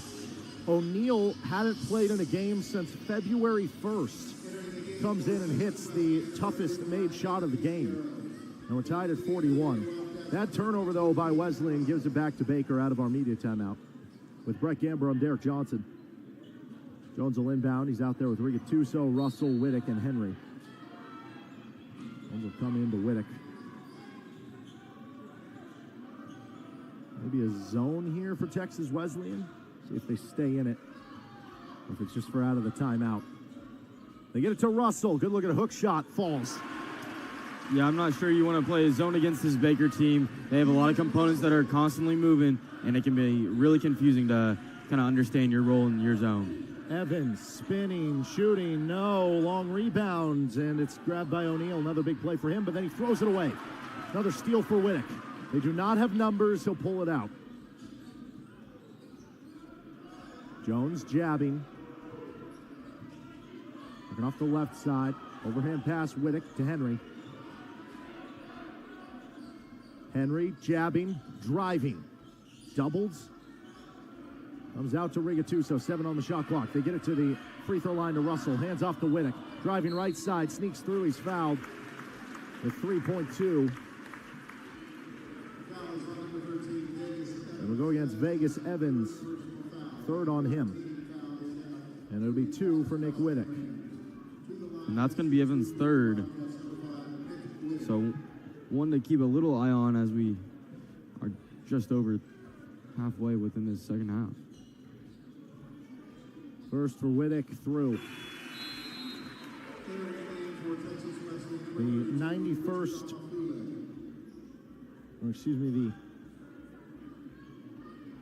first made free throw here.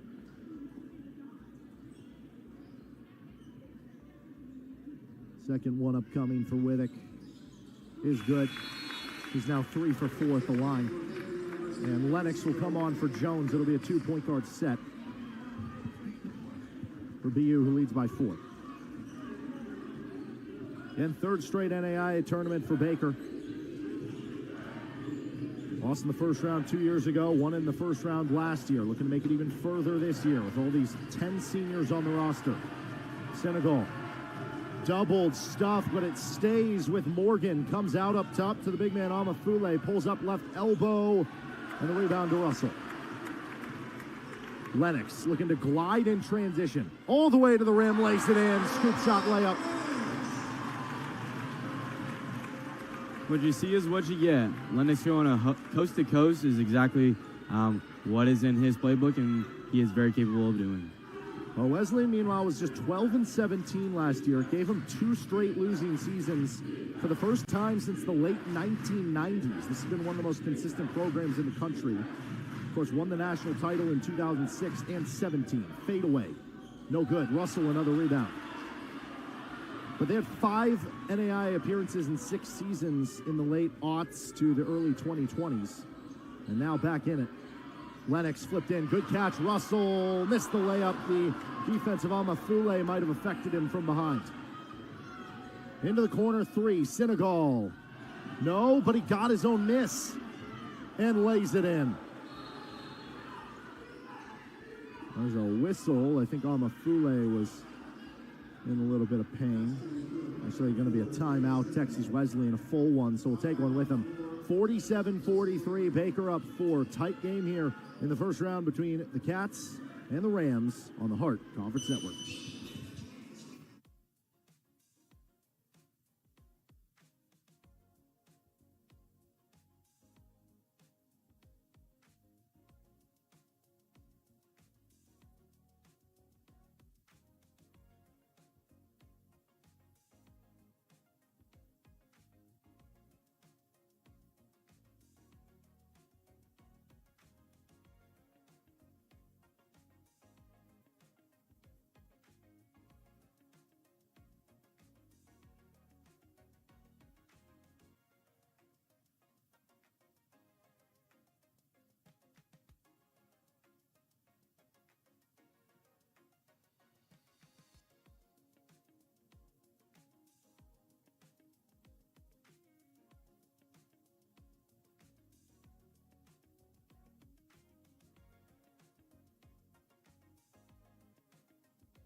He's Brett Gamber. I'm Derek Johnson.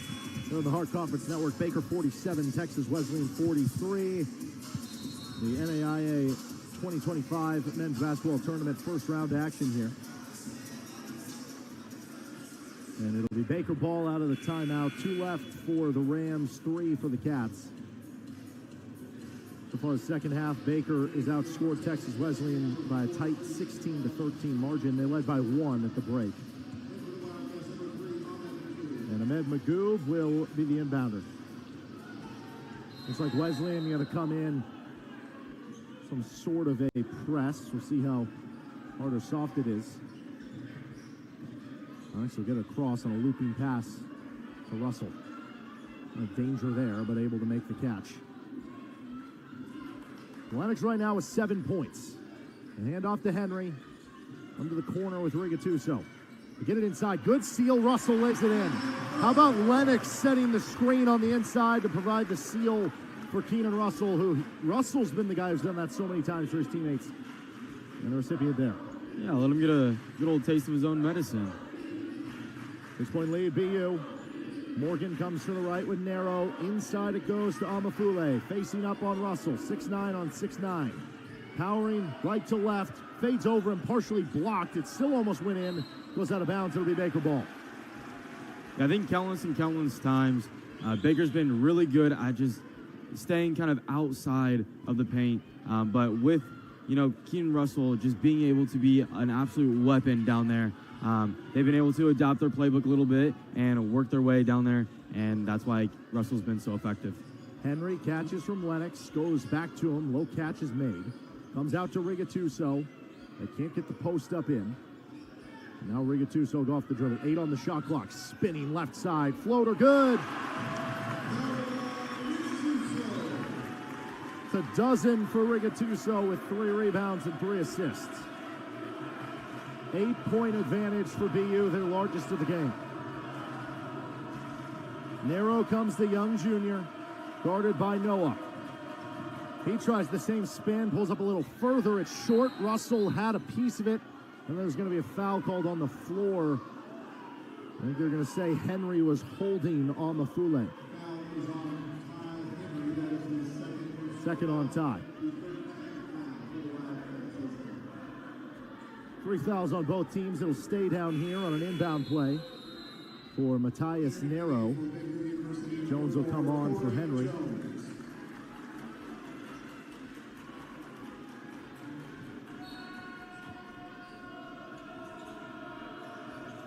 Nero gets it in, then it's worked over to Amafule. Back to the side with Sierras. Into the side, Nero gets the blow by. Sierras, he's their best three-point shooter. Off to Nero, he'll shoot it and stick it. Nero, very good three-point shooter as well. Makes it back to a 5-point game, his second made 3 of the game. Gattuso going to give to Lennox. Lennox slashes in, comes to the corner with Jones. Plenty of time. Bottoms. That's 11 for Jones. He's 3 for 3 from 3. He's missed some games the past couple years in the postseason. Baker 65 and 15 when he plays over the last 3 years. Just 8 and 7 without him. Tough fadeaway answer by Young Jr. Man, he has been phenomenal. Lennox, pull-up 3 is short. Wesleyan down 6 with the ball. 9 minutes to go in the second half. Narrow with career 36% three-point shooter. Has 4 games this year with 4 made three-pointers. Comes back to Amafule. He wants his second 3. It's in and out, and that'll be out of bounds off Wesley and Baker ball.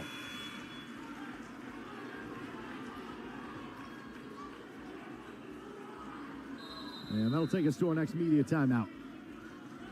Baker 54, Texas Wesleyan 48. 8:48 to go. Back in a moment on the Hart Conference Network. This team is extremely competitive. They're experienced, they're talented, they're extremely hungry, they want more. And I think that's what's been really fun to see so far this group is just that drive to get better, to go as far as they can go and to take this team to be the best team that's ever, worn a Baker jersey. We understand what it takes to win games, and there are a lot of times where we have faced adversity during games. But when we sit down, play defense, and play with grit, that kind of sets the tone for other teams. Let them know that we're not to really be messed with. I think we're just more healthier this year than we've been in the past, and we've sustained that throughout the season. And we're more together. We're connected group, and it's been fun. It's just giving that sense of pride to everybody, whether you were a former athlete here at Baker.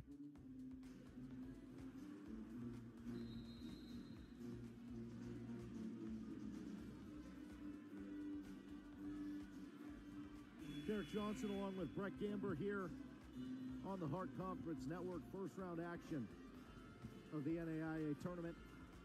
Baker 54, Texas Wesleyan 48. It's been an exciting back and forth game just as our first game was. Concordia awaiting the winner now of this one between Baker and Texas Wesleyan. 3 seed in the 14. Magoob, Lennox, Jones, Rigatuso, and Russell are Baker's 5. They'll have to contend with the press, able to get it in. Goes against Narrow, Morgan, Young, Sierras, and Amafule.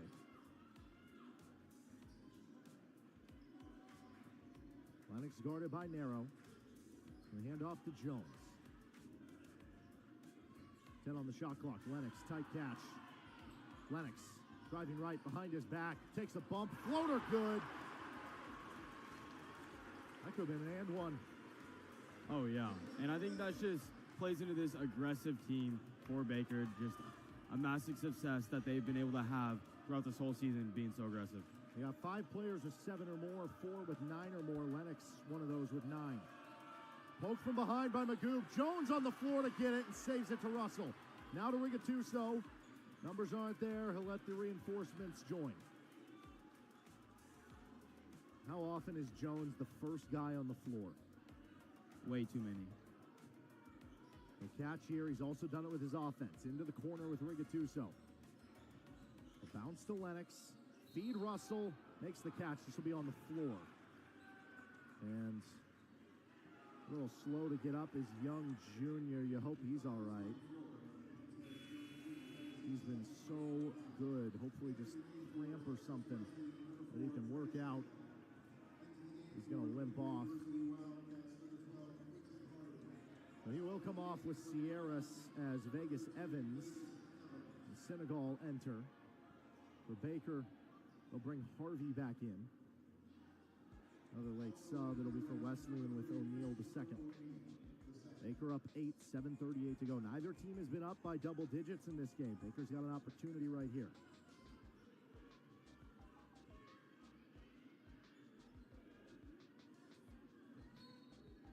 Lennox will inbound. Lob catch made by Magoob. Magoob driving on Morgan. He had the hot hand in the first half. I don't think he scored in the second half. Lennox off the screen of Russell. Drives left, scoop shot, layup, good! 11 for Cayman Lennox, and that's one thing about Cayman. Started at UMKC, was at a couple years at a D2 school in Wayne State. He knows how to deal playing against 6'9" big men like Texas Wesleyan has. Flip to the side, Senegal drives in. Layup too strong, poked away Magoob into the side. Lennox saves it. What minutes Cayman Lennox has provided? Yeah, his performance throughout the whole season, but more particularly in the postseason, has been what he has really truly loved to see out of the transfer, giving the opportunity. Russell from the left wing, hands off, and Lennox is going to get stormed from behind. That'll be an easy foul. 6:43 in the half. Baker will stay with it.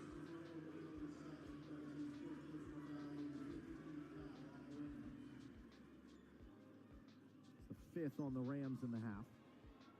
Jones will inbound. 4 players for Baker between 11 and 12 points. Scoring balance. Jones comes into Lennox. And there's going to be a tug, a hold on Senegal. That'll be the 6th in the half. They were trying to get it to Jones. Henry will enter for Magoob.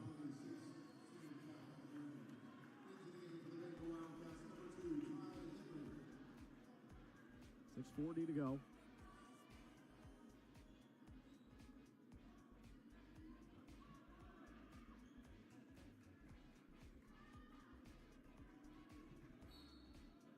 Lennox lobs up for Henry. It's behind him. Good save by Jones. They tried that same play that they scored with Magoob on. Russell has a pass deflected out of bounds.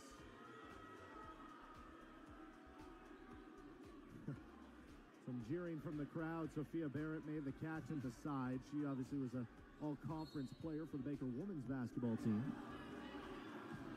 Was able to get into Lennox. 8 on the shot clock. Big screen from Russell. Lennox. Bit of a loose dribble, lost it. And that'll be the 11th turnover of the game for Baker. Actually make it 12. That is something, though, they've done a lot better here of late. Those turnover numbers have gone way down from where they were early. Almost got one. Senegal lays it up, but it's no good, and Henry secures the rebound. Another dangerous pass, and that'll be a foul on Senegal. That'll be his second. And that'll be a 1-and-1 for Corey Jones.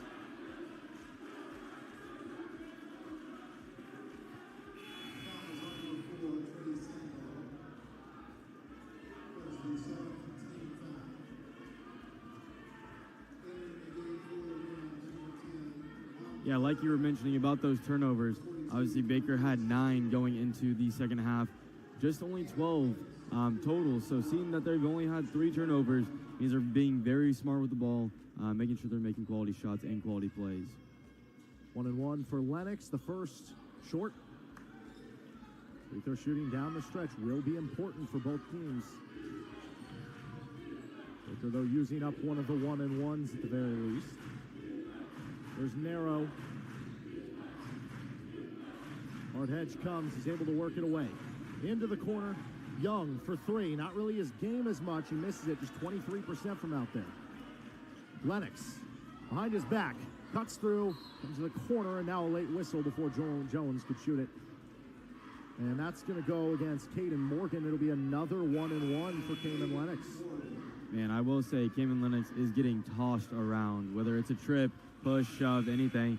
But he's getting right back up, and he is grinding through this game because he knows what it means to not only him, but also his team. I always thought he'd make an excellent running back. He's so much speed, and he can take those bumps. But nights like tonight where he's taking that beating, where he's probably like, yeah, I'm happy I'm playing basketball. Gets the first, they'll earn the second. Had a season-high 22 points in Baker's win at Graceland on 9 of 10 shooting. That was the game that secured the Hart outright for Baker. They ended up winning the conference by 4 games. That clinched it at the time. Second for Lennox is short. Jones kept it alive, but it was grabbed by Evans. So 11-point lead for Baker, 5.5 to go. Evans looking to work quickly the other way, and he's going to be fouled. And... oh, they're going to say that was on the shot. I thought that looked like it was on the floor, but they will say it was on the shot. So Evans will attempt 2 since it's on the shot. Just 57% though on free throws. Missed the first. Mentioned that Texas Wesleyan the worst free throw shooting percentage of any of the 4 teams here. Yeah, just shooting 45% today, 5 for 11, as Baker's at 69%. So not doing a whole lot better, but just 9 for 13. So those can be some quality shots that definitely pay tribute. Second for Evans. Baker got a pinch in case, but he's able to make it. So 59-49, 5:30 to go. Baker with the ball. Bit of a soft press for Wesleyan. They average over 7 steals per game. Jones able to blitz across the line and back it to Whittick. On a little bit of clock, on a play.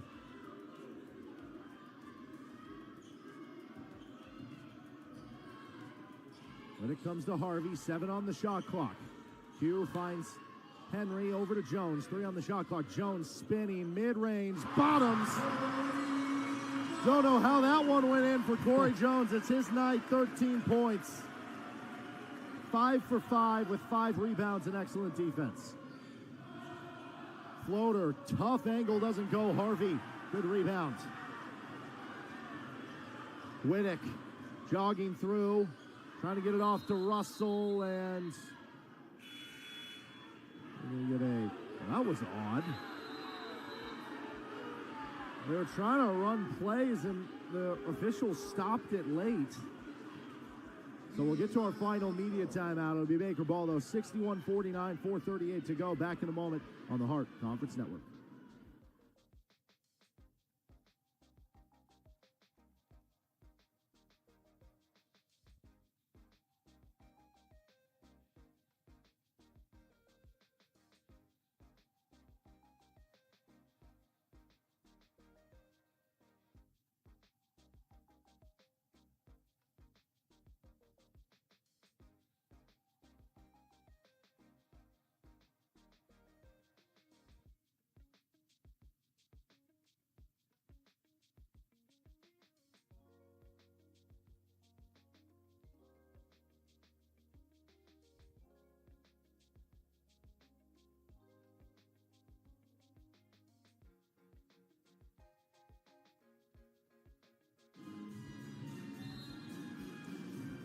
With Brett Gambert, Eric Johnson, Baker 61, Texas Wesleyan 49.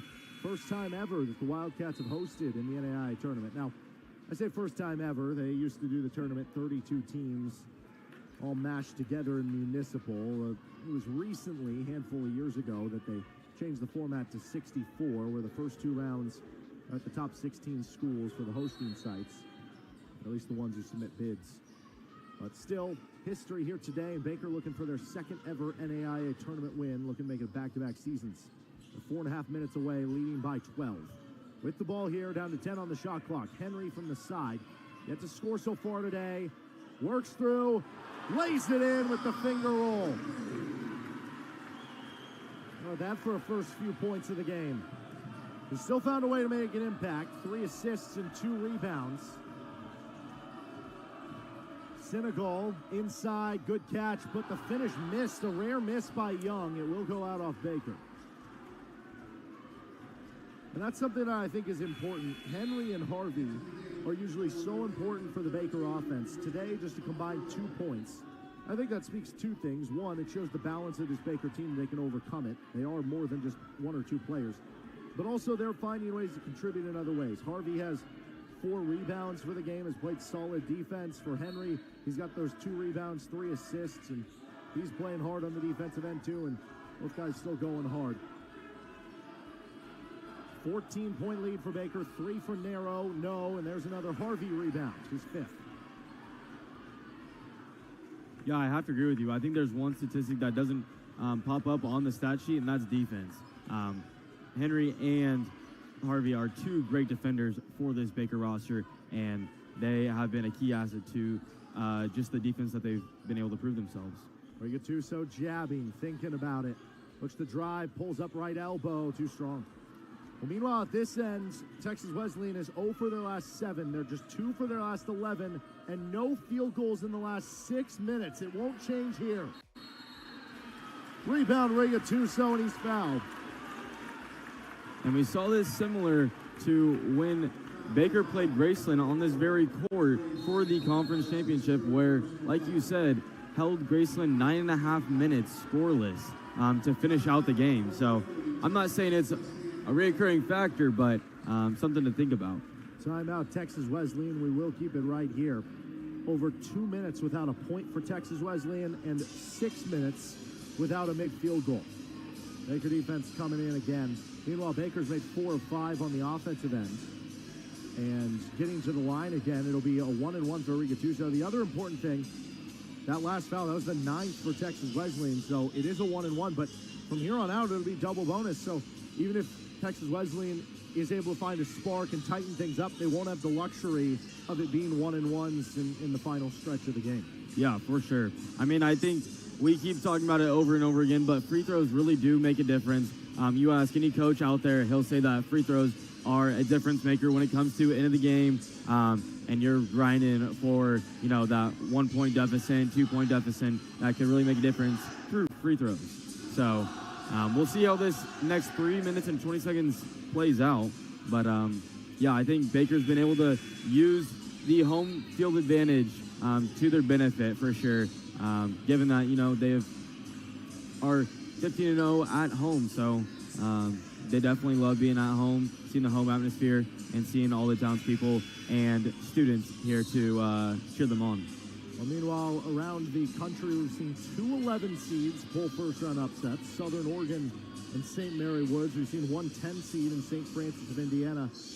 A couple 9 seeds win, but outside of that, it's been pretty chalky in our first round so far. Right now, the 16 seed in this actually very quadrant, the Liston quadrant, Stillman is hanging in there with the 1 seed, LSU Alexandria. 12 minutes to go there, and that's a 9-point game.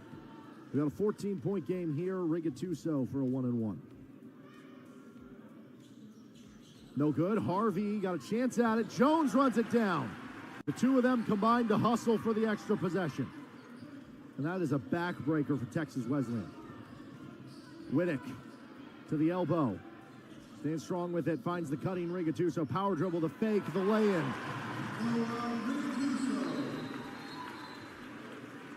I will say in previous games, Rigatuso has been kind of really adamant about getting up there quick, getting through really fast and getting the basket, but today he's been real patient and able to wait for the perfect opportunity to get that shot. Hit by Harvey on the way out. Eventually ends in the hands of Nero, who misses the corner 3. Comes back in the hands of Senegal, who lays it in. And we'll get the final time out of the game for Texas Wesleyan. 65-51, 2:43 to go. We'll take a break with them. Be back for our conclusion here on the Heart Conference Network.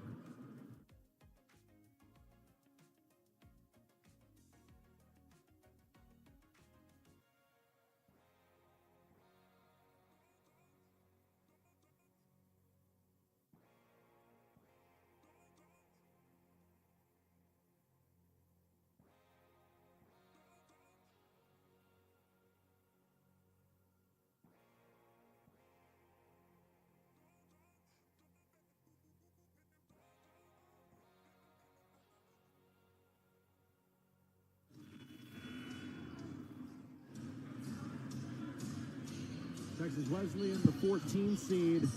They led for, I would say, a majority of the first half. It was close throughout, but at the very least it was back and forth. Baker took the lead at halftime, and in the second half, Baker's just kind of slowly pulled further and further away.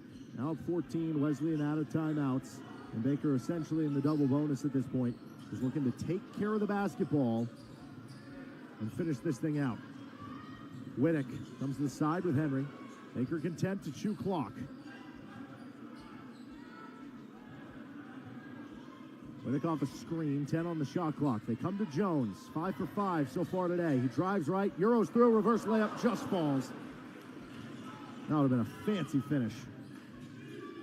Saved inbounds, the young junior, then worked to Narrow.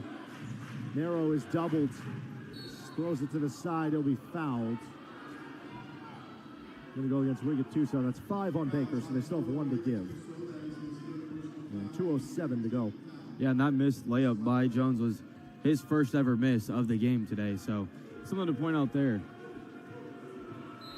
Right now, Texas Wesleyan is just 1 for their last 10 from the field. Narrow to the side, Senegal lost it, stays with it, keeps it in bounds, double comes, popped off Jones out of bounds. It'll stay with Wesleyan, but Baker making him earn it and using more clock. The issue here for the Rams, just 31% from 3 on the season, and so far today, just 5 of 21 from beyond the arc. Also, Baker, just 4 second-half turnovers. Narrow, working right side, over Jones, layup good. Under a 12-point game.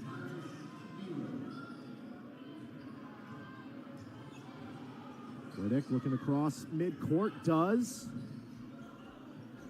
We'll get it off away to Jones, then to Rigatuso. Cuts through, works it out to Magoob. Straight on triple. The dagger for Ahmed Magoob. A 15-point lead with under a minute and a half to go. Magoob is 3 for 4 from 3. He's got a team-high 15 points, his first points of the second half.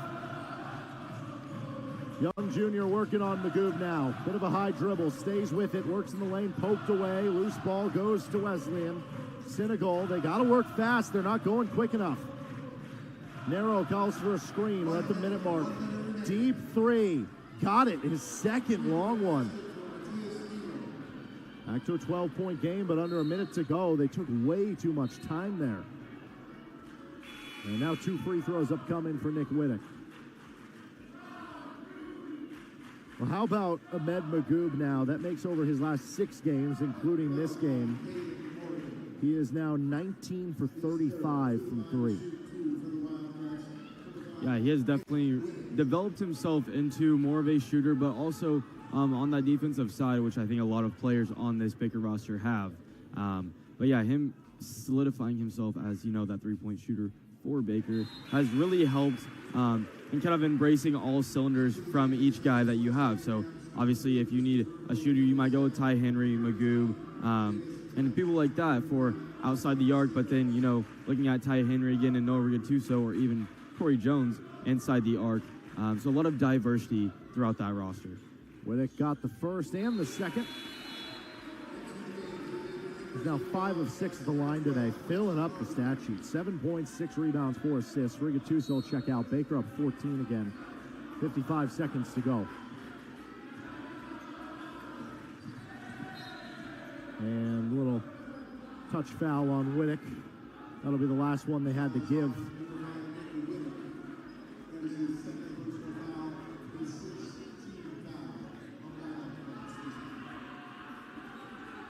O'Neal will inbound. Goes on to Sierras. Right side. Free ball no good from Evans. Tipped back in. Senegal adds another deuce to his day. Baker just looking to take care of the ball. They'll get it up ahead. It's a 2-on-0. Magoo behind the defense. Two-hand jam. 14-point lead again. Magoo up to 17. Evans, floater, can't answer. Henry tips it to Jones. Shot clock off. Whittick gonna skate by. Lob up. And Magoo can't finish.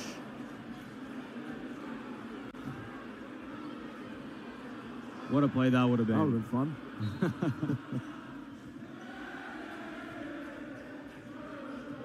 And on the other way, O'Neal. Comes out to Sierras. Tipped inside. Henry swats it to the side. Whittick down with it. They'll just have to get it across. An exhale from Nick Whittick. Baker 72, Texas Wesleyan 58. The Cats are moving on to the second round of the NAIA tournament for the second straight season. They are 17-0 here at the Collins Center. 15 of those wins, including here tonight, by double digits. And officially, this becomes the largest win in NAIA tournament history for Baker after they beat Sagu by 3 a season ago. How about the second half and the defense again? I mean, just an absolute universal switch from that first half. Baker only had 13 turnovers, so under their average a little bit, and that was coming with 9 after the first half. So having 4 going into that in that whole second half really shows how quality of shots, quality plays, and just overall grind and grit of the team that they wanted to really show out for their fan base here, their friends and family here, and just get taken care of business. Well, we're going to be joined by Sean Dooley in the postgame right now, though. This is a cool little tradition that the basketball. 1, 2, 3, 4, 5 with 3, and that could play into this game later. Stillman has Brendan Langford Johnson with 4, and then they have Jalen Taylor and Joshua Price with 3. Nobody else in foul trouble at all for LSUA. E.J. McQuillan, Caleb Pouncey, Jakeeman Abney, Braden Thompson, and Jordan DeQueer all have 3 apiece. So these are some big fouls situations as the referees are over on the side talking to the official scorers about what I do not know.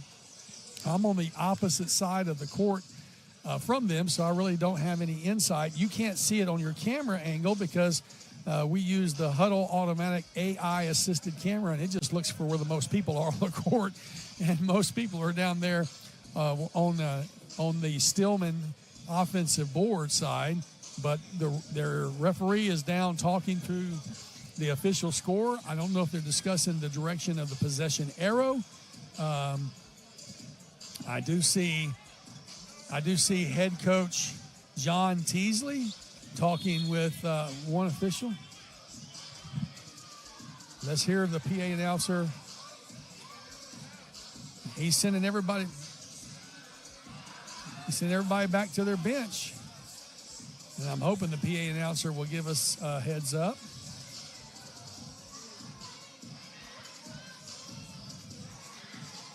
I'm trying to sort things out, folks. I'm as much in the dark as you are. If you look on the screen straight ahead, the referees are now going over, and it looks like they're looking at a review on a cell phone.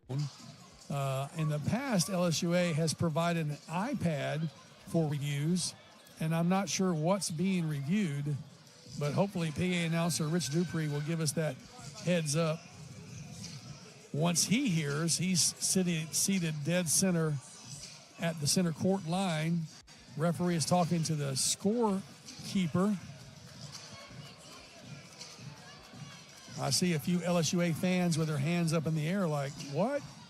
So I don't know if they know anything more than we do. And I'm telling you, Stillman team, there is a speech over in their huddle as these players are animating one another. I was watching Joshua Price really ramping up his team with a motivational speech. Coach DeMario Jackson now calls his team over for a huddle to discuss with them. Earlier, he was obviously very frustrated with the play, and Now I see some finger pointing between Coach Jackson and somebody. So there is some discontent. Music is playing pretty loud. I see the PA announcer rub his forehead, and I'm in the dark. So just like you folks are, I have no clue what's being discussed across the way. If I knew, I would tell you. I don't know if anybody knows what's being talked about over there. My assistant to the left shakes his head no, he don't know. Two referees are both pointing different directions. Let's see if the PA announcer gives us a heads up.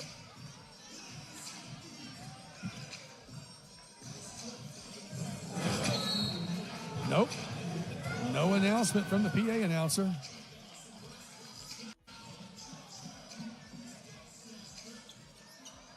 I will say I'm very impressed with the composure of the Stillman Tigers bench. And it is Stillman ball after that last point was scored by Cashy Nat.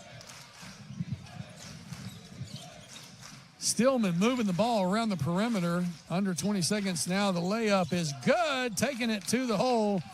And it was good for Michael Taylor. We're tied again at 69. Abney with the ball. He's going to drive into the paint. Putting it up. Oh, there's a block.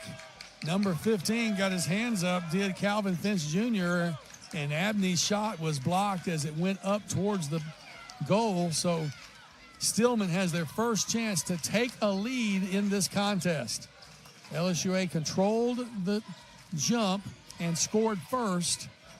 If Stillman scores, it'll be their first lead of the contest. We're at 4:05 to go. Here's a three-point attempt. It's good. He knocked it down. Michael Taylor from way outside the arc, giving a three-point lead to Stillman. LSUA now trying to make something happen, losing the ball. Ball's on the ground. Taylor Thompson comes up with it. Back near side, McQuillan. Here we go for a three from the top of the key, and we're tied just like that. Back and forth and back and forth. Jordan DeQueer knocks down the tray from top of the key, and we're tied at 72 with 3.5 minutes to go. You hear the crowd getting into it. Defense is the chant as their feet stomp the stadium bleachers, the arena bleachers. Ball lost out of bounds, knocked out of bounds by Cashy Nat. On defense, he felt like he tapped it into the hands of the player, of the Stillman player, but 11 seconds on the shot clock. As Jason Perry will check in for Jakeeman Abney. 3:14, again, 11 seconds on the shot clock. Stillman, top of the key, or right side of it, Michael Taylor, 7-6, 5. He puts up a long three. It's not going to be there, but the rebound is there for Jeremiah Miller and a reset shot clock for Stillman. We're tied at 72 with under 3 minutes to go in this NAIA regional playoff game. The winner faces off tomorrow against the Nelson University Lions. Shot up, not going to fall. Rebound underneath. LSUA gets the rebound. What a contest we have here before us, ladies and gentlemen. 2.5 minutes to go, tied up at 72. Stillman averaging 73 points a game. Barring anything else, they should break their average. From the right side, here's a three. He knocked it down. Jason Perry, the second. His first points of the game are a tray with just over 2 minutes to go. Can you believe it? Off the bench. He was 0 of 3 before that, and he comes down and ice blood cold in his ice water in his veins, knocked it down. We're under 2 minutes to go, 75-72 in the paint. Shot put up, will not go. Braden Thompson gets the rebound, controlling it, gets it over near side to E.J. McQuillan. And with a three-point lead, LSUA has the ball. Oh, a huge block being put by Braden, who misses the layup. That left hand hurting him. Here's a three. Will not go. Thompson fighting for it. It's going to be fought for, diving underneath. Who's going to get it? Will it be a tie ball? LSUA says they have the timeout. And the two referees are saying tie ball. No, they're saying LSUA called the timeout. LSUA called the timeout, and this crowd is going nuts. Coach DeMario Jackson encouraging, inciting the crowd who are on their feet as the timeout was called while LSUA had possession with 1:28 to go in this contest. That play, I am absolutely positive head coach John Teasley does not agree with it, but it did look like the player on the floor had possession while timeout was being called. I'm not going to timeout right now. We've got to keep it right here. I do not want to miss the resumption of play. Oh, my goodness. My throat is sore. My head is sore. This is why you go to NAIA tournaments, folks, to have this kind of basketball, as we have watched this Stillman Tiger team that was down by 14 points with 14 and a half come back to take a 3-point lead, leading 72-69, and then LSUA has come back with a 6-point run, and they're up 75-72. My goodness, LSUA is on a 6-0 run. Those two trays back-to-back over the last 2 minutes or so. And I will also say one of the difficult things for Stillman is that they're 0 of 4 in their last attempts. That has been the difficulty for them, 0 of 4 in their last shots.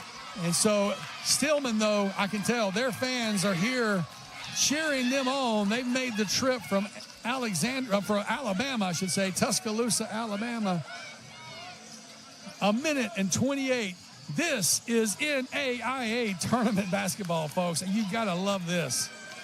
I am so glad to be here in the best seat in the house, and you have one of the best seats with me with 1:28 to go. LSUA has the ball after the timeout. Inbounding for LSUA will be Jordan DeQueer to my right. There's some fans doing some chatterboxing right here. I'm not sure if that will play into things. Jordan DeQueer gets the ball into E.J. McQuillan. And, oh, my goodness, Cashy Nat, far side with the ball.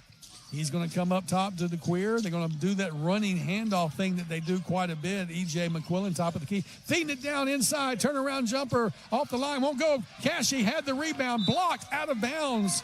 Great block by Jeremiah Miller. And it will be LSUA ball. I will tell you, I cannot see the left corner with all the fans on their stands from where I'm seated.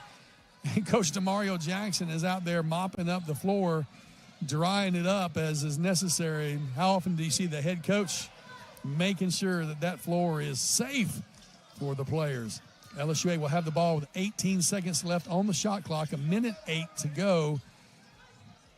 And there are very few people in this place on their seat. Almost everybody is on their feet watching the way this contest ends.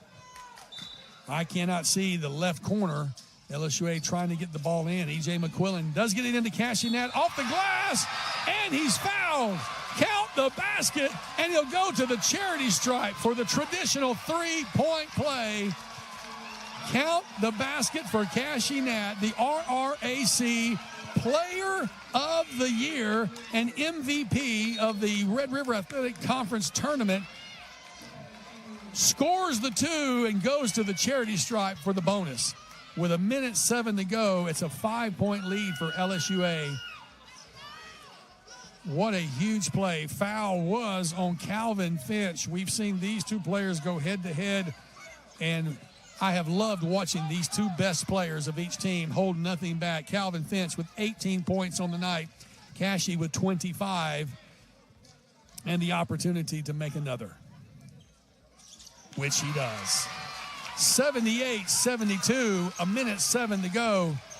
LSUA falls back out of the press, allowing Stillman to run their offense with a 6-point lead. Under a minute to go. Stillman trying to move the ball around on the outside perimeter still. They do cut into the paint, stop and pop. It's going to be left short, but the rebound is there, and the putback is good. 2 putbacks. I would say Finch got up and did the putback, so it's a 4-point game. LSUA's trapped in the backcourt, and we have a travel on LSUA. So Stillman loves that call. It's trapped in the backcourt. Xavier Smith was double-teamed and could not get free and traveled as he looked for help. 43 seconds to go. This is NAIA Tournament Championship basketball. Alexandria, Louisiana, the fort. Finch has the ball. Joshua Price. Michael Taylor. Taylor for three. Leaves it short. Cashy Nat with their big rebound. Cashy Nat, another huge rebound. 12 on the night for him. And a foul. Foul is on number 10, Joshua Price, his fourth. And Cashy Nat will go to the line to shoot two. I hear the hey, goodbye, but hey, guys, don't sing too early. 32.8 seconds to go. Cashy will shoot two because of the double bonus situation. Crowd will get quiet.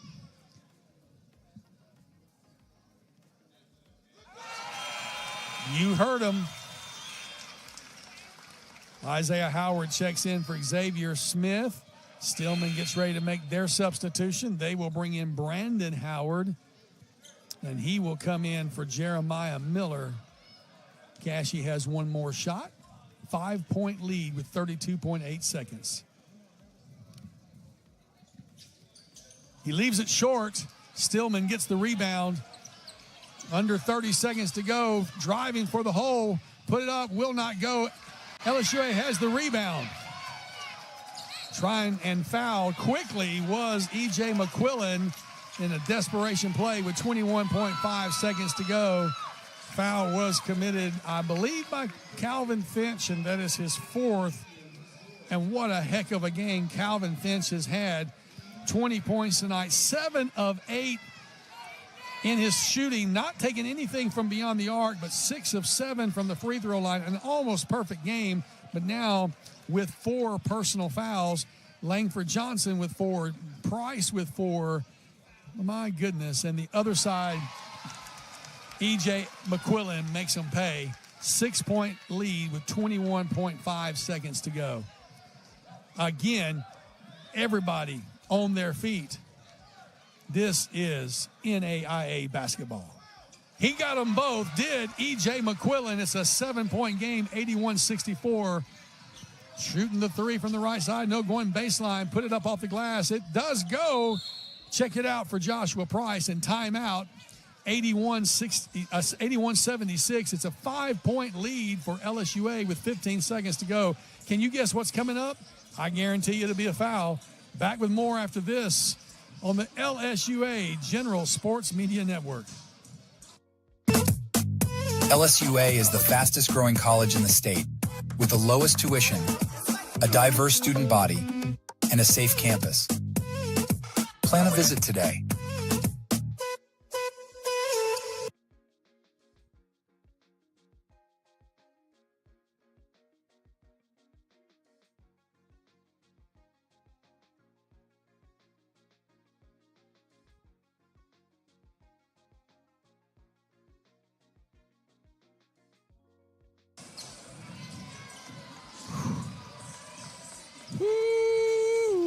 I had to take a break, folks. Not much voice left after that. What a tremendous contest this has been.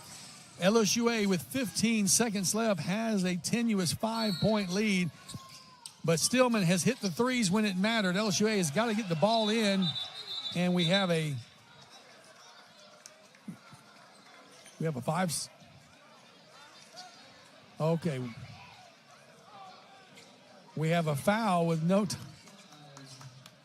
Okay, a foul with 0.1 second off the clock, and if you're the Stillman Tigers, that's how you do it. Jalen Taylor gets called for his 4th personal, and that's absolutely how you play that.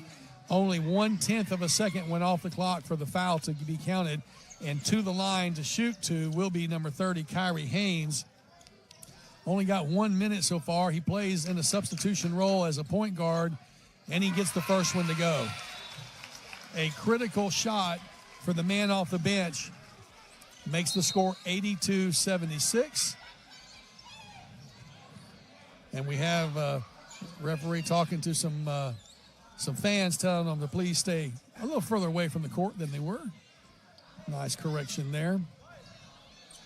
82-76, second shot on the way.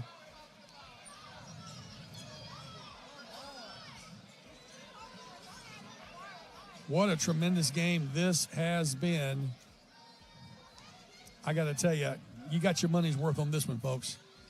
14.9 seconds, shot attempted with the clock stop. Stillman, that's the technology, or that's the strategy. And Kyrie Haynes knocked them both down. This young man off the bench playing some incredible ball. Kyrie Haynes, just a freshman from Zachary, Louisiana, gives LSU an 83-76 lead. Long three put up, will not go. Cashy Nat gets the rebound, and that should be the ball game, folks. E.J. McQuillan will not take the final shot. The final score, 83-76. 83-76, the final score, and a tremendous victory for the LSUA Generals. But what a contest by these Tigers from Stillman University, Stillman College, coming all the way from Tuscaloosa, Alabama, sitting in the 16 seed and putting a scare into the Generals. Coach DeMario Jackson told us before the game, there are no bad teams here. You saw it tonight.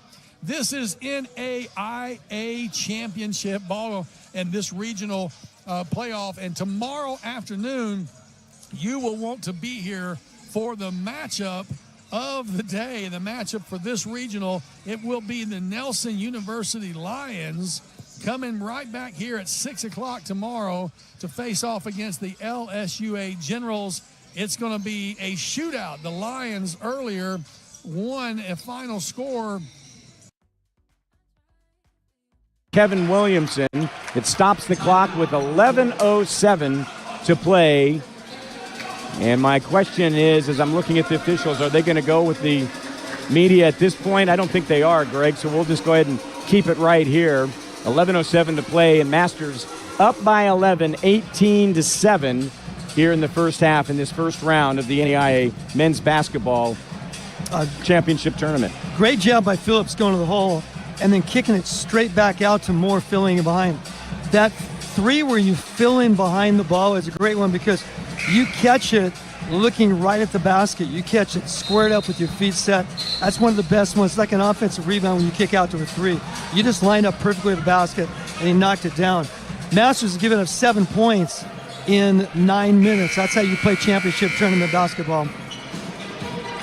So we talked about Kevin Williamson spending the last 5 years at the University of St. Catherine. You mentioned it before, leading them to the NAIA National Tournament last season, losing in the first round to Arizona Christian. For the Masters, Kelvin Starr in his 9th year, 215 wins. He is a 3-time GSAC Coach of the Year and was the 2017 NAIA Coach of the Year in his first year at Masters when he turned a program that went 4-26 the previous year to a team that went 27-5, losing in the second round of the NAIA tournament. So Coach Starr getting that nod and picked up his 300th win against College of Idaho, which was ranked number 2 at the time. Now College of Idaho ranked number 1. 3-point effort put up by Detterman, and he puts it in. That's the first 3 that has been made today. Yeah, Detterman's a good shooter. He showed him that. Got his feet set. Nice rhythm, nice follow through. Yeah, very good shot by Detterman. Just the third field goal. And it's the second 3 that they have made, the Tigers, I should say. So back to the action. Back up on top is Caleb Lowry. Dribbles the left side. 8 on the shot clock. Kendall Moore. Step back at the free throw line. In and out of the cylinder. Caden Starr crashing in. Knocks the ball away. Masters back with it. Jaron Naffaretti for 3. Puts it in at 21-10 with nearly 10 minutes to go in the half. The 8th offensive rebound for Masters. They're up 18-6 on the boards right now, I believe. But 8 offensive rebounds so early. And when you're only shooting, they have 20% for Dakota Wesleyan. You just can't afford that. You got to get one and done as much as you can. 17 total rebounds for the Masters, 6 for Dakota Wesleyan. Now make it 18 total rebounds as Jaron Naffaretti gets that rebound. Masters back on the offensive as we're Approaching 9.5 to play in the first half. 21-10 Masters. Caleb Lowry taking it down the baseline. Kicks out to Nafaretti, but once again blocked by Dobney. Yeah, Dobney and Riggins both defending well. Now with 7 on the shot clock. Dion Early gets to the left elbow. Tries to get it inside to Caleb Lowry, and somehow Lowry turns around and puts it through the bucket. 7 points for the now obviously 3-time All-American. Oh, you defended so well. Dakota Weston defended so well. Riggins defended so well. And then the basket. Down underneath the Dobney. He's going to drive it off the glass. Yeah, he's a good player. He gets shots off. He's wiry, he's strong, he's quick. Handles it both, going both ways. 5 points for Dobney, 2 of 7 shooting for him. He's the leading scorer. Streaking underneath is Jaron Nafaretti. He's going to get fouled, and he'll be fouled by Tampa Scott. Nice pass, good finish with the left hand. You mentioned how Scott came over from St. Catherine with his head coach.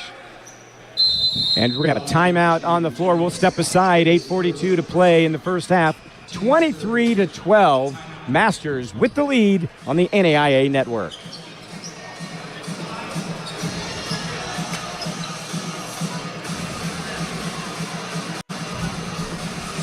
Talked about how Kelvin Starr in his 9th year picked up his 300th win.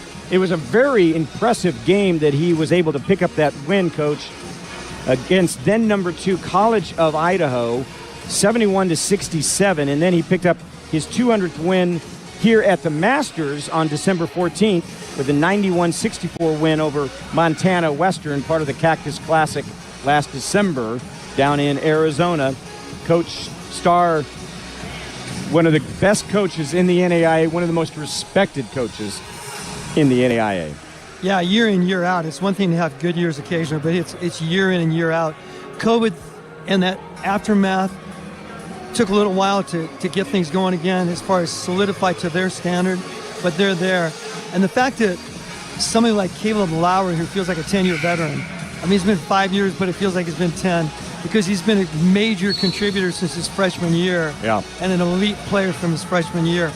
And you know when you have a Caden Starr and a Caleb Lowry and even, Kendall Moore coming in, the seat, that Caleb, Kellen, their careers are going to be, they want an exclamation on their careers. They all came and endured for a chance to get deep in the tournament, national tournament, and ideally win a national tournament. And they have the maturity and experience to be incredibly focused right now on the task at hand. So as we come out of the timeout, Jaron Nafaretti will be going to the line to shoot 2 free throws. And Nafaretti makes the first. He is a nearly perfect. He is now 19 of 20 from the free throw line is Nafaretti. One of the all-time great guys in college basketball, and one of the other all-time great guys in basketball, Thiago Suarez, is about to come in.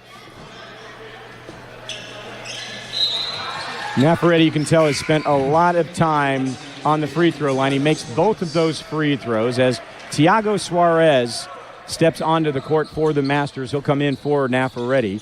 8:42 to go in the first half. 25-12. Masters with the lead. Winner of this game will go on to play Southern Oregon tomorrow night, 6 o'clock Pacific time, in the second round of the NAIA Men's Basketball Championship Tournament. Winner of that one goes to Kansas City to start playing in the round of 16 next Thursday. Masters really keys on the other team's top scorers, and Scott's outside of that 3 has not had a lot going. 5 on the shot clock. He's going to kick it over to Detterman. He puts the ball off the side of the backboard. Rebound comes out to Quincy Phillips. The shooting woes continue. Now 4 of 15 are the Tigers. Fade away for Deacon Stengel. Doesn't go, but another offensive rebound. That is now the 10th. Three-pointer. And then whistles as the battle for the rebound after that. The three-pointer was put up by Quincy Phillips. Yeah. And they're going to call a foul against Thiago Suarez. He pushed. Lowry was there for the offensive rebound, but Thiago pushed. It's been a while that he's been on the court at this point of the game, so he's going to be trying super hard. Thiago Suarez is. Detterman comes off the floor for the Tigers, and coming back in, Osleson. Rosenquist gives the ball over to Osleson, well beyond the three-point arc. Now Scott trying to work his way down the left wing. Gives a little crossover, but it gets shut down by Suarez defensively. Now he's going to drop it off inside to Osleson, trying to work on early. 5 seconds on the shot clock. Gets the ball up from about 5 feet away and is able to put it in. What a great job. He pivoted, he faced, he pivoted again, twisted, and a nice touch to finish it. And then good defense down at this end. Yeah, great job by Osleson. And a nice job by Dakota Wesleyan defensively, collectively to force that turnover. Deion Early throws the ball away. He's going to come off the floor as Kendall Moore will check back in for the Masters. 7:20 to go in the first half. 11-point lead, 25-14 for the Masters Mustangs. Rosenquist, sophomore, like I said, GPAC freshman of the year, and he is getting hassled by Quincy Phillips about 40 feet away from the ball, or the bucket, excuse me, drives the left side, does not fall. Masters coming back the other way. Phillips does a Euro step and a finger roll at the rim. It's a tough game. Rosenquist does a great job to persevere to get to the lane. The ball rolls off the rim. Down here, it rolls in by Quincy Phillips. Just a little bit of inches going each way against Dakota Wesleyan. Phillips now with 6 points.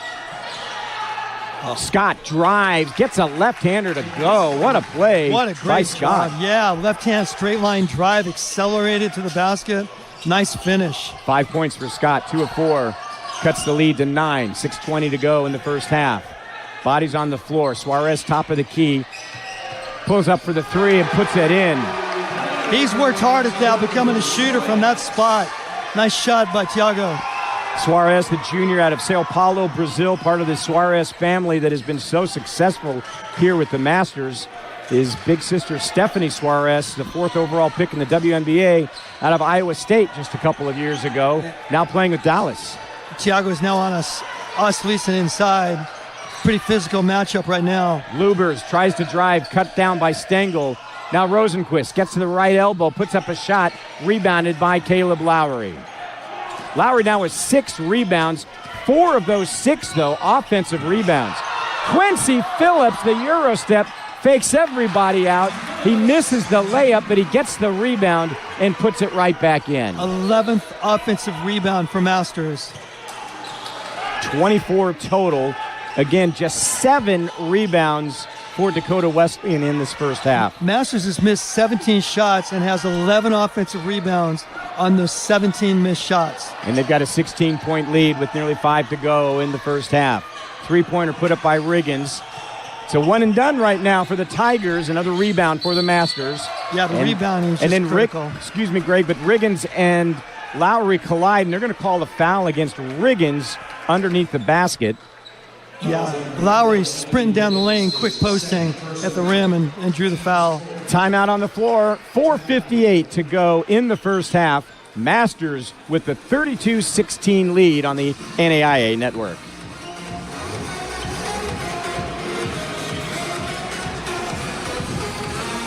Last game for Dakota Wesleyan, coach. They lost to Morningside 91-74 in the Great Plains Athletic Conference quarterfinals. So they haven't played in a while, but the reality is they've lost their last 2 games that they played and 3 of their last 4. By contrast, the Mustangs had a 32-game win streak here in the MacArthur Center that was snapped in the championship game of the GSAC last week. And so they're looking to start another run here at home. At the buzzer in heartbreaking fashion. Masters has out-rebounded Dakota Wesleyan 26-7 in the early going here. And that's the biggest reason for the lead right now.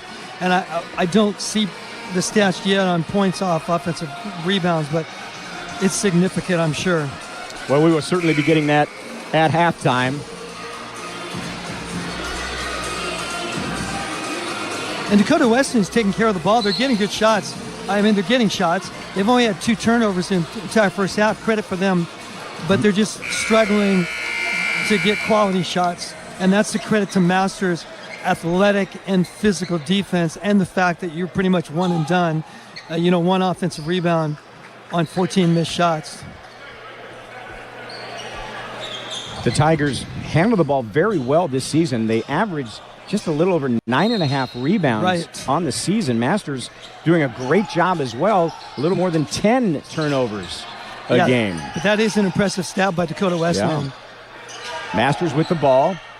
15 seconds on the shot clock. Deion Early dribbles the ball towards the right wing. Gets it up on top again to Lowry. Now he swings it around to Moore.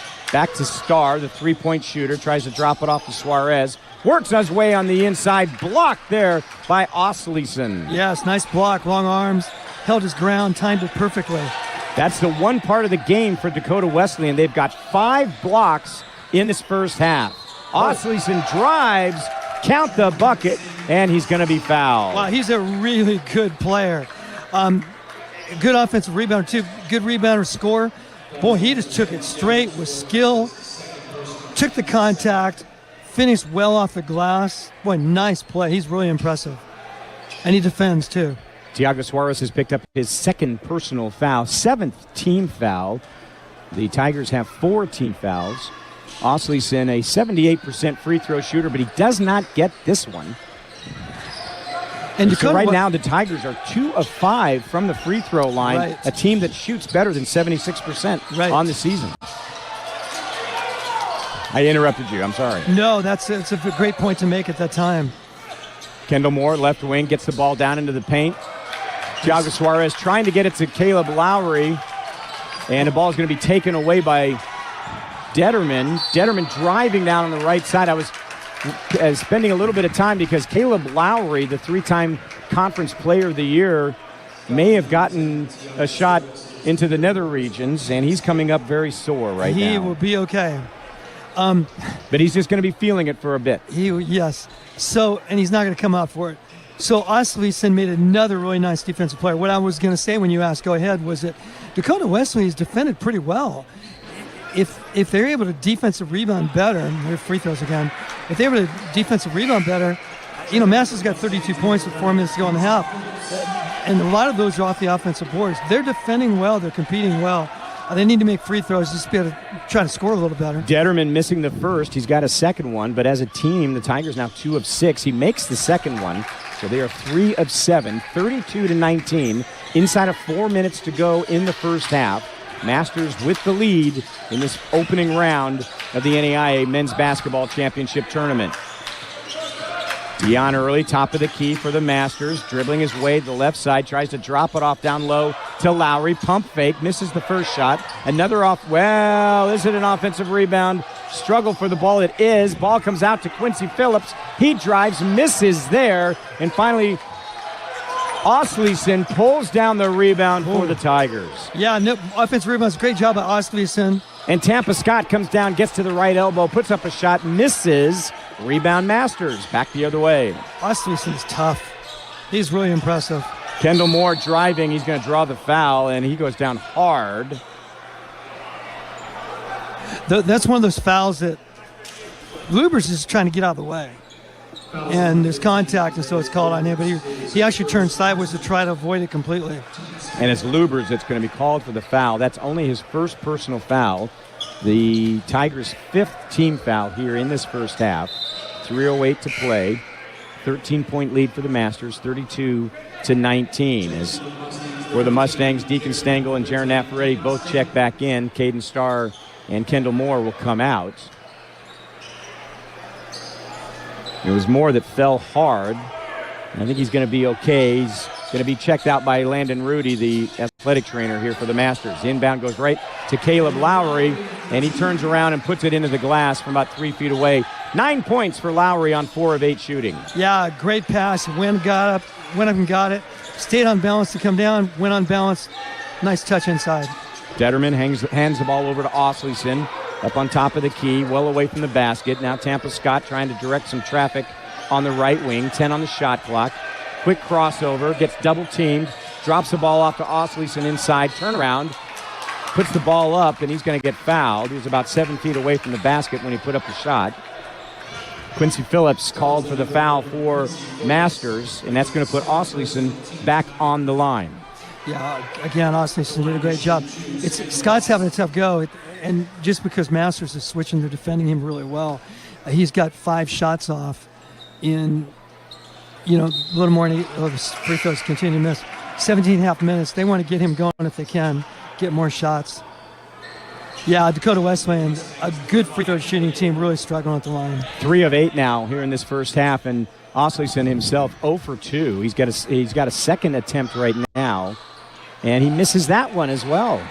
So now Dakota Wesleyan 3 of 9 from the line, sitting at 19 points with 2.5 to play in the first half. We talked about at the top of the broadcast, if you're joining us late, how good of a defensive team the Masters is. They give up just 66 points a game, which is 12th best in the nation. Right.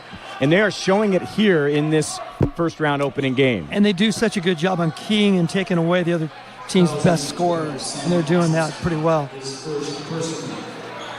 Samuel Osleson called for the foul, his first, team 6th. 20 seconds on the shot clock. Inbound goes right to Deacon Stengel. He does a fade away that falls short, and the ball comes out to Detterman for the rebound. 2:10 to go, 34-19. Masters leading Dakota Wesleyan. Tampa Scott about 35 feet away from the basket. Mustangs switching off their defenders and keeping Scott away from the basket. He's going to try to drive in, working on Caleb Lowry. Does a great job, lays it nicely off the top of the glass. Yes, against a good defender. Now Early gets trapped down on the baseline, and traveling is going to be called against Kendall Moore. He had a little stutter step, but just the 5th turnover committed by the Mustangs. Still only 2 for the Tigers. Dakota Wesleyan's played well defensively. They rebound a little bit better. They want to see if they can take this under 10 at halftime.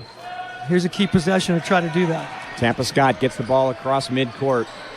There are very few times where they put a run together and put back-to-back scores together. The deficit is 13 right now that Dakota Wesleyan is looking up at.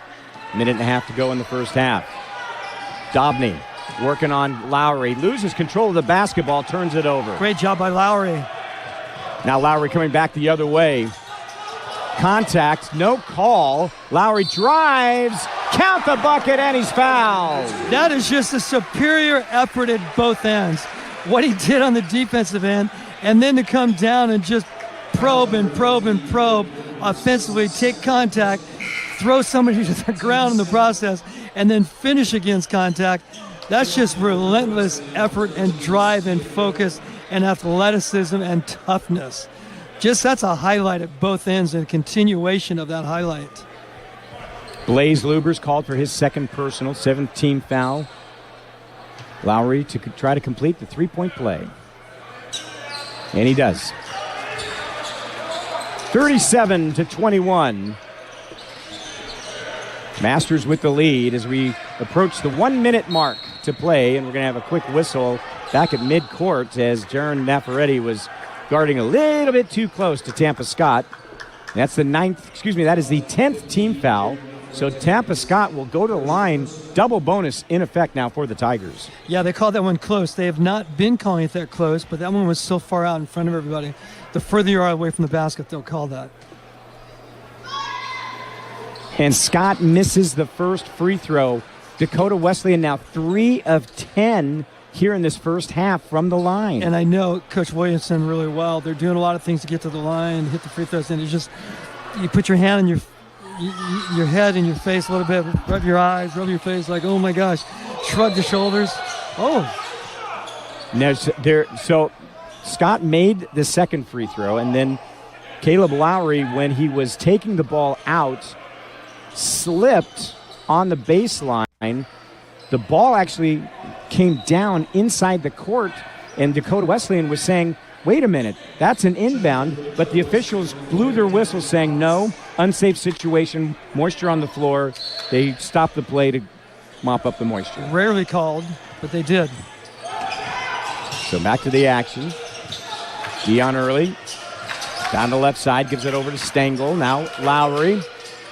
A long 2 in front of the 3-point line on the left side. Rebound pulled down by Dobney again. Well defended by Dakota Wesleyan. Desmond Botts has checked into the game, and he's going to get the ball, and he's going to get called for a charge.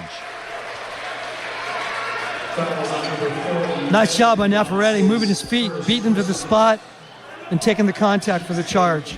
you talk about it a lot. There are things that you learn about players on a stat sheet, and there's things you learn about players in game film.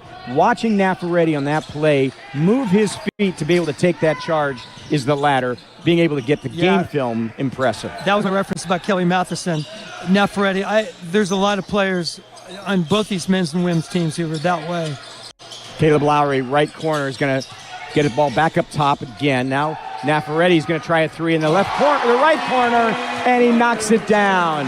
18-point lead, Masters, 20 seconds to go. With Scott flying at him, buries it. That was impressive for Nafaretti. Shot clock is off, 10 seconds to go. Tampa Scott takes a look at the clock. Has Nafaretti on him. Scott's about 35 feet away. Now it's Lowry, 2 seconds to go. Scott throws up a prayer, and it's going to be answered by the Mustangs defensively. That's going to be the end of the first half, and it was all Masters. An 18-point lead, a difference of 19 rebounds, 30 rebounds for the Masters in the first half, 12 on the offensive glass versus just 11 for Dakota Wesleyan. And one offensive rebound for all those misses. Exactly, for the Tigers. We'll step aside. 40-22, the Masters leading Dakota Wesleyan at the half on the NAIA Network.